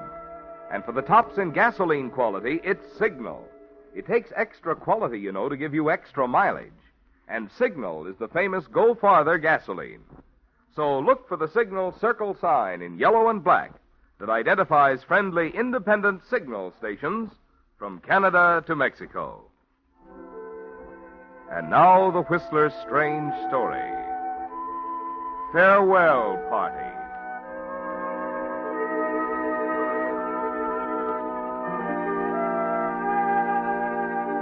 The gay, laughing crowd at the steamer dock hardly noticed the young woman in the smartly tailored gray suit as she half ran up the gangplank under the glare of the floodlights. Outwardly, she appeared calm, in spite of the fact that the cold hand of panic was tightening around her heart. Julia Chandler shuddered slightly as she stepped on the deck. Julia had made up her mind. In a few minutes, she was going to kill a man. There was nothing else she could do, and it would be very simple. On the final blast of the ship's all-ashore whistle, she would pull the trigger. Then she would melt into the crowd and go ashore. The body wouldn't be discovered until the ship was at sea. As she hurried down the deck, the events that had brought her here raced through her mind.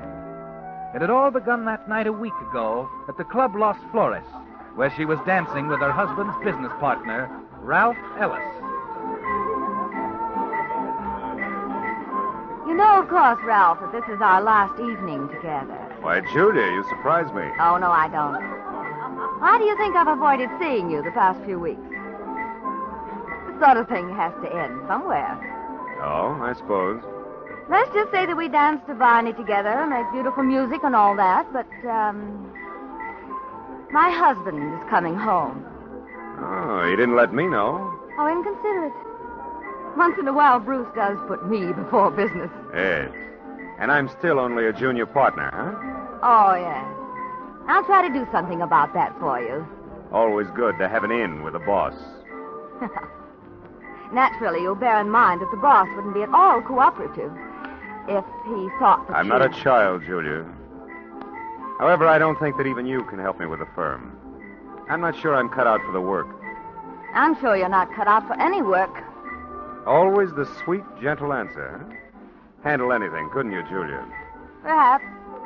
I wonder, are you really tired of me? Or is it that restlessness of yours again? I wasn't aware that I was restless. Oh, come on, Julia. I know you better than that. You were bored with having no money, and then Bruce came along, and so you married him. Oh, really, Ralph? But then you found out that married life could be boring, too. And fortunately, I came along. Who's taking my place, Julia? Is it that singing teacher of yours, Gregory Blaine? You're being very difficult tonight, Ralph.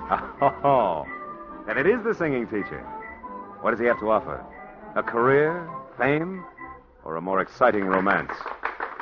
If you don't mind, I want to leave now, Ralph. You didn't answer my question. I didn't have to. I told you.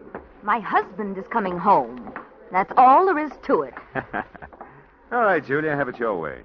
But wouldn't it be simpler if I just dropped you at Gregory's studio?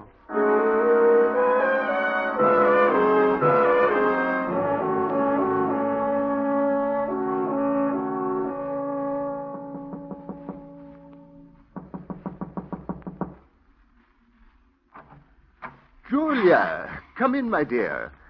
I'm sorry to make it so late, Gregory, but it was Ralph. I couldn't be cruel. My darling, you couldn't be cruel to anyone. No. Come here. Oh, Gregory.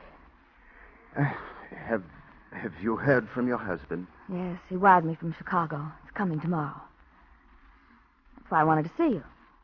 Julia, you're sure there's no other way? Now, we've been all through that. What about the records we made? They're right over here. Oh, I see you've been playing them over. They all right? Yes. Your voice, Julia, it is so improved. You sing with such confidence, full, rounded tones. I don't mean the music, Gregory. The little record of our voices. Are they... Oh. It was sound, as if we were right in the room. Here, I'll show you. It's at the end of the song.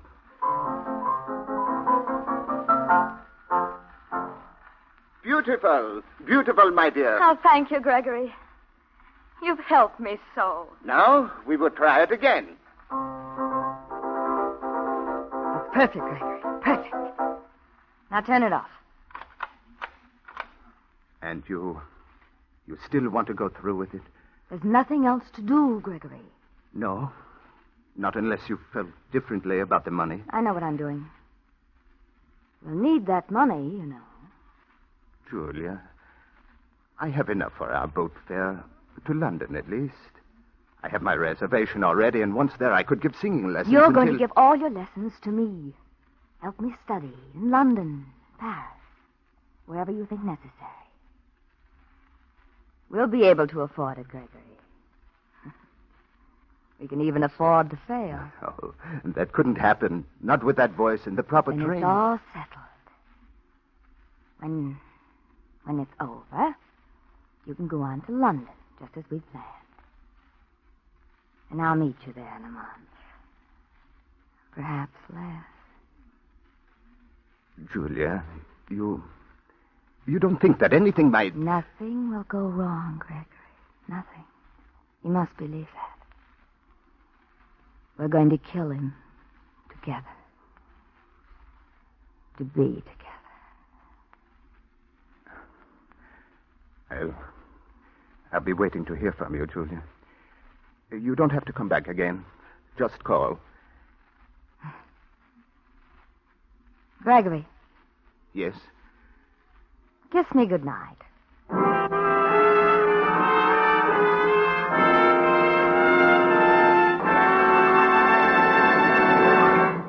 With the prologue of Farewell Party, the Signal Oil Company brings you another strange story by The Whistler. But now a prediction about a sight you're going to see oftener and oftener as the days grow warmer. Overheated cars parked at the side of the road to let their steaming radiators cool off. To make sure this annoying occurrence doesn't mar your summer driving fun, Signal service stations have 3 little items that will make your cooling system young again. The first is radiator cleaner to remove clogging sludge and rust. The second is rust preventive to protect radiators of old cars or new ones from further corrosion. And the third is radiator sealer that stops any small leaks in a jiffy. These, incidentally, are just a few of your Signal dealer's fine quality upkeep items that include Purolator oil filters, fan belts, radiator hoses, spark plugs, and, of course, Lee of Conshohocken tires, famous for 45 years as the finest of first-line tires. You see, Signal service stations are much more than places to buy Signal's famous Go Farther gasoline and Signal Premium Motor Oil. Wherever you see Signal's circle sign in yellow and black, there you'll also find complete, conscientious Signal service to help your car run better, look better, and last longer. And now back to the Whistler.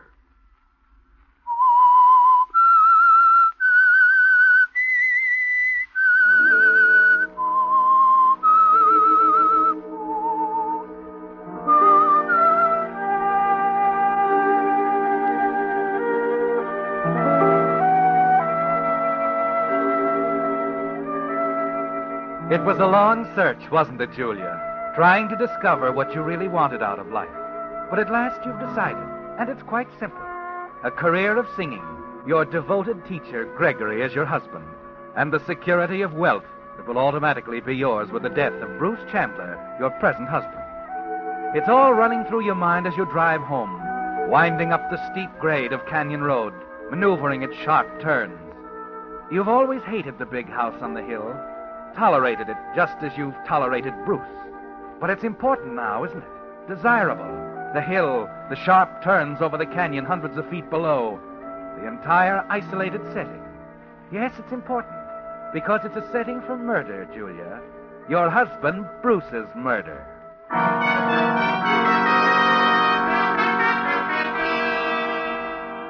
You sleep well that night, relaxing completely, and then spend a long time before your dressing table in the morning. You want to look well for Bruce's return, as beautiful and disarming as possible. But on the way downstairs, you receive a shock. Voices, Julia. Angry voices coming from Bruce's study across the hall. Keep it from you, Bruce. What do you think I'm doing here? You knew I'd find out, that's why. I did not know. It doesn't make any difference. I'm through with you, Ralph, for good. Have you spoken to Julia about it? Not yet. Well, perhaps if the three of us talked it over. There's no explaining away this sort of thing, Ralph, not to my satisfaction. After all I've done to... I wish you'd leave. Right now. What do you plan to do? I have very little choice. I see. Well, if you won't listen, Bruce... I've heard quite enough. Now, get out of here. Julia. Oh, I'm sorry, Bruce. I couldn't help hearing. Look, Julia, tell him we've got to discuss it. Tell I him said get out, Ralph. Now. All right. I'm going. I don't suppose there's anything I can say, Bruce. No. I've been a fool. Won't make it any easier discussing it with you. It's a mess. But does it occur to you that you might be at least partly to blame? Away on business more than half the time, leaving the way clear for Ralph? Almost inviting him... I said I'd rather not discuss it now, Julia. All right. Are you terribly hurt, Bruce? Not so hurt that I don't know what to do about it. Well, I wouldn't be too hasty. You might regret it. I'll decide that, Julia. I'm going into town to the club. Want to think this out alone. I'll have dinner there. Talk to you when I get back tonight. I'll be waiting. About 9 o'clock. 9 o'clock, Bruce. We'll talk it all out then.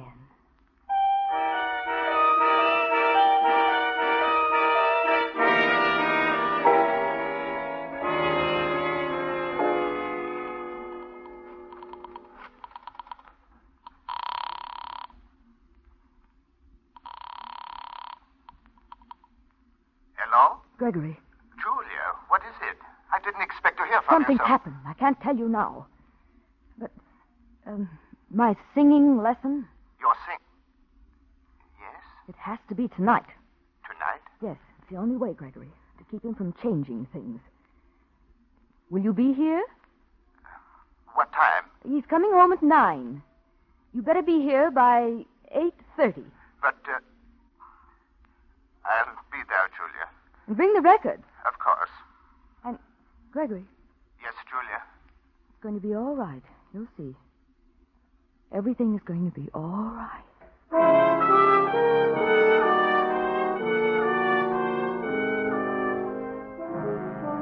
You had to reassure Gregory, didn't you? Because he seemed nervous and worried from the first. You're not exactly at ease yourself, with the demand for action thrust upon you so suddenly. You can't help wishing that Bruce hadn't learned about you and Ralph, that you could have arranged your own schedule. But life doesn't always go according to plan, does it, Julia? No. And as Bruce will soon learn, neither does death.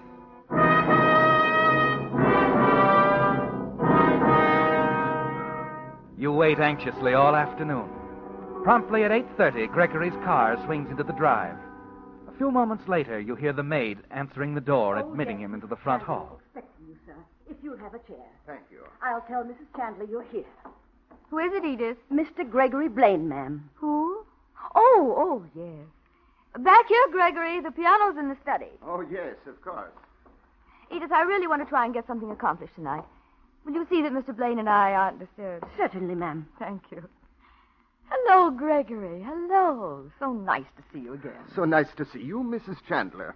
Been practicing, I hope, in voice, eh? Well, not as much as I should, but... Now, we'll see. I'm going to be strict tonight, make you work hard. Oh. I trust we won't be disturbed. No, I've just been telling Edith here that we Don't must... worry, ma'am. I'll take care of it. Call me when Mr. Chandler gets in, of course. Yes, ma'am. So far, anyway. Now, don't worry. Oh, where are the records? Oh, right here. It's the little one that has I know. Now, you'll have to hurry. Remember the path I showed you? Yes. It leads directly to the road. You can intercept Bruce there. What did you bring? A gun. Oh. It's just in case, Julia. That's all. I would use it. No. No, this has to look like an accident, like he missed a curve and drove off the road. I understand. You can go out through the window there. It leads down to the terrace. And afterwards, get back as fast as you can. The maid. You're sure she won't come? See that I'm not here? She wouldn't dare. The records will be on. Now, she'll think you're playing for me and talking to me. She wouldn't interrupt after what I said. All right. Hurry now. Be careful. Julia, you do love me. You wouldn't let me... Gregory, go on. We haven't much time. You'll be at that curve any minute. All right. Oh, and Julia... Yes? Well, after you phoned me this morning, I called the steamship line. I had my reservation changed. I'm leaving on the midnight boat tonight. All right. Under these circumstances, I think it's best this way. You understand? All right, Gregory. We can talk about it later. Now, hurry.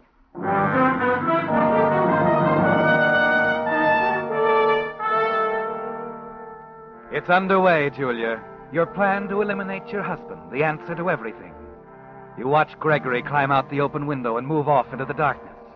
You stand there for several seconds, visualizing all that's going to happen.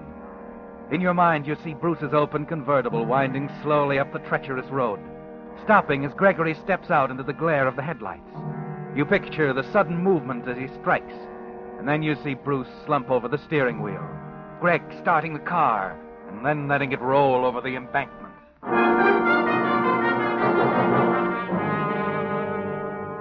Yes, in your mind, you see it all, Julia. But you have your own part to do. So you move across to the phonograph, set the record in place. Records of a few songs and a few remarks from Gregory as he accompanies you on the piano. It's going to be easy, isn't it, Julia? With no chance of you or Gregory becoming involved. You start over to the window as Gregory begins the introduction of the song and the record.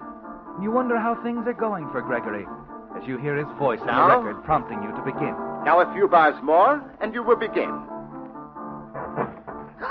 Bruce. Hello, Julia. I'll shut this off a minute if you don't mind. Oh. What happened, Bruce? I thought you weren't coming back until... 9. I know. It just didn't take me that long to make up my mind, Julia. Oh? That's funny. What? The maid.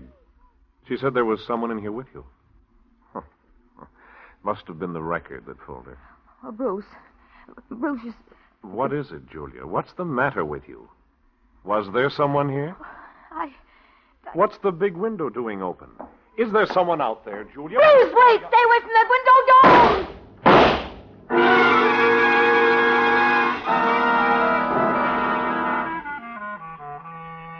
For more than a minute, you stand there, frozen in the middle of the room, as your husband sinks to the floor. Without even going to him, you know that he's dead. That somehow Gregory has ruined everything, completely destroyed your pat little plan of an accidental death on Canyon Road. Worse, Julia, is the realization that you, too, will have to pay for the stupidity. Already you can hear Edith hurrying down the stairs. You turn toward the door and stop at the sound of Gregory coming back in through the window, gun in hand.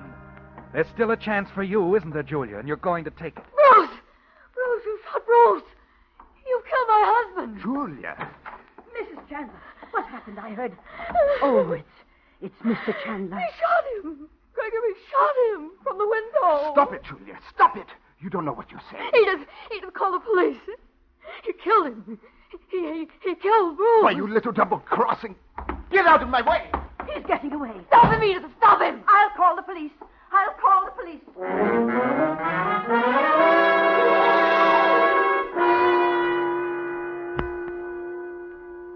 And that's all you can tell us, eh, Mrs. Chandler? Well, there isn't anything else, Lieutenant. It all happened so fast. Edith, can you think of anything? No, ma'am. It was just like you told it. Uh-huh. Shot him from the window, you say? Odd. He had left through the French doors there. Said he wanted to look at the garden. And you and your husband stayed inside? That's right. And then Bruce went over to the window, just to glance out. And Gregory Blaine shot him? Yes. He fired through without any warning. Oh, have you any idea why he did this, Mrs. Chandler? Well, my husband, Bruce, he never approved of my steadying voice. Oh. He didn't say anything at first. But after Mr. Blaine stepped outside, Bruce admitted that he'd seen him in town. Told him never to come out here. Oh, but to kill someone over a thing like that. No, it couldn't. I don't know, Mrs. Chandler. Some of these musical guys are pretty strange. Well, I'll try to run him down. And you'll start looking for him right away. Sure. Start a full-scale manhunt if we have any trouble. Don't worry, Mrs. Chandler. We'll get him sooner or later. Then we'll have all the reasons. Thank you, Lieutenant. Edith, when you show them... Oh, never mind, Mrs. Chandler. I can find my way. My man in the coroner will take care of everything. Now, you'd better get some rest. You don't look so good.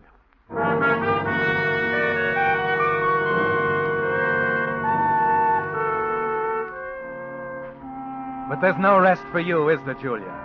Because, as the lieutenant said, when they find Gregory Blaine, they'll have all the reasons why. And suddenly you know that you've got to find Gregory first, Julia. Find him and kill him tonight. You glance at your watch. It's only 10 o'clock, 2 hours before Gregory's boat sails. There's still a chance you'll be at the studio apartment, isn't there, Julia?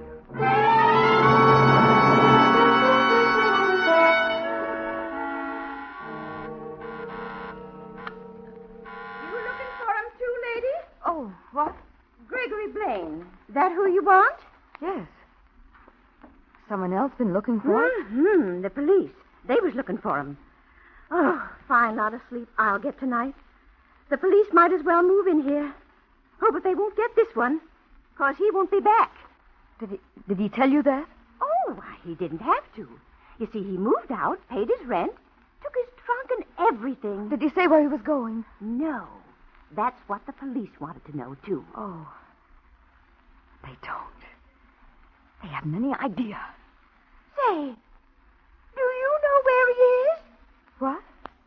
Oh, no, of course not. No. Thank you. Thank you very much.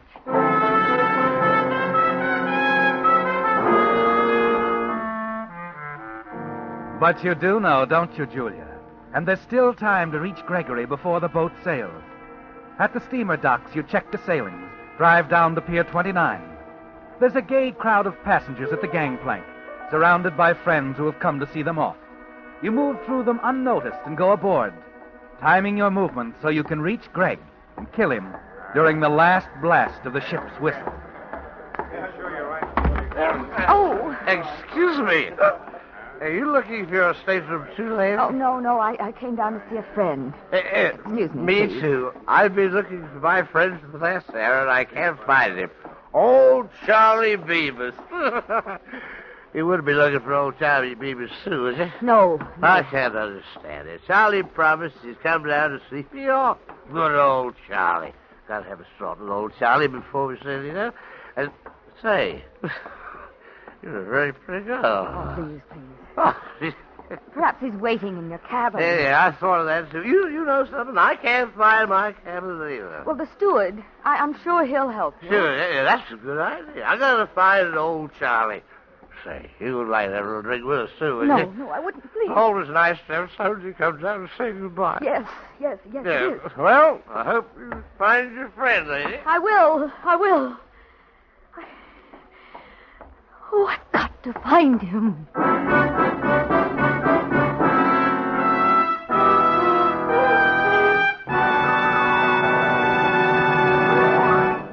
The Whistler will return in just a moment with a strange ending to tonight's story. Meantime, since you're going to be passing a lot of signal service stations during your summer driving, I thought you'd like to know a little more about the organization that brings you the Whistler and the policies it stands for. First of all, signal products have always been sold only through independently operated stations. The reason? Signal believes that a man who has his own money invested in his own business naturally has more incentive to serve you better. Secondly, because you want top-quality products for your car, every Signal service station is backed by an organization that serves almost 2,000 Signal dealers, with facilities to bring you every latest advance in petroleum science. Do drivers like this combination of Signal's personalized service plus fine-quality Signal products? Well, just consider the facts. From a mere handful of dealers in Southern California, Signal has grown and grown. Until today, Signal stations serve 6 Pacific Coast states from Canada to Mexico. for extra driving pleasure, extra performance from your car. Why don't you, too, join the Switch to Signal, the famous Go Farther gasoline? And now back to the Whistler.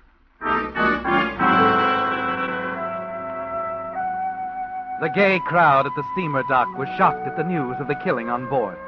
They hung around the gangplank in little groups, whispering, trying to edge over and talk to the 3 passengers who had witnessed it, and then fell back to make way for the police as they led the suspect ashore and into the office of the dockmaster. Oh, Lieutenant Skelly. Oh, yes. What is it, Sergeant? We picked up that singing teacher, Gregory Blaine. He was going to take the boat, too. Had a gun and a blackjack with him. Oh, good. Take him down to headquarters. We'll get to him later. Meanwhile, I'm busy with our friend here. Yes, sir. Okay. So you're Ralph Ellis. Yeah. Sit down, Ralph. And don't try to hold out on us. 3 people saw you kill Julia Chandler. Now, what was it all about? All right, what's the use? I had an argument with her husband. We're business partners. Had an argument? Over her? No, nothing like that. It was about some funds, company funds I'd mishandled. He was going to turn the matter over to the police. I see. I was trying to get out of the country, and this was the first boat leaving.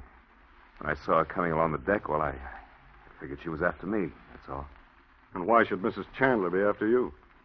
Because she must have seen me at the window a couple of hours ago when... When what, Ralph? When I killed her husband.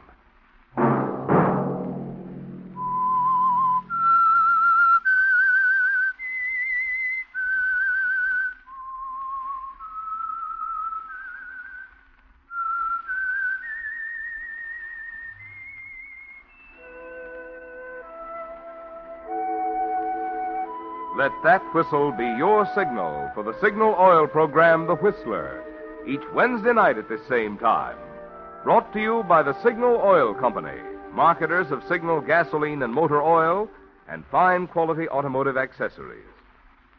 Signal has asked me to remind you, to get the most driving pleasure, drive at sensible speeds, be courteous, and obey traffic regulations.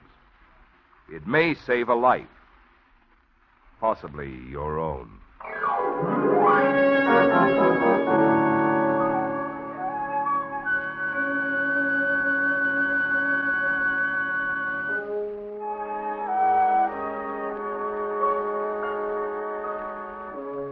Featured in tonight's story were Lorene Tuttle and Gerald Moore. The Whistler was written by Bob Gray with music by Wilbur Hatch and was transmitted to our troops overseas by the Armed Forces Radio Service. Remember, at the same time next Wednesday, another strange tale by The Whistler. Marvin Miller speaking. This is CBS, the Columbia Broadcasting System. A trip to the Theatre Royale is up next on Classic Radio Shows tonight. This is Theatre Royal. Tonight's play, the 4th in the important series of command performances, transcribed by the greatest stars of the English theater and their distinguished host, Sir Laurence Olivier. Tonight's guests, Robert Donat and his wife, Renee Asherson, in The Sire de Malatroit's Door by Robert Louis Stevenson.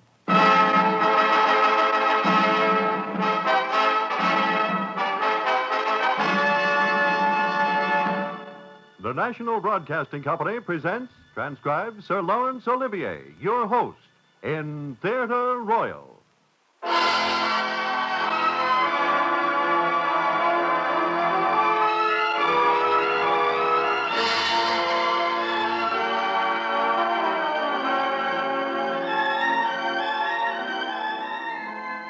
This is Laurence Olivier.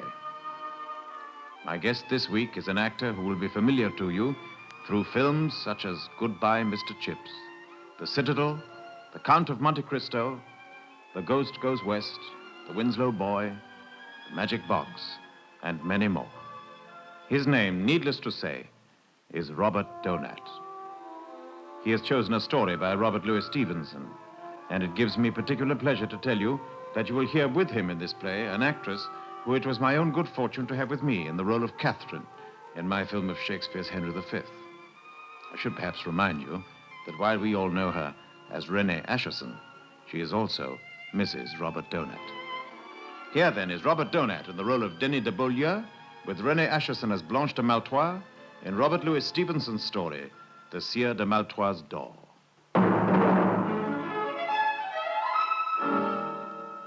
It happened in 1429. France was still under arms, for Burgundy had not yet captured our Joan of Arc, and the English had not yet burned her. I was a younger man, more headstrong, and I fought for France. It was September, and I had ridden into Chateau Landau under a safe conduct, and I had been to dine with a friend.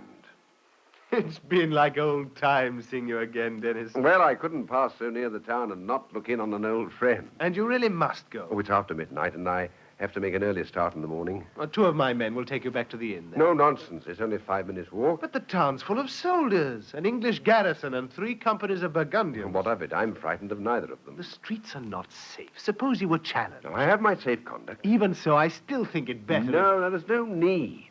I shall be up at the inn before they can find me in the dark. Good night, Pierre. I shall be back with you in a couple of weeks. Well, good night, then. But be careful. The town's alive with soldiers. Au revoir, Pierre.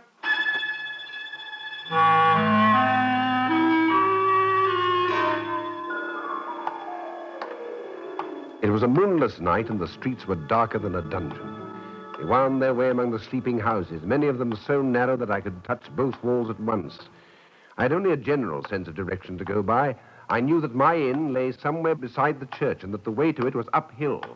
When the lane I was following turned to the left and began to lead sharply downward, I knew that I'd missed my way. But I still went on in hopes of a bit more light. Then at last, I found myself up against a high stone wall. The lane had come to a dead end. There was nothing to do but turn back. Then, suddenly, I heard them coming. Wine, Corporal, wine. Soldiers coming this way. I can't go back. If they come down here, I shall... Oh, confound this dark. Hey. Who goes there? Qui va là? Quick, where the devil was that doorway? Here we are, in here. Who goes there? You can't get out. It's a dead end. Bring the torches. Burgundians. Well, if they want to fight with my back against this door... It's queer. The door's open. All right, then. Slip inside. I had slipped inside the door and partly closed it behind me to conceal myself. Nothing was farther in my thoughts than to close it altogether, but for some inexplicable reason, perhaps by a spring or a weight, the ponderous mass of oak whipped itself out of my fingers and clanked to with a formidable rumble and a noise like the falling of an automatic bar. At least I was safe from the soldiers. Open the door.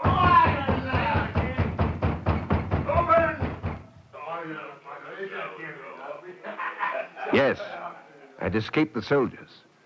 I heard them go back up the lane, cursing and shouting. But I only escaped one danger to fall into another. For the door that had closed itself behind me could not be opened again. It was shut, fast and firm as a rock. I was caught there, trapped in a strange house, and still in this confounded darkness. Is anyone there? I stood there in the pitch dark, and somehow I knew that I was not alone. It was as though many men were standing there in the darkness near me, holding their breaths and not moving a muscle. I felt that I was in deadly peril. At last, I saw a chink of light. It was there at the end of the corridor, a chink of light through the arras that covered the doorway of a room. Whoever was in that room, at least I should be able to see them and not be stabbed in the dark as I might be there in the darkness of the passage. I made towards the doorway, lifted the arras, and entered the room. Good evening, my friend. I've been expecting you for some time. I'm afraid there must be some mistake. Whoever you may have been expecting, it wasn't me. I never intended to intrude on you like this. Well, here you are, which is the main point. Sit down and make yourself comfortable. I must apologize. But that door... What about my door? A little piece of ingenuity. You say you never expected to meet me. Well, old people like me must expect such reluctance now and then, and when it touches our honor, we find out ways of overcoming it. You may have arrived uninvited, but believe me, you're very welcome. You persist in your mistake, sir. There can be no question of your wanting to see me. I am a stranger here. My name is Dennis de Beaulieu. If I'm in your house, it is only because... My young friend, permit me to have my own ideas on the matter. They may not be the same as yours, but time will show which of us is right. As you wish.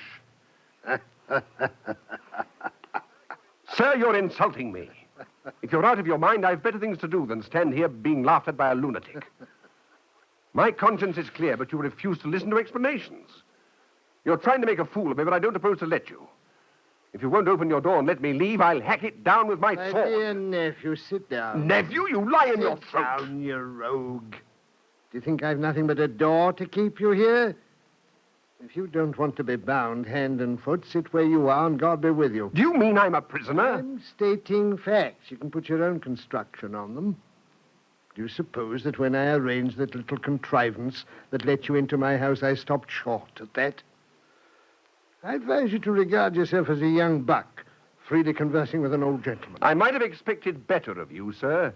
I see by the arms above your hearth that you are of the Malatois family. Quite right. I am the sire de Malatois.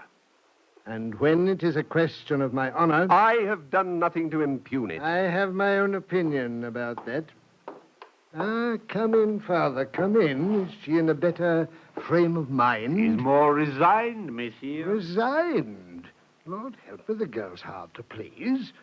A likely fellow, not ill-born, and of her own choosing to. What more could she have? The situation is unusual, monsieur. She's ashamed. She should have felt rather more ashamed before she began the dance.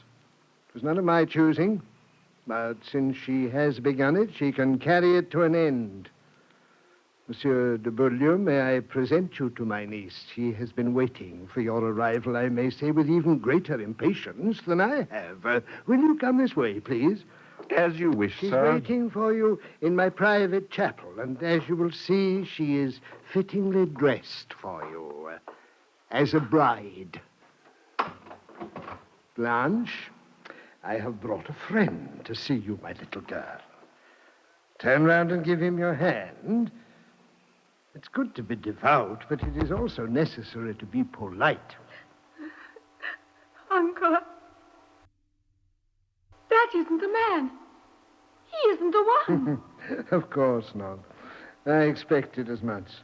So unfortunate that you couldn't remember his name. But, Uncle, I have never seen this person till this moment.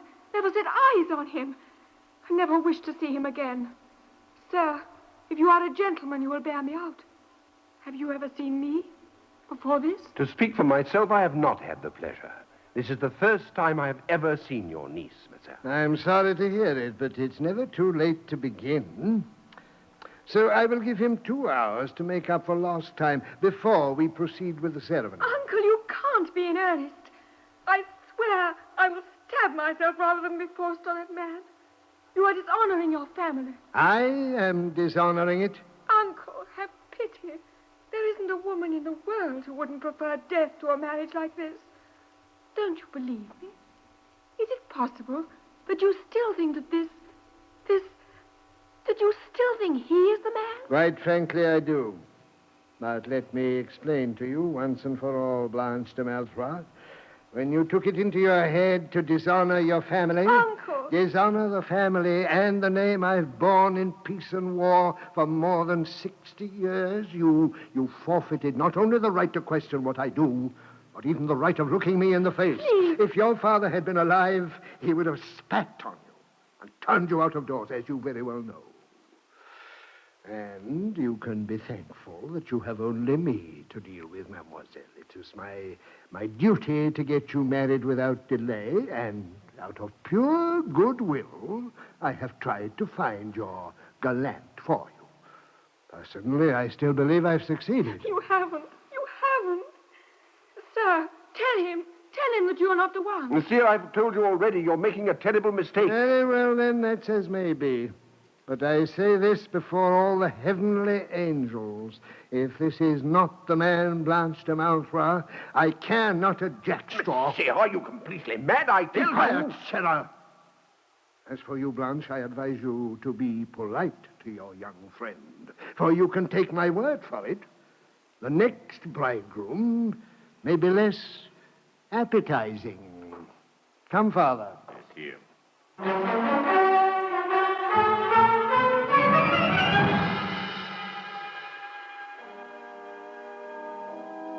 what, sir, is your part in all this? What are you doing here? What indeed? I'm a stranger in the town, traveling through under a safe conduct. I went to have supper with a friend and was returning alone to my inn. I lost my way in the dark, and I found myself outside your door. I was suddenly confronted by a lot of drunken soldiers, Burgundians. And I stepped into the doorway so that at least they couldn't surround me. I was going to make a fight for it, but I found the door open, so I slipped inside like a fool, and the door slammed shut behind me. I suppose you don't believe that. Yes, I believe you. I know that the door was open, and I can well believe that it shut behind you. But why? It was a trap. Only the trap was laid for somebody else. I see. Well, I've told you how I come to be here. Perhaps you'll tell me a few things yourself. What does this comedy mean, and what's going to be the end of it? I wish I knew the end of it myself. Well, sir, you have told me your story. It is only fair that I should tell you mine. I only wish I could do so without blushing.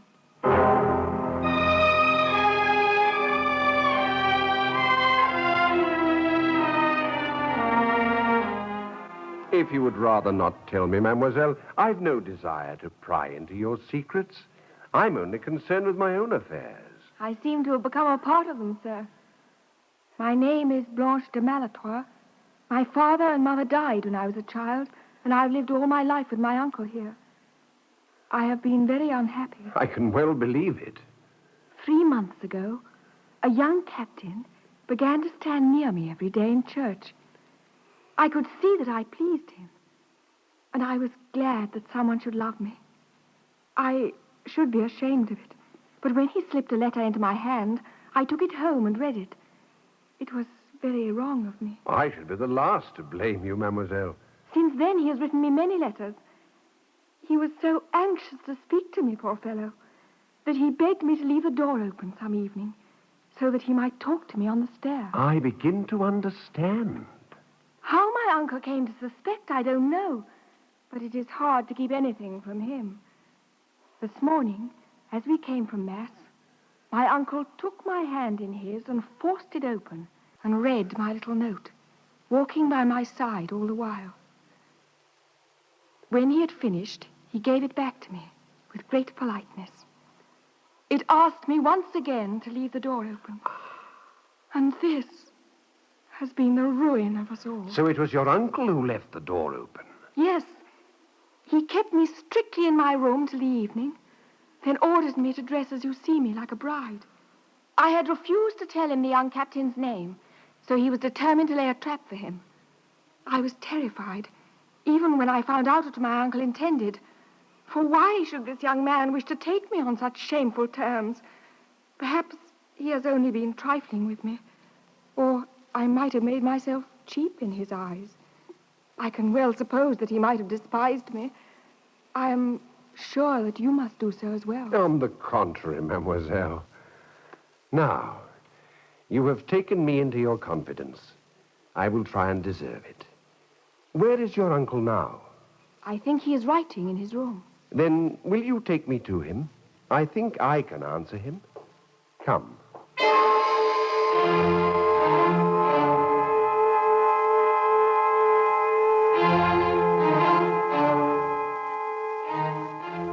Well, nephew? Monsieur, as you said yourself, I suppose I'm entitled to some say in the matter of this marriage. So let me tell you at once, I refuse to be forced upon your niece. If she had been freely offered me, I should have been proud to accept her hand, for she is a good and beautiful woman. As things are, I have the honor of refusing her. I am afraid, Monsieur de Beaulieu, you don't quite understand. You have a choice, yes. Outside this window, there is an iron ring in the wall. If you cannot bring yourself to marry my niece, I shall have you hanged from that ring at sunrise. I shall regret it, believe me. But it's not your death I want, merely my niece's establishment in life. Monsieur, I tell you... One moment, please. Your family, Monsieur de Beaulieu, is all very well in its way, but if you sprang from Charlemagne, you could not refuse the hand of a Maltroit with impunity. Not if she was as ugly as a gargoyle. Neither my niece, nor you, nor my own feelings move me in a matter like this. The honor of my house has been compromised, and I believe you to be the guilty person. Even if you are not, you are now in the secret. That being so, if you refuse to wipe out the stain, your blood be on your own head. If I cannot cure the dishonor to my family, I can at least stop the scandal. There are other ways of settling these matters, monsieur. You wear a sword, and I believe you've used it before now. Oh, when I was younger, I should have been delighted to honor you, Monsieur de Beaulieu, but I'm now too old. Armed retainers are the sinews of age, and I must employ what strength I can. Father Paul. Monsieur? If you will draw back the arras, Monsieur de Beaulieu will see that I'm telling the truth. As you say, monsieur. You see?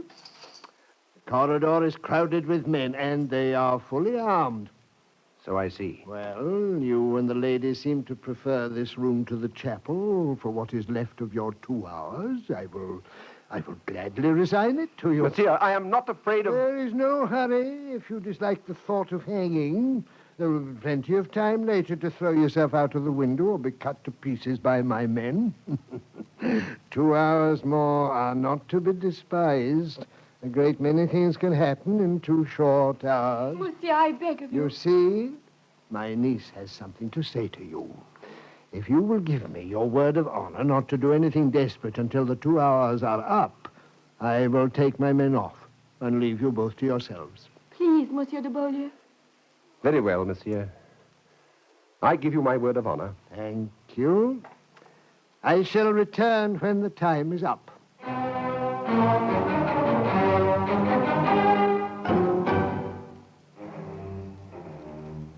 Monsieur de Beaulieu, I won't let you die. I will marry you, after all. You seem to think, mademoiselle, that I am very much afraid of death. Oh, no, no. I know that you're not a coward. It is for my own sake. I couldn't bear to have you killed for a scruple. I'm afraid that you underrate the difficulty. You don't seem to realize, mademoiselle. What you are too generous to refuse, I may be too proud to accept. Besides, your noble feelings towards me have made you forget what you owe to others. I owe nothing to anyone.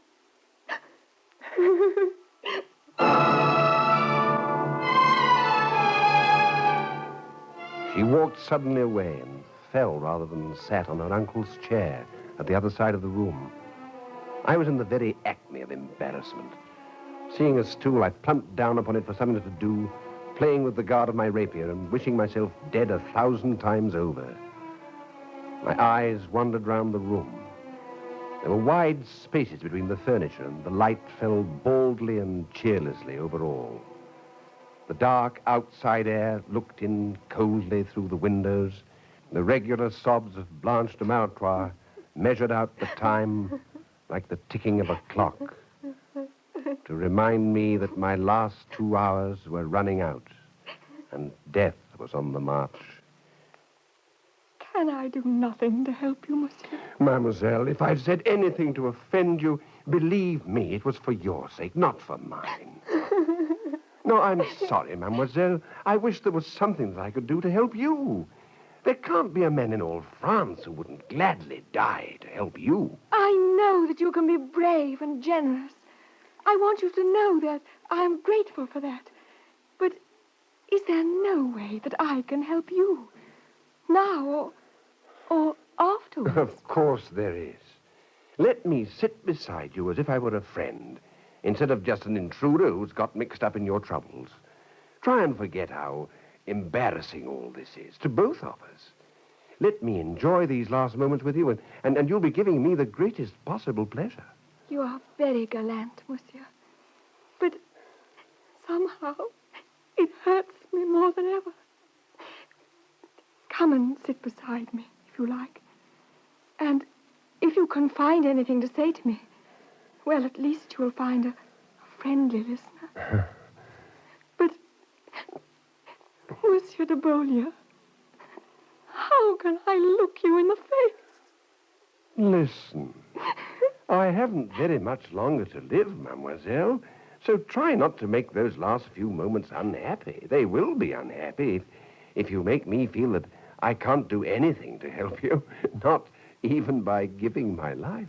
I'm sorry. I'm very selfish. I will try to be braver and stop crying for your sake, monsieur. There now. That's better. But surely there must be something I can do for you. Something. There must be some friends that I could go and find for you, if only to give them your goodbyes. Ask me to do anything you can think of. The more, the better. For then perhaps I shan't feel so helpless.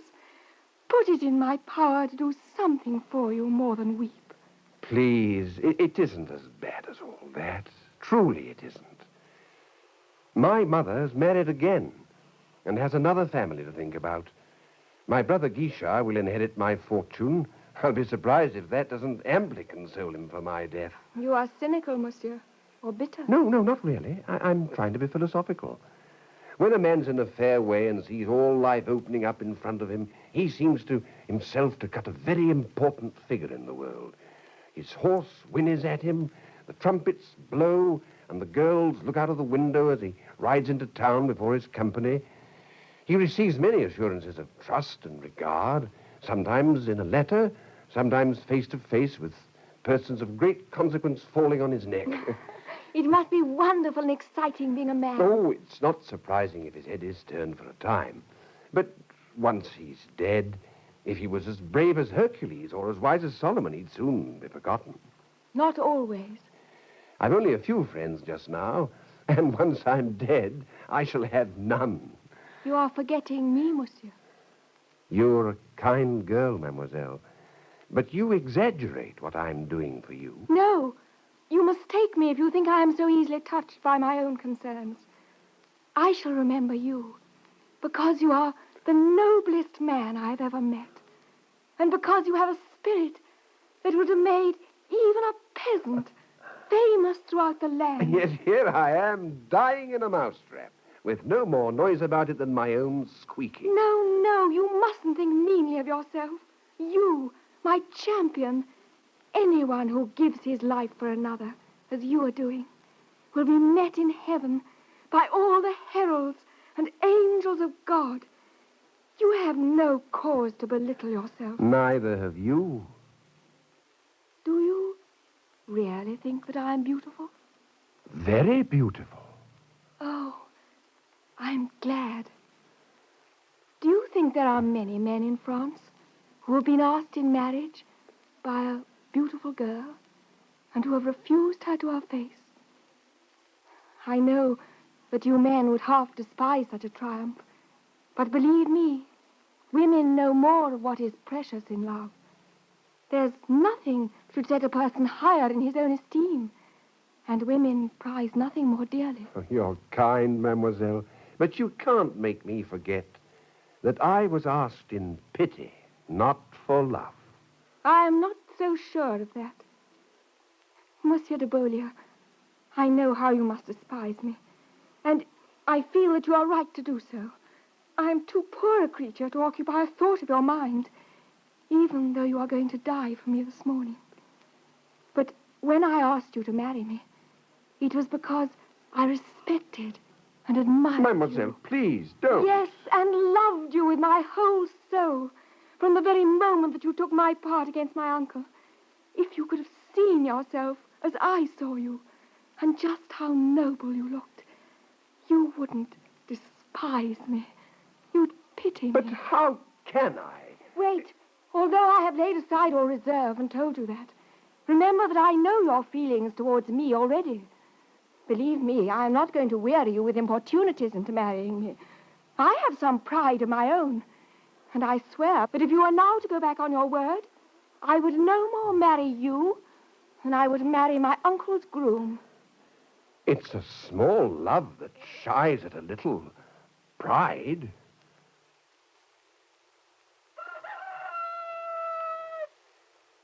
Come over here to the window. Dawn is breaking. Already?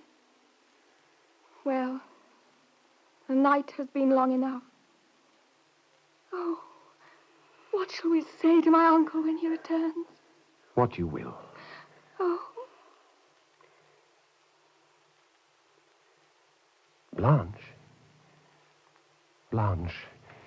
you've seen whether I fear death. You must know by now that I'd sooner jump out of that window and die down there under the ramparts than lay a finger on you without your free and full consent.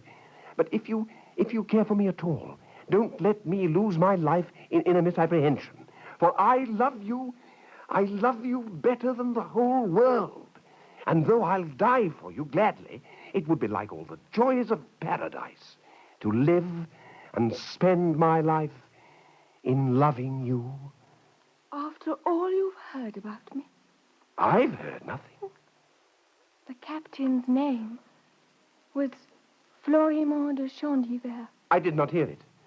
Blanche. Oh, my love.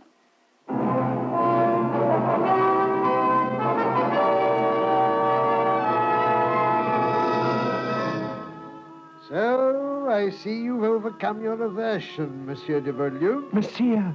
Uncle.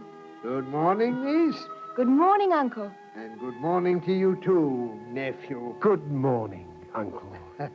Father Paul. Monsieur? Let us go back into the chapel. I fear the candles may now have all burned out. Oh, sir, but we shall see well enough. Yes, Uncle. Look, it is a clear, sunny morning.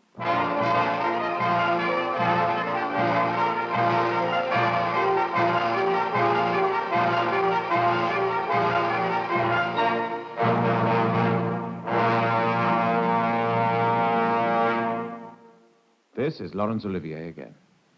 I would like to thank Robert Donat for his performance as Denis de Beaulieu and Renée Acheson, who played Blanche de Maltois, together with the other members of the cast, in this week's play based on Robert Louis Stevenson's story, The Sieur de Maltois' Door. One of radio's longest-running and most anachronistic programs, Unshackled, is up next on Classic Radio Shows tonight. How do you do? The man in the following story, an immigrant who spoke little English, turned to crime as easily as turning the page of a book, with predictable results. For a time, it seemed he would die in prison. Then he turned the page of a different book, and the unexpected happened. He became a free man when his heart and mind and life were unshackled.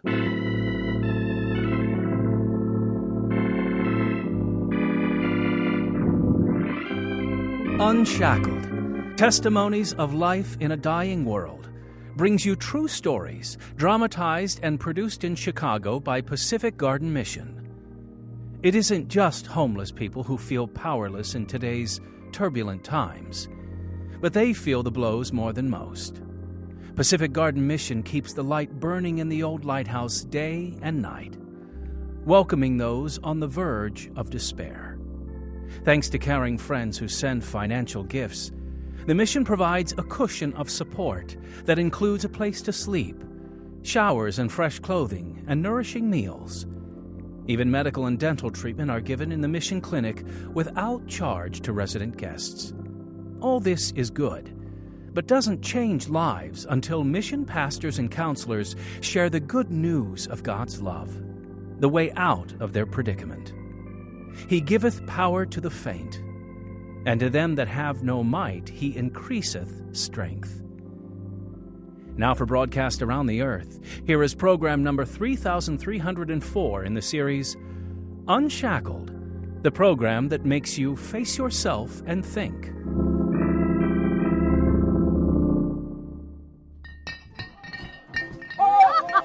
Hey, Frank, how goes it, buddy? Huh? You okay? No good. Learning English? A little. You working? Yeah, working. Making lots of dough? Dough? Money, Frank. Dough is money. A little dough. You miss your family, don't you? It's hard being alone. Yeah, alone. Hard alone. Listen, you come to the movies with us, okay? Cinema. How much cost? I buy you ticket. We all go.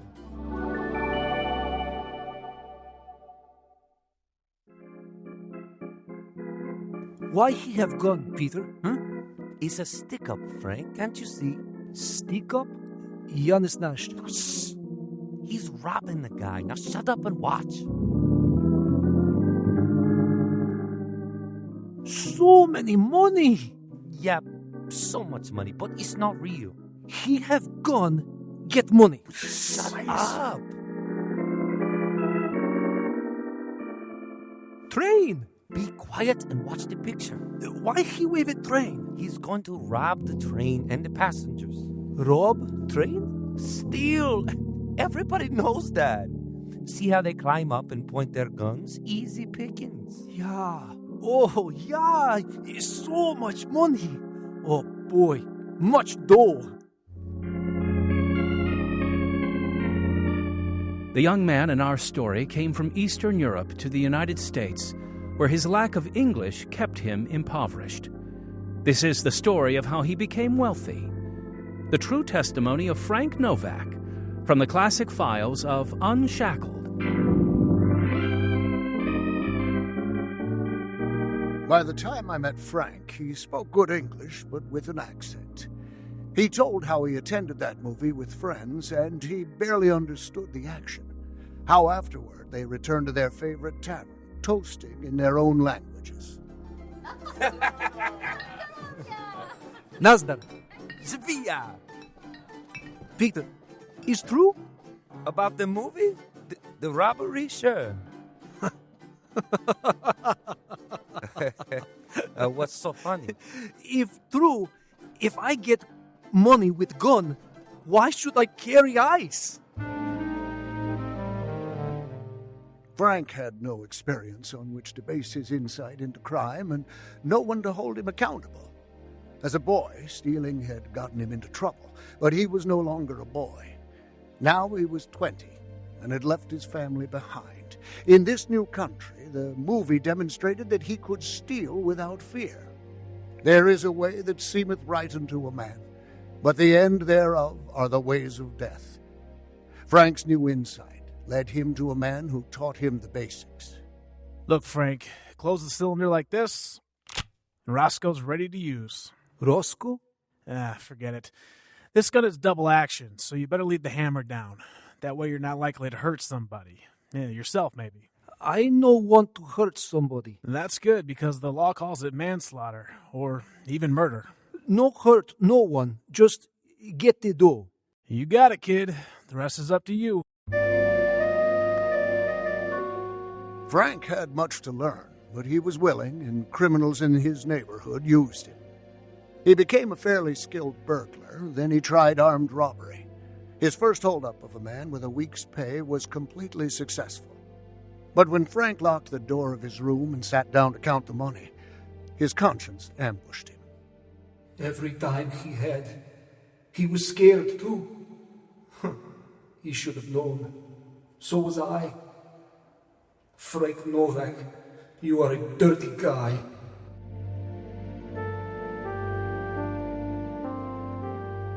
The first robbery came hard, and after that they grew easier until Frank's conscience gave him no trouble at all. Trouble came from an unexpected direction. Different ethnic groups lived in that part of Chicago, each one proud of their nationality. Frank moved easily from one group to another, which caused resentment among some of them. The resentment came to a head one night during a wedding celebration. Hey! Toast to Teresa and Mike. Live long life, make lots of money, have lots of kids. Thanks, Frank. Listen, buddy, sit down a minute. Teresa wants to tell you something. It can wait. Tonight, Teresa should talk to no one but you. I don't think it can wait, Frank. Sit down, please. I'm asking too, Frank. Who am I to refuse you?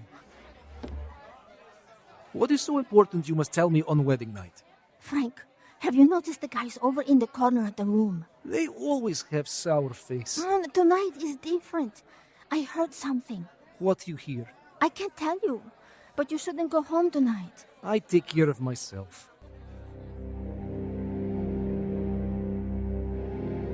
Fortified with liquor and the pistol in his pocket, Frank didn't heed their advice.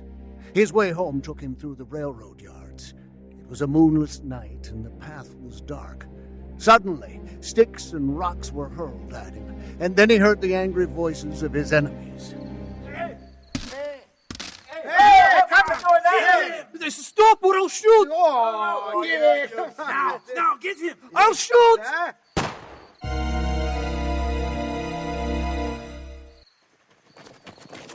You killed him, Novak! You're a murderer! Gotta get away. Can't let them catch me and hang me.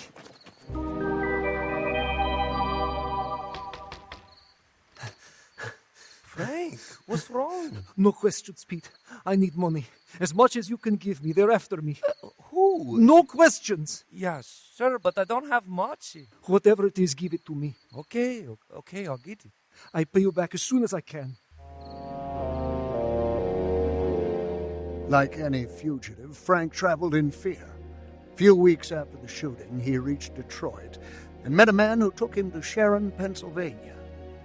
There he assumed the name of Joe Schmidt and found work as a delivery man. He rented a room and began making friends. One of them was the local police chief. How come you speak so many languages, Joe? Well, my folks come from Bohemia, but they moved to Slovenia. That's where I grew up, so I speak Bohemian, Slovenian, Serbo-Croatian. Then we had Hungarian neighbors, and in the Austrian Empire, you learn German. And now English. English, not so good. That's not bad for a guy with that mixture of languages. You're doing real good, Joe. Thanks, Chief. Any family here? No, just me. That must be hard. Coming to a strange country where you don't speak the language and you don't know anyone?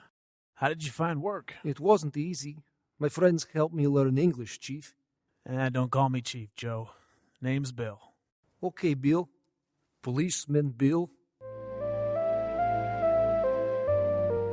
In time, Frank felt so secure in his location in Pennsylvania and his new identity as Joe Schmidt that he grew careless and wrote a letter to an old acquaintance. A few weeks later, the police chief knocked on the door of the home where Frank was staying. The woman of the house called Frank to the door. Oh, hello, Bill. Hello, Frank. Let's go. What do you mean, Frank? I'm Joe Schmidt. You're Frank Novak, wanted for murder. Now, come on, Frank. Let's go.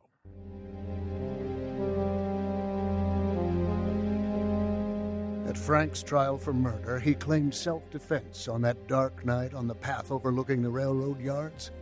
The men who testified against him overplayed their hand by saying it was a moonlit night and Frank had picked his target deliberately. But the almanac betrayed their testimony. As the jury filed back into the courtroom from their deliberations, Frank prayed. Almighty God, if they don't hang me, I'll be a good man. I'll go straight and decent from this day on my mother's grave. We find the defendant not guilty, that he acted in self-defense. All right. On my mother's grave. Within months, Frank Novak had committed at least one burglary and was drunk on repeated occasions. His promise to God was forgotten, but God doesn't forget. For there is not a word in my tongue, but lo, O Lord, thou knowest it altogether. If I say, surely the darkness shall cover me, even the night shall be light about me. And the night was about to swallow Frank Novak. Stay with us to hear where Frank's story will take him next.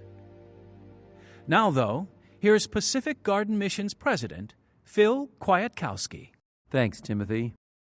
Evening and morning and at noon will I pray and cry aloud, and he shall hear my voice. A desperate man wrote many years ago, God hears our prayers, and this ministry to the homeless is evidence of answered prayer. The need is so great that we rely only on the power of God and prayers of faithful friends to sustain us. Because we receive many prayer requests, we have a prayer band of people scattered across the country who pray for every petition that we receive. So if you have some need, ask, and we'll join you in seeking God's will. And if you would like to be a part of our prayer band, write and tell us. God promises in Psalm 91, He shall call upon me, and I will answer him. I will be with him in trouble. I will deliver him and honor him. Write to Pacific Garden Mission, 1458 South Canal Street, Chicago, Illinois, 60607. Our email address is unshackled@pgm.org.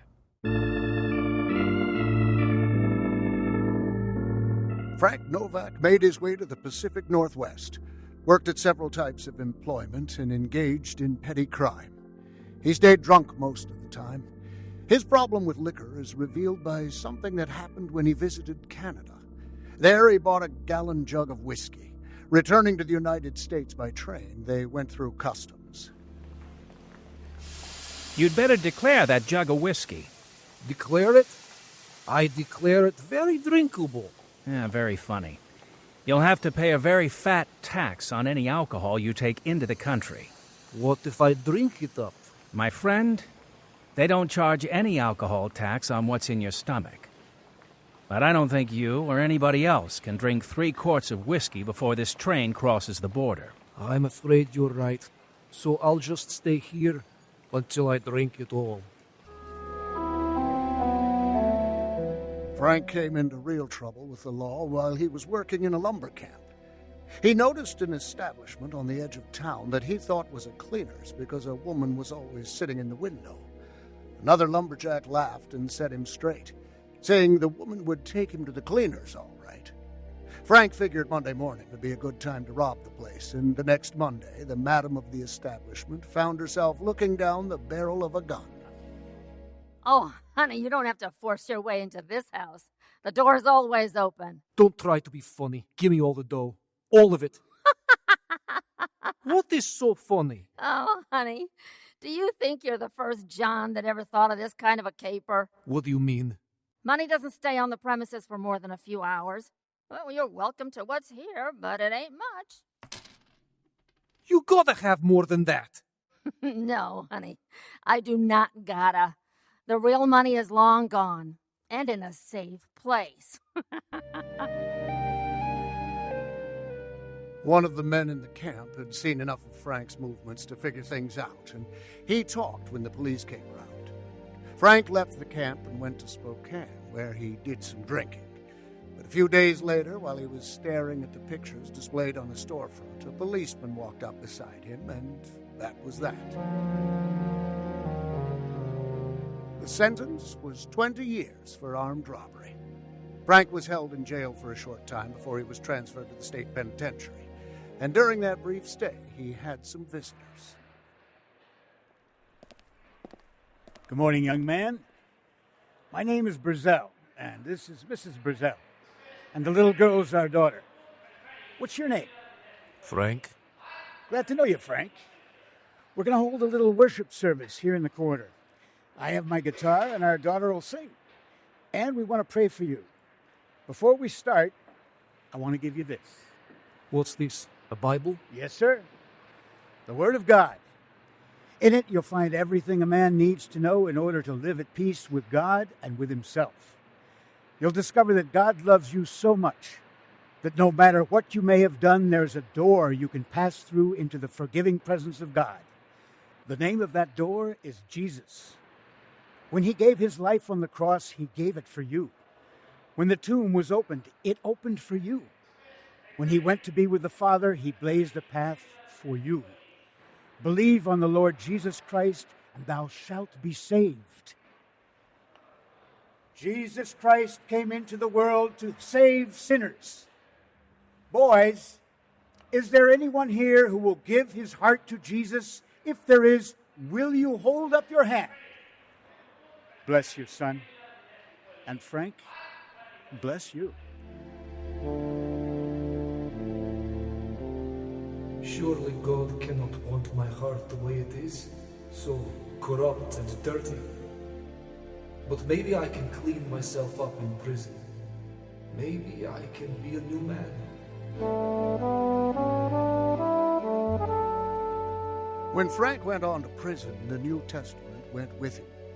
6 months later, he made a solemn promise to God that he would carefully read through the Bible 3 times, and in return, he demanded a bargain. that at the end of the third reading, God would arrange his release. Sure enough, 3 times Frank Novak read the New Testament from cover to cover, but he wasn't released. Amazingly, he didn't revile God for failing to deliver on his demand for release. But Jesus said, "Ye shall know the truth, and the truth shall make you free." A few weeks later, the warden selected 35 men for a new honor camp, and Frank Novak was among them. Also included was a man who had become a strong believer in Christ. Frank, I want you to know that I'm praying for you every day. God can give you a full life when you receive Christ as your Savior. Are you the chaplain or something? You know I'm not, Frank. I'm glad to hear you say that. For a minute I thought you were some holy guy telling us poor cons how to act. I couldn't do that. You could say that again. We're both in the same place, Myers. You're a con and I'm a con. You're a loser and I'm a loser. I was a loser. But God commendeth his love toward us in that, while we were yet sinners, Christ died for us. Don't give me that holy stuff. I'm still going to pray for you. Don't pray for me. When I want prayers, I won't get them from another con. What have you got that I don't have? Only one thing, Frank. Jesus. Not long after that, a visiting evangelist preached a series of services in a nearby church. Amusements were scarce in that remote area, and Myers invited Frank to go with him. At first, he refused. Why don't you come with me tonight, Frank? That's not for me. I never go to church. Oh, the guy's a good preacher, and you'll get to meet a few local people. They don't care about me. You'd be surprised. They're very friendly and welcoming. I'll think about it. How long does it last? Only an hour or so, but this is the last night. Okay, I go. There is a storm like the one outside tonight, raging in the heart of every person who is an enemy of God. Is that you? The Bible says in James chapter 4, "Know ye not that the friendship of the world is enmity with God? Whosoever therefore will be a friend of the world is the enemy of God." Now the storm in a man's heart can tear him apart. It can keep him from peace of mind. It can send him to prison. How does a man become a friend of God? Abraham was called the friend of God because of his faith. He believed God. Do you believe God? Do you believe his word that says, "For God so loved the world that he gave his only begotten Son, that whosoever believeth in him should not perish, but have everlasting life"? If the storm of unbelief is raging in your heart, there is one who can still that storm, the Lord Jesus Christ. He said to the storm on the Sea of Galilee, "Peace, be still," and there was peace. Why don't you repent of your sins? Ask Jesus to forgive you for your sin and to come into your life and take over as Lord and Savior. He will give you that same wonderful peace. Jesus says, "Peace I leave with you, my peace I give unto you." Take it, friend. Peace will be yours as you take him for your Savior.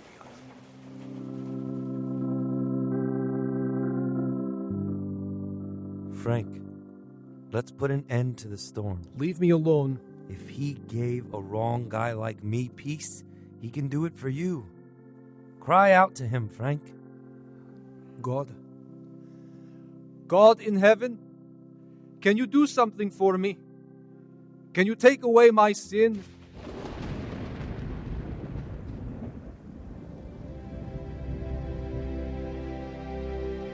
The sacrifices of God are a broken spirit, a broken and a contrite heart.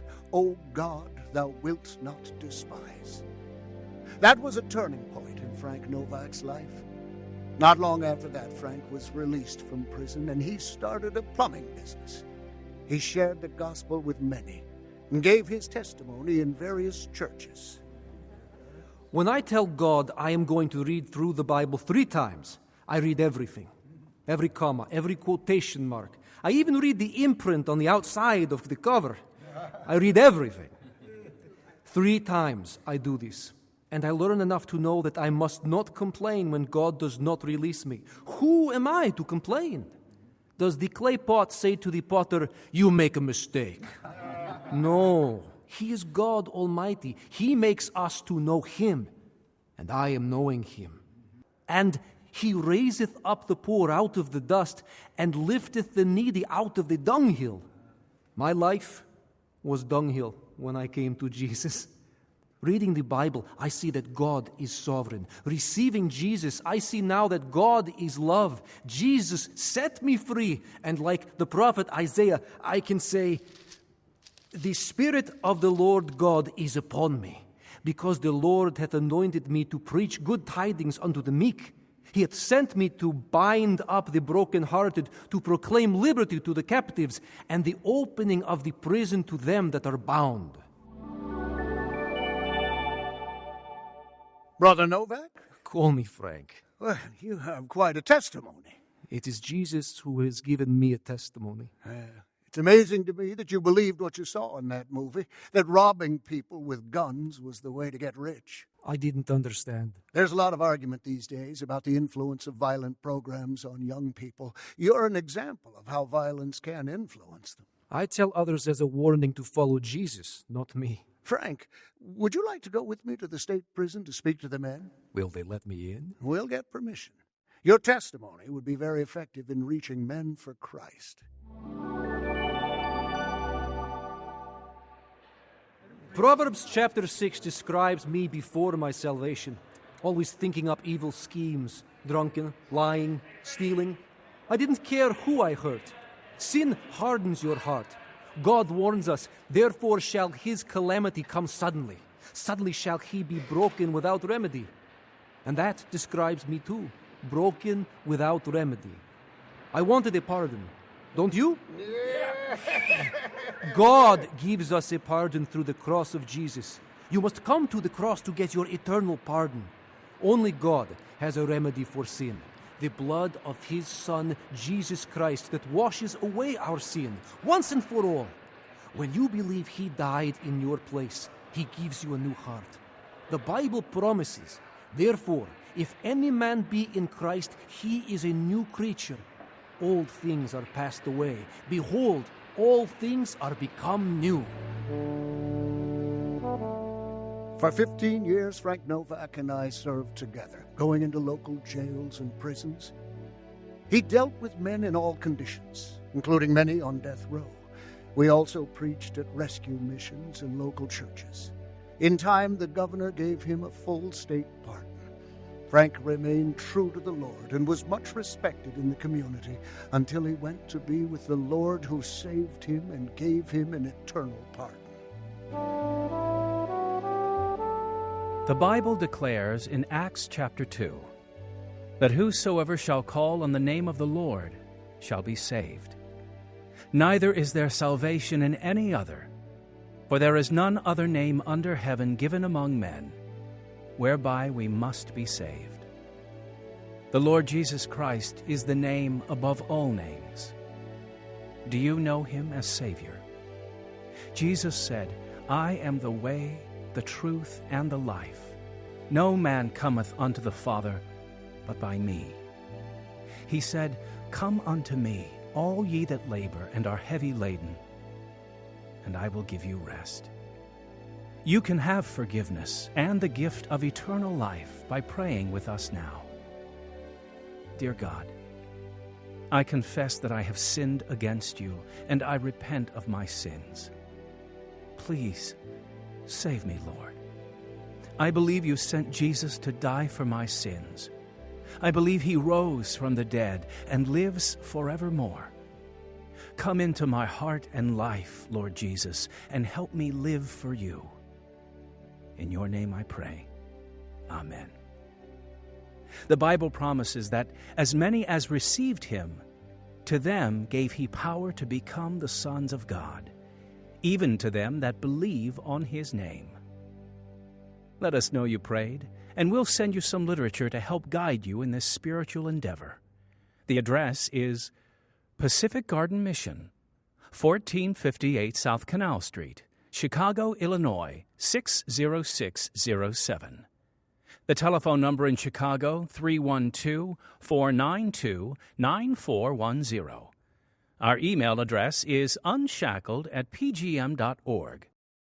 Visit our website to learn more about this ministry, www.unshackled.org.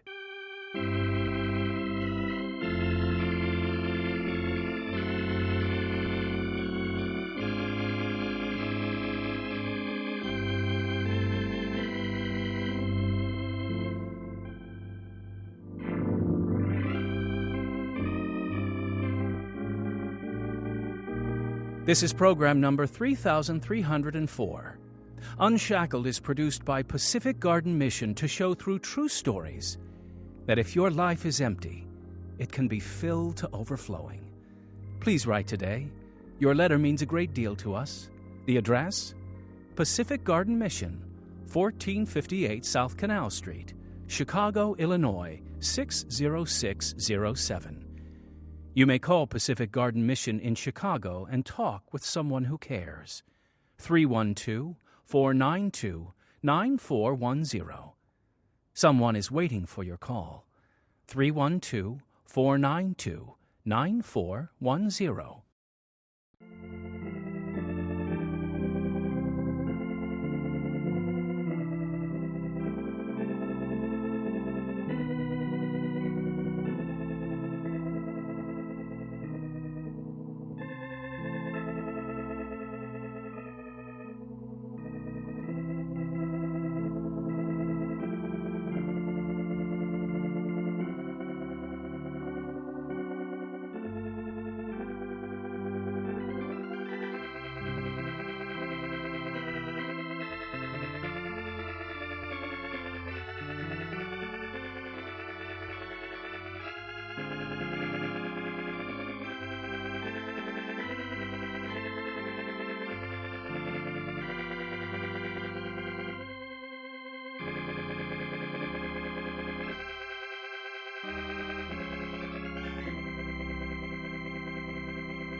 Look, up in the sky. It's a bird. It's a plane.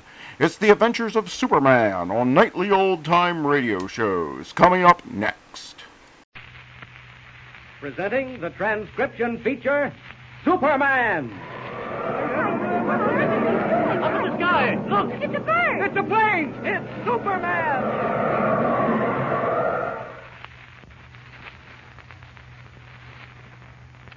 And now, Superman, strange visitor from the planet Krypton, who came to Earth with powers and abilities far beyond those of mortal men, and who, disguised as Clark Kent, mild-mannered reporter for a great metropolitan newspaper, wages a never-ending battle for truth and justice.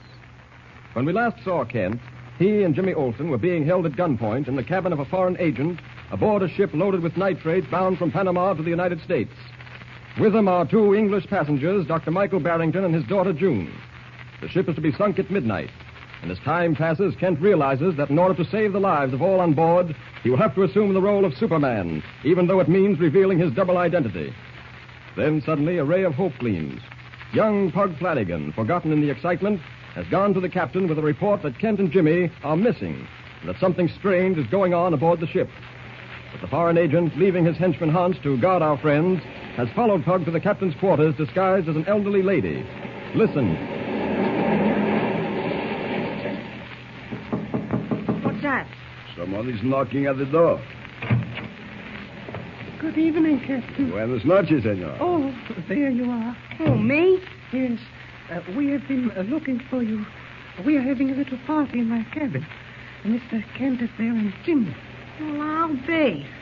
We sent one of the waiters to find you, but he said you refused to come. You see, it is nothing at all. You mean to say Mr. Kent and Jim are in your cabin? Uh-huh. We are having a lovely time. Won't you join us? Oh, sure, but why didn't the waiter tell me instead of getting tough? Oh, we probably didn't understand. Doesn't make any sense to me, but I suppose it's okay. I'm sorry I bothered you. It is not. Good night, Captain. Buenas noches, senora. Buenas noches. Mr. Kent and Jimmy will be very happy to see you. How long they been in your cabin? Oh, just a short time. Ain't it kind of late to be holding a party? Oh, no, not on board ship. We plan to have a big blowout at midnight. A very big blowout. Sounds like a storm coming up. Yes, it does. Now, I must be careful going down these steps. I'm not as young as I used to be. I'll help you, lady. Oh, thank you. Just take it easy. That's it. Oh, you're a perfect little gentleman. There we are. Well, my cabin is at the end of this corridor. Wait a minute. Why, is something the matter? Yeah, plenty. You ain't no dame. What do you mean? Just what I said. You're just wearing them clothes to make out you're an old lady. What in the world are you talking about? Listen, I wasn't born yesterday. I had a hold of your arm coming down them steps. You got muscles like a man. And I know how to use them, too. Let go of me. Not this time. Oh, no. Kick me, will you? Yeah, here's another one. There. I'll fix you. Stop. Two guys like you couldn't hold me. Come back here. You won't get away. That's what you think. Try chasing me in that skirt. Go ahead, try. When I get my hands on you... Don't make me laugh. Got away. He was right. Can't run in this outfit. Well, it just means speeding things up a little.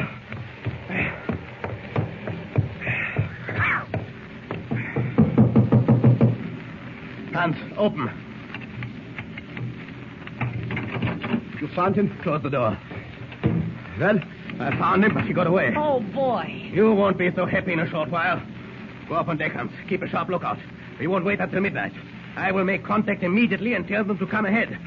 What is your hurry? The boy knows I'm not an old woman. Every minute counts. Give me that gun. You haven't a chance now. You'd better give up. When I need your advice, Mr. Kent, I'll ask for it. Until then, keep your mouth shut. Go ahead, Hans. Yeah, I go.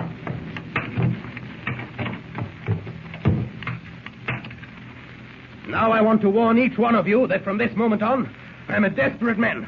If I fail in this mission, my life means nothing. So you see, I have very little to lose. Don't move. If you do, it will be the end for all of you.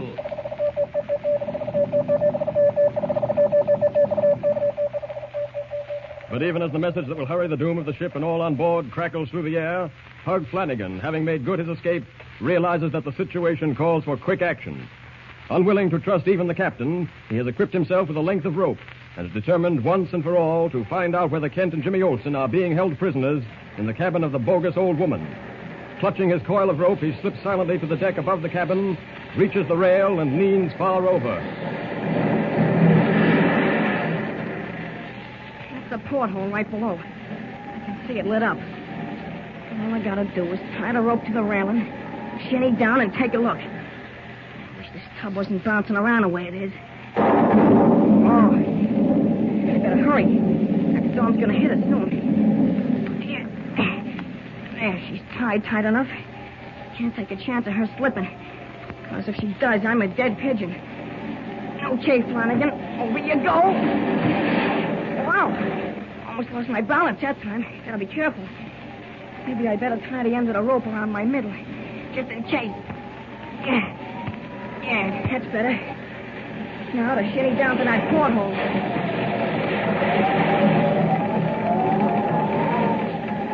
The wind's blowing. Can't hear me. This is gonna be a cinch. Just a couple of feet more. Hey, wait a minute. The porthole's open. I don't want to stick my foot through it. I better slide over a little. Yeah, that does it. I hope nobody spots me when I look into the porthole. Gotta be careful. Easy now. Easy. Holy smokes.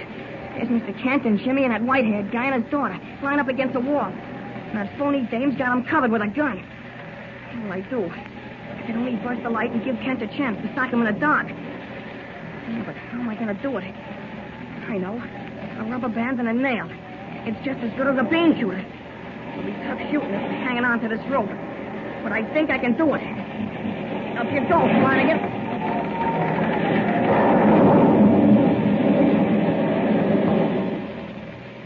While Pug climbs back up the dangling rope to go in search of a rubber band and a nail, The atmosphere in the cabin of the foreign agent grows more tense by the moment. Facing what he believes to be certain death, Dr. Barrington maintains a stony silence as he watches his daughter's wan, pale face for some sign of her cracking under the strain. Even Jimmy, accustomed to danger, seems to have given up hope. Only Kent is alert, for he realizes that unless a miracle happens, he will soon have to reveal his true identity and take matters into his own hands. Outside, the wind howls past the open porthole as the ship plows through a heavy sea to its doom. The storm's going to break soon, Mr. Kent. Sounds that way, Jim. I wonder what happened to Pug. I think by this time he'd have notified the captain. Don't waste your time thinking about it. I bet he didn't get away. I'll bet you did something to him. Perhaps. What difference does it make? It makes this difference. Thus far, all you've done is threaten the lives of innocent people. But I warn you, if any harm comes to that boy, you'll suffer for it as you've never suffered before. Wouldn't you call that rather an idle promise? With you in the position you are in? I won't be in this position long. Your confidence is very refreshing. It's beginning to rain. Yeah. Would you mind closing the porthole? Miss Barrington is getting wet. Not at all. Oh, I see. It's just a ruse to divert my attention for a moment. Close it yourself if you wish. No, wait. On second thought, I think it should remain open. Yes, leave it open. I may want to look out in a hurry. A little rain won't hurt Miss Barrington. She might just as well get used to being wet. How much longer have we to wait? Not long. 10 or 15 minutes. Then what? Then I leave you to your prayers. I haven't bothered to ask, but I assume the plans are to torpedo the ship. Your assumption, Mr. Kent, is quite correct.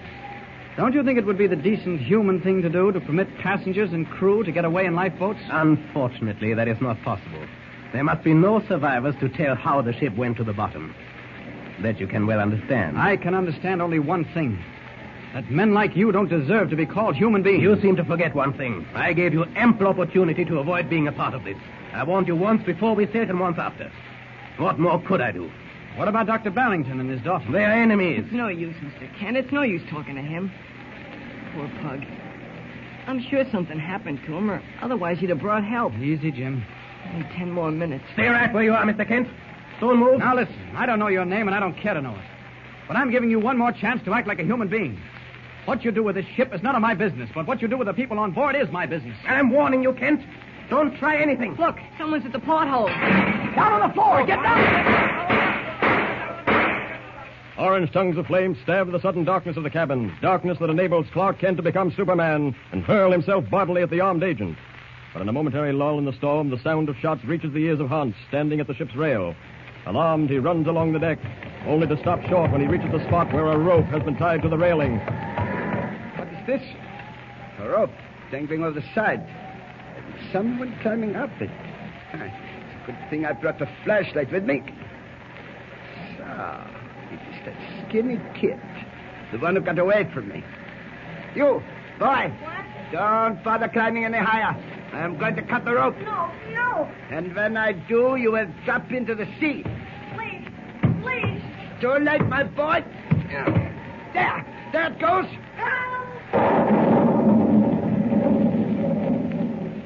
Hug's plan to shatter the light bulb and throw the cabin into darkness seems to have worked, but at a terrific cost. Can Kent, even as Superman, save the courageous boy from the dark, storm-swept sea?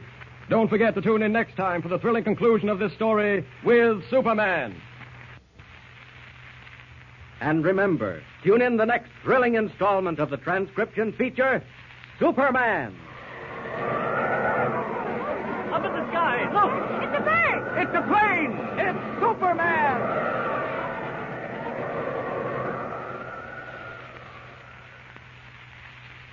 Superman is a copyrighted feature appearing in Action Comics magazine.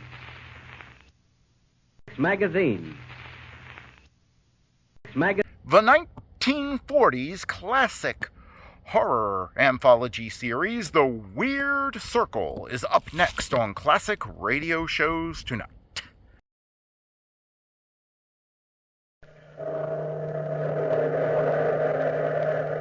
Out of the past, phantoms of a world gone by speak again their immortal tale, The Man Without a Country.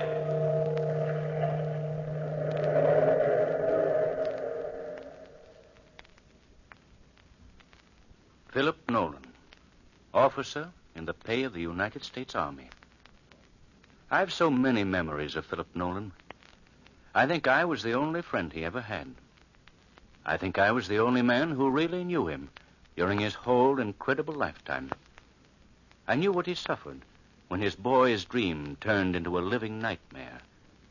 And it all started so innocently. Philip Nolan was 20 years old or so, and he'd conceived a bad case of hero worship for Aaron Burr. Burr. Philip and I were stationed together at camp. We were in the Legion of the West, and it was then, in the year 1805, that we had become close friends. I remember one particular evening that Philip and I were strolling down the barracks together. Philip was excited. Hale, imagine, Burr will be here at this camp tonight, and I've permission to see him. That's a man for you, Hale, a real man. You know what they say about him? He's going to break away from the United States, and he's got an army behind him, an empire before him. Conquer Mexico. You know what? I'd enlist behind Aaron Burr and follow him straight to hell if it were necessary. I wonder if I could enlist with him. I'll ask him tonight. That's what I'll do. Tonight. That was a great day for poor Nolan. As soon as Burr arrived, he sent for Nolan. Nolan responded immediately, and he ran from barracks all the way to the great man's room. He knocked on the door, and in a frenzy of impatience, waited. He didn't know it then, but he was waiting for a living death. A living death.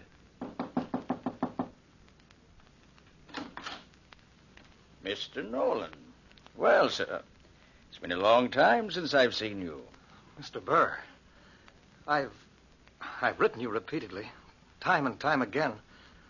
I thought when you didn't answer, you'd forgotten me. Forgotten you? Indeed, no. Come in, boy. No, I haven't forgotten you. Nolan, I need you. I've some great plans for you. For me, Mr. Burr? Plans for me? Yes, indeed. Sir, is it true what they say? Well, Nolan, that depends on what they say. You can tell me that. You're starting a new army? You're out for empire to set yourself up over Mexico and... Ah, so they've gathered that much, have they?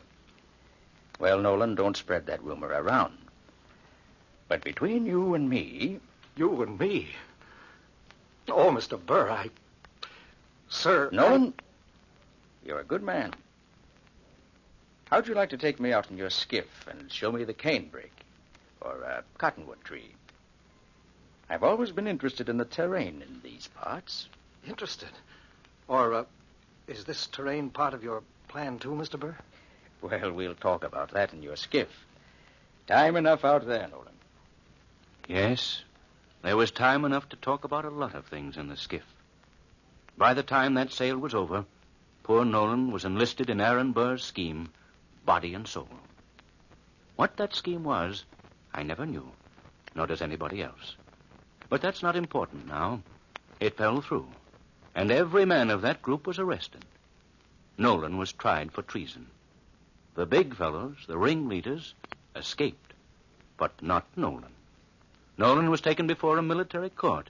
Old Colonel Morgan was presiding. Hours had passed, and the evidence against Nolan was piling up. His own commanding officer was saying, Nolan, do you deny that you are a traitor to the United States? Mr. Nolan, can you deny that you agreed to march anywhere at any time under the command of the traitorous Aaron Burr, even if he had commanded you to march against your own country, to march against the United States? No, I don't deny it. Mr. Nolan, as presiding judge, I want to ask one question before the gentlemen of this court will judge you. Have you anything to say in defense of yourself? Can you prove that you have always been faithful to the United States of America?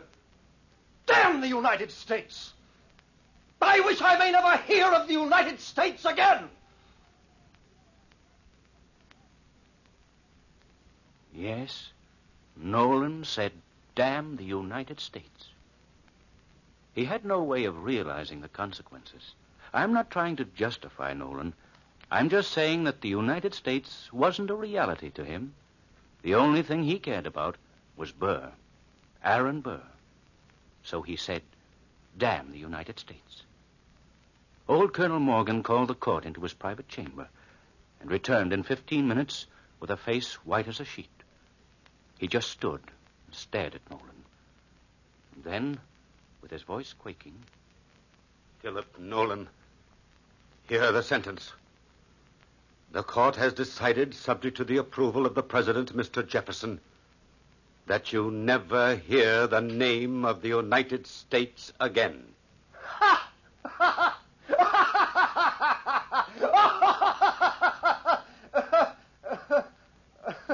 Mr. Marshal, take the prisoner to New Orleans in an armed boat and deliver him to Captain Shaw of the Nautilus.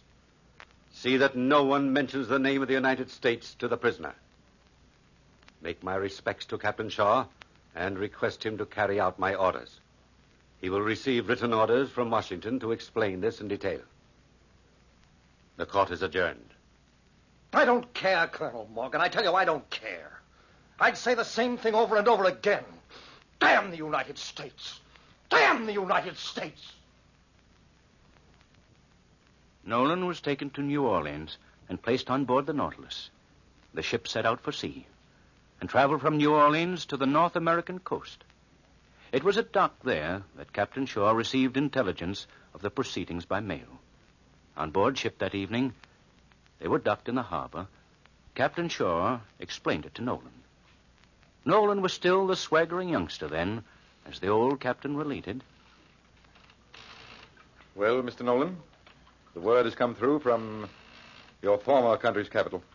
From Washington? Yes, Mr. Nolan. Well, what is the happy word? You're a man without a country, Mr. Nolan. Without a country? The court has sentenced you to have your wish fulfilled. You will never hear of your country again. You will live on board ship for the rest of your life. You may wear whatever uniform you wish. Naturally, my own uniform. The buttons will have to be changed for plain buttons. Well, why is that, sir? There is the insignia of your ex-country on the buttons. What? I see. You will remain under guard, of course, to prevent your escape. Naturally. But otherwise, you will have the freedom of the ship. And believe me, Mr. Nolan, you will not be exposed to any kind of indignity. Thank you, Captain.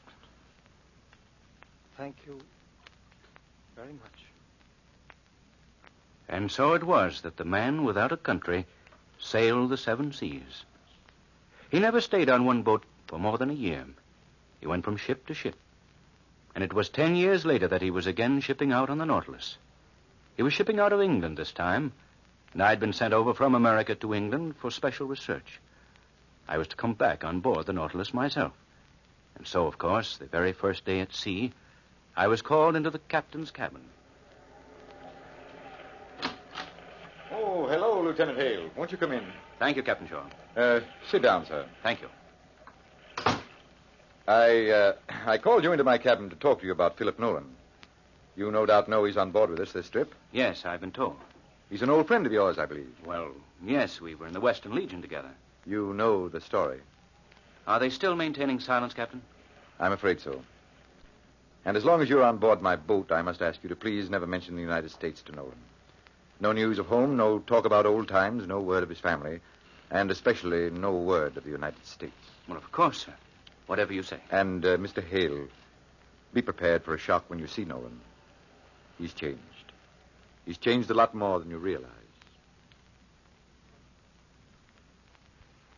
Changed.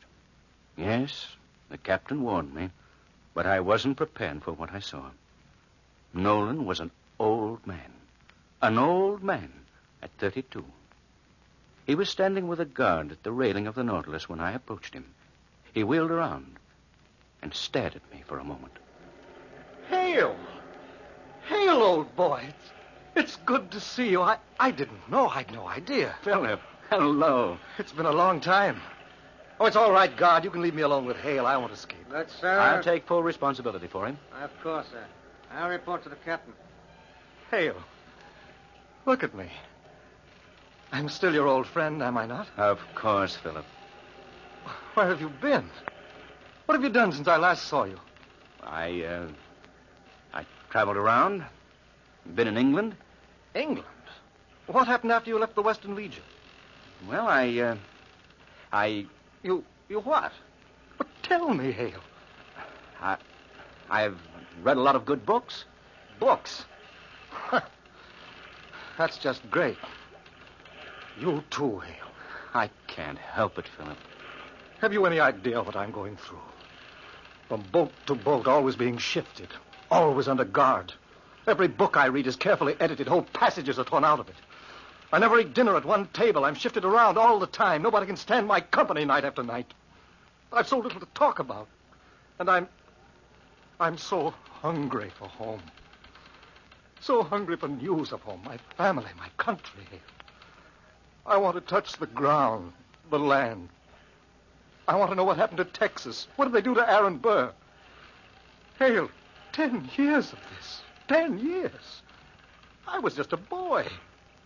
I didn't know what I was saying. I didn't know. Please, Philip, please. I'm sorry. Seeing you again.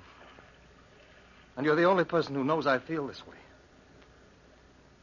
I won't mention it again. I know you won't, Philip. Don't tell anybody. You won't tell anybody. Well, of course I won't. 4 o'clock. I have a little duty to perform at 4.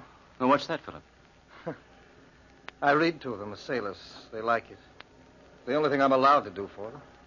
They pick the book, and I read a chapter or so. Well, that sounds interesting. You mind if I come along? Not at all. Well, we'll go down this hatch over here. Follow me. This way. This way to the crew's quarters. Hi, hello, man. This is Lieutenant Hale. Hello. How do you do, sir? I hope you don't mind if I just sit here and listen. Glad to have you. What book have you picked out for today? Well, you started The Lay of the Lance Minstrel yesterday. Let's finish that. Good idea. Where is it? Here it is, sir. I've never heard of it. Oh, it's a good poem. I was on the 3rd canto yesterday. Yeah, let's see. Oh, yes. I'll start here. The aged harper, how so ear, his only friend his harp was dear. Like not to hear it ranked so high above his flowing poesy. Less liked he still that scornful jeer. Misprized the land he loved so dear. High was the sound, as thus again the bard resumed his minstrel strain. Read more, Mr. Plain. Has anybody got a glass of water for me? My voice is sort of going. Oh, sure. Here you are, Mr. Nolan. I'll pour it for you. Thanks, son. Yeah, that's better. Now, the next verse. Quiet, everybody. Go ahead, Mr. Nolan. Breathes there a man with soul so dead, who never to himself hath said, this is my own, my native land, whose heart ne'er within him burned, as home his footsteps he hath turned from wandering on a foreign strand. If such there breathe, go, mark him well. For him no minstrel raptures swell. High though his titles, proud his name, boundless his wealth, as wish can claim. Despite these titles, power and pelf, the wretch concerted all in I'm sorry, boys. I don't think I feel up to reading today.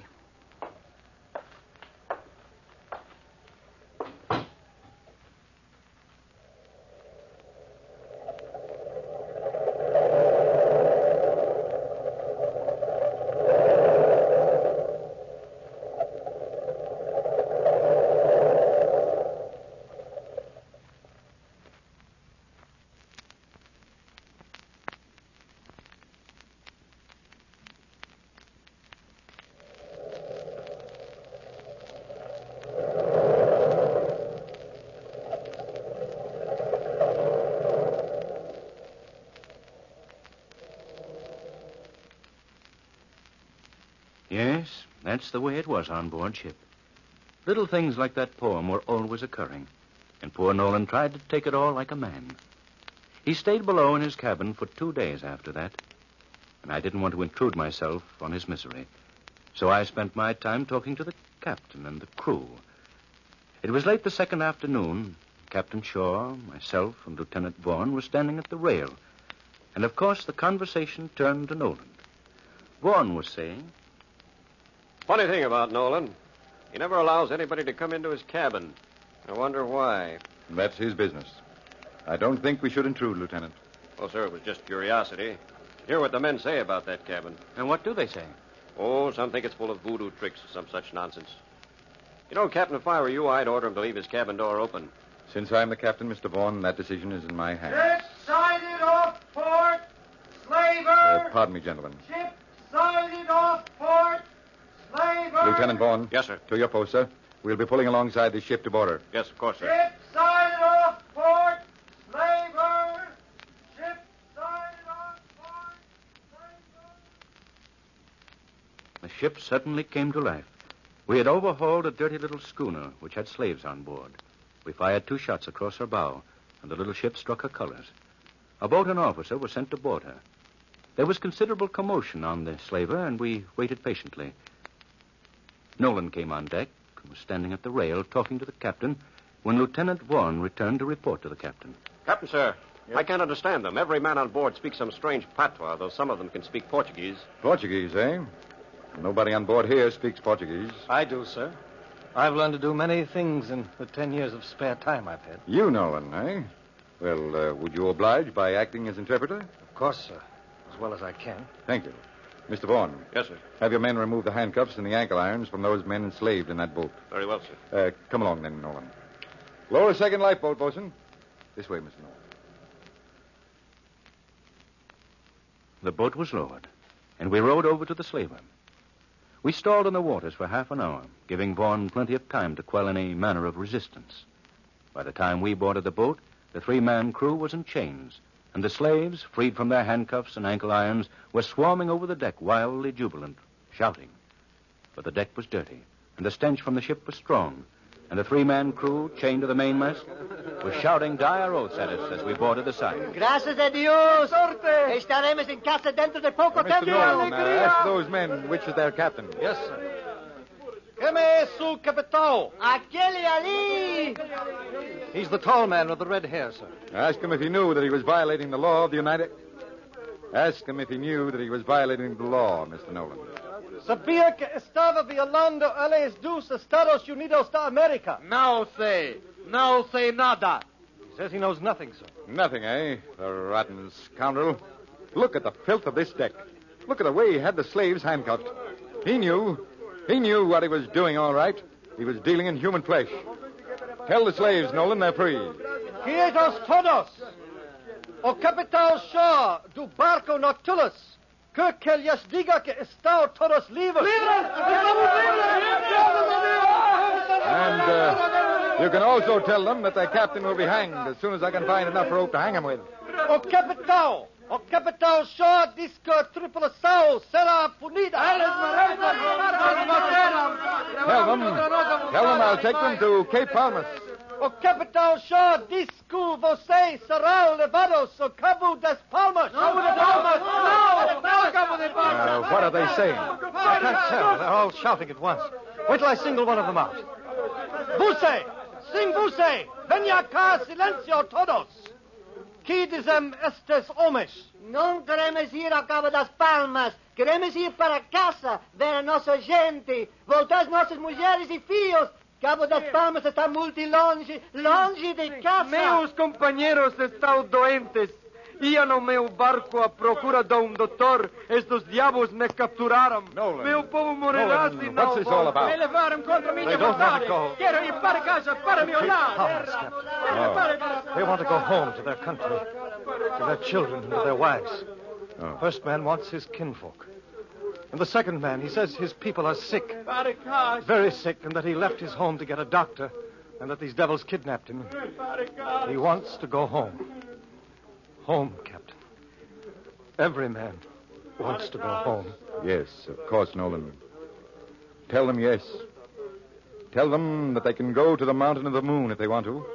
If I have to sail this schooner through the Great White Desert, they shall go home. O Capitão Shaw, disco voltarão todos para casa. Para nossa terra. And so the slavers were returned to their homes. And they never forgot the look in the eyes of Nolan, the man who would help them. The rest of that journey was uneventful. When I left the Nautilus in the harbor of New York, I saw Nolan standing on the deck waving to me and shouting. And that was the last I ever saw of Philip Nolan. The very last. But I heard tale after tale of the courageous and self-sacrificing work that he did on board each and every ship he sailed on. And then this morning, I received a letter. A letter after 40 years have passed. A letter from Lieutenant Vaughan. Only he isn't a lieutenant now. He's a captain of his own ship. I opened the letter and started to read. Dear Mr. Hale, Philip Nolan died this morning. He never allowed anybody in his stateroom, as you know, until late last night. It was exactly 4 bells. I got a message from Nolan to come down to see him. I walked into the cabin, looked about for the first time. Do you know what that cabin contained? A shrine to America. A large American flag, a picture of Washington, a large bronze eagle, a map of the United States, which he had drawn from memory. And Nolan lay on his bed, beckoning me to come closer to him. Vaughn, I know I'm dying. But you see, I have a country. Vaughn, I've had a country with me all these years. In my heart, Vaughn, I'm dying. Surely you can tell me something now. Please. Just something. Of course, Philip. Anything you want. The map. Tell me what belongs on my map. Is the Mississippi Territory still the Mississippi Territory? No, it's a state now, Nolan. Mississippi, Missouri. Yes, I've guessed that. Indiana, Michigan, and Ohio. Ohio was the last I knew. That makes 20 states in all. There are 34 now. Where are the other 14? You haven't cut up any of the old ones, I hope. They're not cut up. You're all pretty in the new 14 on your map for you. Florida. Imagine Florida state. Iowa, Illinois, Louisiana. What about Texas? What happened to Texas, Vaughn? Texas is part of the Union. Wonderful. Wonderful. And Arkansas. There's a good American name for you. Did you hear me say it, Vaughn? American. American. American. American. I said it, Vaughn. On this whole ship, in the whole of America, there's not a better American than myself. Not one better in the world. Is there, Vaughn? Not a better one anywhere, Philip. You're a real American. Thank you. Thank you, Vaughn. Thank you. And his last wish was to have a gravestone somewhere in the United States. Do you think you can arrange for that gravestone, Hale? The letter was signed, Sincerely yours, Richard Vaughan, Captain, United States Navy. And in a churchyard in his own United States, there is a gravestone in memory of Philip Nolan, Lieutenant in the Army of the United States. He loved his country as no other man loved her. But no man deserved less at her hands.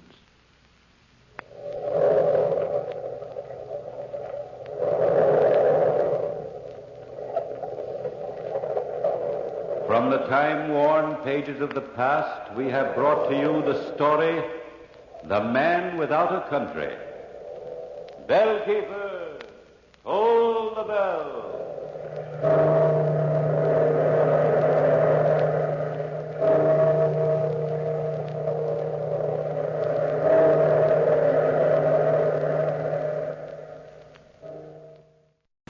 And now you will hear the rest of the story with Paul Harvey up next. Now, the rest of the story. Imagine the last 162 years erased from American history. We cast our eyes westward, believing all that lies beyond is our inheritance, and yet there in the western horizon there are eyes gazing back at us for the Mexicans. The perspective is reversed. Something's got to give. Without knowing each other, we hate each other. Greasers, we called them.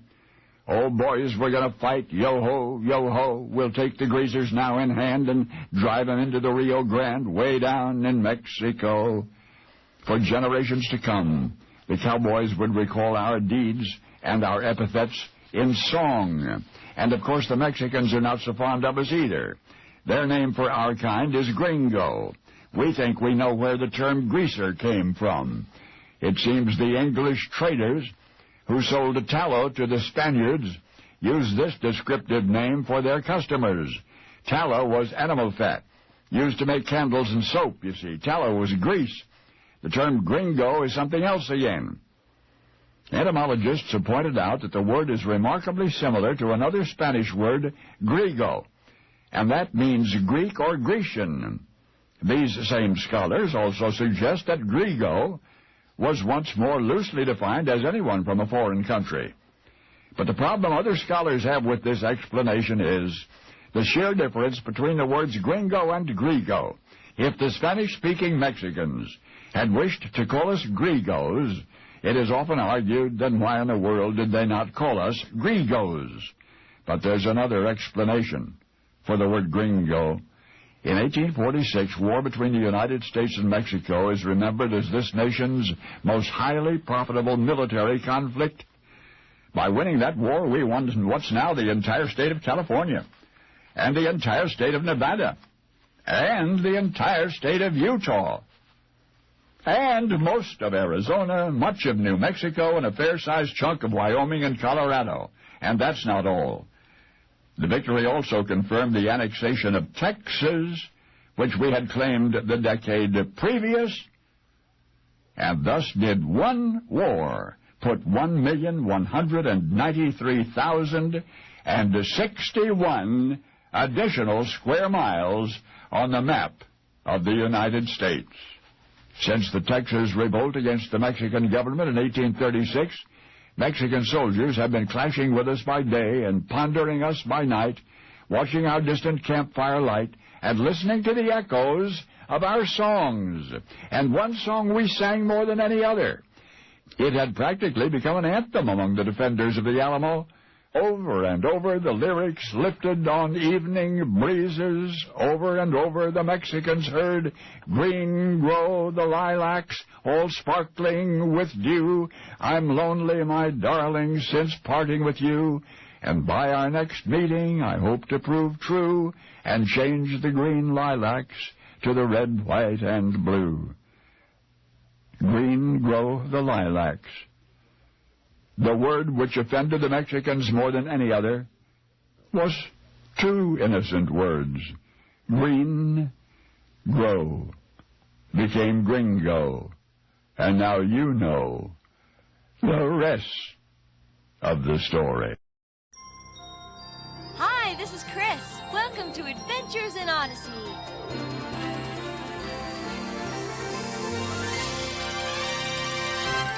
Hi there. I'm John Avery Whittaker, but you can call me Whit. I run a shop in Odyssey called Whit's End.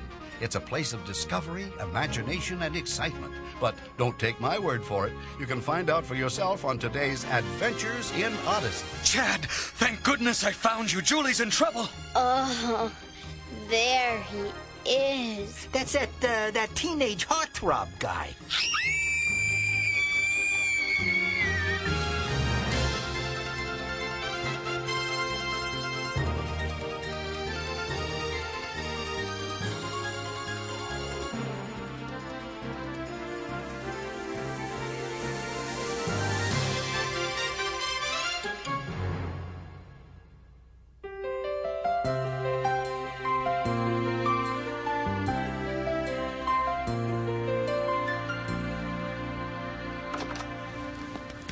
hurry. We're already 4 minutes late. Well, hello there, ladies. How you doing? And welcome to the electric... Get those 3, Erica. Oh, there he is. This is great. 14 Chad Pearsons in the same room with me.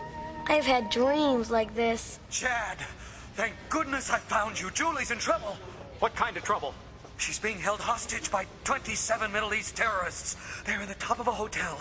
They've blocked all the exits. The police have been trying for hours. They can't even get close to her. Oh, yeah? Which hotel? Excuse me?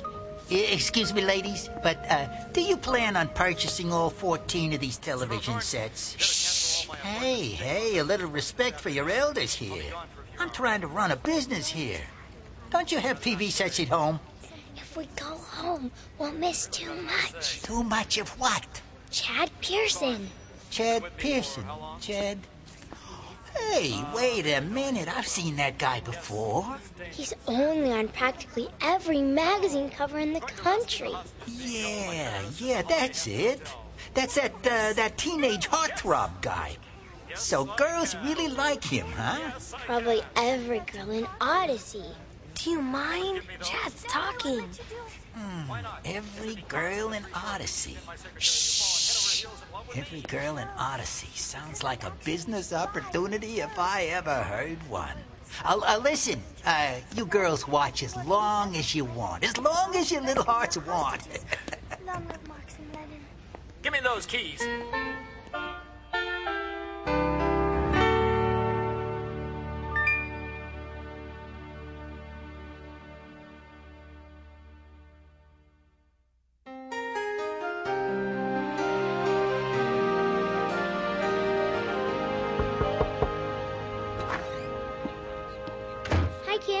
Is it on yet? Almost. Turn it up. Hey, everybody, Bart Rathbone here. Oh, brother. Coming at you live from the Electric Palace. Hey, remember, if you plug it into the wall, it's at the Electric Palace. Well, let's get to the point. Let's. You're probably sitting there waiting for the new hit TV show, Heartbreak Condominiums. Yes, we are. Wonderful show. One of my favorites. And you probably can't wait to lay your eyes on America's new heartthrob, Nick Grant, who plays teenage crime fighter Chad Pearson. Good friend of mine, by the way. We're very close. And I know how much he means to you and to the entire community of Odyssey. And that is why I am sponsoring the Win a Day with Nick Grant contest. That's right. A month from today, the winner will get to spend an entire day with Nick Grant. What could possibly be better than that? Sign up right here at the Electric Palace. Chances to win are absolutely free with a $10 purchase.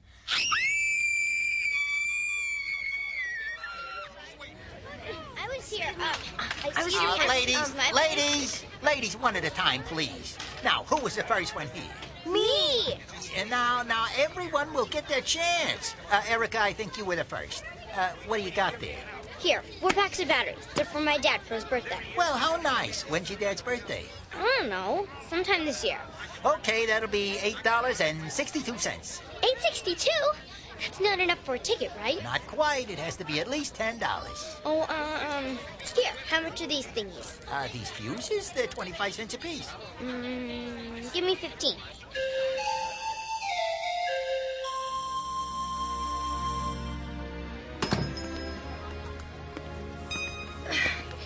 Here are those gizmos you wanted.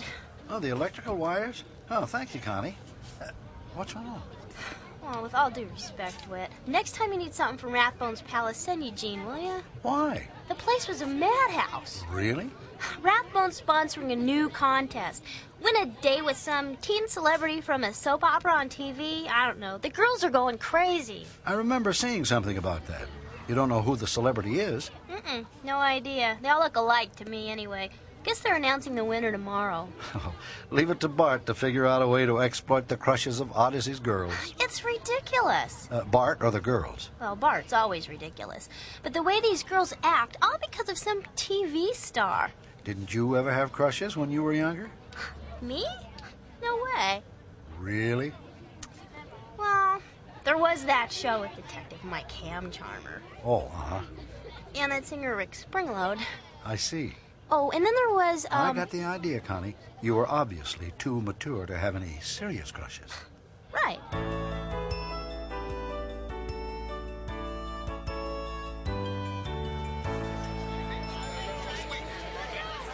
Erica, over here. Hi, Kim. They're about to announce the winner. Good morning, everyone. Thank you all for coming, and welcome to the Win the Day with Nick Grant contest, brought to you by the Electric Palace, where our motto is, if you can't find it at the Electric Palace, then we'll probably have to order it for you. All right, on with the contest. In this barrel that I have right here are the names of over 100 girls, and one of them will be our lucky winner, winning an all-expense paid day with television star Nick Grant. I will now spin the barrel. Oh, come on.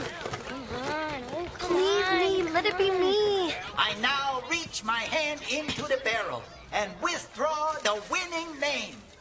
And the winner of the Win the Day with Nick Grant contest, sponsored by the Electric Palace, is Connie Kendall. Connie? How could Connie win? Connie, could you come to the platform, please? Connie? She's not even here. Is Connie Kendall on the premises? I can't believe it. She probably didn't even want it.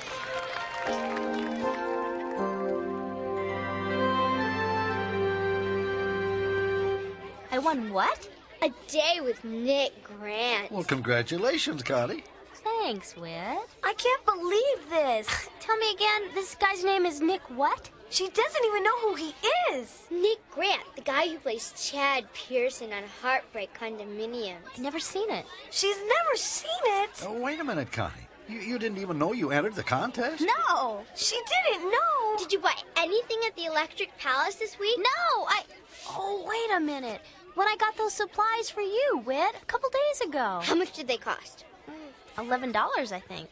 $11. I missed Nick Grant by a lousy dollar. I can't believe this. You entered and you didn't even know it?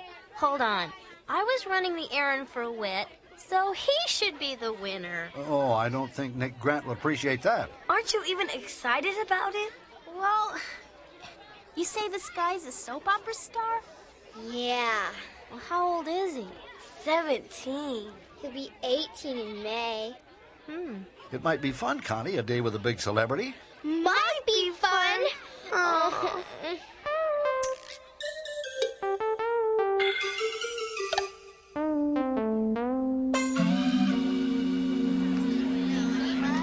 Excuse me. I need to get to the podium there. Thanks for coming. Girls, you're gonna have to move this way. Nick's limo has to get through right here, through there. Thanks. Excuse me. Connie, how you doing? You lucky girl, you. I'm fine. Smile for the cameras, honey. Smile. Connie, hey, how are ya? You excited?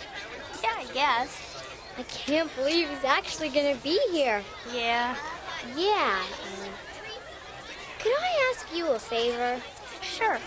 Well, you know, Connie, we've been friends for a long time, and I really care about you. And I'm sure you know I would do just about anything for you. And I'm sure the feeling is mutual. Look, Erica. Erica, what do you want? Do you think I can maybe hang around with you today? I don't care. Cool.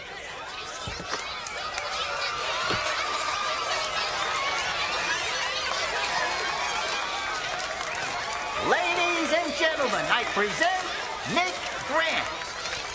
Thank you. Thanks, Bert. Thanks, everybody. I'd like to thank everybody who sponsored this event and made it such a fun thing for me. I'm very excited about my day with Katie Kendall. That's Bart and Connie Kendall. Oh, right. Hello, Connie. Nice to meet you. Hi. Nice to meet you, too. Odyssey's one of Heartbreak Condominium's favorite cities. I thank you for watching. And don't forget to shop at the Electric Place. Palace. Well, Connie, have you thought about what you want to do? Well, I haven't really given... Hey, let's get a shot at a happy couple. Say cheese. Cheese. I was thinking maybe we could... Connie, could you maybe introduce me? Oh, sorry. Nick, this is Erica. It's nice to meet you, Erica. You're beautiful. Well, thank you. I have 27 posters of you at home. 27? My room is a Chad Pearson museum. That's great, Erica. Okay, Nick, I was... Another picture. Put your arm around her, Nick boy. Cheese. Go ahead. Well, if you wanted to... How about one with the kids and me? Okay, smile, guys. Cheese. Just call me cutely. Look, Nick, there's this place... How about this angle? Cheese. That's having this carnival. Hey, let's get one with the store in the background there. Cheese. Maybe we could go over there. Look this way, guys. Cheese. Well, that sounds... And one of you two just talking to each other. Cheese. Just great.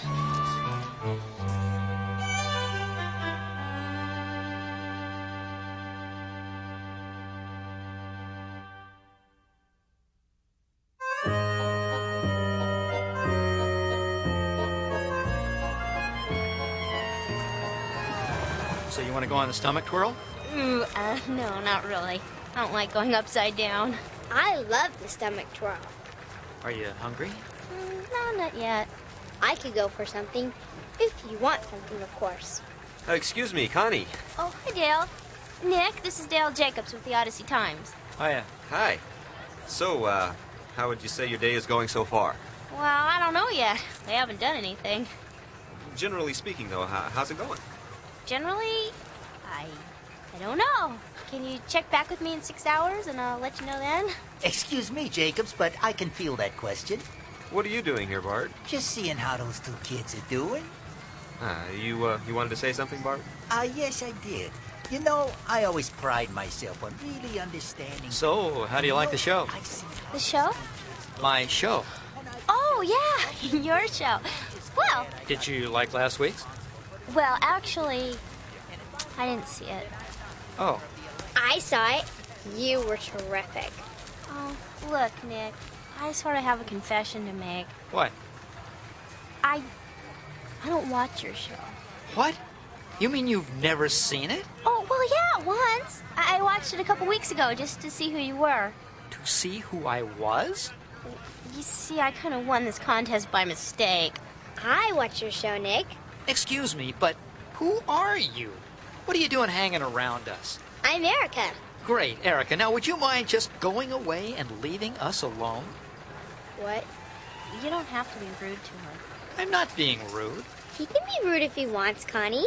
Look, you didn't win the contest. Connie did. Now, to be perfectly honest, I'd like you to leave. She can stay here if she wants. I told her she could come. Oh, fine. Stay. I really don't care. Just keep quiet. So, what did you think of the show you saw? What? The show. I don't know. I thought it was kind of dumb, since we're being perfectly honest. You don't even like the show? I'm sorry. I just thought the story was kind of dumb. I mean, let's be honest. In real life, people are usually not able to knock off an entire gang of karate experts with just a frisbee and a spatula. Oh, come on. It's television. Nobody said it had to be real life. I know, but I think television has the responsibility to show... Look, let's just drop it. As a matter of fact, I probably could take on a few karate experts just with a frisbee and a spatula. I study that stuff, you know, to get into the part. Oh, really? Of course he could. Come on. Hey, I've taken on guys with a lot less than a spatula. Mm-hmm. Oh, Connie, you don't know anything about him. Look, I believe you. No, you don't. Show her, Nick. All right, I will. How are you going to show me? Hey, Bert, come here. Me? Yeah, you. Stand over here. Well, you see, I have this back Come on. Get over here. Nick, you don't have to do this. No, Connie, you obviously don't believe me. I believe you. Okay, Bert, come at me. Come at you? Yeah, like you're going to beat me up or something. Oh, Nick, friend, look, I would never do anything... Just do it. Like this? All right, Nick. That was great. Oh. Congratulations. You knocked Bart Rathbone down. Hip, hip, hooray. Connie, give the guy a break. Hey, you want me to get a bigger guy? No, forget it. Just forget it. Are you okay, Bart? Oh, if you don't mind, I think I'll just stay down here for a while. A couple days, maybe. Oh.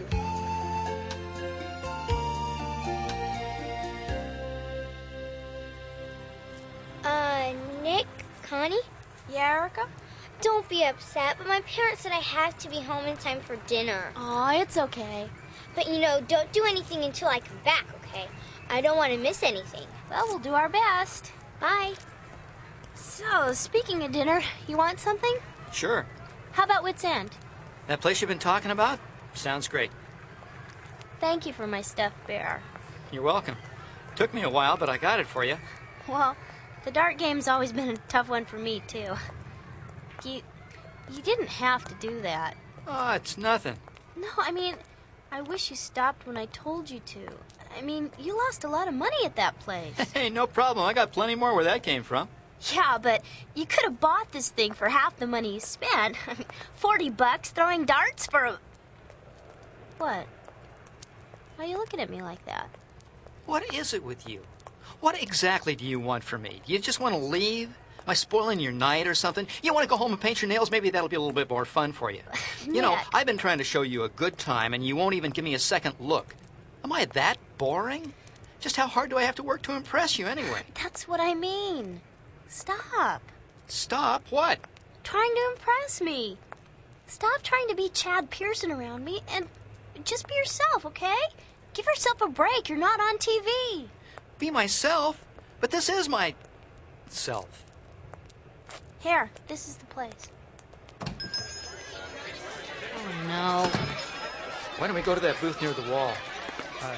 Excuse us? Excuse me. Excuse me. How about this one?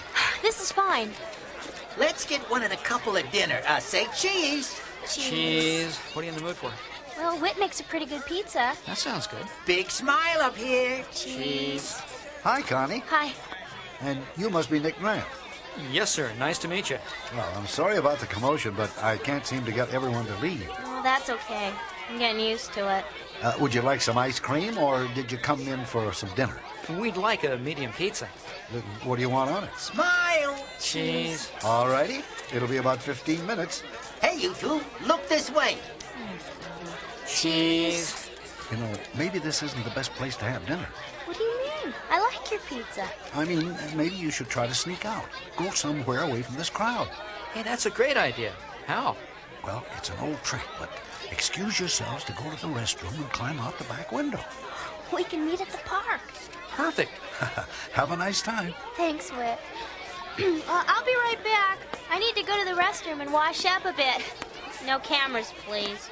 Yeah, I think I need to wash up a little, too.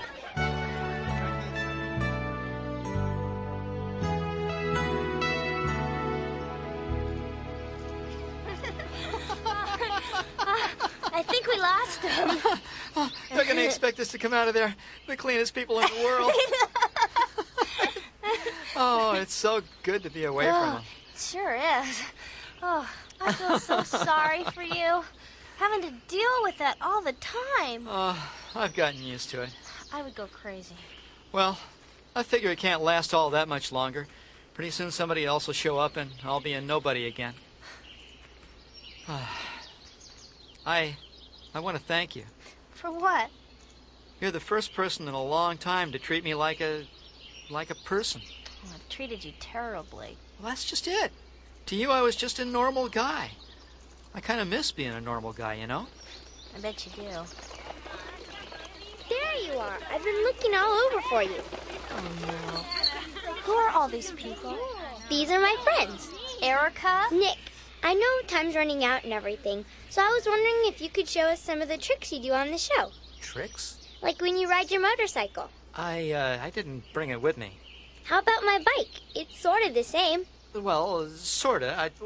I mean, they bring in a stuntman for those tricks. It's only a bike. Nick, you don't have to do anything. Come on, Nick. Get going already. I got all these people out here. Now perform. Do some tricks. Do it like Chad Pearson would. I'm not going to do it. What? You don't know how to ride a bike?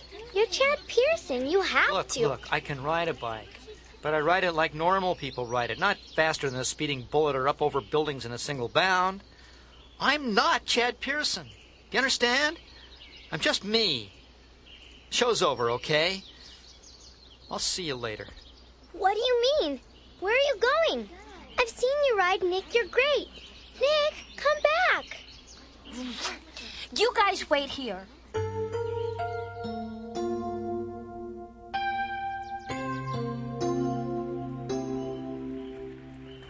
Hey. Oh, hi.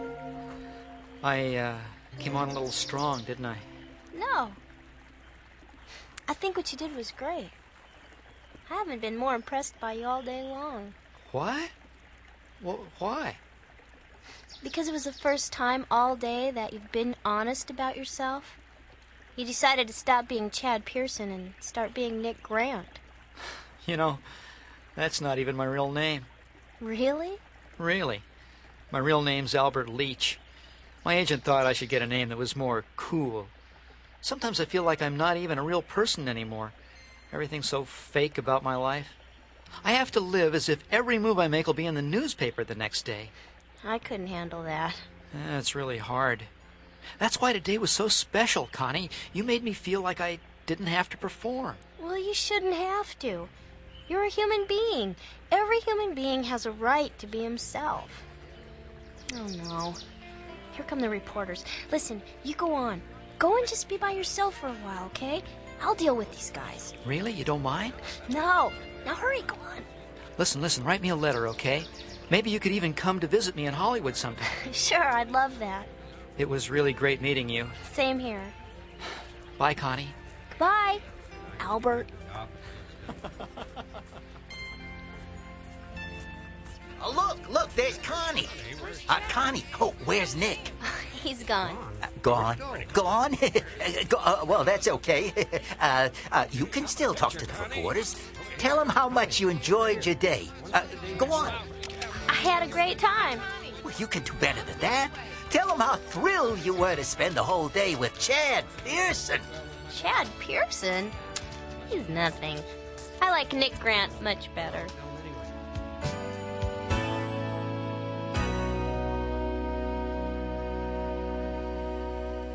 Sometimes it's easy to forget that well-known people are really no different from the rest of us. They have needs, feel uncertain, and suffer loneliness too. So the next time you find yourself admiring a so-called celebrity and think that he or she is more important than you, stop and remember that there's only one person who deserves that kind of honor, Jesus Christ. Adventures in Odyssey is a presentation of Focus on the Family. This is Chad Pearson, was written by Marshall Younger and directed by Paul McCusker. Our production engineer was Bob Luttrell, and Chuck Bolte is our executive producer. And I'm Chris, hoping you'll join us again next time for more Adventures in Odyssey.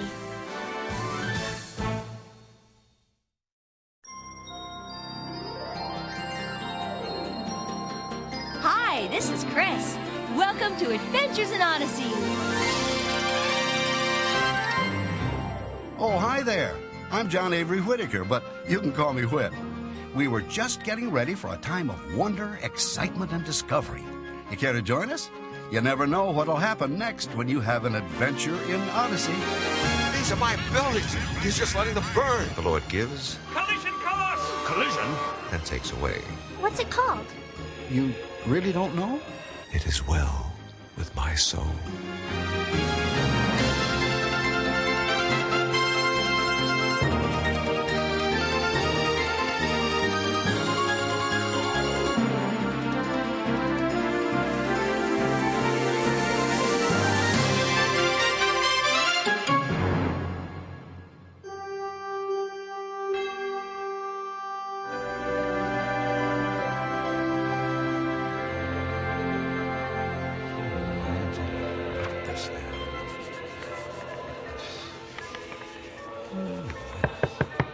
Come in. Mr. Whittaker, Hi, Lucy. here's my story for Kids Radio News. Oh, thanks. Just set it down there in the basket. Okay. What's that you're listening to? Oh, just a tape of the choir at my church. Oh, it's nice. Yeah. We sound all right if I do say so myself. We? You're in there? Can't you hear my hearty baritone? I didn't know you sang. Well, I'm sure a lot of our choir members think I can't. But I do my best.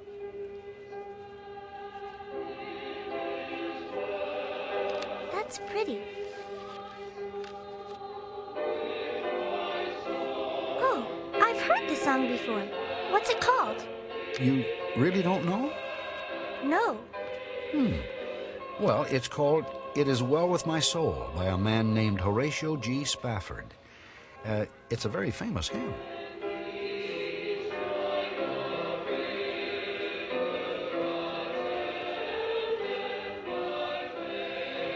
When peace like a river attendeth my way. How poetic. There's a remarkable story behind those words. There is? Would you believe that they were written during a time of almost unbelievable tragedy? Really? But it sounds like such a hopeful song. Well, Spafford was an exceptional man. He'd built a successful law practice in Chicago in the years just after the Civil War. He had 5 children, 4 girls and a boy. Since he wrote such a great hymn, I take it he was a Christian. Oh, yes. He was deeply spiritual and studied the Bible every day. He was also good friends with some of the most influential Christian leaders of his day, men like D.L. Moody and Philip Bliss. Moody. I've heard that name before. He was a preacher, wasn't he? That's right. Dwight L. Moody was one of the greatest preachers of his day. He spread the word of God throughout the United States and Great Britain in huge revival meetings. It was said that when he spoke, thousands of people accepted the Lord. What about Philip Bliss? He was also an evangelist who wrote some of the most familiar and well-loved hymns of all time. And both of them were close friends of Mr. Spafford? Very close. And they helped him over the years. Years that were filled with tragedy.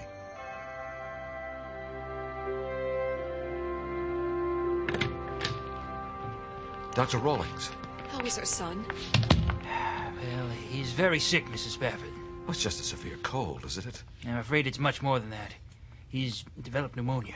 Pneumonia? Now, I'm sure everything's going to be all right, Mother. No need for alarm, right, Doctor? No, of course not. Mother, why don't you go downstairs and see who that is? Horatio, I don't Go on now, go on. Everything's going to be fine. Yes, Horatio. That was very wise, Mr. Spafford. My wife is not a strong woman, Doctor. How bad is it? Bad. The infection has gone too far. I don't think he'll survive the night. Oh, dear Lord. I apologize for being so blunt, but I thought you'd want to know the truth. Is he in pain? No. I have given him some medicine and left instructions with the nurse on how to make him comfortable. All we can do now is wait. He's just a little boy. I'm sorry, Mr. Spafford. I'll look in on you later. Doctor. Mr. Bliss. Stay with him. Horatio? I came as soon as I could. He's dying, Philip. Oh, no. Is there no chance? No hope? None. My son is dying, and I can do nothing but watch it happen. And pray. You can pray, Horatio. We can pray. Yes. Help me to pray, Philip. Help me to pray. God of our fathers, I come before you now. They stayed with the boy all night and prayed that God would spare him and return him to health. What happened? Well, sometimes God says no. You mean he died? Yes. How sad. Yes, it was, and it was also only the beginning.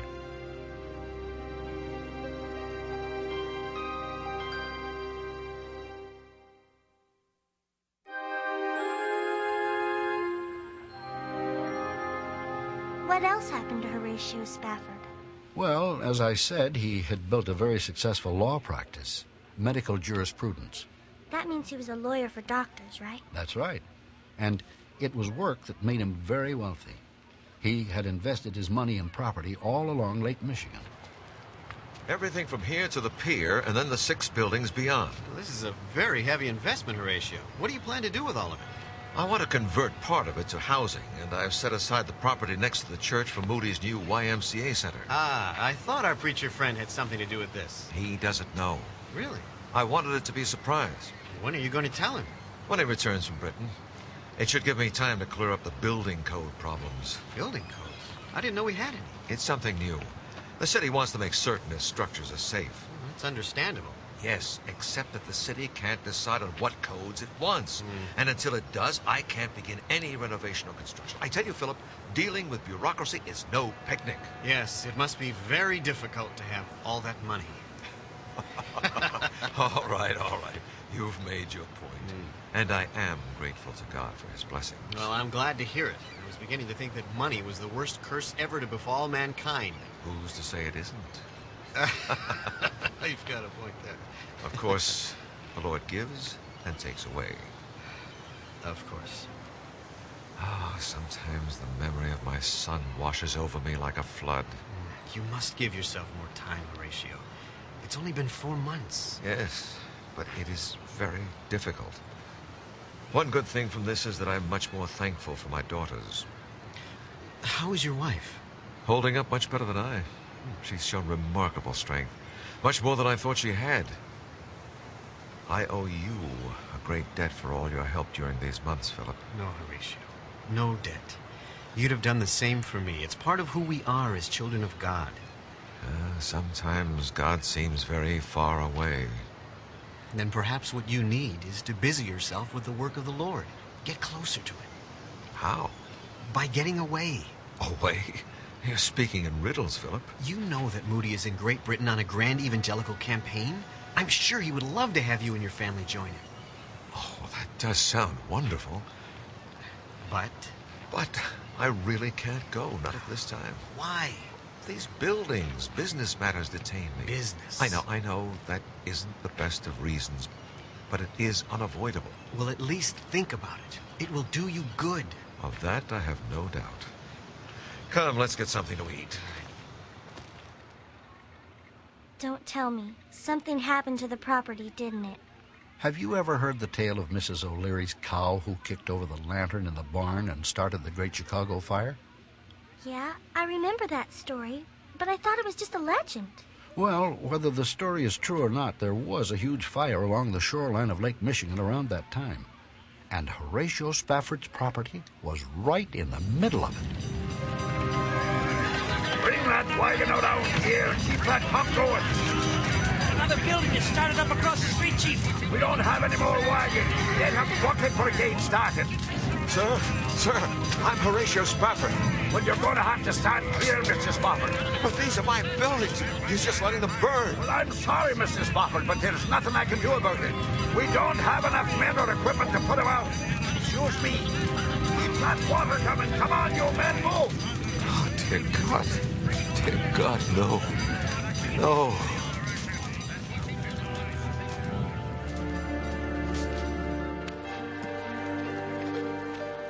Gone, Philip. It's all gone. Completely wiped out. The church is badly damaged too, Horatio. I'm so sorry, my friend. Well, I no longer have business concerns to keep me here. Contact Moody for me, Philip. Tell him my family and I will join him in England.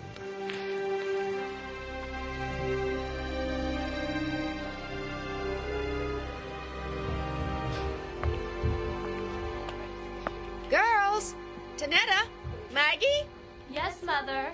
I thought I told you older girls to put Annie and Bessie to bed more than an hour ago. Didn't I?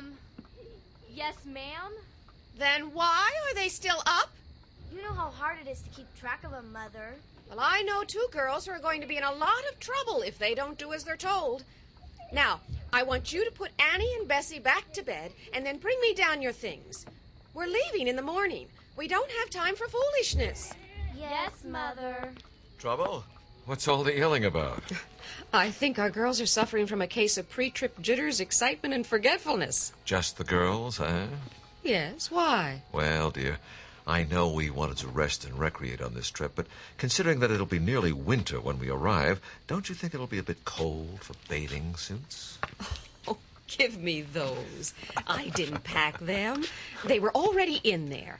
I use this trunk for storage, too, remember? Mm-hmm.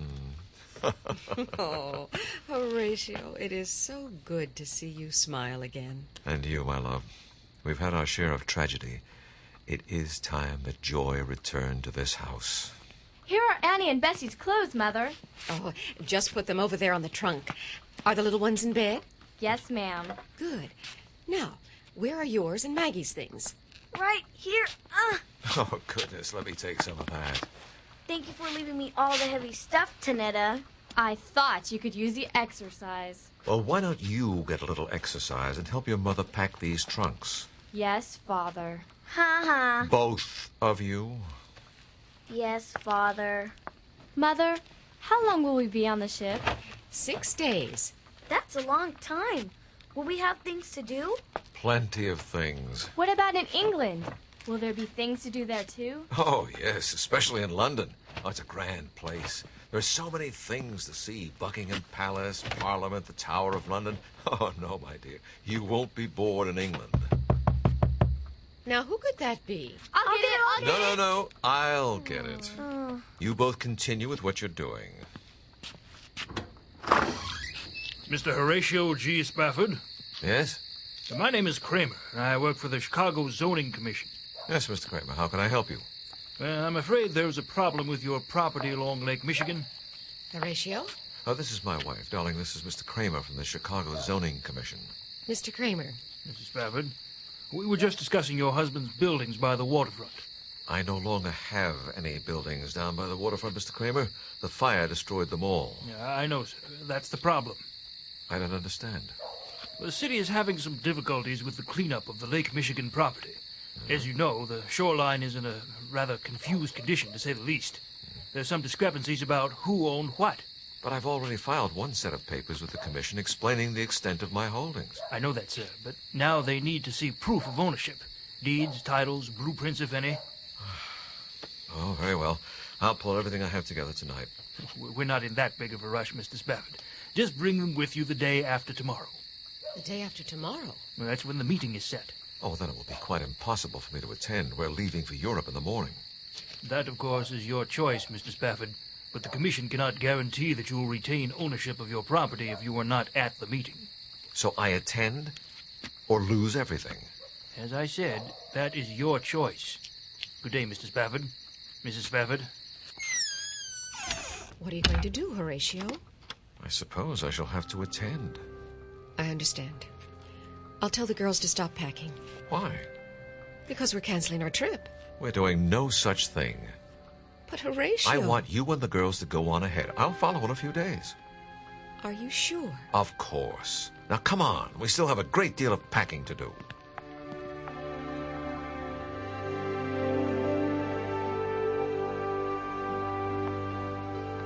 And here is our bridge. Is this where you steer the boat? Among other things, yes. Feel free to have a look around, but don't touch anything unless you ask permission first. Ooh, look at that. Thank you so much, Captain, for showing my daughters and me around your beautiful ship. Oh, think nothing of it, Mrs. Spafford. I know how youngsters can get a bit stir-crazy after 3 or 4 days at sea. Mother, look at the pretty bell. Ah, I see you've discovered our ship's bell. It announces the time. Which reminds me, it's nearly 5 o'clock. Would you all like to ring in the new hour? Could we, Mother, please? Are you sure it's all right, Captain? Certainly. There are 5 of you, so it works out perfectly. Now, all of you line up behind your mother. Over here. Over here, girls. Good. Okay, Mrs. Spafford, here's the hammer. When I give you the signal, strike the bell good and hard, then pass the hammer on to the next one in line. And each of you do the same. Got it? Yes, sir. I think I've got that. All right. Now. Oh, here, Antoinette, you go next. Maggie, take it. Bessie, now come up here. Hard. Strike it hard. Good. Annie? Oh, that's good. That was wonderful. You all handled that like true sailors. Captain! Pardon me, folks. Yes, what is it? Fog rolling in, sir. East by northeast. Fog? That's odd. Keep a careful watch. Aye, sir. Is there a problem, Captain? Oh, no, ma'am. We're just headed into a little foul weather, that's all. And nothing to worry about as long as we have Myrtle. Myrtle? Who's Myrtle? That's Myrtle, our foghorn. Gotten me through many a close scrape she has. Well, I remember one time off the Gulf of Mexico. Captain! Oh, pardon me again. What is it, Montgomery? Something in the fog, sir. 10 degrees off the port bow. I don't see anything. It was a flash of light, like the sun shining off a piece of metal. Perhaps we should go back to our cabin, Captain. I think that's a good idea, Mrs. Spafford, just till we can get clear of this. Collision course! Collision course! Collision? Where? There's another ship! Evasive action!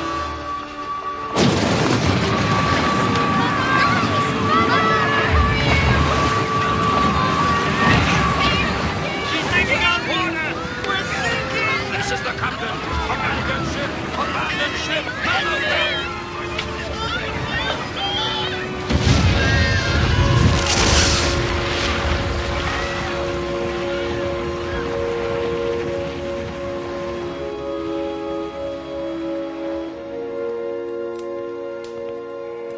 Horatio? The neighbor said you'd received the telegram. I came as soon as I... Horatio? 12 minutes, Philip. The ship went down in 12 minutes. Yes, the newspapers reported that. But they also said that most of the passengers got off safely. Safely? Here, read it. Dear God. Saved alone. Your wife. My precious daughters. Horatio, I'm sorry.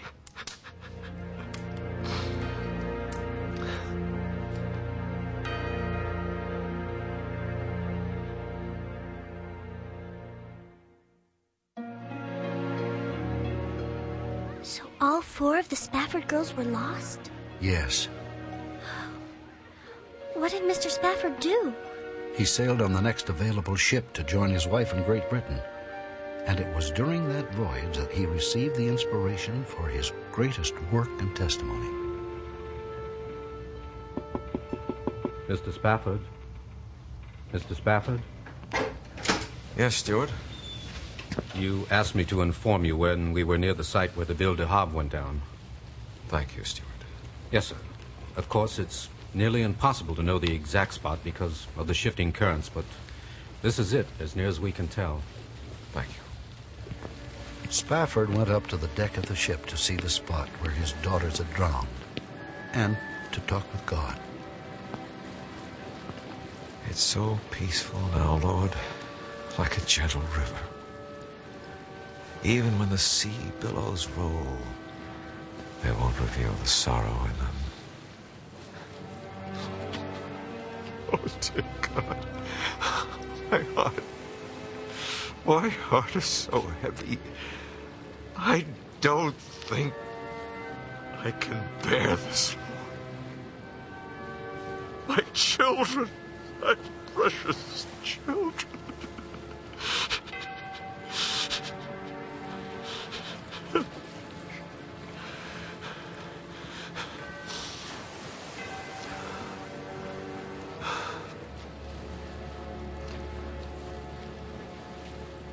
For God so loved the world that he gave his only begotten Son. You know, Lord. You know what I feel. You lost your child, too. And because of that, I will see my children again. My sins are nailed to the cross. I bear them no more. Oh, my Jesus, come soon. Come soon. Or if it not be soon, then give me strength to bear the pain. Help me to be content with your will. Teach me to say, it is well with my soul.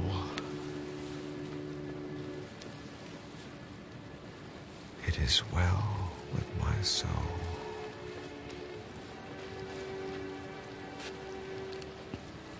When peace like a river attendeth my way, when sorrows like sea billows roll, whatever my lot, thou hast taught me to say, It is well. It is well with my soul.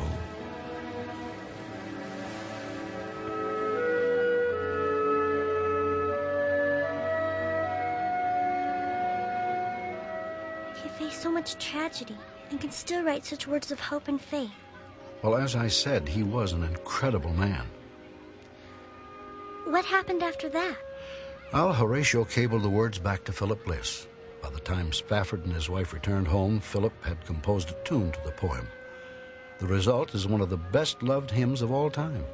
A hymn that has inspired and helped countless others in times of trial and distress to be able to say, "It is well with my soul."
It is well. It is well with my soul.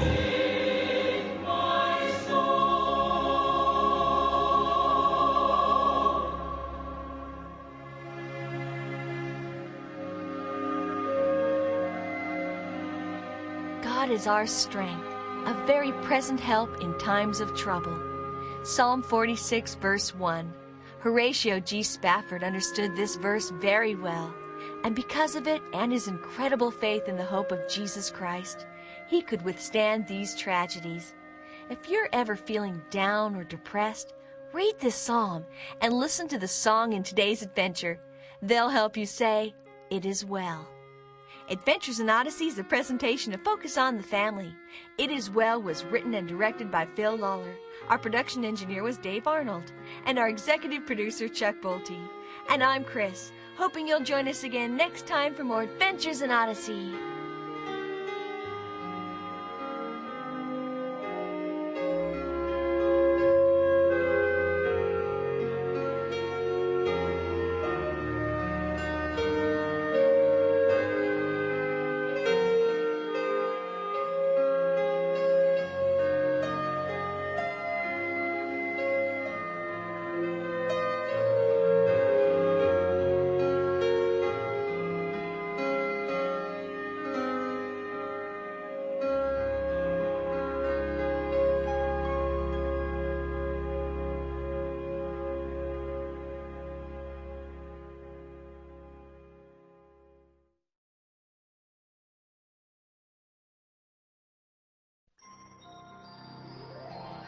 Hi, this is Chris.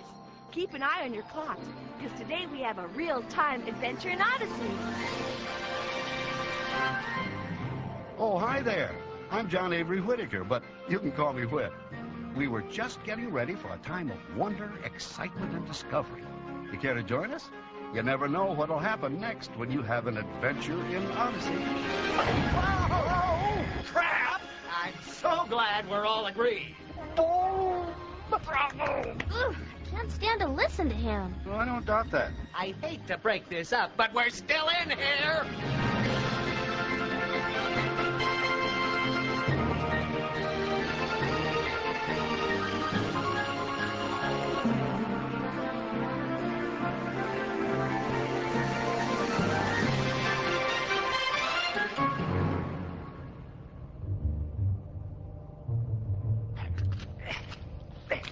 Bergen.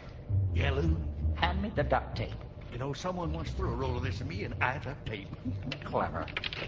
This'll hold it firm. Yes, but it'll still have plenty of body and balance.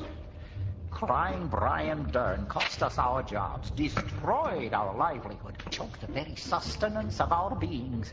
He's nothing more than a disgusting little pipsqueak shock jock, and now he'll get what he deserves. Bravo! Bravo! Thank you. Now, hand me the timer. Timer? By the way, where did you learn to do all this? I read about it in a magazine. You're not serious. I most certainly am. Munitions Monthly. On sale everywhere. 21 minutes from now. 8:26 by the studio clock. Boom! This will teach Dern to ruin our lives. You don't have to teach him. He already knows how. Come, Benjamin. Let us repair to the van. Repair the van? Let's go. Exit stage left.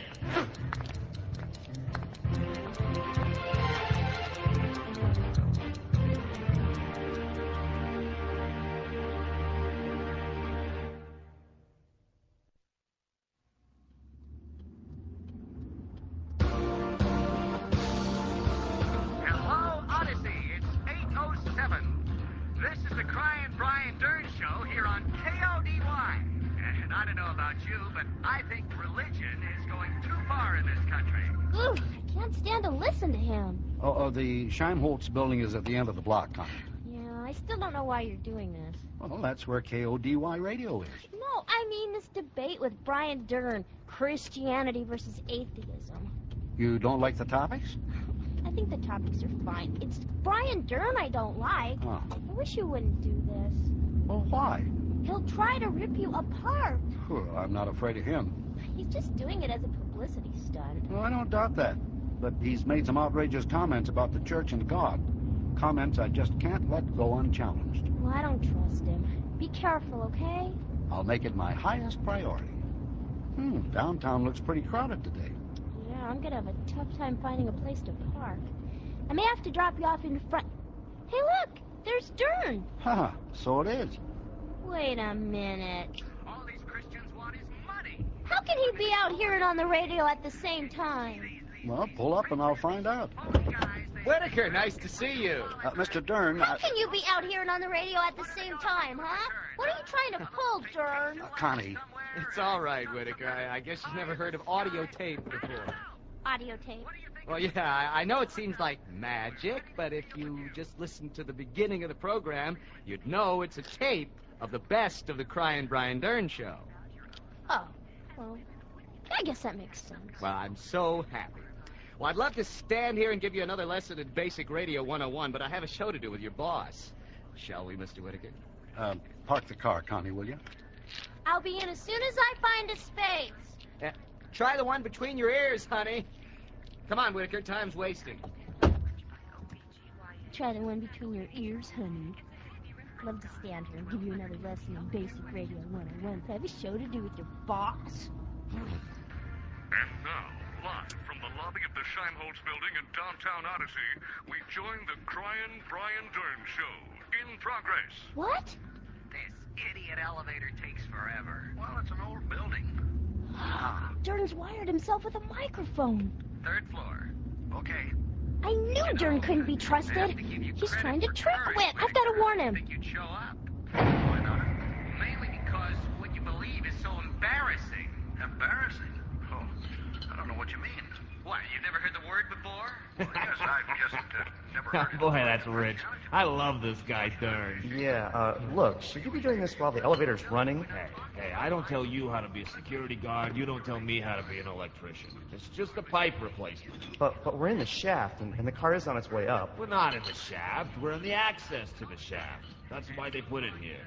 Now just relax and hold on to this pipe. This is heavy. Oh, what's the matter? Too much for you? Hey, you ever get to meet Dern? Yeah, he stops by my desk every day to insult me. So that's rich. That is really rich. Hey, this thing is slipping. Slipping? Well, hold on to it. I can't.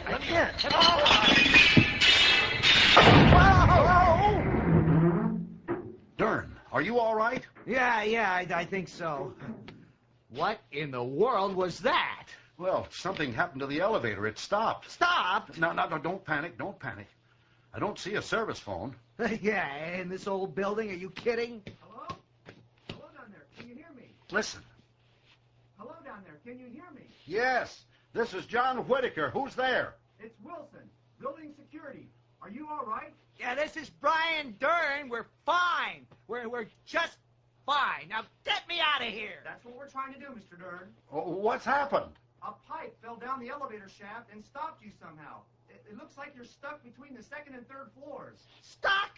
Well, we can't be stuck. We have a show to do. I already have somebody working on it, and I'm going to call some more people. So just sit tight, and we'll have you out in no time. Hey, don't leave us! Of all the nerve, whatever happened to sticking to your post? He's going to get help. So, what are we supposed to do? Just sit here? Well, there should be an escape hatch up top. Come on. I'll give you a boost, and you can check it out. No, I'll sit here and give you a boost. No. You're right up the line. You can't lift me. Trapped in an elevator with Brian Dern. A fate worse than death. I've got to find a parking space. Oh. Yoo-hoo! Excuse me? There's no excuse for you. How can we help you? I really need a parking space. Are you leaving by any chance? No, and we're not leaving minivan either. Huh? Sorry, but we're staying put. Try the next block. The next block? Right. Thank you. Thank you. 13 minutes and counting by my watch. Takes a licking and keeps on ticking. You gonna call the police now? No. We'll give it another 30 seconds or so. It's just a 3-story building. It'll only take them 2 minutes max to evacuate the whole place. Well, when you go call, bring me back something to drink. What do you want? You know. A corky clown smiley mug of hot chocolate. Delicious and nutritious. Yeah, I'll be right back. I'll be waiting. Will the door open at all? Only about 4 inches. Now something's blocking it. Let me down. Well, we can't fit through a 4-inch opening, that's for sure. Sounds like you got yourself in a real jam, Whit. Odyssey Police, Captain Quinn. Don't talk, just listen. At exactly 8:26 by the studio clock, a bomb will go off in the Scheimholz building. The Scheimholz building? Right. So if I were you, I'd get the people out fast. Wait a minute. I need more information. Don't use your stall tactics on me. I know you'll try and trace this call. The only thing more I'll say is that the bomb is to protest the Brian Dern Show. You'd better hurry, Captain. You only have 12 minutes left. Wait a minute. Hello. Murphy! Yeah, Chief? We just got a bomb threat at the Scheimholz building a couple of blocks over. Call the security guard at the building and tell him to evacuate the place. Then call the bomb squad and the fire department, and then call KODY radio. And get me an exact time of their studio clock. You can call it in to me over the walkie-talkie. Got it. Where are you going, Chief? To the building. John Avery Whitaker is trapped in an elevator there.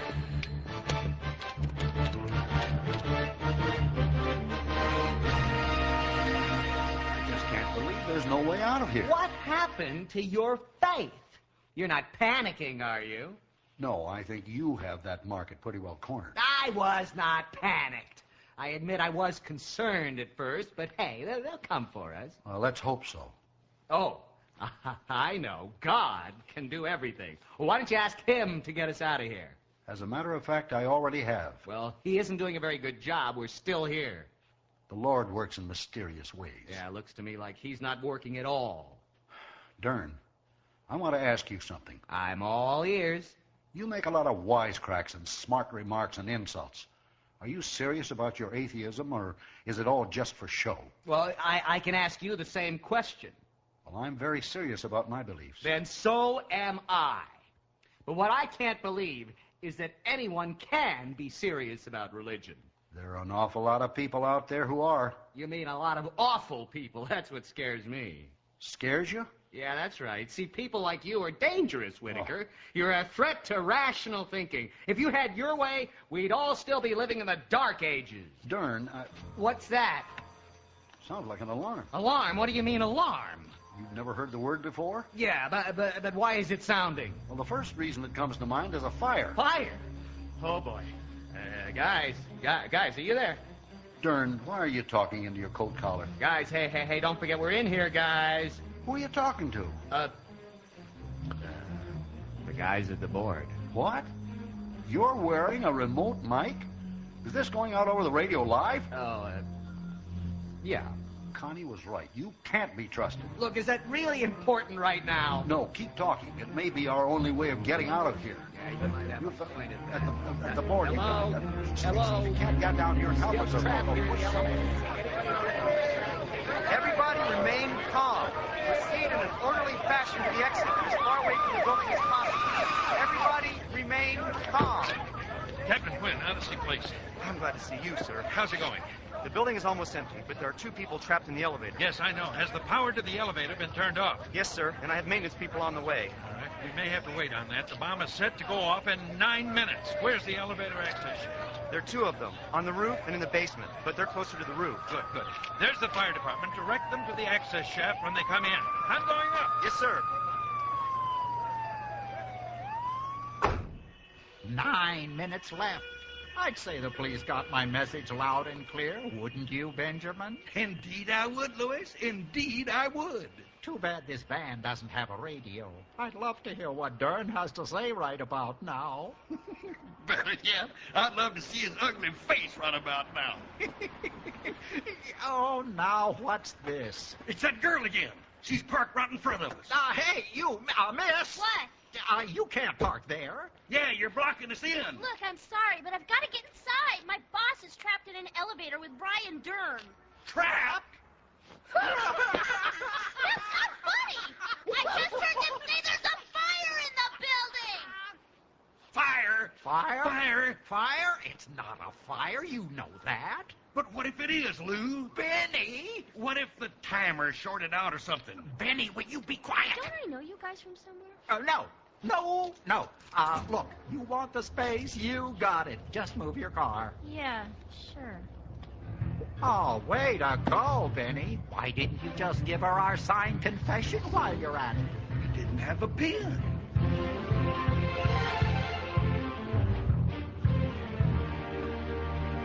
Why aren't they coming? Why hasn't anyone come? Now just calm down. I'm sure somebody's listening to your show. They'll be here. Quit! Dern! In here! We're in here! He knows that. It's Captain Quinn from the Odyssey Police. Can you get down to us? Yes, there's an access ladder. Be careful. What are you worried about him for? Get me out of here. We're working on it, Mr. Dern. There. What's the alarm for, Captain? Is there a fire? No fire. No, good. But there may be a bomb. A bomb? Yes, and it's set to go off in exactly 7 minutes.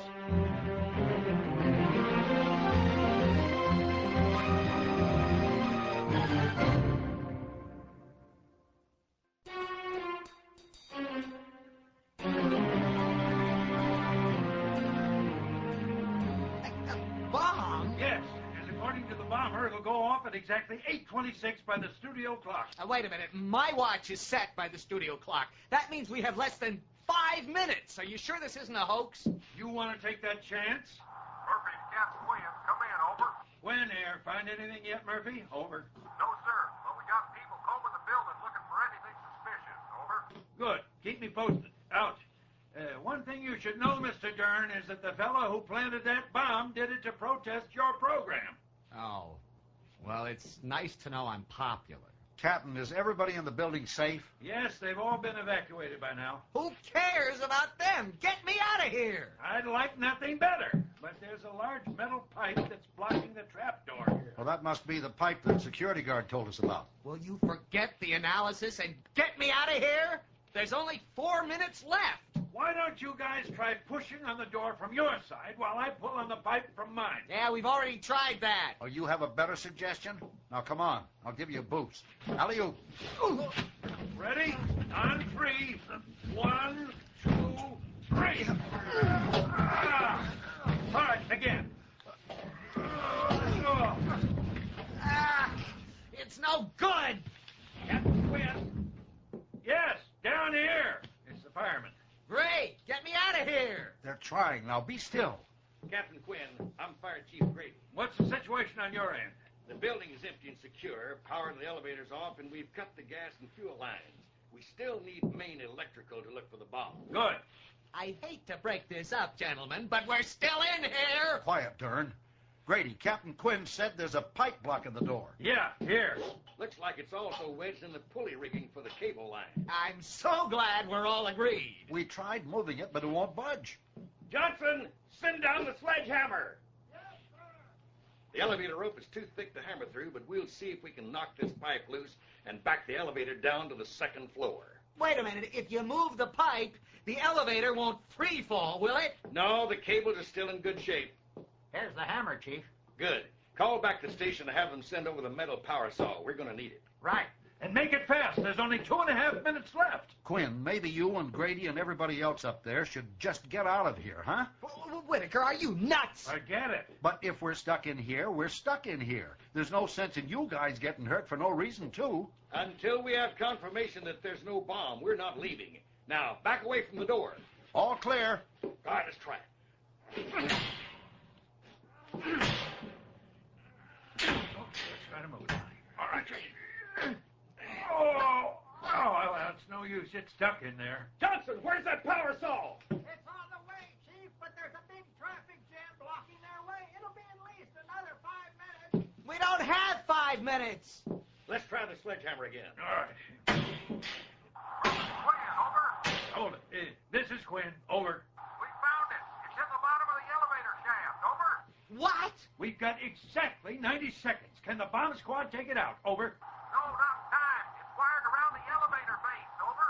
Can it be disarmed? Over. They say maybe, but it's a pretty strange firing job. If they cut the wrong one, the thing could go off right in their faces. They say they're willing to try, though. It's your call, Captain. Over. Quinn, you've got no choice. You'll all have to get out of here. Murphy, this is Quinn. Back off. I want everybody out of the building now. Out. No!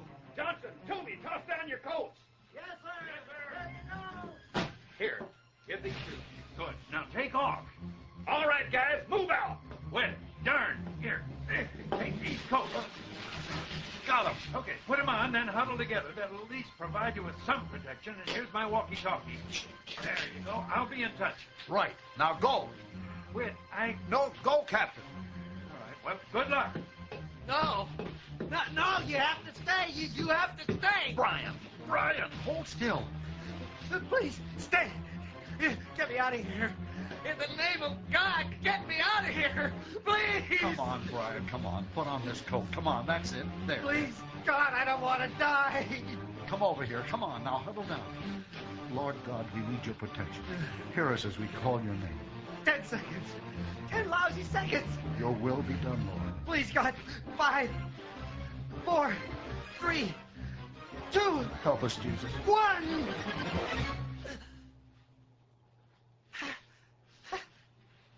Nothing happened. It didn't go off. Ah! No, God, please, no. Brian, Dern. What? We're still here. We're still alive? Yes. Yeah! Oh, thank you, God! Thank you! Oh, what is that smell? Well, if it's what I think it is, we never had anything to worry about. What? Quinn, Darn, you all right? Over. Just fine, Captain. Over. Thank God. The firemen are coming back in the building right now, and we'll have you out of this mess as soon as we can. Over. Wait a minute, give me that. What's that smell, Quinn? That, Mr. Dern, is the result of your explosion. Over. What? It was a stink bomb. A stink bomb? Yes, a stink bomb.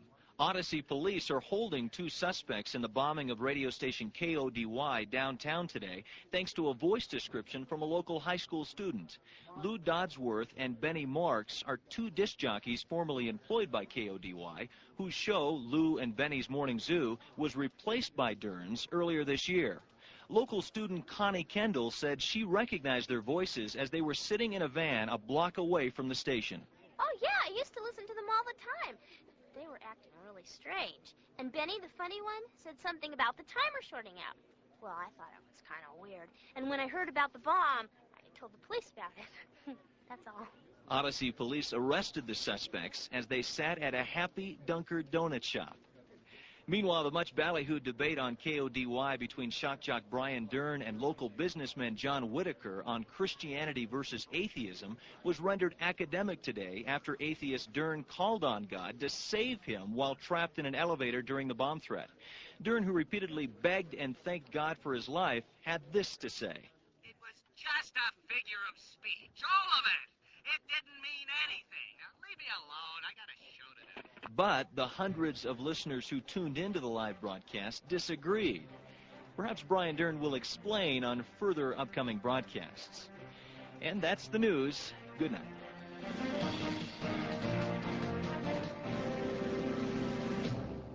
That was some adventure, and it all happened in the amount of time it took to tell.